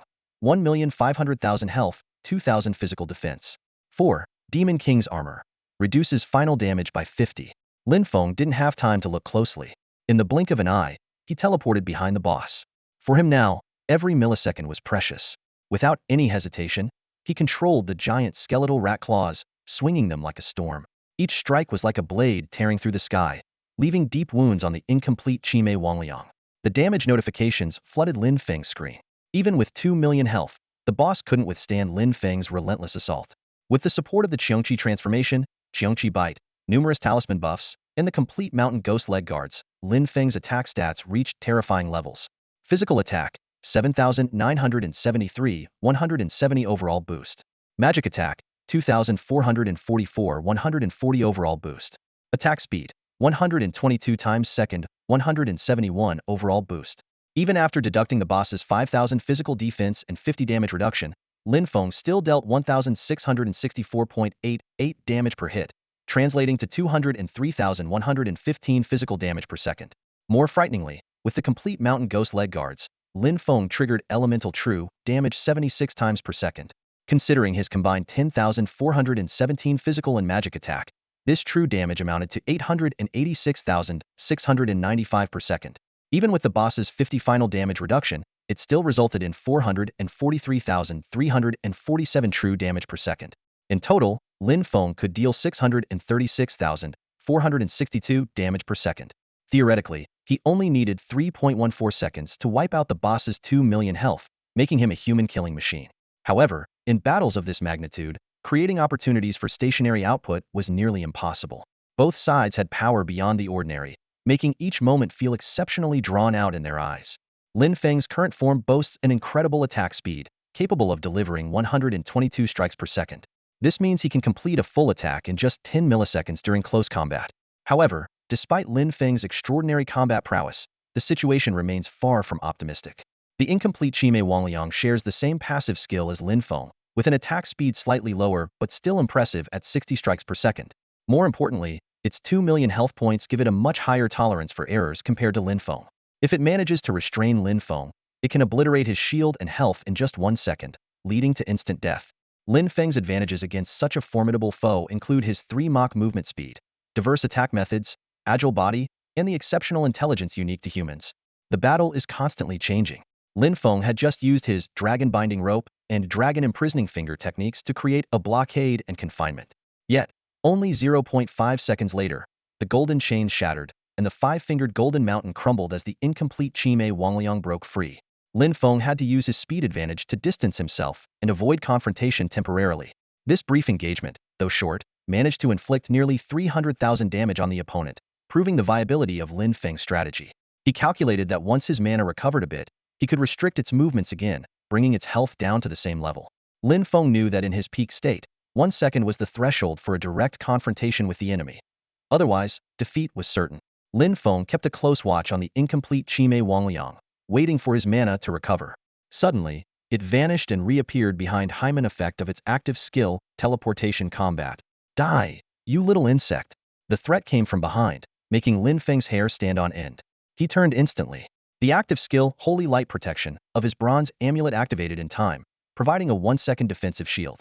The shield successfully blocked 1 instance of passive true damage before shattering like a bubble. Forced into close combat again, Lin Feng exchanged dozens of blows with the enemy before creating distance once more, deliberately allowing it to catch up. Both sides sustained injuries in this exchange, but it was a price Lin Feng had to pay.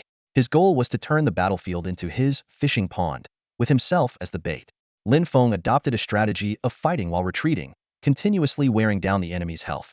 When the opponent lost patience, he would offer a slight advantage, keeping it in a state of too tempting to ignore, yet not fully satisfying, eventually wearing it down to death. Initially, the incomplete Qimei Wangliang took the bait, pursuing relentlessly.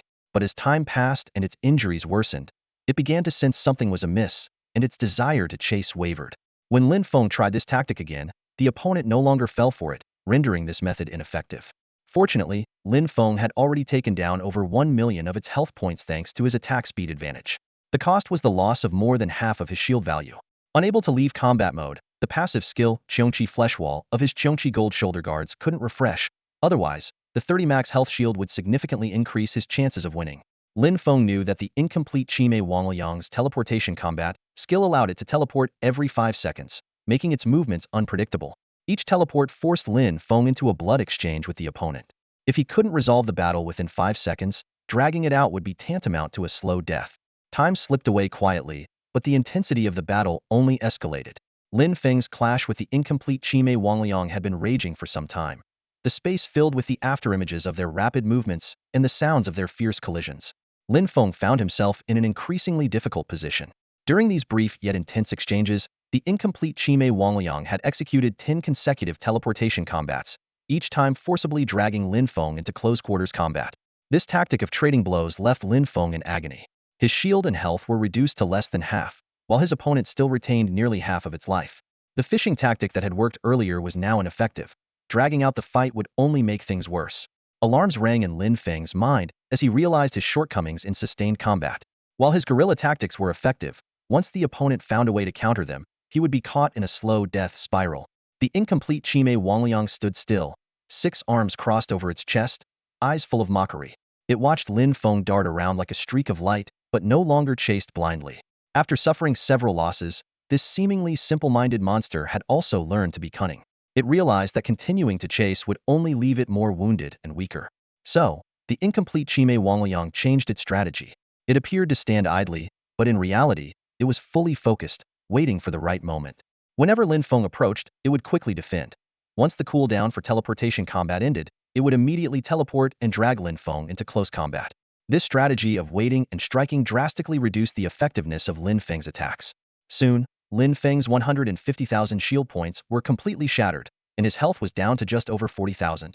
In contrast, the boss still had 500,000 health remaining, making the situation extremely unfavorable for Lin Feng. Lin Feng calculated silently. If he could gain enough experience from the boss's eerie domain to level up, there might be a turning point. Unfortunately, the incomplete Chime Wangliang seemed unwilling to use that skill. With his mana and health critically low, Lin Feng had to be even more cautious. As the exchanges continued, he gained a deeper understanding of the enemy's teleportation combat. Lin Feng knew that no matter how powerful the opponent, staying calm was crucial. Only by maintaining clarity in a crisis could he find the key to victory through countless attempts. The incomplete Chime Wangliang also realized how troublesome Lin Feng was. This insect, much faster than itself, kept leaving new wounds on its body. Seeing its health drop to a quarter, it finally lost patience. Insect, where is that old ghost Shanga? Let it come out and face me. The incomplete Chime Wangliang suddenly spoke, its voice filled with impatience and anger. These unexpected words left Lin Feng momentarily stunned, but then a flash of inspiration crossed his mind, as if he had grasped an important clue.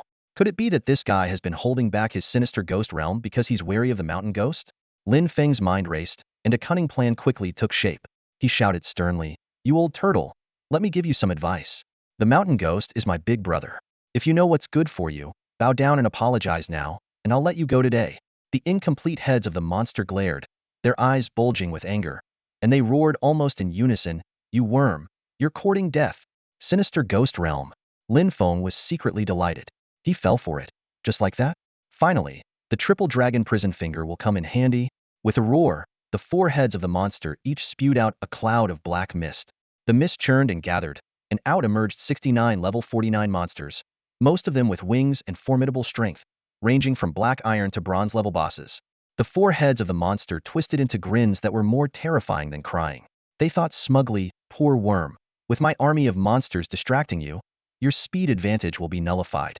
And I will use my teleportation combat skills to tear you to pieces." Lin Feng sneered, "Old turtle, you're celebrating too soon."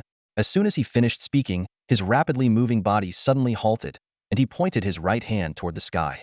A shadow blocked the light, and the monster sensed something was amiss. Looking up, a golden finger, like an inverted mountain peak, was piercing through the storm, hurtling towards the altar area. Lin Feng quickly ascended and retreated, crossing his arms and watching coldly. The monster let out an enraged roar and charged forward, trying to use its own body to block the attack. Lin Feng continued to taunt, "Old turtle, this is an area attack. Even if this area were several times larger, it would still deal full screen damage. Do you really think you can perform a trick by swallowing the golden mountain finger now?" The monster had no time to respond to Lin Feng's mockery, as the golden mountain finger had already descended. Boom! A violent explosion and intense light erupted simultaneously. At the point of impact, a mass of golden lightning-infused flames instantly engulfed the monster's massive body. The explosion's shockwave, visible to the naked eye, swept across the entire altar space. Under the 48,880 spell damage, those level 49 black iron and bronze level bosses had no chance of survival. If not for the semi-transparent black pillar forming an absolute barrier, this strike would have leveled half of Baimu village. This astonishing scene unfolded before the villagers outside the pillar. They could barely follow the high-speed battle between Lin Feng and the monster earlier, but the showdown between the sinister ghost realm and the triple dragon prison finger finally revealed the true state of the fight. The monsters summoned by the enemy had just gripped their hearts with fear, but Lin Feng's golden mountain finger rekindled their hope. Unlike the villagers who were tense, the summoned creatures, now without Lin Feng's command, stood still like wooden stakes, seemingly cut off from their surroundings. Even if a meteor were to fall at that moment, they wouldn't blink. Lin Feng, however, had no time to worry about them. His attention was solely on the incomplete chimera before him. As the explosion's light faded, Lin Feng seized the moment and unleashed the triple dragon prison finger at the monster. This strike depleted his last bit of mana, but he knew it was an opportunity he couldn't afford to miss. Less than a second later, an angry roar erupted from the explosion's center. Lin Feng staggered back from the shockwave, only for the chimera to appear behind him, closing the distance once more. Worm, how dare you ambush me? The monster roared. Lin Feng retorted with a sneer. You mangy old turtle. Your granddaddy's cutting you down right in front of you. Who's ambushing who? It's you who always hides behind your granddaddy like a bitch in heat. Enraged, the monster engaged in a fierce battle with Lin Feng. After over 40 exchanges, Lin Feng's health was critically low, forcing him to retreat. The monster taunted, Worm, if you have guts, don't run. Lin Feng remained silent, switching to a Hitandran tactic to chip away at the monster's remaining health, which was now less than 100,000. In contrast, Lin Feng's health was below 10,000. Throughout the battle, system notifications kept popping up. Lin Feng had killed 49 black iron level bosses and 20 bronze level bosses, earning a total of 44,500 experience points. Although no loot dropped, the most important thing was that he finally leveled up. System notification. You have leveled up to level 46, 9500400000.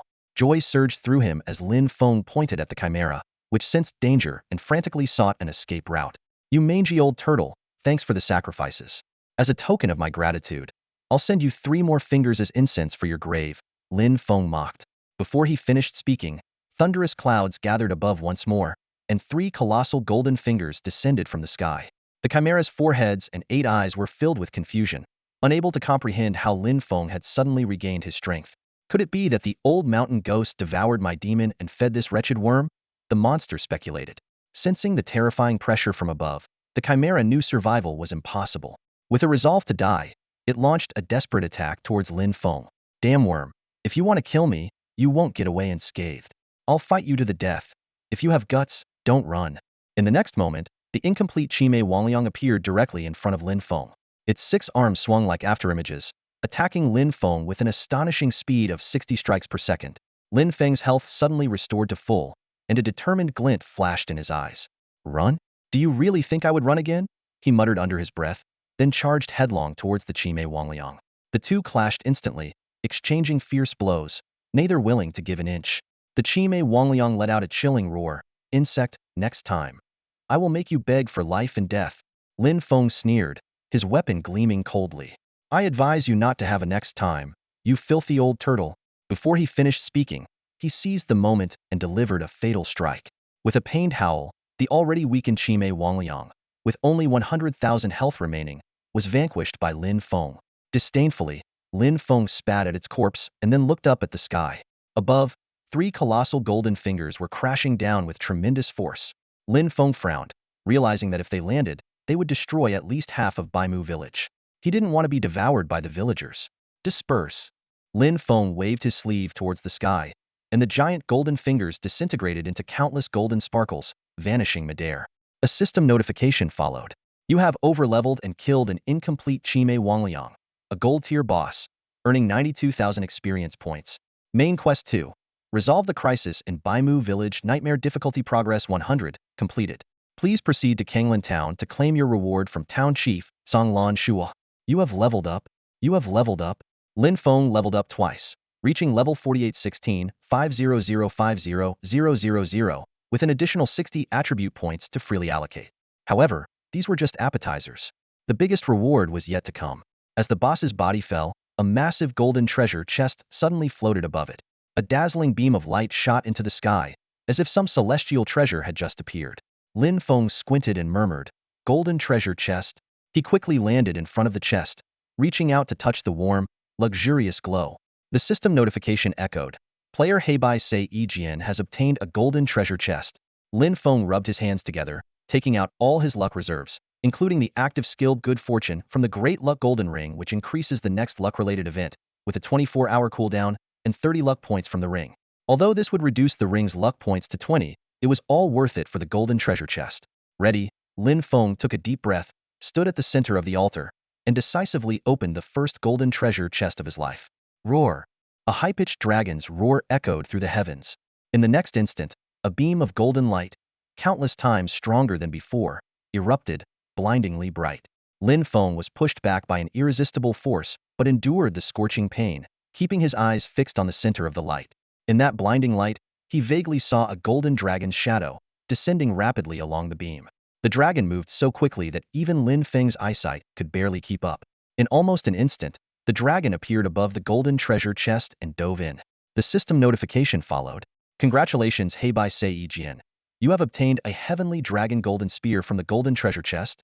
Player Heibai Sei Jian, your heavenly dragon golden spear has been affected by luck points during the opening, resulting in attribute changes. Please be aware. As the light gradually faded, a gleaming golden spear appeared where the golden treasure chest had been. The spear was engraved with a hollowed-out dragon, emitting a pure golden glow.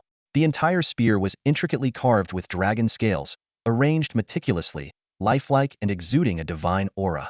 Lin Feng's gaze was drawn to the dragon eyes, which seemed to be made of starlight. Just one look into them felt like being in an endless void, impossible to escape. Such a powerful weapon. Lin Feng's mind trembled, jolting him back to reality from a peculiar sensation. He gazed at the golden dragon spear before him. The dragon's body coiled intricately, its eyes deep and spirited, as if it were a slumbering creature ready to awaken at any moment. Tianlong Liangjin Spear. Lin Feng muttered the name of this divine weapon, finally reaching out to grasp its shaft. Roar. A resounding dragon's roar echoed again. The golden dragon's shadow reappeared, spiraling up the spear and hovering midair. Its eyes emitted an aura of majesty, staring directly at Lin Feng. At this moment, Lin Feng's dark eyes also changed, exuding a vast essence akin to the sun, moon, and stars, meeting the gaze of the dragon's shadow. Under Lin Feng's stare, the dragon's shadow swiftly retracted into the spear. The system immediately displayed detailed information about the Tianlong Liangjin spear. Quality: Liangjin grade. Minimum realm requirement: body tempering realm. Attribute bonuses: physical attack 3200, strength 800, agility 500. Active skills: 1. Tianlong suppression. Summon the Tianlong to assist, suppressing all directions and dealing area damage equal to current physical attack 10. Cooldown: 1 hour. 2. Sweeping thousands. Summon heavenly thunder, striking down thousands with one blow, dealing 20 times the current physical and magical attack in a 180 fan-shaped area. Cooldown: 1 hour. 3. True form of Tianlong. A dragon's roar shakes the heavens, boosting morale, resetting all active skills, and gaining a 20 final damage bonus. Passive skills: 1.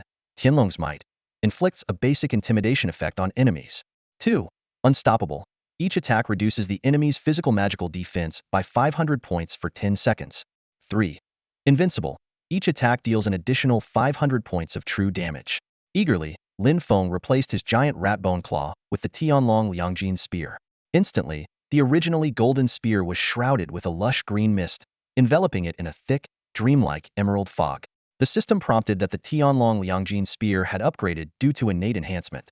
Quality: emerald grade.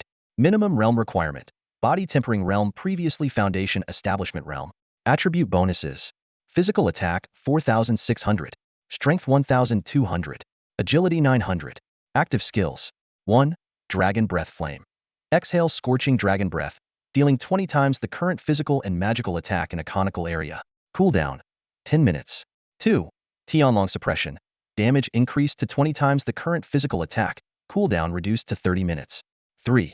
Sweeping thousands. Damage increased to 30 times the current physical and magical attack, cooldown reduced to 30 minutes. 4. True form of Tianlong. Gain a 30 final damage bonus. Passive skills: 1. Tianlong's might. Upgraded to intermediate intimidation effect. 2.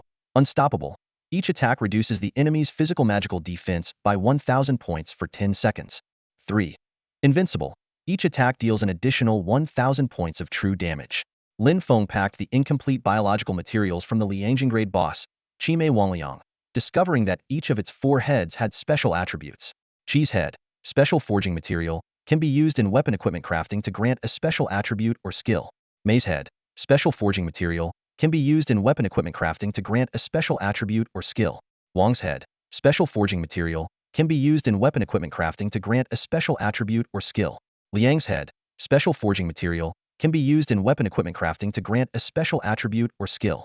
The 4 hideous heads of the demon were terrifying enough to send chills down anyone's spine. Lin Feng gritted his teeth and, following the system's guidance, had no choice but to sever them from the body. Blood splattered everywhere, creating a gruesome scene. His gaze swept over the 6 arms and 8 legs, silently calculating their worth.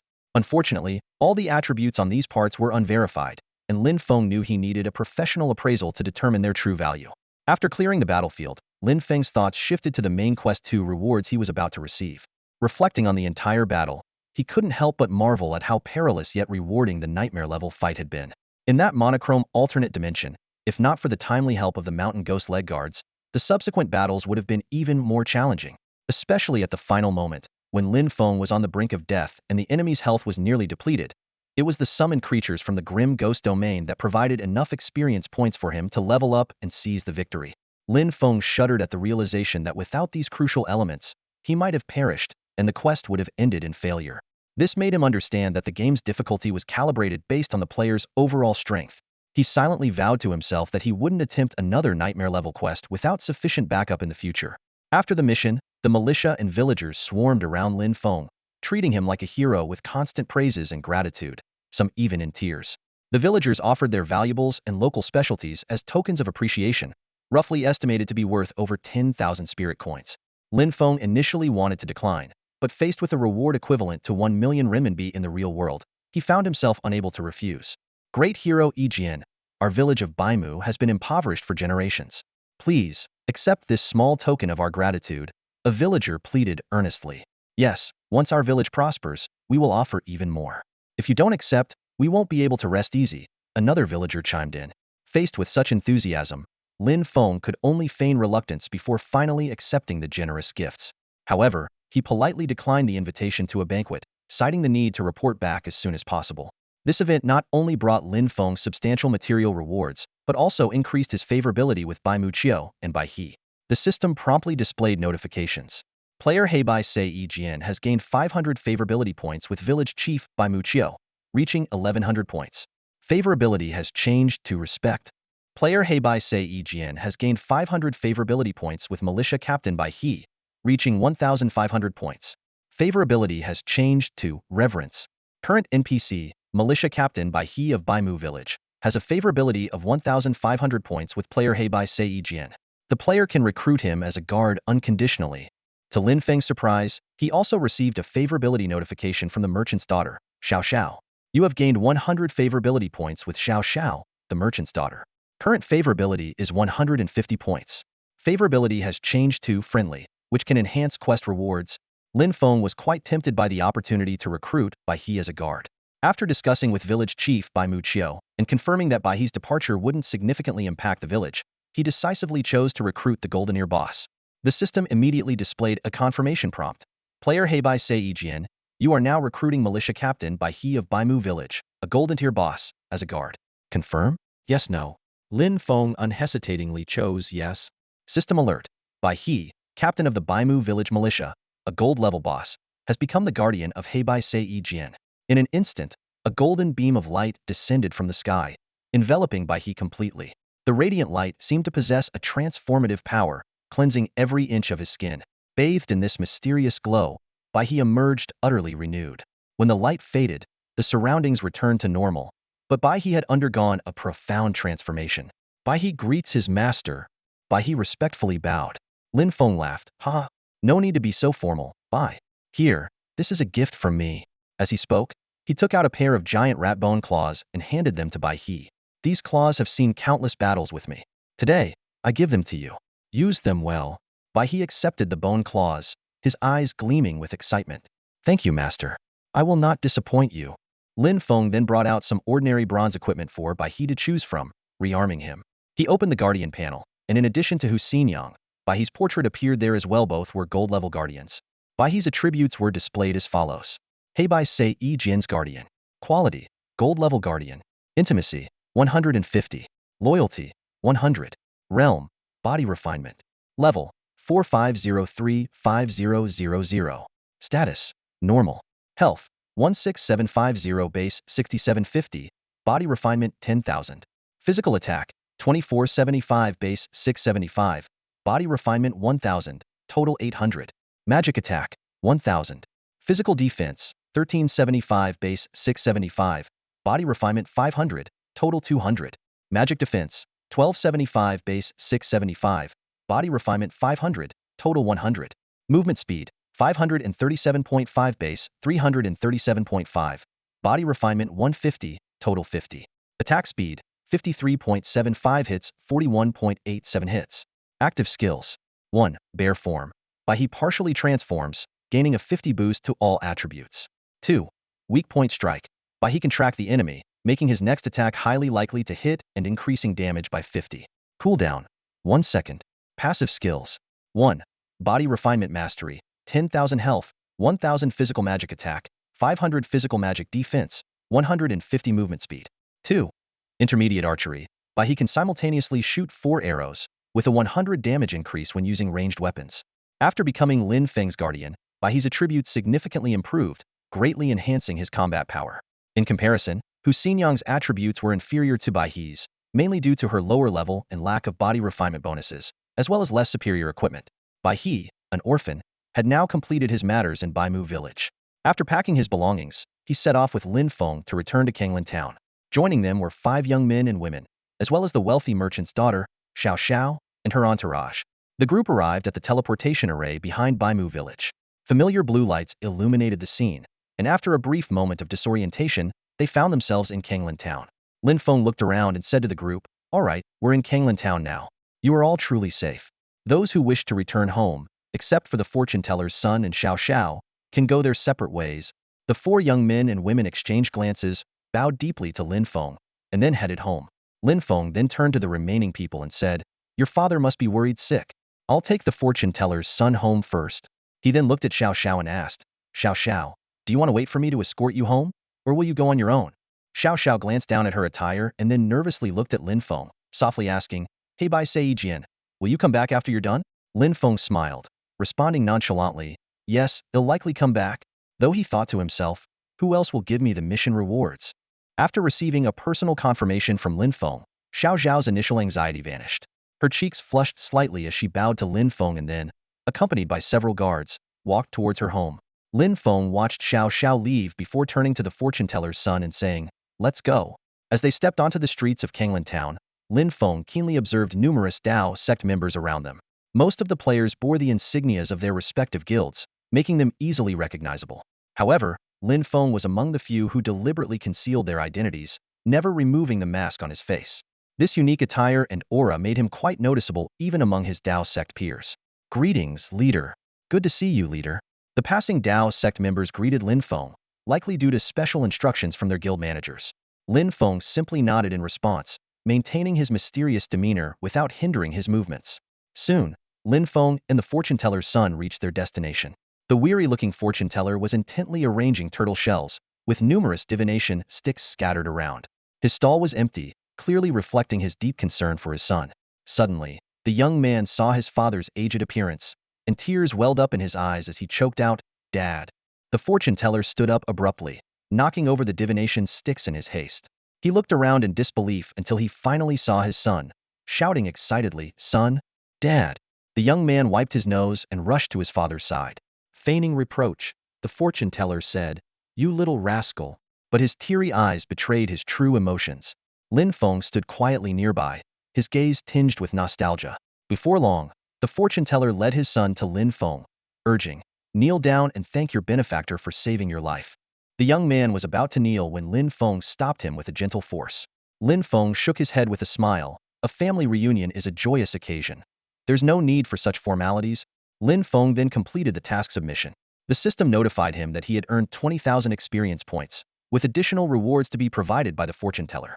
The fortune teller solemnly took out 3 dark copper coins and handed them to Lin Feng with both hands, saying, "These are treasures refined by my master long ago. Perhaps in your hands, they can regain their former glory."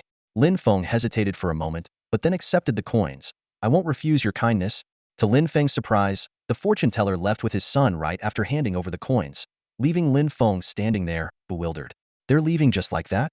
Lin Feng looked down at the copper coins in his hand, deep in thought. The system hinted that these were no ordinary coins, but provided no further details. Pondering, Lin Feng thought, "This task is quite challenging for other players. The old man wouldn't trick me, right?" His brow furrowed, clearly skeptical about the seemingly simple reward. At this thought, Lin Feng instinctively took a sharp breath, a flicker of doubt flashing across his face. But he quickly dismissed the absurd idea, shaking his head. He watched the fortune teller and his son gradually disappear around the street corner, letting out a helpless chuckle as he stowed the 3 mysterious copper coins into his inventory. Xiao Bai, let's go. It's time to head to the next place to collect our reward, Lin Feng said to Bai He, who stood by his side. Yes, master, Bai He replied respectfully. The two of them left their spot and made their way towards the merchant's mansion.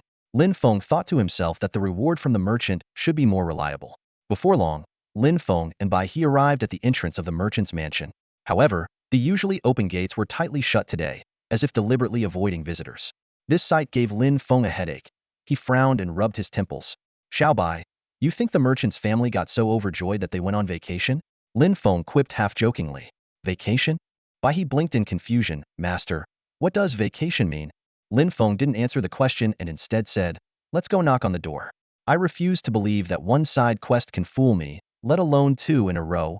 Just as Lin Feng and Bai He were about to approach the mansion with determination, the tightly closed gates suddenly opened.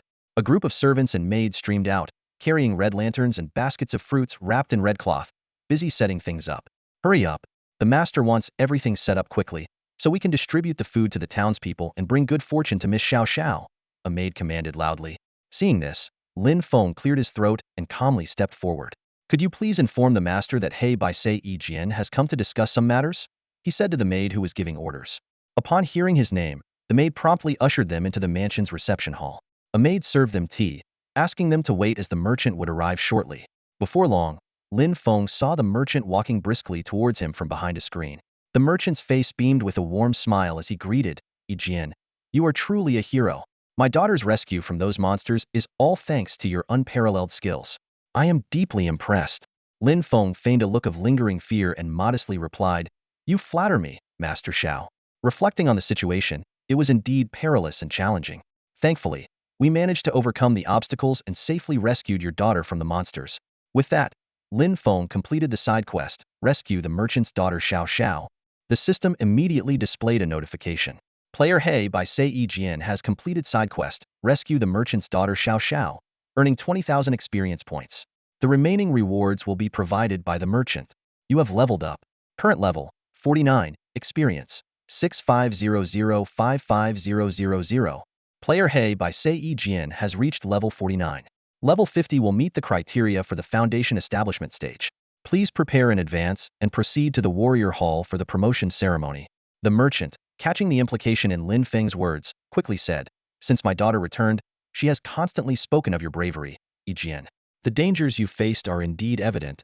He bowed deeply. I understand the difficulty of this task, and only a grand gesture can express my gratitude. With that, the merchant clapped his hands twice and loudly ordered, bring in the gifts I have prepared. Before he finished speaking, a group of maids, servants, and guards entered, carrying variously sized chests. The merchant's steward stood by, listing the gifts like a treasure inventory. 10 bolts of fine silk, 10 stalks of century-old blue heartgrass, 10 hundred-year-old he shou wu roots, 10 hundred-year-old ginseng fruits, 10 special defense talismans, 10 special attack talismans, 100 taels of gold, 1,000 taels of silver, and 10,000 spirit coins. Lin Feng looked at the chests filled with wealth and rare items. Even someone as experienced as him couldn't help but feel elated, his eyes gleaming with joy. Damn it, it's just a side quest, but the rewards are way too generous. Lin Feng couldn't help but sigh as he looked at the mountain of gifts before him. Compared to the meager rewards from the old fortune teller, the merchant's gratitude was a world of difference. He secretly resolved to take on more tasks from wealthy patrons in the future to truly make a fortune. Seeing Lin Feng's satisfied expression, the merchant also smiled with relief. Clearing his throat, he added, Great Swordmaster, besides these gifts, I also had a custom-made chariot from the blacksmith in Kanglan Town a while ago. It's called the Azure Lawn Chariot. If you don't mind, I'd like to give it to you as well. With that, the merchant took out a finely carved token from his sleeve and respectfully handed it to Lin Feng with both hands. This is the control token for the Azure Lawn Chariot. With this, you can easily maneuver the chariot. Looking at the valuable gift, Lin Feng felt a bit overwhelmed. He chuckled awkwardly. This might be too much. Even with his thick-skinned nature, he couldn't help but feel a bit embarrassed. The merchant sincerely urged, This is the reward you deserve, great swordmaster. There's no need to feel uneasy. Just as Lin Feng was about to accept the token, he received a system notification. He thought to himself, damn, no wonder he's a merchant, playing tricks even here. Although he wasn't sure what the consequences of a decreased favorability might be, he cautiously withdrew his hand. I can't accept undeserved rewards, Lin Feng politely declined. The The gifts you've already given are more than enough. Although you are generous, I am not someone who takes advantage. Unexpectedly, the system notification showed that Lin Feng not only eliminated the previous negative favorability, but also gained additional favorability from the merchant. As he silently cursed the system for its tricks, the merchant explained, "Great swordmaster, to be honest, this was also my daughter Xiao Zhao's idea." The merchant's gaze fell on Lin Feng as though he were looking at his future son-in-law, making Lin Feng feel uneasy. The merchant sighed and solemnly said, "5 years ago, my wife passed away due to illness. Before she died, she repeatedly urged me to find a good match for our daughter so that she could rest in peace. Now my daughter is 20, but she hasn't found anyone she likes. Out of desperation, I arranged for several young talents to meet her. But she ran away in anger because of this and ended up in this predicament." After hearing the merchant's heartfelt words, Lin Feng thought for a moment before responding, "If I may be so bold, perhaps Xiao Xiao already has someone in mind. Mr. Xiao, have you ever asked her who she likes, or what kind of person she prefers?" As soon as he finished speaking, Lin Feng received another system notification showing he gained 200 favorability points from Xiao Xiao, totaling 350 points. The system also indicated that these favorability points could enhance quest rewards.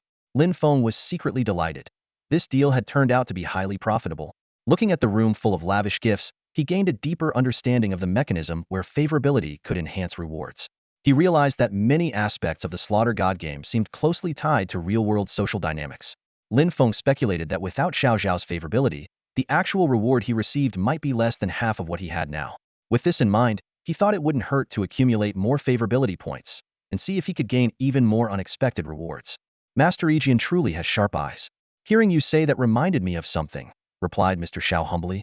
Lin Feng, sensing the timing was right, reminded them, "If there's nothing else, I have urgent matters to attend to. I need to visit the town lord's mansion in Kanglan Town. As for these generous gifts, I would be honored to accept them." With a wave of his sleeve, the gifts in the room vanished as if pulled by an invisible force, clearly stored in his mysterious inventory. This display of skill impressed the merchant, who quickly praised him. "Haha, Master Yijian, you are truly extraordinary brave, knowledgeable, and the savior of my daughter. To me, Xiao, it feels like meeting an old friend at first sight.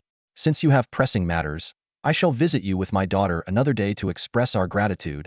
Lin Feng cupped his hands in a gesture of respect and said, "Mr. Xiao, I must take my leave. Please tell Xiao Xiao that I reside at the Taoist sect's outpost outside Kanglan Town. She can come find me anytime." "Very well, very well." The merchant repeated thrice, smiling as he escorted Lin Feng to the mansion's gate.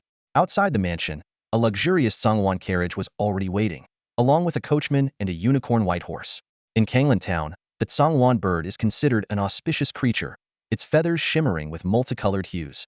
The carriage was intricately carved with Songwan patterns, and its top was adorned with precious feathers that glowed golden in the sunlight. In contrast, the unicorn white horse, though less ornate, was equally majestic. Its sleek, powerful body rippled with muscles under the sun, and the single, crescent-shaped horn on its head emitted a faint, cold light.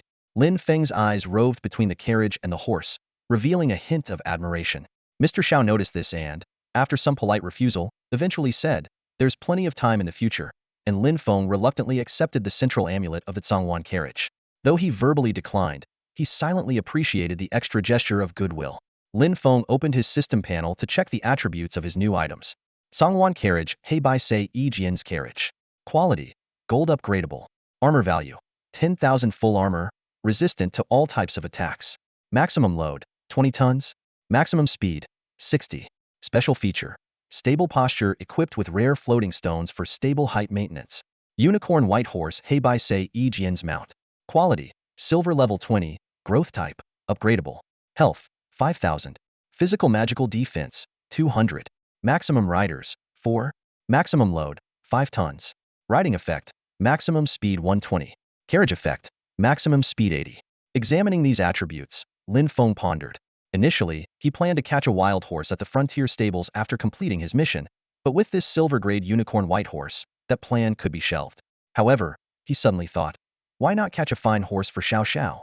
After all, he had accepted so many gifts from her family. A silver-grade saddle paired with a silver-grade white horse would be a fitting return. With this in mind, Lin Feng felt more convinced and mentally noted the task. The long-unused silver saddle should finally see the light of day. Lin Feng opened his task panel to check the current progress. Main Quest 2. Resolve the crisis in Baimu Village Nightmare level. Current progress, 100. Please visit Kanglan Town Lord Songlan Shua to receive the final reward. Ba, can you drive? Lin Feng turned to ask. Yes, master, Ba replied, excitement evident in his voice, clearly thrilled to see such a luxurious carriage for the first time. Then we don't need the coachman. From now on, you can drive for me. It's no trouble at all, master. Ba responded cheerfully, clearly finding great satisfaction in serving Lin Feng. By the way, master, where are we headed? Ba asked. The town lord's mansion in Kanglan Town, Lin Feng replied. Got it, master. Ba responded, and with that, he expertly maneuvered the splendid Songwan carriage towards the town lord's mansion in Kanglan Town. After giving the instructions, Lin Feng waved his sleeve, and with a thought, changed the flag on the Songwan carriage to display the words, one sword. He stepped into the carriage, and the curtain automatically opened, revealing its exquisite interior. Wow, it even has an automatic sensing feature, Lin Feng murmured, slightly amazed. Inside, a censer emitted curling wisps of smoke, filling the air with a delicate fragrance. Lin Feng took a deep breath, feeling refreshed and rejuvenated. He walked inside, and the curtain closed behind him automatically. The interior was simple yet elegant. A tea table, 4 cushions, a set of antique jade tea utensils, and 4 Kangluan-style hanging lamps adorned the space.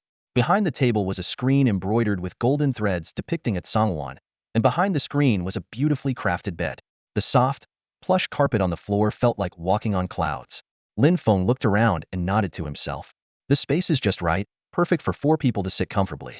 If a man and a woman were to sleep here, it might be a bit cozy, but it's not a big deal, he calculated in his mind. Then, Lin Feng took out the central control talisman of the Songwan carriage. This talisman functioned like a modern remote control, allowing him to manage all the carriage's features with a mere thought, even providing remote control capabilities. What a great item! Lin Feng praised inwardly. Xiao Yuanwei truly lives up to his reputation as a wealthy merchant in Kanglan Town. Such generosity, gifting me this treasure. As he thought, he sipped the hot tea. The fragrant aroma, the warm, smooth taste lingering in his mouth, made him exclaim, excellent tea.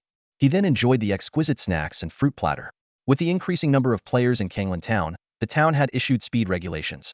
Walking limited to 60h, riding limited to 100h, carriages limited to 200h, and no speed limit for flying. Even so, at the Songwan carriage's speed of 200h, it only took a few minutes to reach the town lord's mansion. Lin Feng had just finished a cup of tea when he heard Baihe's voice from outside the carriage. Master, we've arrived. Acknowledging, Lin Feng stepped out of the carriage. Passers-by cast curious glances at him. A player emerging from the town lord's mansion saw Lin Feng and exclaimed in surprise, Leader, is this your carriage? It's so impressive. In good spirits, Lin Feng nodded and handed the player a bag of spirit coins. Take this and treat the brothers to something good. Thank you, leader. Safe travels. The player watched Lin Feng and Baihe leave, then opened the bag and exclaimed, Wow, the leader is so generous, 100 spirit coins. Everyone knew that 100 spirit coins were equivalent to 10,000 yuan. The player immediately contacted his friends in the guild, humming a tune as he happily went back to his tasks. A minor interlude. Lin Feng and Baihe, guided by a maid, arrived outside the study of the town lord's mansion. The maid knocked gently on the door and softly announced, Master, Heibai Sei Jian requests an audience. From inside, Song Lan Shua's voice responded, Let him in. The maid respectfully bowed to Lin Feng and said, Special Envoy Jian, the master will see you now. Lin Feng nodded in gratitude, Thank you. Xiaobai, wait for me here. Yes, master, Baihe replied. Lin Feng pushed open the door and once again faced Song Lan Shua, the lord of Kanglan Town. He bowed respectfully, Greetings, Lord Song. Song Lan Shua turned around, his sharp gaze assessing Lin Feng. Seeing the latter's calm demeanor, he suddenly laughed and praised. Heibai Sei Jian, I knew I didn't misjudge you. Not only did you complete the task, but you also did it at nightmare difficulty. You've truly made me proud. He waved the letter in his hand and continued. Old Bai has informed me of everything. The successful completion of this mission is entirely thanks to you. As for your reward, at that moment, Lin Feng submitted the main quest, Resolve the Crisis in Bai Mu Village Nightmare level. The system immediately displayed a notification. Player Heibai Sei Jian has submitted the completion of Main Quest 2, earning 60,000 experience points. The remaining quest rewards will be issued by Songlan Shua, Lord of Kanglan Town. You have leveled up to 50. You have 100 attribute points available for allocation. Player Heibai Sei Jian has reached level 50, meeting the criteria for foundation establishment. You cannot level up further until you complete the promotion ceremony at the Martial Hall via any teleportation array. Lin Feng felt a surge of joy internally but maintained his composure. He responded courteously, I await your instructions, Lord Song. Song Lan Shua nodded and, after a moment of thought, retrieved a dazzling jade box from his storage pouch. Typically, the reward for a task of this level is a platinum to dark gold chest. However, since you completed the nightmare difficulty, this jade artifact chest is well deserved. Lin Feng accepted the chest and thanked him respectfully. Hey by Sei Jian, grateful for Lord Song's generosity. The chest description read, when used, it grants a random jade grade artifact with a very low chance of special attributes. Just as Lin Feng was about to leave, Song Lan Shua spoke up. One more thing. Please, Lord Song, give your orders. Lin Feng assumed it was a new main quest. Song Lan Shua solemnly said, given your accumulated reputation and recent outstanding performance, I have drafted an appointment, appointing you as the first inspector of Kanglan Town. Upon formal appointment, you will be responsible for matters concerning newly promoted cultivators, and have the authority to organize and command certain troops. During your tenure, you will also receive a daily salary of 1,000 spirit coins. The system prompt immediately appeared. Player Hey by Sei Jian, do you accept the appointment from Songlan Shua, Lord of Kanglan Town? Hearing the daily salary of 1,000 spirit coins, Lin Feng almost blurted out, yes, yes, yes, but seeing Songlan Shua's slightly odd expression, he quickly cleared his throat and regained his composure. He solemnly declared, honored by Lord Song's trust, I will give my utmost effort and not fail in my duties. Good. Song Lan Shua nodded in satisfaction and continued. Regarding the inspector appointment, I have reported it to the city lord. The formal appointment should arrive by tomorrow. Be prepared. I will send someone to inform you in advance and conduct the appointment ceremony. As soon as Song Lan Shua finished speaking, a server-wide announcement echoed throughout the Dragon Nation server. The server-wide announcement reverberated throughout the Dragon Country region. Player Black and White E-Sword had been appointed as the first inspector of Songlong Town. This news struck like a thunderbolt, causing a massive stir in the game world. The announcement repeated 3 times, once again setting the entire Dragon Country region ablaze with excitement. Veteran players had grown accustomed to Black and White E-Sword's achievements. Beyond envy and amazement, many felt inspired to join the Dao sect. Members of the Dao sect guild celebrated jubilantly, beating drums and gongs, and unfurling banners in celebration. In stark contrast, the leadership of the Wanhua Valley Guild deflated like punctured balloons, urgently convening to discuss countermeasures. Some powerful members within the Dao sect who had been tempted by Wanhua Valley's high compensation packages instantly solidified their loyalty. They recognized that compared to short-term gains, the Dao sect, founded by the game's top player, offered far more promising long-term prospects. The guild chat erupted again, evolving from initial congratulations to a unified chant of glory to the Dao sect. Seizing the moment, Vice Guild leader Su Jin distributed special bonuses. Dragon Army, Cherry Blossom Snow, Gongsun Waner, and others followed suit, giving out red packets worth thousands or even tens of thousands of spirit coins. Guild members were overjoyed, expressing their gratitude profusely. Inspired by Cherry Blossom Snow and Gongsun Waner, members began asking Lin Feng for red packets. As guild leader, Lin Feng reluctantly distributed 2 large red packets of 10,000 spirit coins, each one celebrating his appointment as inspector, and another as funds for a guild banquet. The members cheered again, praising their leader's generosity. After completing Main Quest 2, Song Lan Shua brought Lin Feng the new Main Quest 3. This quest was open to players above level 40, but for Lin Feng, such restrictions were meaningless. Song Lan Shua handed Lin Feng a quest scroll detailing the mission, to find the demon-suppressing pearl. The quest background involved 5 demon-suppressing towers in Songlong Town, which together formed a powerful defensive magic array. The towers required demon-suppressing pearls to maintain their energy, and these pearls could only be found in extremely cold, and perilous locations. The system prompted Lin Feng that he could adjust the quest difficulty from easy, to normal, to hard. The final reward would be determined based on a comprehensive evaluation. Faced with this obvious strategic challenge, Lin Feng fell into deep contemplation. The system's highest difficulty rating for Lin Feng's current situation was only hard, making him ponder deeply. He realized that this rating was based on his current combat strength, and once he advanced to the foundation establishment stage, tasks rated as hard would become almost effortless. Thinking about this, Lin Feng nearly laughed out loud, and any thoughts of avoiding high-difficulty tasks vanished instantly.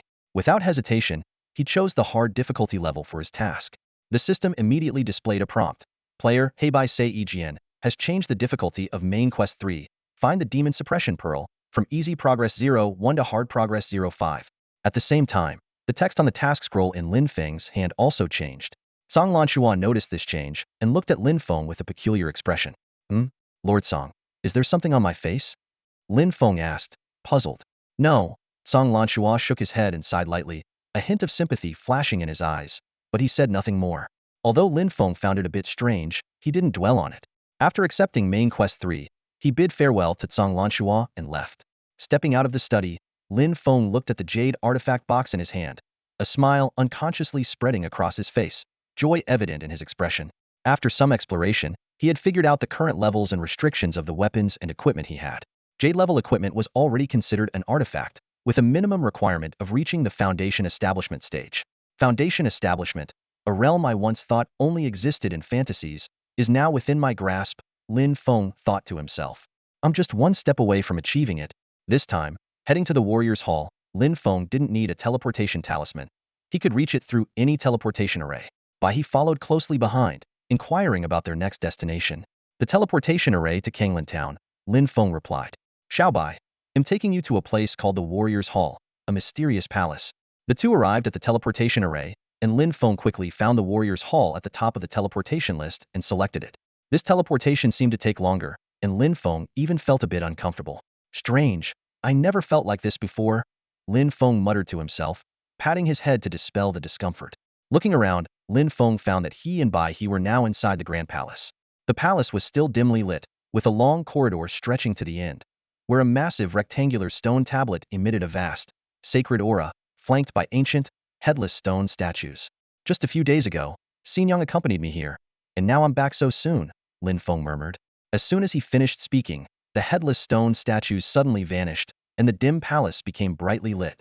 In the next moment, the mysterious stone tablet that had been at the far end appeared right in front of Lin Feng, as if it had traversed through space and time.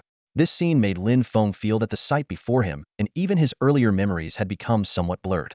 A line of text emerged on the stone tablet. Fated one, you are about to experience a Foundation Establishment Thunder Tribulation. Are you ready? A solemn and grand voice echoed through the great hall, resonating like a mighty bell and rolling like ocean waves.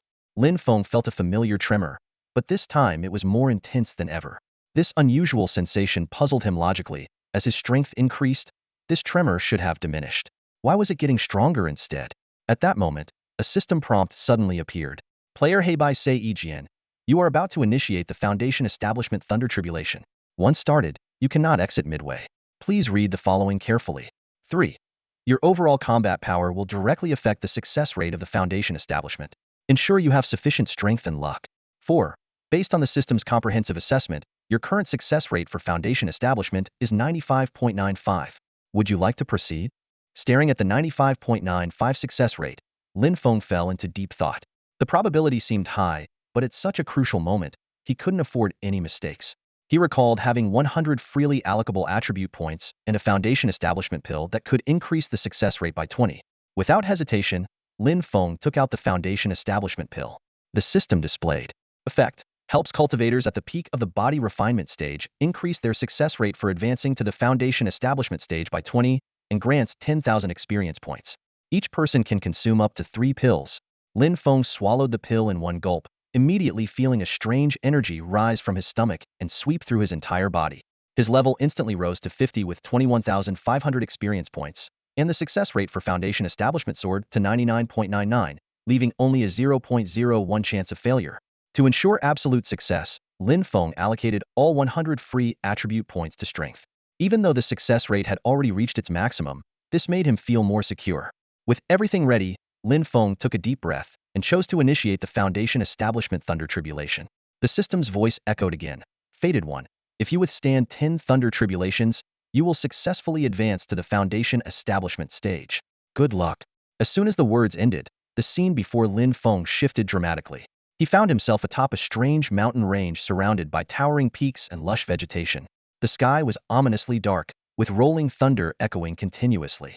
Looking up, Lin Feng saw a dense mass of thunderclouds covering the sky. Within the heavy clouds, thick bolts of lightning split and roared, containing a destructive power that seemed ready to unleash at any moment. Almost instantly, the clouds churned violently, forming a massive eye of the storm. Suddenly, a strong crimson beam of light descended, with countless fine crimson lightning bolts darting within it. Lin Feng's body felt like a giant magnet, instantly attracting all the lightning. In a flash, a searing pain like ants biting him all over surged through his body, with a barrage of health reduction prompts appearing continuously. Although each hit only reduced his health by 0.01, within just 2 or 3 seconds, Lin Feng's health had dropped by over 100 points.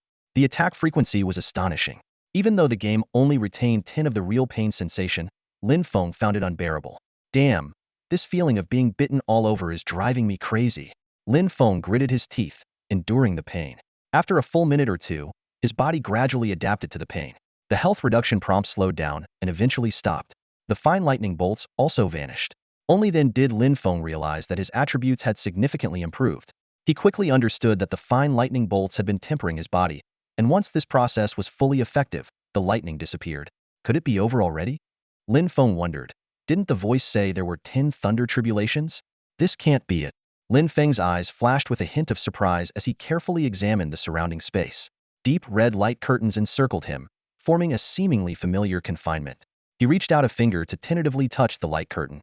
Unexpectedly, the layer felt like an extremely elastic membrane, sinking slightly as he pressed forward. However, with each centimeter he advanced, the resistance on his finger increased exponentially, and constant damage notifications forced him to quickly withdraw his hand. Is this barrier both a protection and a confinement? Lin Feng muttered to himself, suddenly feeling a sense of impending danger. His heart rate spiked as he looked up sharply. From the depths of the sky, a deep red lightning bolt as thick as a tree trunk and about a foot wide roared down like the wrath of a god, aiming straight for his head. The lightning struck and vanished in an instant, but the thunderous roar continued to echo across the mountain peak. Lin Feng's body trembled, clearly having endured a massive impact. Tiny arcs of electricity danced across his body, and wisps of charred black smoke rose from his luxurious armor. He looked as if he had just been pulled from a coal mine, covered in soot. Numerous damage notifications flashed, indicating he had lost nearly 1,000 health points, though his attribute values had increased slightly. Lin Feng exhaled a puff of black smoke, his body shuddering as he returned to his normal appearance. Tempering the body with lightning, so this is the essence of the Foundation establishment lightning tribulation? He had barely finished speaking when the second lightning strike came. This time, it was a deep red bolt 2 feet thick, roaring towards him. With experience now on his side, Lin Feng stood calmly, ready to face the second lightning strike. Then came the third, the fourth. Although the power increased with each strike, Lin Feng managed to neutralize them all with only a loss of nearly 10,000 health points. The thunder roared continuously as the fifth lightning strike gathered into a lightning serpent half a meter thick, coiling within the eye of the storm. Lin Feng squinted, drawing out his Tianlong bright gold spear. With a flourish, he pointed the spear at the lightning serpent, provocatively curling his finger. Come on, no skills. Let's see what you've got. The lightning serpent roared and lunged at Lin Feng like an arrow released from a bow. For a moment, it was a fierce battle of entanglement and biting from the serpent against a flurry of spear shadows from Lin Feng. The serpent's aggressive attacks lacked defense, and it was soon pierced into a beehive by Lin Feng's impenetrable spear shadows. The serpent disintegrated, transforming into pure energy that surged into Lin Feng's body. The power of this fifth lightning strike was equivalent to the combined strength of the previous four, about 10 times the initial intensity. The attribute boost Lin Feng received was equally substantial. With a resounding clang, Lin Feng's Tianlong bright gold spear pierced through the hard magnetite. Standing atop the mountain peak, he retrieved a bottle of Feitian Maodai from his inventory and took a long, satisfying swig. The liquor slid down his throat, bringing a wave of exhilaration. Lin Feng laughed heartily, and with a gentle squeeze, the bottle shattered into powder, scattering with the wind. The game's panoramic recording had long been activated, capturing every detail from a 360-degree perspective. At this moment, the sixth tribulation thunder descended, transforming into a lightning eagle. Its wings flapped, sending countless fine bolts of lightning scattering as it dove at incredible speed. The intensity of this tribulation reached 20 times the norm, and its movements were unpredictable. Lin Feng had to use his dragon binding rope to subdue it. Immediately following, the seventh tribulation thunder appeared as a 40 times intensity lightning giant lizard. Compared to the previous challenge, this one was much easier. Lin Feng's mountain ghost leg guards demonstrated their power, with the passive skill Qimei Wangliang triggering in close combat, adding multiple elemental damages. In less than 0.5 seconds, Lin Feng blasted the lightning giant lizard to pieces. The eighth tribulation thunder arrived swiftly, manifesting as an 80 times intensity lightning white wolf, accompanied by hundreds of clones. The sky was filled with snarling lightning white wolves, closing in on Lin Feng. He swung his spear, shattering the clones, but each vanishing wolf left behind paralyzing residual electricity. Unwilling to prolong the battle, Lin Feng used his triple dragon confinement skill.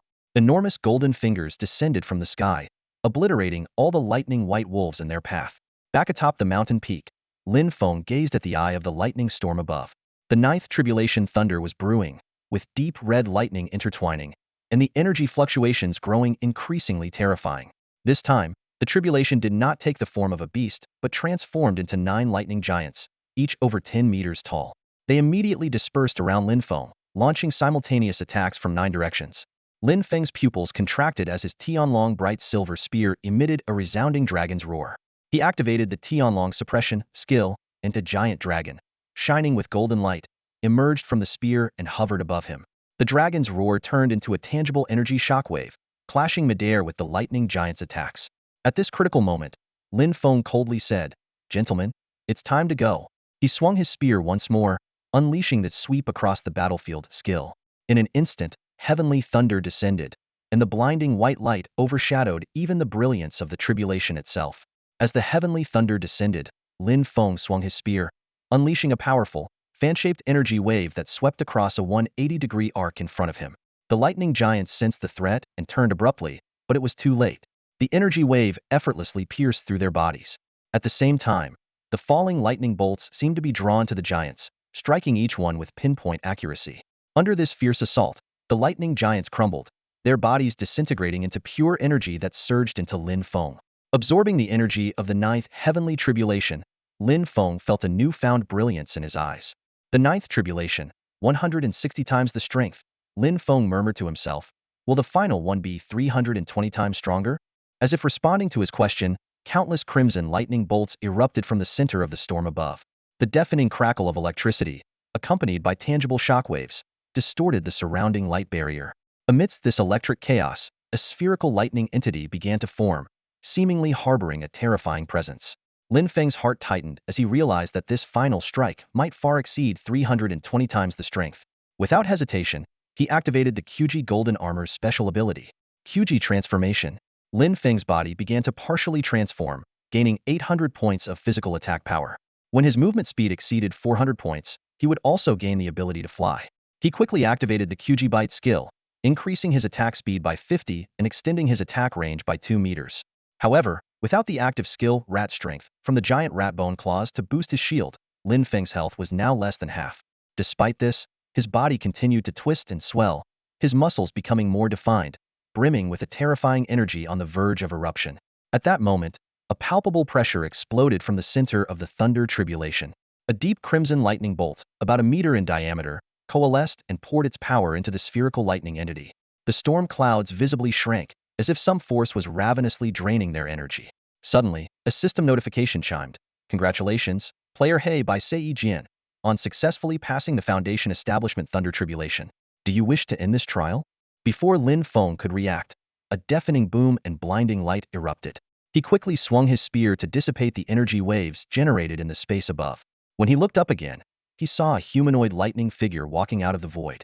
This lightning figure instantly donned lightning armor, helmet, shield, and a knight's lance, and even conjured a majestic lightning warhorse. The warhorse reared back with a powerful neigh, and the humanoid figure pointed its lance at Lin Feng. "Defeat me, and I shall grant you a great fortune." The lightning figure spoke, its hollow eyes flashing with a spark of sentience that seemed to embody the eternal will of battle, leaving Lin Feng in awe. The system prompted Lin Feng with 3 choices. End the trial now and receive a 100 boost in Foundation Establishment attributes, continue the trial at his own risk, or choose whether to engage in this battle for fortune. Facing this sudden twist, Lin Feng tightened his grip on his dragon-bright golden spear. Despite the trembling in his heart, he felt an overwhelming surge of excitement. He recalled the words he once said to himself while practicing a skill in the Ghost Sword game. "If I can't do it once, I'll try 10 times. If 10 times isn't enough, then 100, 1,000, 10,000 times, until I master it flawlessly." The humanoid form of lightning nodded from a distance, its thunderous eyes brimming with a wave of battle intent. Faced with this sudden turn of events, Lin Feng wrestled internally. Logic urged him to refuse, while instinct pushed him to flee. Yet, gritting his teeth, he chose to press on. At that moment, the lightning figure suddenly grinned and casually uttered 2 words, "Foolish move."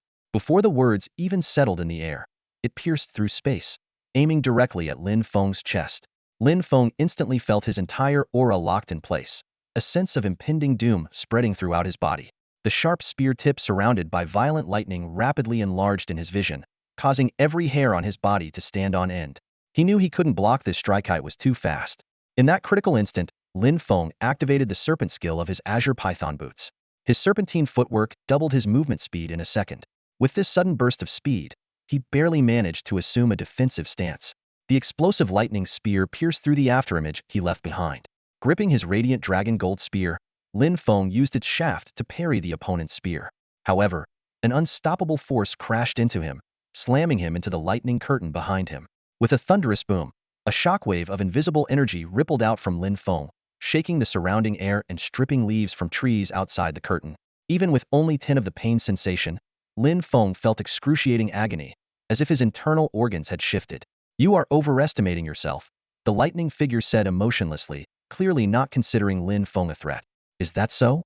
Lin Feng struggled to lift his head, blood trickling from his mouth, yet a grim smile played on his lips. In the next moment, he simultaneously unleashed the first level of the dragon binding rope, the second level of the dragon confining seal, and his stored talismans. Dozens of golden chains shot out, sealing the space around the lightning figure. 3 golden mountains followed, layering their binding power to completely lock it down. Without wasting words, Lin Feng's radiant dragon gold spear erupted like a Gatling gun. Under the dizzying barrage of spear thrusts, the space emitted a piercing sonic boom, dealing millions of damage in just a second. Lin Feng couldn't glean any information about his opponent, only knowing it lacked physical defense. He seized the moment to unleash maximum damage. However, the lightning figure's eyes flashed with lightning again, instantly breaking free from all restraints. A powerful force emanated from its spear, interrupting Lin Feng's attack and sending him flying into the air. Even as his body spun out of control, Lin Feng's radiant dragon gold spear continued to thrust downward at an imperceptible speed. The dense spear shadows formed a barrage of explosive extensions, enveloping the lightning figure that had instantly reappeared nearby. Facing the obstacle created by Lin Feng, the humanoid lightning entity calmly spoke, "Thunder Shield." Before the words had fully left its mouth, the lightning shield in its hand rapidly expanded, encasing both it and its lightning warhorse in a blue-white electric glow. In the next moment, this massive lightning entity charged towards Lin Feng with unstoppable force. Its speed was astonishing, moving effortlessly through the air as if gravity held no sway over it. Lin Feng remained unflustered. He was no easy target. His spear danced like the wind, the sharp shadows of his strikes forming countless piercing spear lights that relentlessly bombarded the lightning shield. However, the thunder shield was impenetrable. The spear lights shattered upon contact, leaving only dense, muffled explosions reverberating in the air. Although Lin Feng's attacks couldn't inflict real damage, they did manage to slow down the lightning entity. Its once elusive speed became more predictable, and its movement trajectory gradually became discernible. "This turtle shell is too tough," Lin Feng thought to himself, a glimmer of hope for victory igniting in his heart. Just then, an unexpected turn of events occurred. The previously intact lightning shield suddenly shattered, sending fragments flying in all directions. But before Lin Feng could express any joy, the cold voice spoke again, "It's over. Thunderstrike, annihilate." Lin Feng's pupils contracted sharply as a colossal lightning spear pierced through his body like a bolt of lightning. However, the anticipated death did not come. Instead, a faint light flickered on Lin Feng's body. A system notification popped up. Bronze Amulet active skill, Holy Light Protection grants a 1-second defensive shield, capable of blocking certain skill effects. Success rate depends on the level difference between the two parties. A hint of surprise flashed in the lightning entity's eyes. "Interesting. You win." As soon as the words were spoken, the lightning entity's body, along with its warhorse and weaponry, began to visibly crack. The dark clouds dispersed, the lightning tribulation vanished, and the spatial barrier binding Lin Feng dissolved. The sky cleared, and Lin Feng's body floated steadily in midair. Lin Feng let out a sigh of relief, recalling the perilous moment just now. He wasn't sure if it was the active skill Holy Light Protection that had worked, or if the passive skill protection had been triggered, but the bronze amulet had indeed saved his life at the last second. Despite his successful challenge, Lin Feng was filled with questions. What exactly is this unknown strong will projection? He remembered the system's note that the highest success rate for establishing a foundation was 99.99, and pondered. The system had deemed his foundation establishment successful after the 9th lightning tribulation, so the 10th lightning strike likely wasn't part of the game's standard setting, but rather an anomaly caused by some force. Lin Feng speculated that he had encountered that 0.01 failure rate, and this failure was due to the 10th lightning tribulation. As for the appearance and disappearance of the unknown strong will projection, Lin Feng couldn't determine whether it was due to some triggered condition, or because he had narrowly blocked the annihilation strike and won without further combat. As Lin Feng was lost in thought, the scene before him changed rapidly. He opened his eyes to find himself back in the warrior hall. A system notification sounded. You have entered the warrior hall. Master, are you all right? Bai He asked with concern. I'm fine. Lin Feng shook his head and turned to Bai He. Xiao Bai, how long was I gone? Master, you were here the whole time and never left, Bai He replied, puzzled. Seeing Lin Feng's furrowed brow, Bai He added, you just looked lost, like your soul had left your body, so I casually asked. Lin Feng pondered, never left? That means his soul, or rather his consciousness, had entered that space, where time seemed to almost stand still. The system notification sounded again. Congratulations, player Heibai Sei Jian, for completing the Foundation Establishment Lightning Tribulation. You have successfully entered the Foundation Establishment stage, gaining a 100 talent enhancement for Foundation Establishment and a directional Foundation skill book. Another notification followed. Congratulations, player Heibai Sei Jian, for completing the special event of the 10th Lightning Tribulation Challenge during the Foundation Establishment Lightning Tribulation and comprehending the Thunder Secret Art. The introductory description of the Thunder Secret Art of the Emerald Grade suddenly appeared before Lin Feng. This secret art consists of 3 levels: Instant Movement Thunder Step, Thunder Clone, and Thunder Annihilation, occupying only 1 active skill slot. Lin Feng carefully read through the detailed descriptions of each level, silently calculating the potential uses of this powerful skill. Just then, a massive surge of energy descended from the sky, piercing through all barriers and directly infusing into his body. In that instant, Lin Feng felt an unprecedented power coursing through him. His body and soul seemed to undergo a transformation, as if he had been reborn. He looked down at his hands and clenched them tightly, producing a sonic boom. With a mix of surprise and excitement, Lin Feng immediately opened his attribute panel. The panel showed that he had advanced to the Foundation Establishment stage, with significant increases in all his attributes. Just as he was about to examine the details, a server-wide announcement echoed like thunder across the world. The announcement declared Lin Feng as the first player to reach the Foundation Establishment stage, awarding him a city-building order and 1 billion spirit coins for special construction funds. This news hit the game world like a bombshell, causing a massive uproar. However, an even greater shock was yet to come.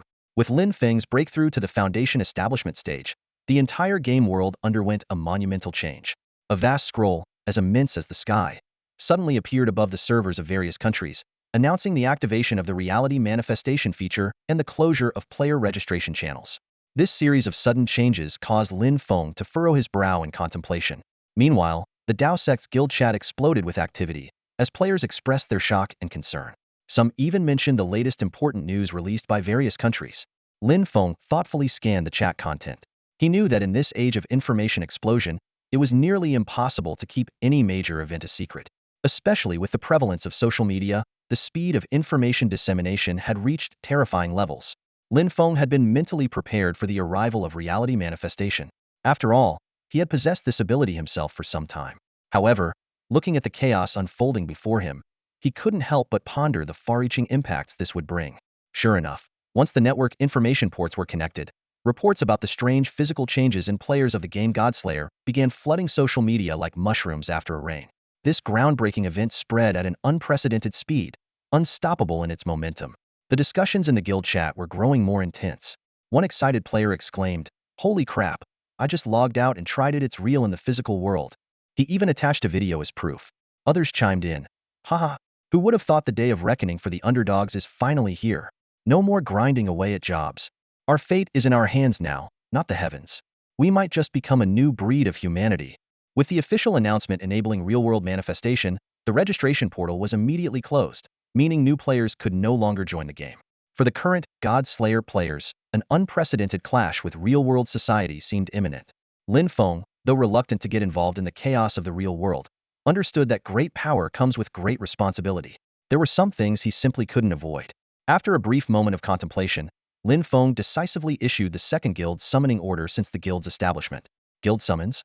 All Dao Sect members, please gather near the Dao Sect Council Hall within 30 minutes. Important matters need to be discussed. Latecomers will be dealt with according to guild rules and expelled from Dao Sect. The message was sent out 3 times and also relayed through phones and other communication methods to ensure every Dao Sect member received it promptly. As the summons was issued, Dao Sect players suddenly realized a crucial fact. Real-world manifestation would bring everything from the game Godslayer into reality.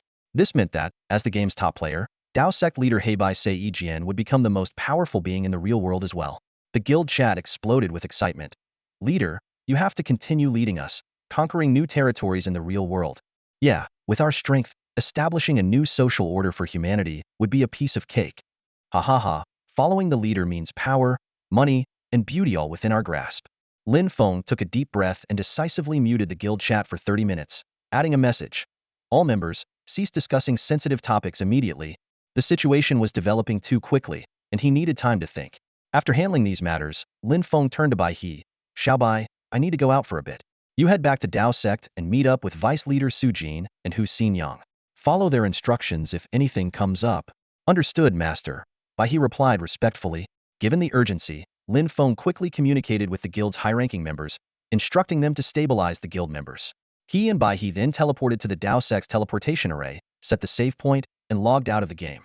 Stepping out of the gaming pod, Lin Feng looked out at the bustling city through the window. The real world was already in chaos. Sirens from police cars, ambulances, and fire trucks filled the air. Smoke and dust rose everywhere, and explosions echoed in the distance. Social order was on the brink of collapse. Just then, his phone vibrated incessantly. With a thought, Lin Feng answered the call, and Chu Mingshua's anxious voice came through immediately. Lin Feng, only you can stop the rapid deterioration of the situation. On behalf of the ordinary citizens of H City, I beg you. Lin Feng knew that as the strongest in both worlds, only he could quell the chaos. Understood. I'll appear in the city center. Contact the media to cover it. After hanging up, Lin Feng walked straight to the balcony. With a wave of his hand, two small arrays flew out, identical to the previous bronze level 7-star defense array. These arrays would not only protect his residence, but also ensure he received information from here first. Taking a deep breath, Lin Feng activated One-Step Thunderbolt. This skill would allow him to move up to 100 times his normal speed in his next move, consuming 1,000 mana points with a 30-second cooldown. Now was the perfect time to use it. The next moment, Lin Feng took a step forward and instantly appeared in the sky above the center of H City. His attire was identical to that in the Godslayer game world, with his bat cape fluttering dramatically in the high-altitude winds. Lin Feng stood with his hands behind his back, hovering above the skyscrapers at a height of 100 meters, surveying the entire city. Using his divine sense and the illusion-breaking properties of the Qiongqi Golden Mask, Lin Feng could perceive the entirety of H City. He easily locked onto all the players participating in the riots. Before his absolute power, these individuals had nowhere to hide. Lin Feng quickly tallied that there were 83 players involved in the unrest in this area, with 81 being ordinary players below level 20, and only 2 exceeding that threshold. Lin Feng calculated that with his magical attack power of 3,880 points, a single dragon-binding chain would be enough to subdue each player effortlessly. He took a deep breath and spoke in a voice that resonated like a great bell. I am Black and Whitey Sword. Everyone, this farce ends now. His words echoed throughout H City, drowning out all other noise. The Godslayer game players felt the foundation-building realm pressure contained within his words, as if their hearts had been struck by a heavy hammer, momentarily halting their breath. People involuntarily looked up towards the source of the voice, vaguely seeing a figure standing in midair. Without hesitation, Lin Feng cast 10 first-level dragon-binding chains, consuming 1,000 mana points. 10 golden light chains surged from his body, each chain possessing a shield value 10 times his current magical attack power and dealing 0.2 times his magical attack as damage per second. Before the astonished gaze of the crowd, 100 golden light chains shot towards Lin Feng's locked targets, as if they had minds of their own. Each chain was incredibly precise, instantly appearing at various locations where chaos had erupted. Those players attempting to profit from the game's reality manifestation function were almost simultaneously ensnared by the golden light chains. No matter how these players struggled, they couldn't break free from the restraints. Their bodies were forcibly pulled away, and their summoned creatures were directly destroyed by the chains. Some tried to attack the shields on the chains, only to suffer 388 points of magical damage per second. Lin Feng's warning resonated in their minds. Everyone, if you continue to resist stubbornly, you will die here. Although Lin Feng's tone was calm, his words chilled the players to the bone. Some defiantly shouted, "What right do you have to interfere with us? We control our own destinies." Others yelled, "If we're going to die anyway, we might as well fight you to the end." Lin Feng ignored these verbal provocateurs, using the chains to silence them directly. For those who truly resisted, he used excess dragon-binding chains to wear them down until they were too weak to cause further trouble. However, he didn't mistreat those who complied. Soon, all 83 players were brought into the air, surrounding Lin Feng. To protect their privacy, Lin Feng didn't expose their faces. At this moment, the roar of several civilian and military helicopters could be heard approaching. Lin Feng noticed that the rooftops of several high-rises below were now filled with police and special forces, occupying vantage points and awaiting orders from their superiors. Lin Feng took no action against these law enforcement personnel. He knew that if it came to a direct confrontation, they would pay an unbearable price. Without clear instructions, no one would likely risk their career in such a situation. Given Lin Feng's current combat prowess, ordinary military firearms pose virtually no threat to him. Even a barrage of attacks couldn't penetrate his Qiongqi golden armor shoulder guards or Qiongqi flesh shield. The only ones these weapons might harm are regular players. But that's only if they can break through Lin Feng's dragon binding rope defense and withstand the wrath of other Slaughter God game players. At this moment, thanks to Chu Mingshua's arrangements, a media helicopter had already arrived on the scene. A reporter stood in the center of H City, excitedly reporting to the camera.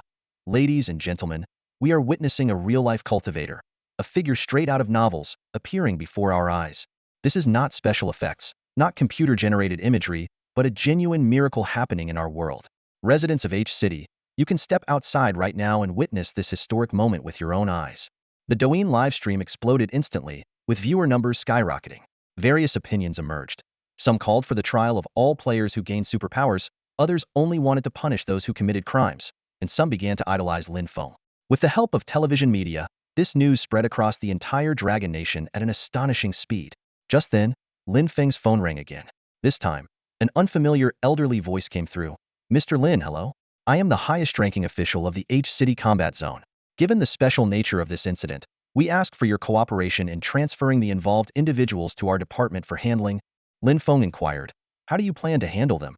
The elder replied. Considering the uniqueness of the incident and the fact that no casualties were caused, we have decided to place them under house arrest for the time being.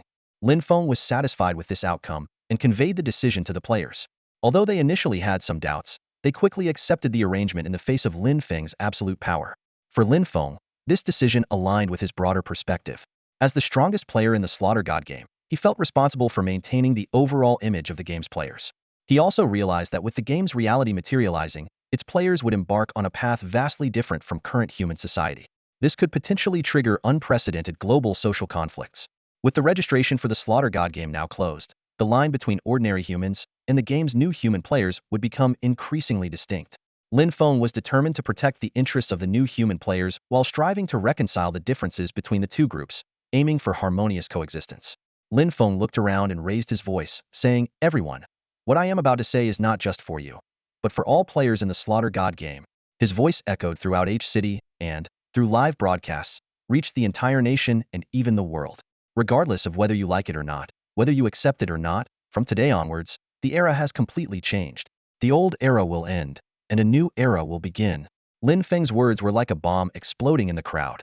In an instant, waves of mockery and laughter surged forth like a tidal wave. Is this guy crazy or just plain stupid? A middle-aged man shouted.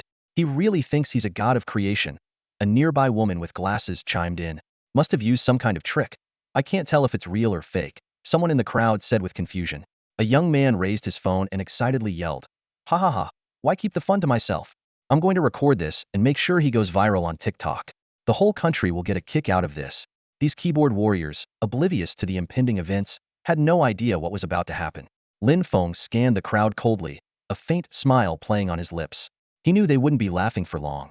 Words alone are not enough, Lin Feng said in a deep voice. To prove my point, I'll show you what true divine power is. As soon as he finished speaking, Lin Feng's eyes focused, and he suddenly raised his right hand, pointing to the sky. In an instant, the clear sky transformed. Dark clouds surged in like a tide, covering most of H City's sky. The clouds churned, and thunder rumbled as if the end of the world had arrived. Suddenly, a massive golden beam of light pierced through the clouds, transforming into a gigantic finger that descended upon the center of H City. The powerful energy wave swept out, causing everyone who witnessed it to shiver involuntarily, a deep-seated fear creeping into their bones. The crowd descended into chaos. Some people trembled, others looked around frantically, and many stood frozen in place, paralyzed by fear. At that moment, a sniper from the Special Forces received an order from his superior and decisively pulled the trigger. With a loud bang, a 7.62mm caliber bullet whizzed towards Lin Feng's chest. These bullets, fired from a lightweight sniper rifle, had an initial velocity of 860 milliseconds to 950 milliseconds and an effective range of up to 2000 m, often proving unstoppable in special operations. Target hit, the sniper reported. However, the commander's face grew even grimmer. It had no effect. He didn't even flinch, the commander said through gritted teeth. QY-013, I order you to empty your magazine. Yes, sir. The sniper immediately complied, and a series of gunshots pierced the sky. Yet Lin Feng remained suspended in midair, utterly unmoved. Only a few wisps of mist indicated that the bullets had indeed made contact. Lin Feng dismissed these attacks from ordinary people with disdain. If it weren't for his shield temporarily losing its defensive boost, these attacks wouldn't have even scratched the surface. The colossal golden finger crashed down, causing the ground to tremble and nearby buildings' glass to shatter and fall. The crowd erupted in panicked screams. Some closed their eyes in despair, awaiting death, while others frantically tried to escape. Many simply collapsed, losing the ability to move. This scene quickly spread through various media, plunging not just H City but a broader area into panic. At this critical moment, Lin Feng calmly uttered a single word: "Stop." As if obeying a divine decree, the golden finger froze in midair. Not only that, but all falling debris and objects also halted, suspended in the air. Apart from the terrified crowd, the entire world seemed to come to a standstill. With his arms crossed, Lin Feng glanced at the time, and then looked in a specific direction with calm eyes. His voice was flat, but carried an undeniable weight. "Order your men to attack me. Use everything: guns, armor-piercing rounds, shells, missiles, whatever you have. Don't worry, I won't let them harm the civilians." Lin Feng's voice wasn't loud, but it echoed like thunder across the sky of H City, shaking the world's perception of reality. His goal was simple: to make the world see the truth as quickly as possible. The Special Forces commander, hearing Lin Feng's calm yet earth-shattering words, was filled with dread. After consulting his superiors, he gritted his teeth and ordered, "Open fire." Rat-a-tat-tat. Dozens of special operations soldiers pulled their triggers simultaneously, unleashing a hailstorm of bullets centered on Lin Feng. Tiny wisps of smoke rose and quickly dissipated, while thousands of bullets hovered around him, silently attesting to the reality of the shooting. 50 special operations soldiers, each emptying an average of 3 magazines, fired nearly 4,500 rounds. However, even if Lin Feng had tried to dodge, his incredible speed of 2,135 meters per second meant the bullets couldn't even graze his clothing. Shaking his head, Lin Feng glanced casually at a distant point in the sky and said, "The damage is too low. You should use supersonic guided missiles." The other side fell silent, but 3 armed helicopters, fully loaded with ammunition, arrived and surrounded Lin Feng. Civilians and media helicopters were driven away, but they continued to report the live situation, detailing the destructive power of various weapons. "Don't worry about safety, just keep reporting," Lin Feng reassured them, casually waving his hand to send out dozens of golden chains that surrounded the media helicopters, ensuring their safety. He squinted slightly, watching the supersonic satellite-guided missiles streak across the sky, their tails forming a beautiful yet deadly conical cloud. Bang, bang, bang. The 30mm cannons on the 3 armed helicopters opened fire simultaneously, their roaring flames weaving a web of firepower in midair, trying to tear Lin Feng apart. Yet, these weapons, capable of easily destroying armored vehicles and tanks, merely caused more metallic sparks to burst from Lin Feng, adding to the number of bullets floating around him. After several seconds of relentless firing, the 3 helicopters had launched nearly 400 armor-piercing rounds, but they had no effect on Lin Feng. By now, the sheer number of bullets and armor-piercing shells almost completely obscured his figure. To avoid hindering the live broadcast, Lin Feng used his mind to control the bullets, gently lowering them to the ground. Next, 6 rockets screamed through the air, their deafening explosions sending waves of fire that couldn't even singe a hair on Lin Feng's head. He nonchalantly brushed off the remaining embers on his shoulder and encouraged, "Not bad, you're getting there. Keep it up." These words sounded unbearably harsh to everyone present. "Launch the air-to-air missiles," the battlefield commander ordered sternly. The 3 helicopter pilots immediately activated the air-to-air laser-guided missile systems, locked onto their target, and pressed the launch buttons. The missiles whistled through the sky, nearly all hitting Lin Feng simultaneously. The rolling fire and the shockwave from the explosions were instantly nullified by some mysterious force. This mind-boggling scene left everyone present, including the special forces and military commanders, with no doubt about the truth of Lin Feng's earlier words. Lin Feng effortlessly neutralized the attack from the supersonic satellite-guided missile. The loss of over 3,000 health points was insignificant compared to his total health of 166,400. 3 armed helicopters retreated, clearing the way for the imminent heavy weapon. Lin Feng had already detected the missile whistling into H City and knew he had to give it his all.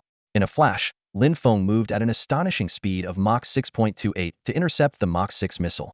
The two collided midair with a blinding flash. Lin Feng executed the Double Dragon Imprisonment Seal, creating a golden cage of 5 fingers that swallowed the explosion's shockwave.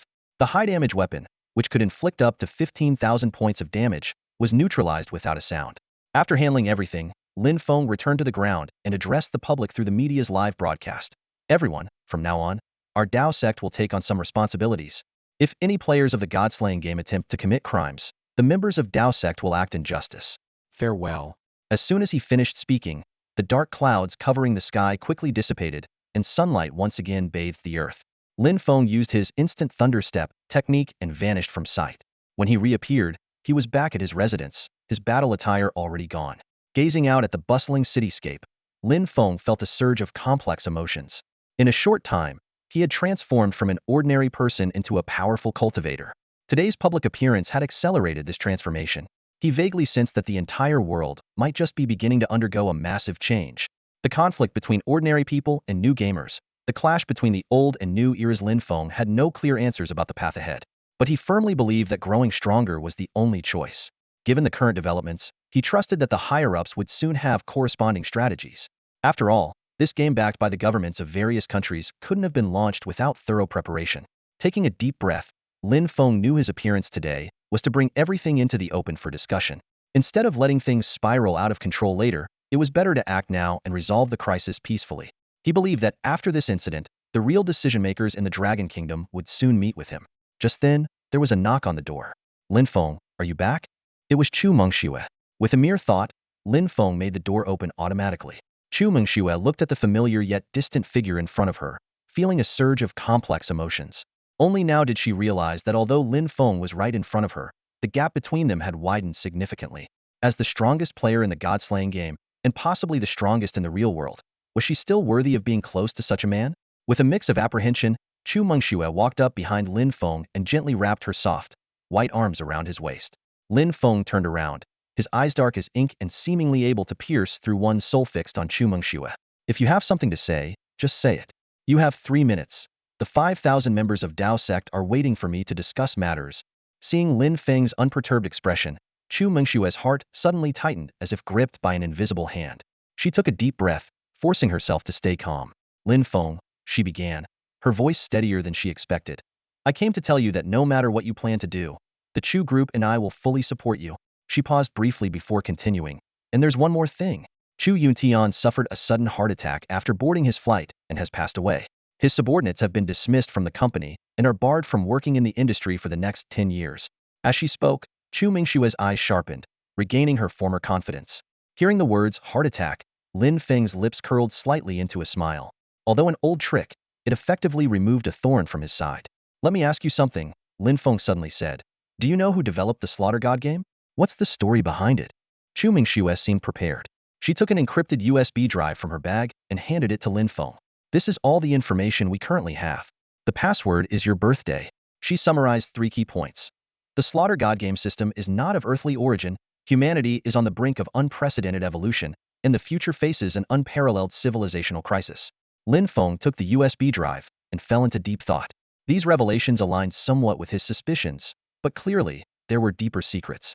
He realized that the only option now was to become stronger, along with those around him. All right, if there's nothing else, I'll log into the game. Lin Feng glanced at the time, effectively ending the conversation. Chu Mingxue added, by the way, the luxury gaming pod you asked me to keep an eye on has been ordered. It will arrive in 3 days. Okay, let me know the cost when it arrives, and I'll transfer the money to you. Lin Feng replied calmly, what's your game ID? I'll add you to the guild. After getting Chu Mingxue's ID, Lin Feng logged back into the game. The system notified him that he had entered the Dao sect. The meeting hall was packed, and a screen was showing footage of Lin Feng resisting thermal weapons in H City. As soon as Lin Feng appeared, all the members stood up in unison, placing their right hands over their left chests. Their synchronized voices echoed through the hall. Greetings, Guild Master. In the blink of an eye, Lin Feng swept to the leader's seat like a gust of wind, his gaze sharp as he scanned the crowd. The hall fell silent immediately, with every member of the Dao sect focusing on him, eyes shining with near-fanatical reverence. Everyone, please be seated, Lin Feng said in a deep voice. The group sat down in unison, the air thick with tension and anticipation. Lin Feng wasted no time and spoke directly. The events in H City, I believe you are all aware of them. As he spoke, he expertly operated the equipment, projecting the contents of the USB drive Chu Mingxue had given him onto the hall screen. Instantly, a series of complex data and charts flashed across, overwhelming the senses. Clearly, the Godslayer game is beyond the technological capabilities of our planet. Lin Feng's voice was steady and powerful. This method of creating gods using a game world as a foundation is beyond our current understanding. He paused, then continued. Now, with the Godslayer game manifesting in reality while closing its registration channels, it means that all of us who are players have overnight become a new breed of humanity. Lin Feng's eyes swept over everyone present, his tone resolute. Our planet cannot provide the resources needed for our continued evolution, but our ties are here. It gives us land to live on, and is the root that nurtures each of us. The vast expanse of the Godslayer game world, however, can compensate for our planet's shortcomings, offering us a place with limitless potential for evolution. It is the hope for our future civilization. He took a deep breath and summarized, based on what we know so far, if our planet is the material world we rely on for survival, then the entire Godslayer game world is the spiritual realm where we gain infinite possibilities. Lin Feng's words were like a bombshell, causing a huge stir among the crowd. After experiencing all these events, everyone highly agreed with his point of view. Indeed, the material world is the real world, and the spiritual world is the Godslayer game world. These two worlds are the foundation for survival and the soil for evolution, both indispensable. Lin Feng continued, now, the conflict between old and new civilizations, the contradictions among peers of different eras, these issues are happening in our world today. Historically, the transition between old and new eras often involved class struggles and even large-scale world wars. Peaceful transitions were nearly impossible. But this time is different. Facing this unprecedented change, we new humans will encounter even greater challenges and crises. His voice grew more solemn, therefore, we must prepare for the worst, striving to strengthen ourselves as peacefully as possible to face any potential crises. Lin Feng's gaze became profound. The new era has just begun, and during this transformation, the world is at a moment of internal and external turmoil. Although Lin Feng didn't spell it out, he clearly conveyed his stance. He had the capability to lead a group of like-minded individuals to become a powerful force influencing the world's structure, but had no desire to become a ruling class or dictator that was not the life he sought. After finishing his speech, Lin Feng stopped talking, leaving room for discussion among the Dao sect members. A brief silence followed, then the hall erupted into fervent debate. At that moment, Vice Leader Su Jin stood up, his voice booming, fellow members, if I may say a few words. As Su Jin stood, the hall fell silent once more. As a veteran who had followed Lin Feng since the Shanghai camp days, Su Jin held a pivotal position within the Dao sect. Especially after joining Lin Feng's faction, these NPCs had unlocked their level caps, continuously improving their strength through various quests and battles. Su Jin had risen from level 22 to level 30. Even though Su Jin's NPC status was known, the blurring line between reality and virtual had gradually diminished such discrimination. Su Jin surveyed the room, his voice firm and resonant. The Dao sect was built single-handedly by our leader, resulting in today's glory. When the Shanghai camp faced a decision, we chose to trust our leader. Today, as you face a new decision, I hope you continue to trust him. His eyes were bright and his tone unwavering. I, Su Jin, on behalf of Wang Mang and other original members of the Shanghai camp, unconditionally support any decision made by our leader. Even if it means facing the greatest dangers, we will not hesitate. As Su Jin finished speaking, he stood solemnly, right fist pounding on his chest, his gaze unwavering. Following his lead, the original Shanghai camp members, led by Wang Mang, began to shout in unison, ready to sacrifice everything, ready to sacrifice everything. The deafening shouts echoed through the council hall, clearly reflecting the natives' fervor and unwavering determination. Long Jun exchanged a helpless glance with a few familiar players, gently shaking his head. The NPC's intense expressions of loyalty added to the players' mounting pressure. Despite their reservations, Long Jun and the others still aligned with Lin Feng on the main objectives. They expressed their support for Lin Feng's decision, their attitude firm though not as fervent as the NPCs. Over time, more and more members of the Dao sect, especially the players, voiced their support, gradually dissolving the initial disagreements and amplifying a unified voice. Compared to the NPC's fervor, the players' approach was much more composed. Yet, their admiration for Lin Feng's absolute power remained intense. Eventually, supporting the leader's decision became the primary directive for the Dao sect moving forward. With a unified goal, Lin Feng immediately outlined the four main principles for the future development of the Dao sect in the council hall. 1. Establish a Dao sect enforcement team that operates across both the real and game worlds, tasked with controlling illegal activities among the players of the God-slaying game. This team will cooperate with, but remain independent of government oversight, with salaries jointly funded by the Dao sect and the government. 2. Strictly prohibit Dao sect members from misusing force in the real world. Violators will face severe punishment from the Dao sect enforcement team, including but not limited to expulsion from the Dao sect. 3. Improve the leveling, public relations, and strategy systems to ensure Dao sect players maintain a leading pace in leveling up, while also enhancing the reward and punishment mechanisms to protect the overall interests of the Dao sect. 4. Establish a Dao sect decision-making body responsible for major matters such as site selection and city building to meet future developmental needs. After establishing these principles, Lin Feng briefly addressed some current issues within the Dao sect and then declared the second full meeting of the Dao sect successfully concluded. After the meeting, Lin Feng convened a smaller session with key Dao sect members including Long Jun, Ing Luoxue, Shirley Changsheng, Gongsun Wan'er, and his close ally Wang Qian. They unanimously agreed that in the current uncertain situation, strengthening their own power was the top priority. This time, due to Wang Qian, Liu and Ma Bai each progressing in their game tasks, Hu Xinyang was reinstated. With her assistance, the three had reached levels 27, 26, and 25 respectively, with Wang Qian and Liu even breaking into the top 100 of the Dragon Nation's level rankings, showing significant results. Amid the envious gazes of the others, Lin Feng boarded the Zhongwan chariot with Hu Xinyang and Bai He, leaving the Dao sect. He pulled up the task panel, which showed the current progress of Main Quest 3, find the Demon Suppression Orb, as 05, with a difficulty level marked as hard. Following the task guidance, Lin Feng directly teleported to the teleportation array deep within the burial grounds. One path led to the area of the Blinding River, while the other led to an underground cave known as the Blackwater Court. The task details suggested that the first Demon Suppression Orb might be located in the ruins deep within the Blackwater Court. Following the clues, Lin Feng decided to head to the Blackwater Court first. As he stepped into the depths of the burial grounds, a system prompt appeared. Before him lay a series of tunnels, deep like wormholes and densely packed like a beehive, evoking a familiar feeling once again. On the Zhongwan chariot, Lin Feng activated the external view mode. Using the chariot's formation, he clearly observed the outside scenery.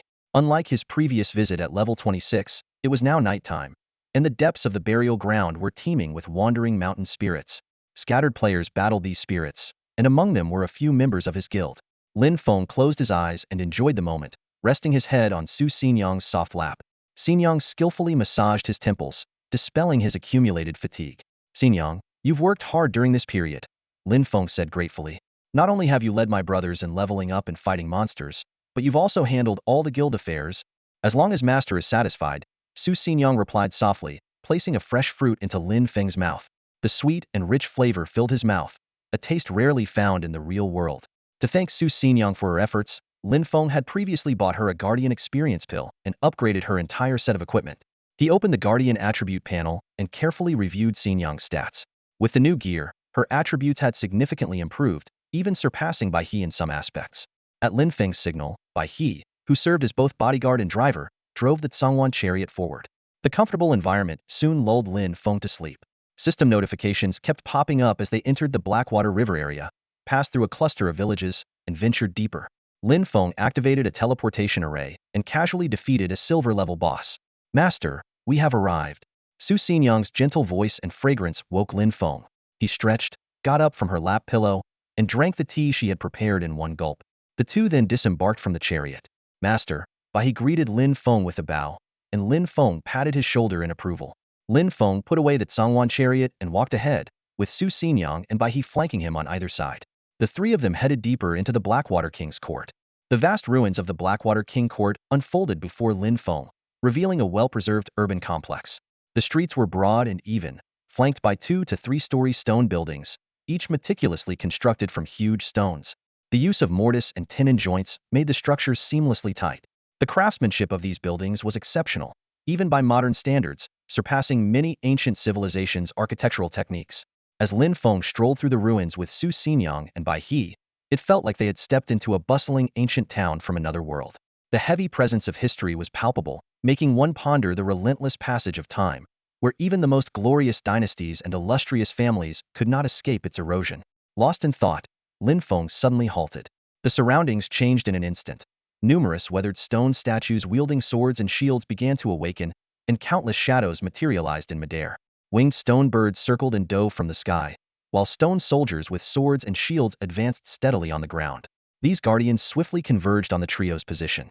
Lin Feng quickly assessed the situation and obtained detailed information about the guardians. Blackwater King Court Sword and Shield Stone Guard. Level 40, HP 9000, Physical Attack 1800, Physical Defense 900, Magic Defense 750, Movement Speed 300, Attack Speed 30 times a sec. Active skills. Smash deals triple physical attack damage, reduces enemies' physical magic defense by 500, 10-second cooldown. Sprint increases movement speed by 100 for 1 second, 10-second cooldown. Passive skills. Guard the Blackwater King court boosts all attributes by 50 within the court's range. Traits. Immune to abnormal status. Triggers limb severance effect. Blackwater King court winged stone guard. Level 40. HP 8400. Physical attack 2100. Physical defense 750. Magic defense 600. Movement speed 360. Attack speed 33 time a sec. Active skills. Arrow lock deals double physical attack damage, 10-second cooldown. Dive attack increases movement speed by 100 for 1 second, 10-second cooldown. Passive skills and traits are the same as the sword and shield stone guard. Facing these level 40 monsters, Lin Feng knew they were perfect for Su Xinyang to level up. With a casual wave of his hand, 100 golden chains formed by the binding dragon chains shot out like arrows in all directions. Each set of 10 chains precisely targeted one monster, firmly immobilizing them in place. Lin Feng's magical attack power was 3,880 points, causing each chain to deal 776 damage per second. Together, 10 chains inflicted 7,010 and 7,160 damage per second on the sword and shield stone guards and winged stone guards, respectively. When the monster's HP dropped to around 1,000, Lin Feng signaled Bai He and Su Xinyang to strike, ensuring a swift kill. As the battle progressed, Lin Feng found this method somewhat cumbersome. He decisively used the Thunder Secret technique, summoning a Thunder clone with 50 of his original power. This clone, named Black and White E-Sword Thunder Clone, possessed the Foundation Establishment Stage, level 50, and formidable attributes including 83,200 HP, 5,745 physical attack, and 1,940 magical attack. If the caster isn't strong, the Thunder Clone skill won't be powerful either. However, for someone like Lin Feng, who has exceptional stats, the strength of this skill becomes quite impressive. Although Lin Feng's summoned Thunder Clones can't replicate his abilities, their high attribute boosts make them a formidable force. With a clear division of roles, the three of them operated like a precise combat machine, swiftly clearing out thousands of wild monsters in the area. During the battle, Lin Feng prioritized the safety of Hu Xinyang and Bai He, even sacrificing one of his Thunder Clones and frequently using the dragon binding rope. Despite the significant cost, the results were remarkable. Both Bai He and Hu Xinyang gained substantial experience points, with their levels rising rapidly. Bai He, who assisted in killing some of the monsters, gained nearly 20,000 base experience points, with a lower penalty due to his guardian status. Hu Xinyang showcased her skills, directly killing 3,796 wild monsters and earning nearly 80,000 experience points. In comparison, Lin Feng, although indirectly involved in the killing of 3,796 wild monsters, gained only about 4,000 base experience points due to a 1.2x experience multiplier, which was almost negligible. As the experience points accumulated, Hu Xinyang's level skyrocketed to 4,323,3,002,5,000.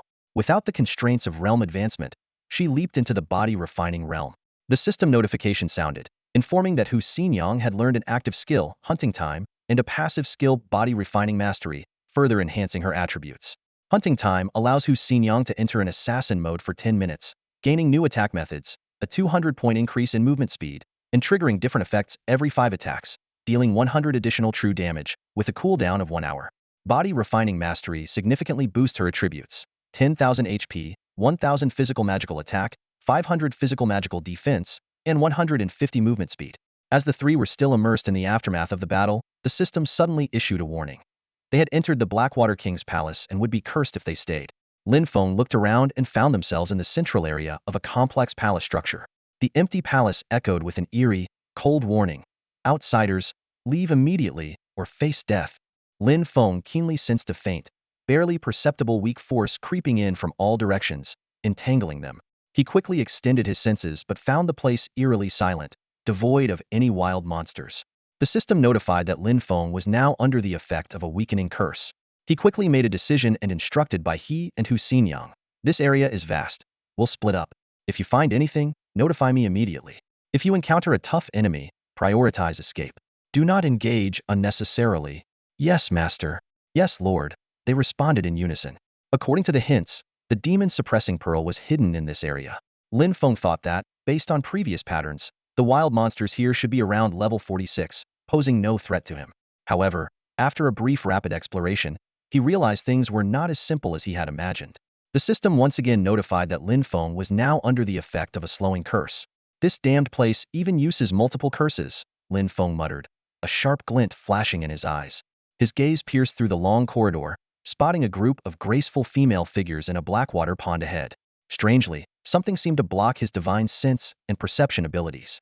Apart from seeing their name, cursed humans of Blackwater King's court, he could discern no other information. Human NPCs? Lin Feng pondered silently. Utilizing the passive effect light steps of his green python boots, Lin Feng's footsteps became significantly quieter. He stealthily approached the Blackwater Pond and finally saw the scene clearly. In the large Blackwater Pond, a group of NPCs, who appeared almost identical to human females but with more pronounced figures, were frolicking and playing. The pond's surface was as dark and still as ink.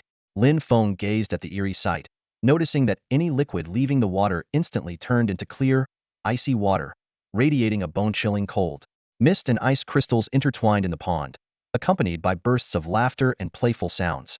A group of women dressed in black gauze frolicked in the water, their figures faintly visible, causing Lin Feng, in the prime of his youth, to feel his blood boil. These curvaceous women seemed like enchanting spirits, making it hard for him to look away. Lin Feng was puzzled. These were clearly not ordinary creatures, but if they were NPCs, why would they appear in such a place? He forced himself to divert his attention from these cursed humans of the Blackwater Court and carefully observed the pond. He discovered that the water itself wasn't black. Something was gathering at the bottom, turning the originally clear water an inky black. A thought flashed through his mind. Could it be that the demon suppression pearl is hidden under this Blackwater pond? Feeling the cold aura around him, Lin Feng became increasingly convinced of his guess. He stepped out from his hiding place and smiled at the young women. Ladies, sorry to interrupt. It seems there's something I need in this pond where you're playing. Could we perhaps negotiate for a moment, so I can see if it's in there? Lin Feng's sudden appearance caused the women to turn their heads in unison. In the next instant, their faces twisted and transformed into half-human, half-serpent creatures covered in scales, wielding various weapons and hissing with forked tongues, closing in on Lin Feng. Killing people might be a bit stressful, but killing snakes? That's much easier, Lin Feng thought with relief, grateful that these were not NPCs but some kind of aura-concealing creatures. He flashed an even brighter smile. Great, that saves me a lot of trouble. With a speed exceeding 6 Mach, Lin Feng's figure vanished and reappeared amidst the half-human, half-snake creatures. His left fist shot forward, striking the chest of the nearest serpentwoman repeatedly. Despite her impressive resilience, she could not withstand Lin Feng's onslaught. The poor serpentwoman was shattered to pieces before she could even retaliate. Lin Feng quickly assessed the enemy's attributes. Cursed humans of the Blackwater Court elite gold-level monsters. Level, 46. Health points, 15,000 30,000. Physical attack, 2,000 4,000. Physical magical defense, 1,000 2,000. Movement speed, 260 520. Attack speed, 26 attacks 41 attacks. Active skill, Cursed Whale. Effect, activates the curse on the enemy, transferring 50 of their attributes to the user for 30 minutes. Cooldown, 2 hours. Passive skills. 1. Cursed Disguise. The cursed humans of the Blackwater Court were once beautiful women, but after the fall of the Blackwater Court due to the curse, they are tormented eternally. They appear beautiful in life but transform into ferocious half-human, half-serpent monsters when encountering enemies, attacking all intruders. 2. Curse Power. Gains a portion of the enemy's attributes for 24 hours after killing them. 3. Guardian of the Blackwater Court. Gains a 100 attribute boost while within the Blackwater Court's domain. These creatures are no joke, but luckily, I can take them out instantly, Lin Feng thought. To prevent them from using their cursed whale, he unhesitatingly activated the dragon's breath skill of his heavenly dragon gold spear. The spear erupted in a wave of scorching fire, engulfing the cursed humans of the Blackwater Court. The immense 86,912 points of magical damage incinerated them to ashes upon contact. The entire pond evaporated, revealing a black, crystal-like object beneath. Due to the significant level difference, the creatures didn't drop any loot, and the experience gained was minimal. Lin Feng looked at the former beauties, now reduced to charred remains, and sighed regretfully. What a shame. It would have been nice to have a few as attendants to avoid always bothering Xin Yang. As the human-shaped ashes dissipated like smoke, Lin Feng placed his hands on the pond's bottom and began examining the large black crystal.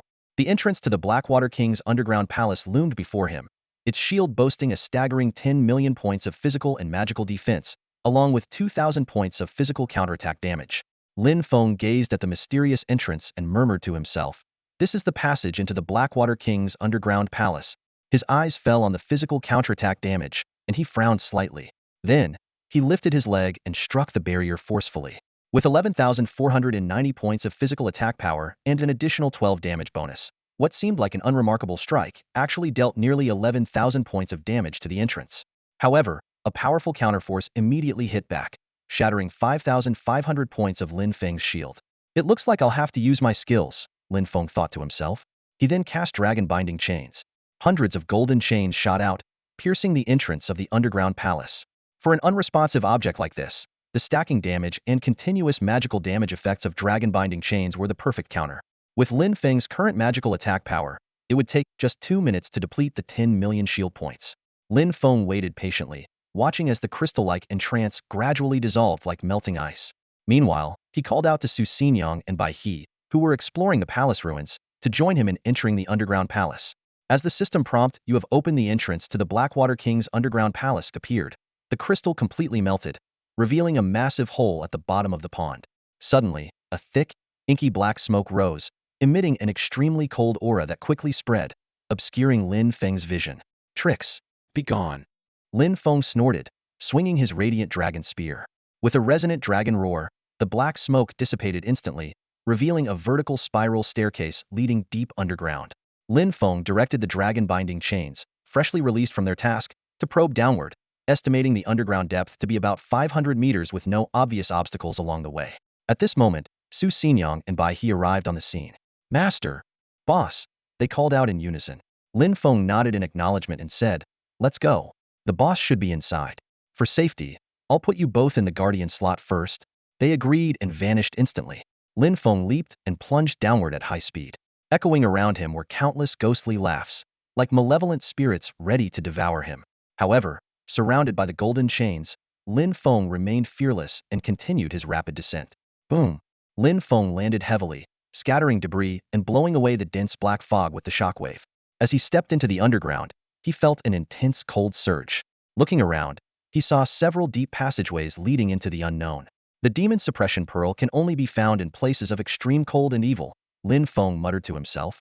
He abruptly turned and chose a passageway encrusted with ice crystals, darting inside. A system prompt immediately appeared. "You are suffering from the stiffness curse effect." As Lin Feng advanced through the long passage, the cold aura grew stronger. A bone-chilling stiffness crept over him, making his movements awkward and uncoordinated, as if his limbs no longer obeyed his brain. This strange feeling made Lin Feng extremely uncomfortable, causing his pace to slow involuntarily. The effects of the weakness curse and sluggish curse intensified over time, making the unnatural sensation even stronger. Lin Feng felt a growing discomfort throughout his entire body. Just as he was about to reach his limit, the corridor ahead began to widen, and a glimmer of light appeared in the distance. Lin Feng breathed a slight sigh of relief, knowing that this torment was about to end. Suddenly, a system notification sounded in his ear. "You have entered the Blackwater King's tomb. Warning! You are about to encounter the sealed demon orb." "Finally found it," Lin Feng muttered to himself, quickening his pace and rushing out of the corridor. The sight before him took his breath away. A grand palace suspended in the underground world. The sprawling underground mausoleum was filled with thousands of stone soldiers arranged in neat rows, with numerous chariots and horses displayed among them. At the center stood an imposing palace. Lin Feng's eyes were drawn to a floating orb at the pinnacle of the palace. The orb resembled a black sun, emanating an extreme cold and dark energy. His heart skipped a beat as he realized this was the sealed demon orb he had been searching for. Narrowing his eyes, Lin Feng activated his spiritual insight and illusion-breaking abilities, his gaze piercing through the haze to lock onto the black orb. The system immediately provided a description. Sealed demon orb. This orb possesses the ability to suppress all demons and is essential for constructing certain special formations. Having confirmed his target, Lin Feng wasted no time and flew towards the palace. However, after only a few meters, he collided with an invisible barrier. The system prompted again. Description of the damaged demon sealing formation. This was originally the protective formation of the Blackwater King's tomb. Over time, it has become damaged, and its weaker spots are easier to penetrate. Lin Feng chuckled. Weak spots? With absolute power, why bother finding weak spots? I'll break through Hedon. Before he finished speaking, hundreds of golden chains surrounding him shot out, fiercely striking the formation. The system displayed the formation's data. Damaged demon sealing formation shield value, 20 million. Physical magical defense, 3,000. Shield value recovery rate, 10,000 second. Lin Feng quickly calculated. The damage from 100 dragon-binding chains, even after accounting for the formation's defense and recovery rate, would still inflict 73,912 damage per second. The 20 million shield value would last only about 4.5 minutes. As he awaited the formation's collapse, a deafening voice echoed through the tomb. "Outsider, This is not a place for you. Leave at once or face death. With the warning, the previously lifeless stone soldier's hollow eyes suddenly glowed red. Amidst the sound of shifting stones, they turned to fix their cold, murderous gazes on Lin Feng, who was suspended outside the formation. The system immediately updated the stone soldier's attributes. Blackwater King's Tomb Guardian Stone Soldiers. Level 50. Realm Body Tempering Realm. Health 10,000 15,000. Passive Physical Attack Boost 2,000 3,000. Passive Physical Defense Boost 800 1,200. Passive Magical Defense Boost 600 900. Passive Movement Speed Boost 280 420. Passive Attack Speed Boost 28 hitsec 36 hitsec. Passive Active Skill Guardian Giant. The Guardian Stone Soldiers enter a combined state to create a Guardian Giant. Final attributes of the Guardian Giant. 50 of the combined attributes of the Guardian Stone Soldiers, with new skill traits. Passive Skill Blackwater King's Tomb Guardian. Stone Soldiers receive a 50 boost to all attributes within the Blackwater King's Tomb. Lin Feng was amazed. These were undoubtedly the strongest ordinary monsters he had ever encountered. Each one was at the body tempering realm and possessed such formidable abilities. But he wasn't worried. Instead, he wore a mocking smile. For now, it seems you can only glare at me. Lin Feng had no intention of engaging the stone soldiers. He had already devised a plan.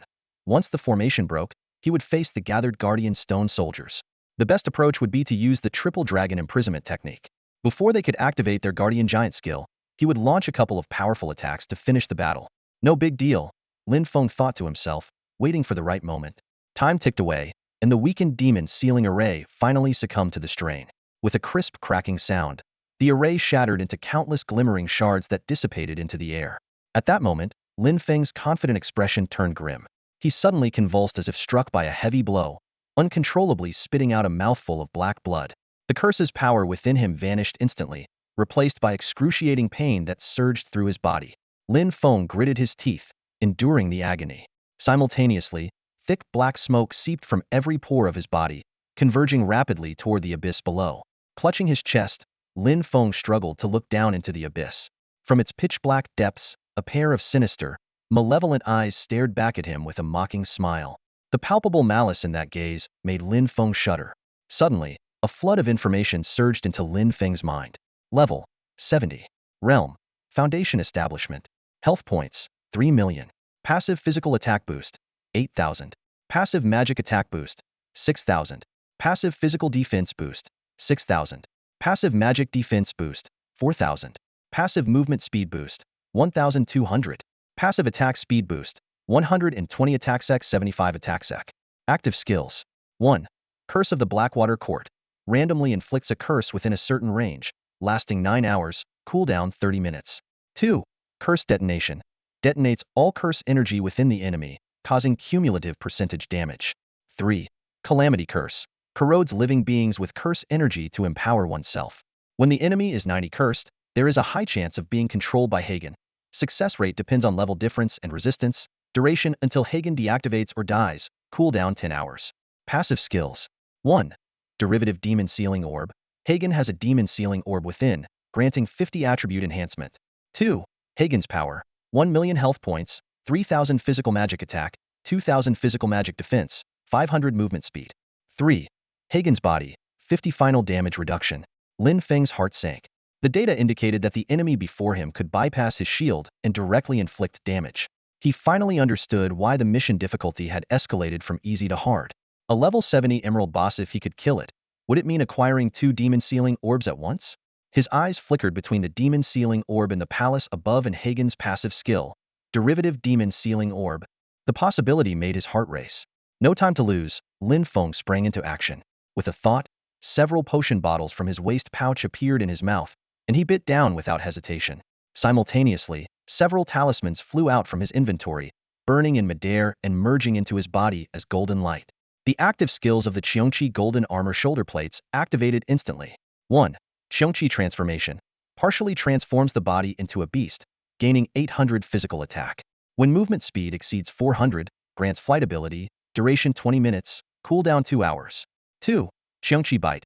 Usable in Qiongqi Transformation state, grants 50 attack speed bonus and increases attack range by 2 meters, duration 20 minutes, cooldown 2 hours. In an instant, Lin Feng's body completed its transformation. He felt the surge of power within, and his stats updated. Physical attack, 12,990. Attack speed, 190 attack sec.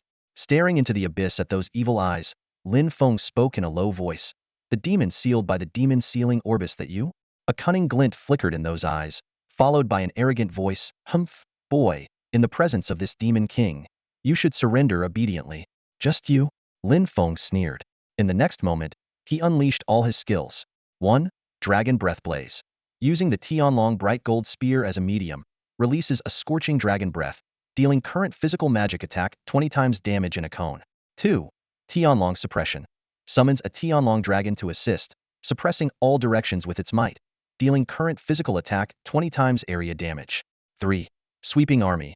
Using the Tianlong Bright Gold Spear as a medium, summons Heavenly Thunder, annihilating all in its path, dealing current physical magic attack 30 times damage in a 180 fan. 4. True Form of Tianlong. A dragon's roar shakes the heavens, boosting morale, resetting all active skills of the Tianlong Bright Gold Spear, and gaining 30 final damage increase.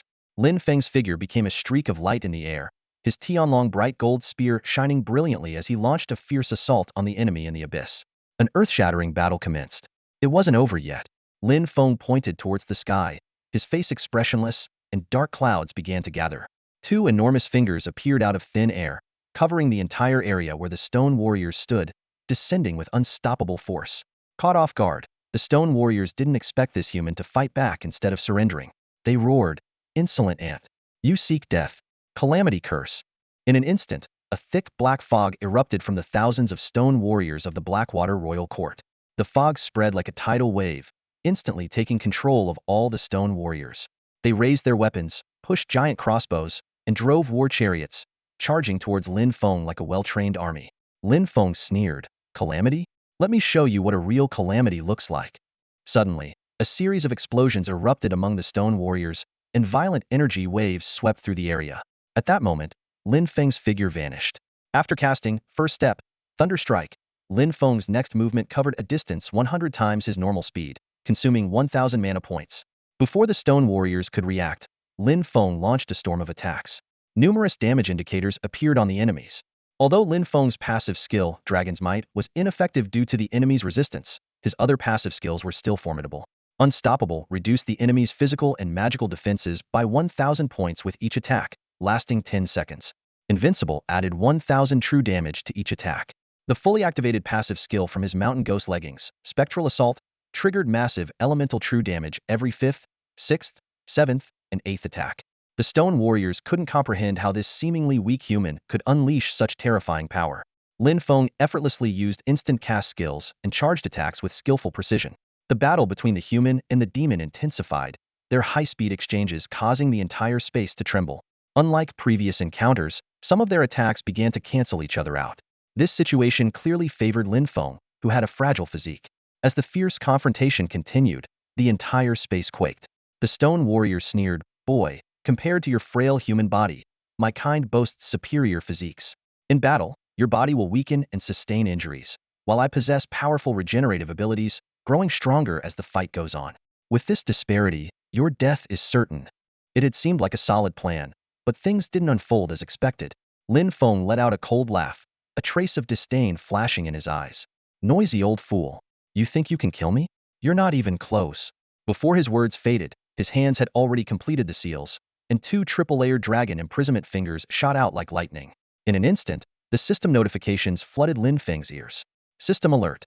You have killed a Blackwater Court Tomb Guardian statue, gaining 50 experience points. The message repeated over and over. Lin Feng calculated silently. Level 50 monsters were indeed tough, especially with the increased experience required for leveling up. Getting 50 experience points from each monster of the same level was actually quite decent. Suddenly, a more staggering number appeared before his eyes, 1356. This meant a total of 67,800 experience points. With a 1.2x experience bonus, Lin Feng's attack had earned him a whopping 81,360 experience points. System alert.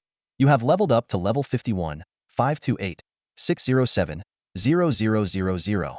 As the notification sounded, Lin Feng felt a warm surge flow through his body. His mana and health instantly restored to peak levels, and he gained 40 free attribute points. However, before he could celebrate, a thunderous roar erupted from above.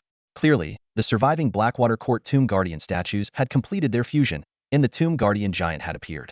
Though he couldn't see its full form, the previous attack had opened a data breach. A series of attributes immediately appeared in Lin Feng's view. Tomb Guardian Giant Fused Form. Level: 80 Emerald Tier Boss. Realm: Golden Core Stage. Shield HP: 10 million. Physical Defense: 0. Magical Defense: 0. Movement Speed: 1000. Attack Speed: 0.1 attack second. Active Skill: Lock on Attack. Effect: locks onto the surrounding area, making it impossible for enemies to evade the Tomb Guardian Giant's attacks. Cooldown: 10 seconds. Trait 1. Severed limbs will significantly affect the Tomb Guardian Giant's attributes. Trait 2. The damage of the Tomb Guardian Giant's attacks is not fixed and will be calculated based on the completion of the attack motion. Suddenly, a deafening roar echoed through the entire space. The sound seemed to shake the mountains, causing the whole underground palace to tremble. Decorations from the dome peeled off, and the space shook violently. Even Lin Feng felt dizzy and weak in the face of the giant's roar. The system immediately notified him, "You are under the effect of the Tomb Guardian Giant's active skill, Roar of Fury, reducing your attack power by approximately 20 for 15 seconds. Lin Feng quickly glanced at the stats. Although he would recover in 15 seconds, he had no time to worry about the Tomb Guardian Giant above. Taking advantage of his fully restored state from the level up, he decided to abandon caution and adopt a more aggressive attack strategy. Lin Feng, with his keen perception, instantly picked up on this detail. He chuckled inwardly but maintained a calm exterior. The monster roared internally, "Kid, don't get cocky." It vowed to tear this damned human to shreds. The battle erupted suddenly, far more intense than Lin Feng had anticipated. The monster attacked frantically in every possible way, only to find its health depleting at an alarming rate, with no sign of slowing down. The monster grew wary, thinking, "This kid is tricky. I need to set a trap for him." It planned to combine forces with the Tomb Guardian Giant to completely annihilate Lin Feng. A greater ambition grew within the monster. If it could seize the Demon Suppression Pearl, it could break all its seals. At that point, it could crush this human brat with a single slap. Lin Feng also sensed something was wrong, but he had no choice but to press on. He calculated in his mind, "At this rate, my final burst will be unstoppable." Glancing at the opponent's remaining health, Lin Feng smirked confidently, victory within his grasp. The monster sneered, thinking, "Foolish human boy. You're nowhere near the level of those who sealed me back then." It was surprised to find that the intelligence it once lacked now came naturally. Suddenly, a heart-wrenching scream pierced the air. The monster roared, "Kid, you've hurt me. I won't let you get away with this." However, it had no idea that Lin Feng had already seen through its plan and was fully prepared. Lin Feng coldly declared, "In that case, I'll grant your wish and send you straight to hell." Before the words even finished, terrifying waves of energy erupted from Lin Feng's seemingly frail body. The monster exclaimed, "This is bad."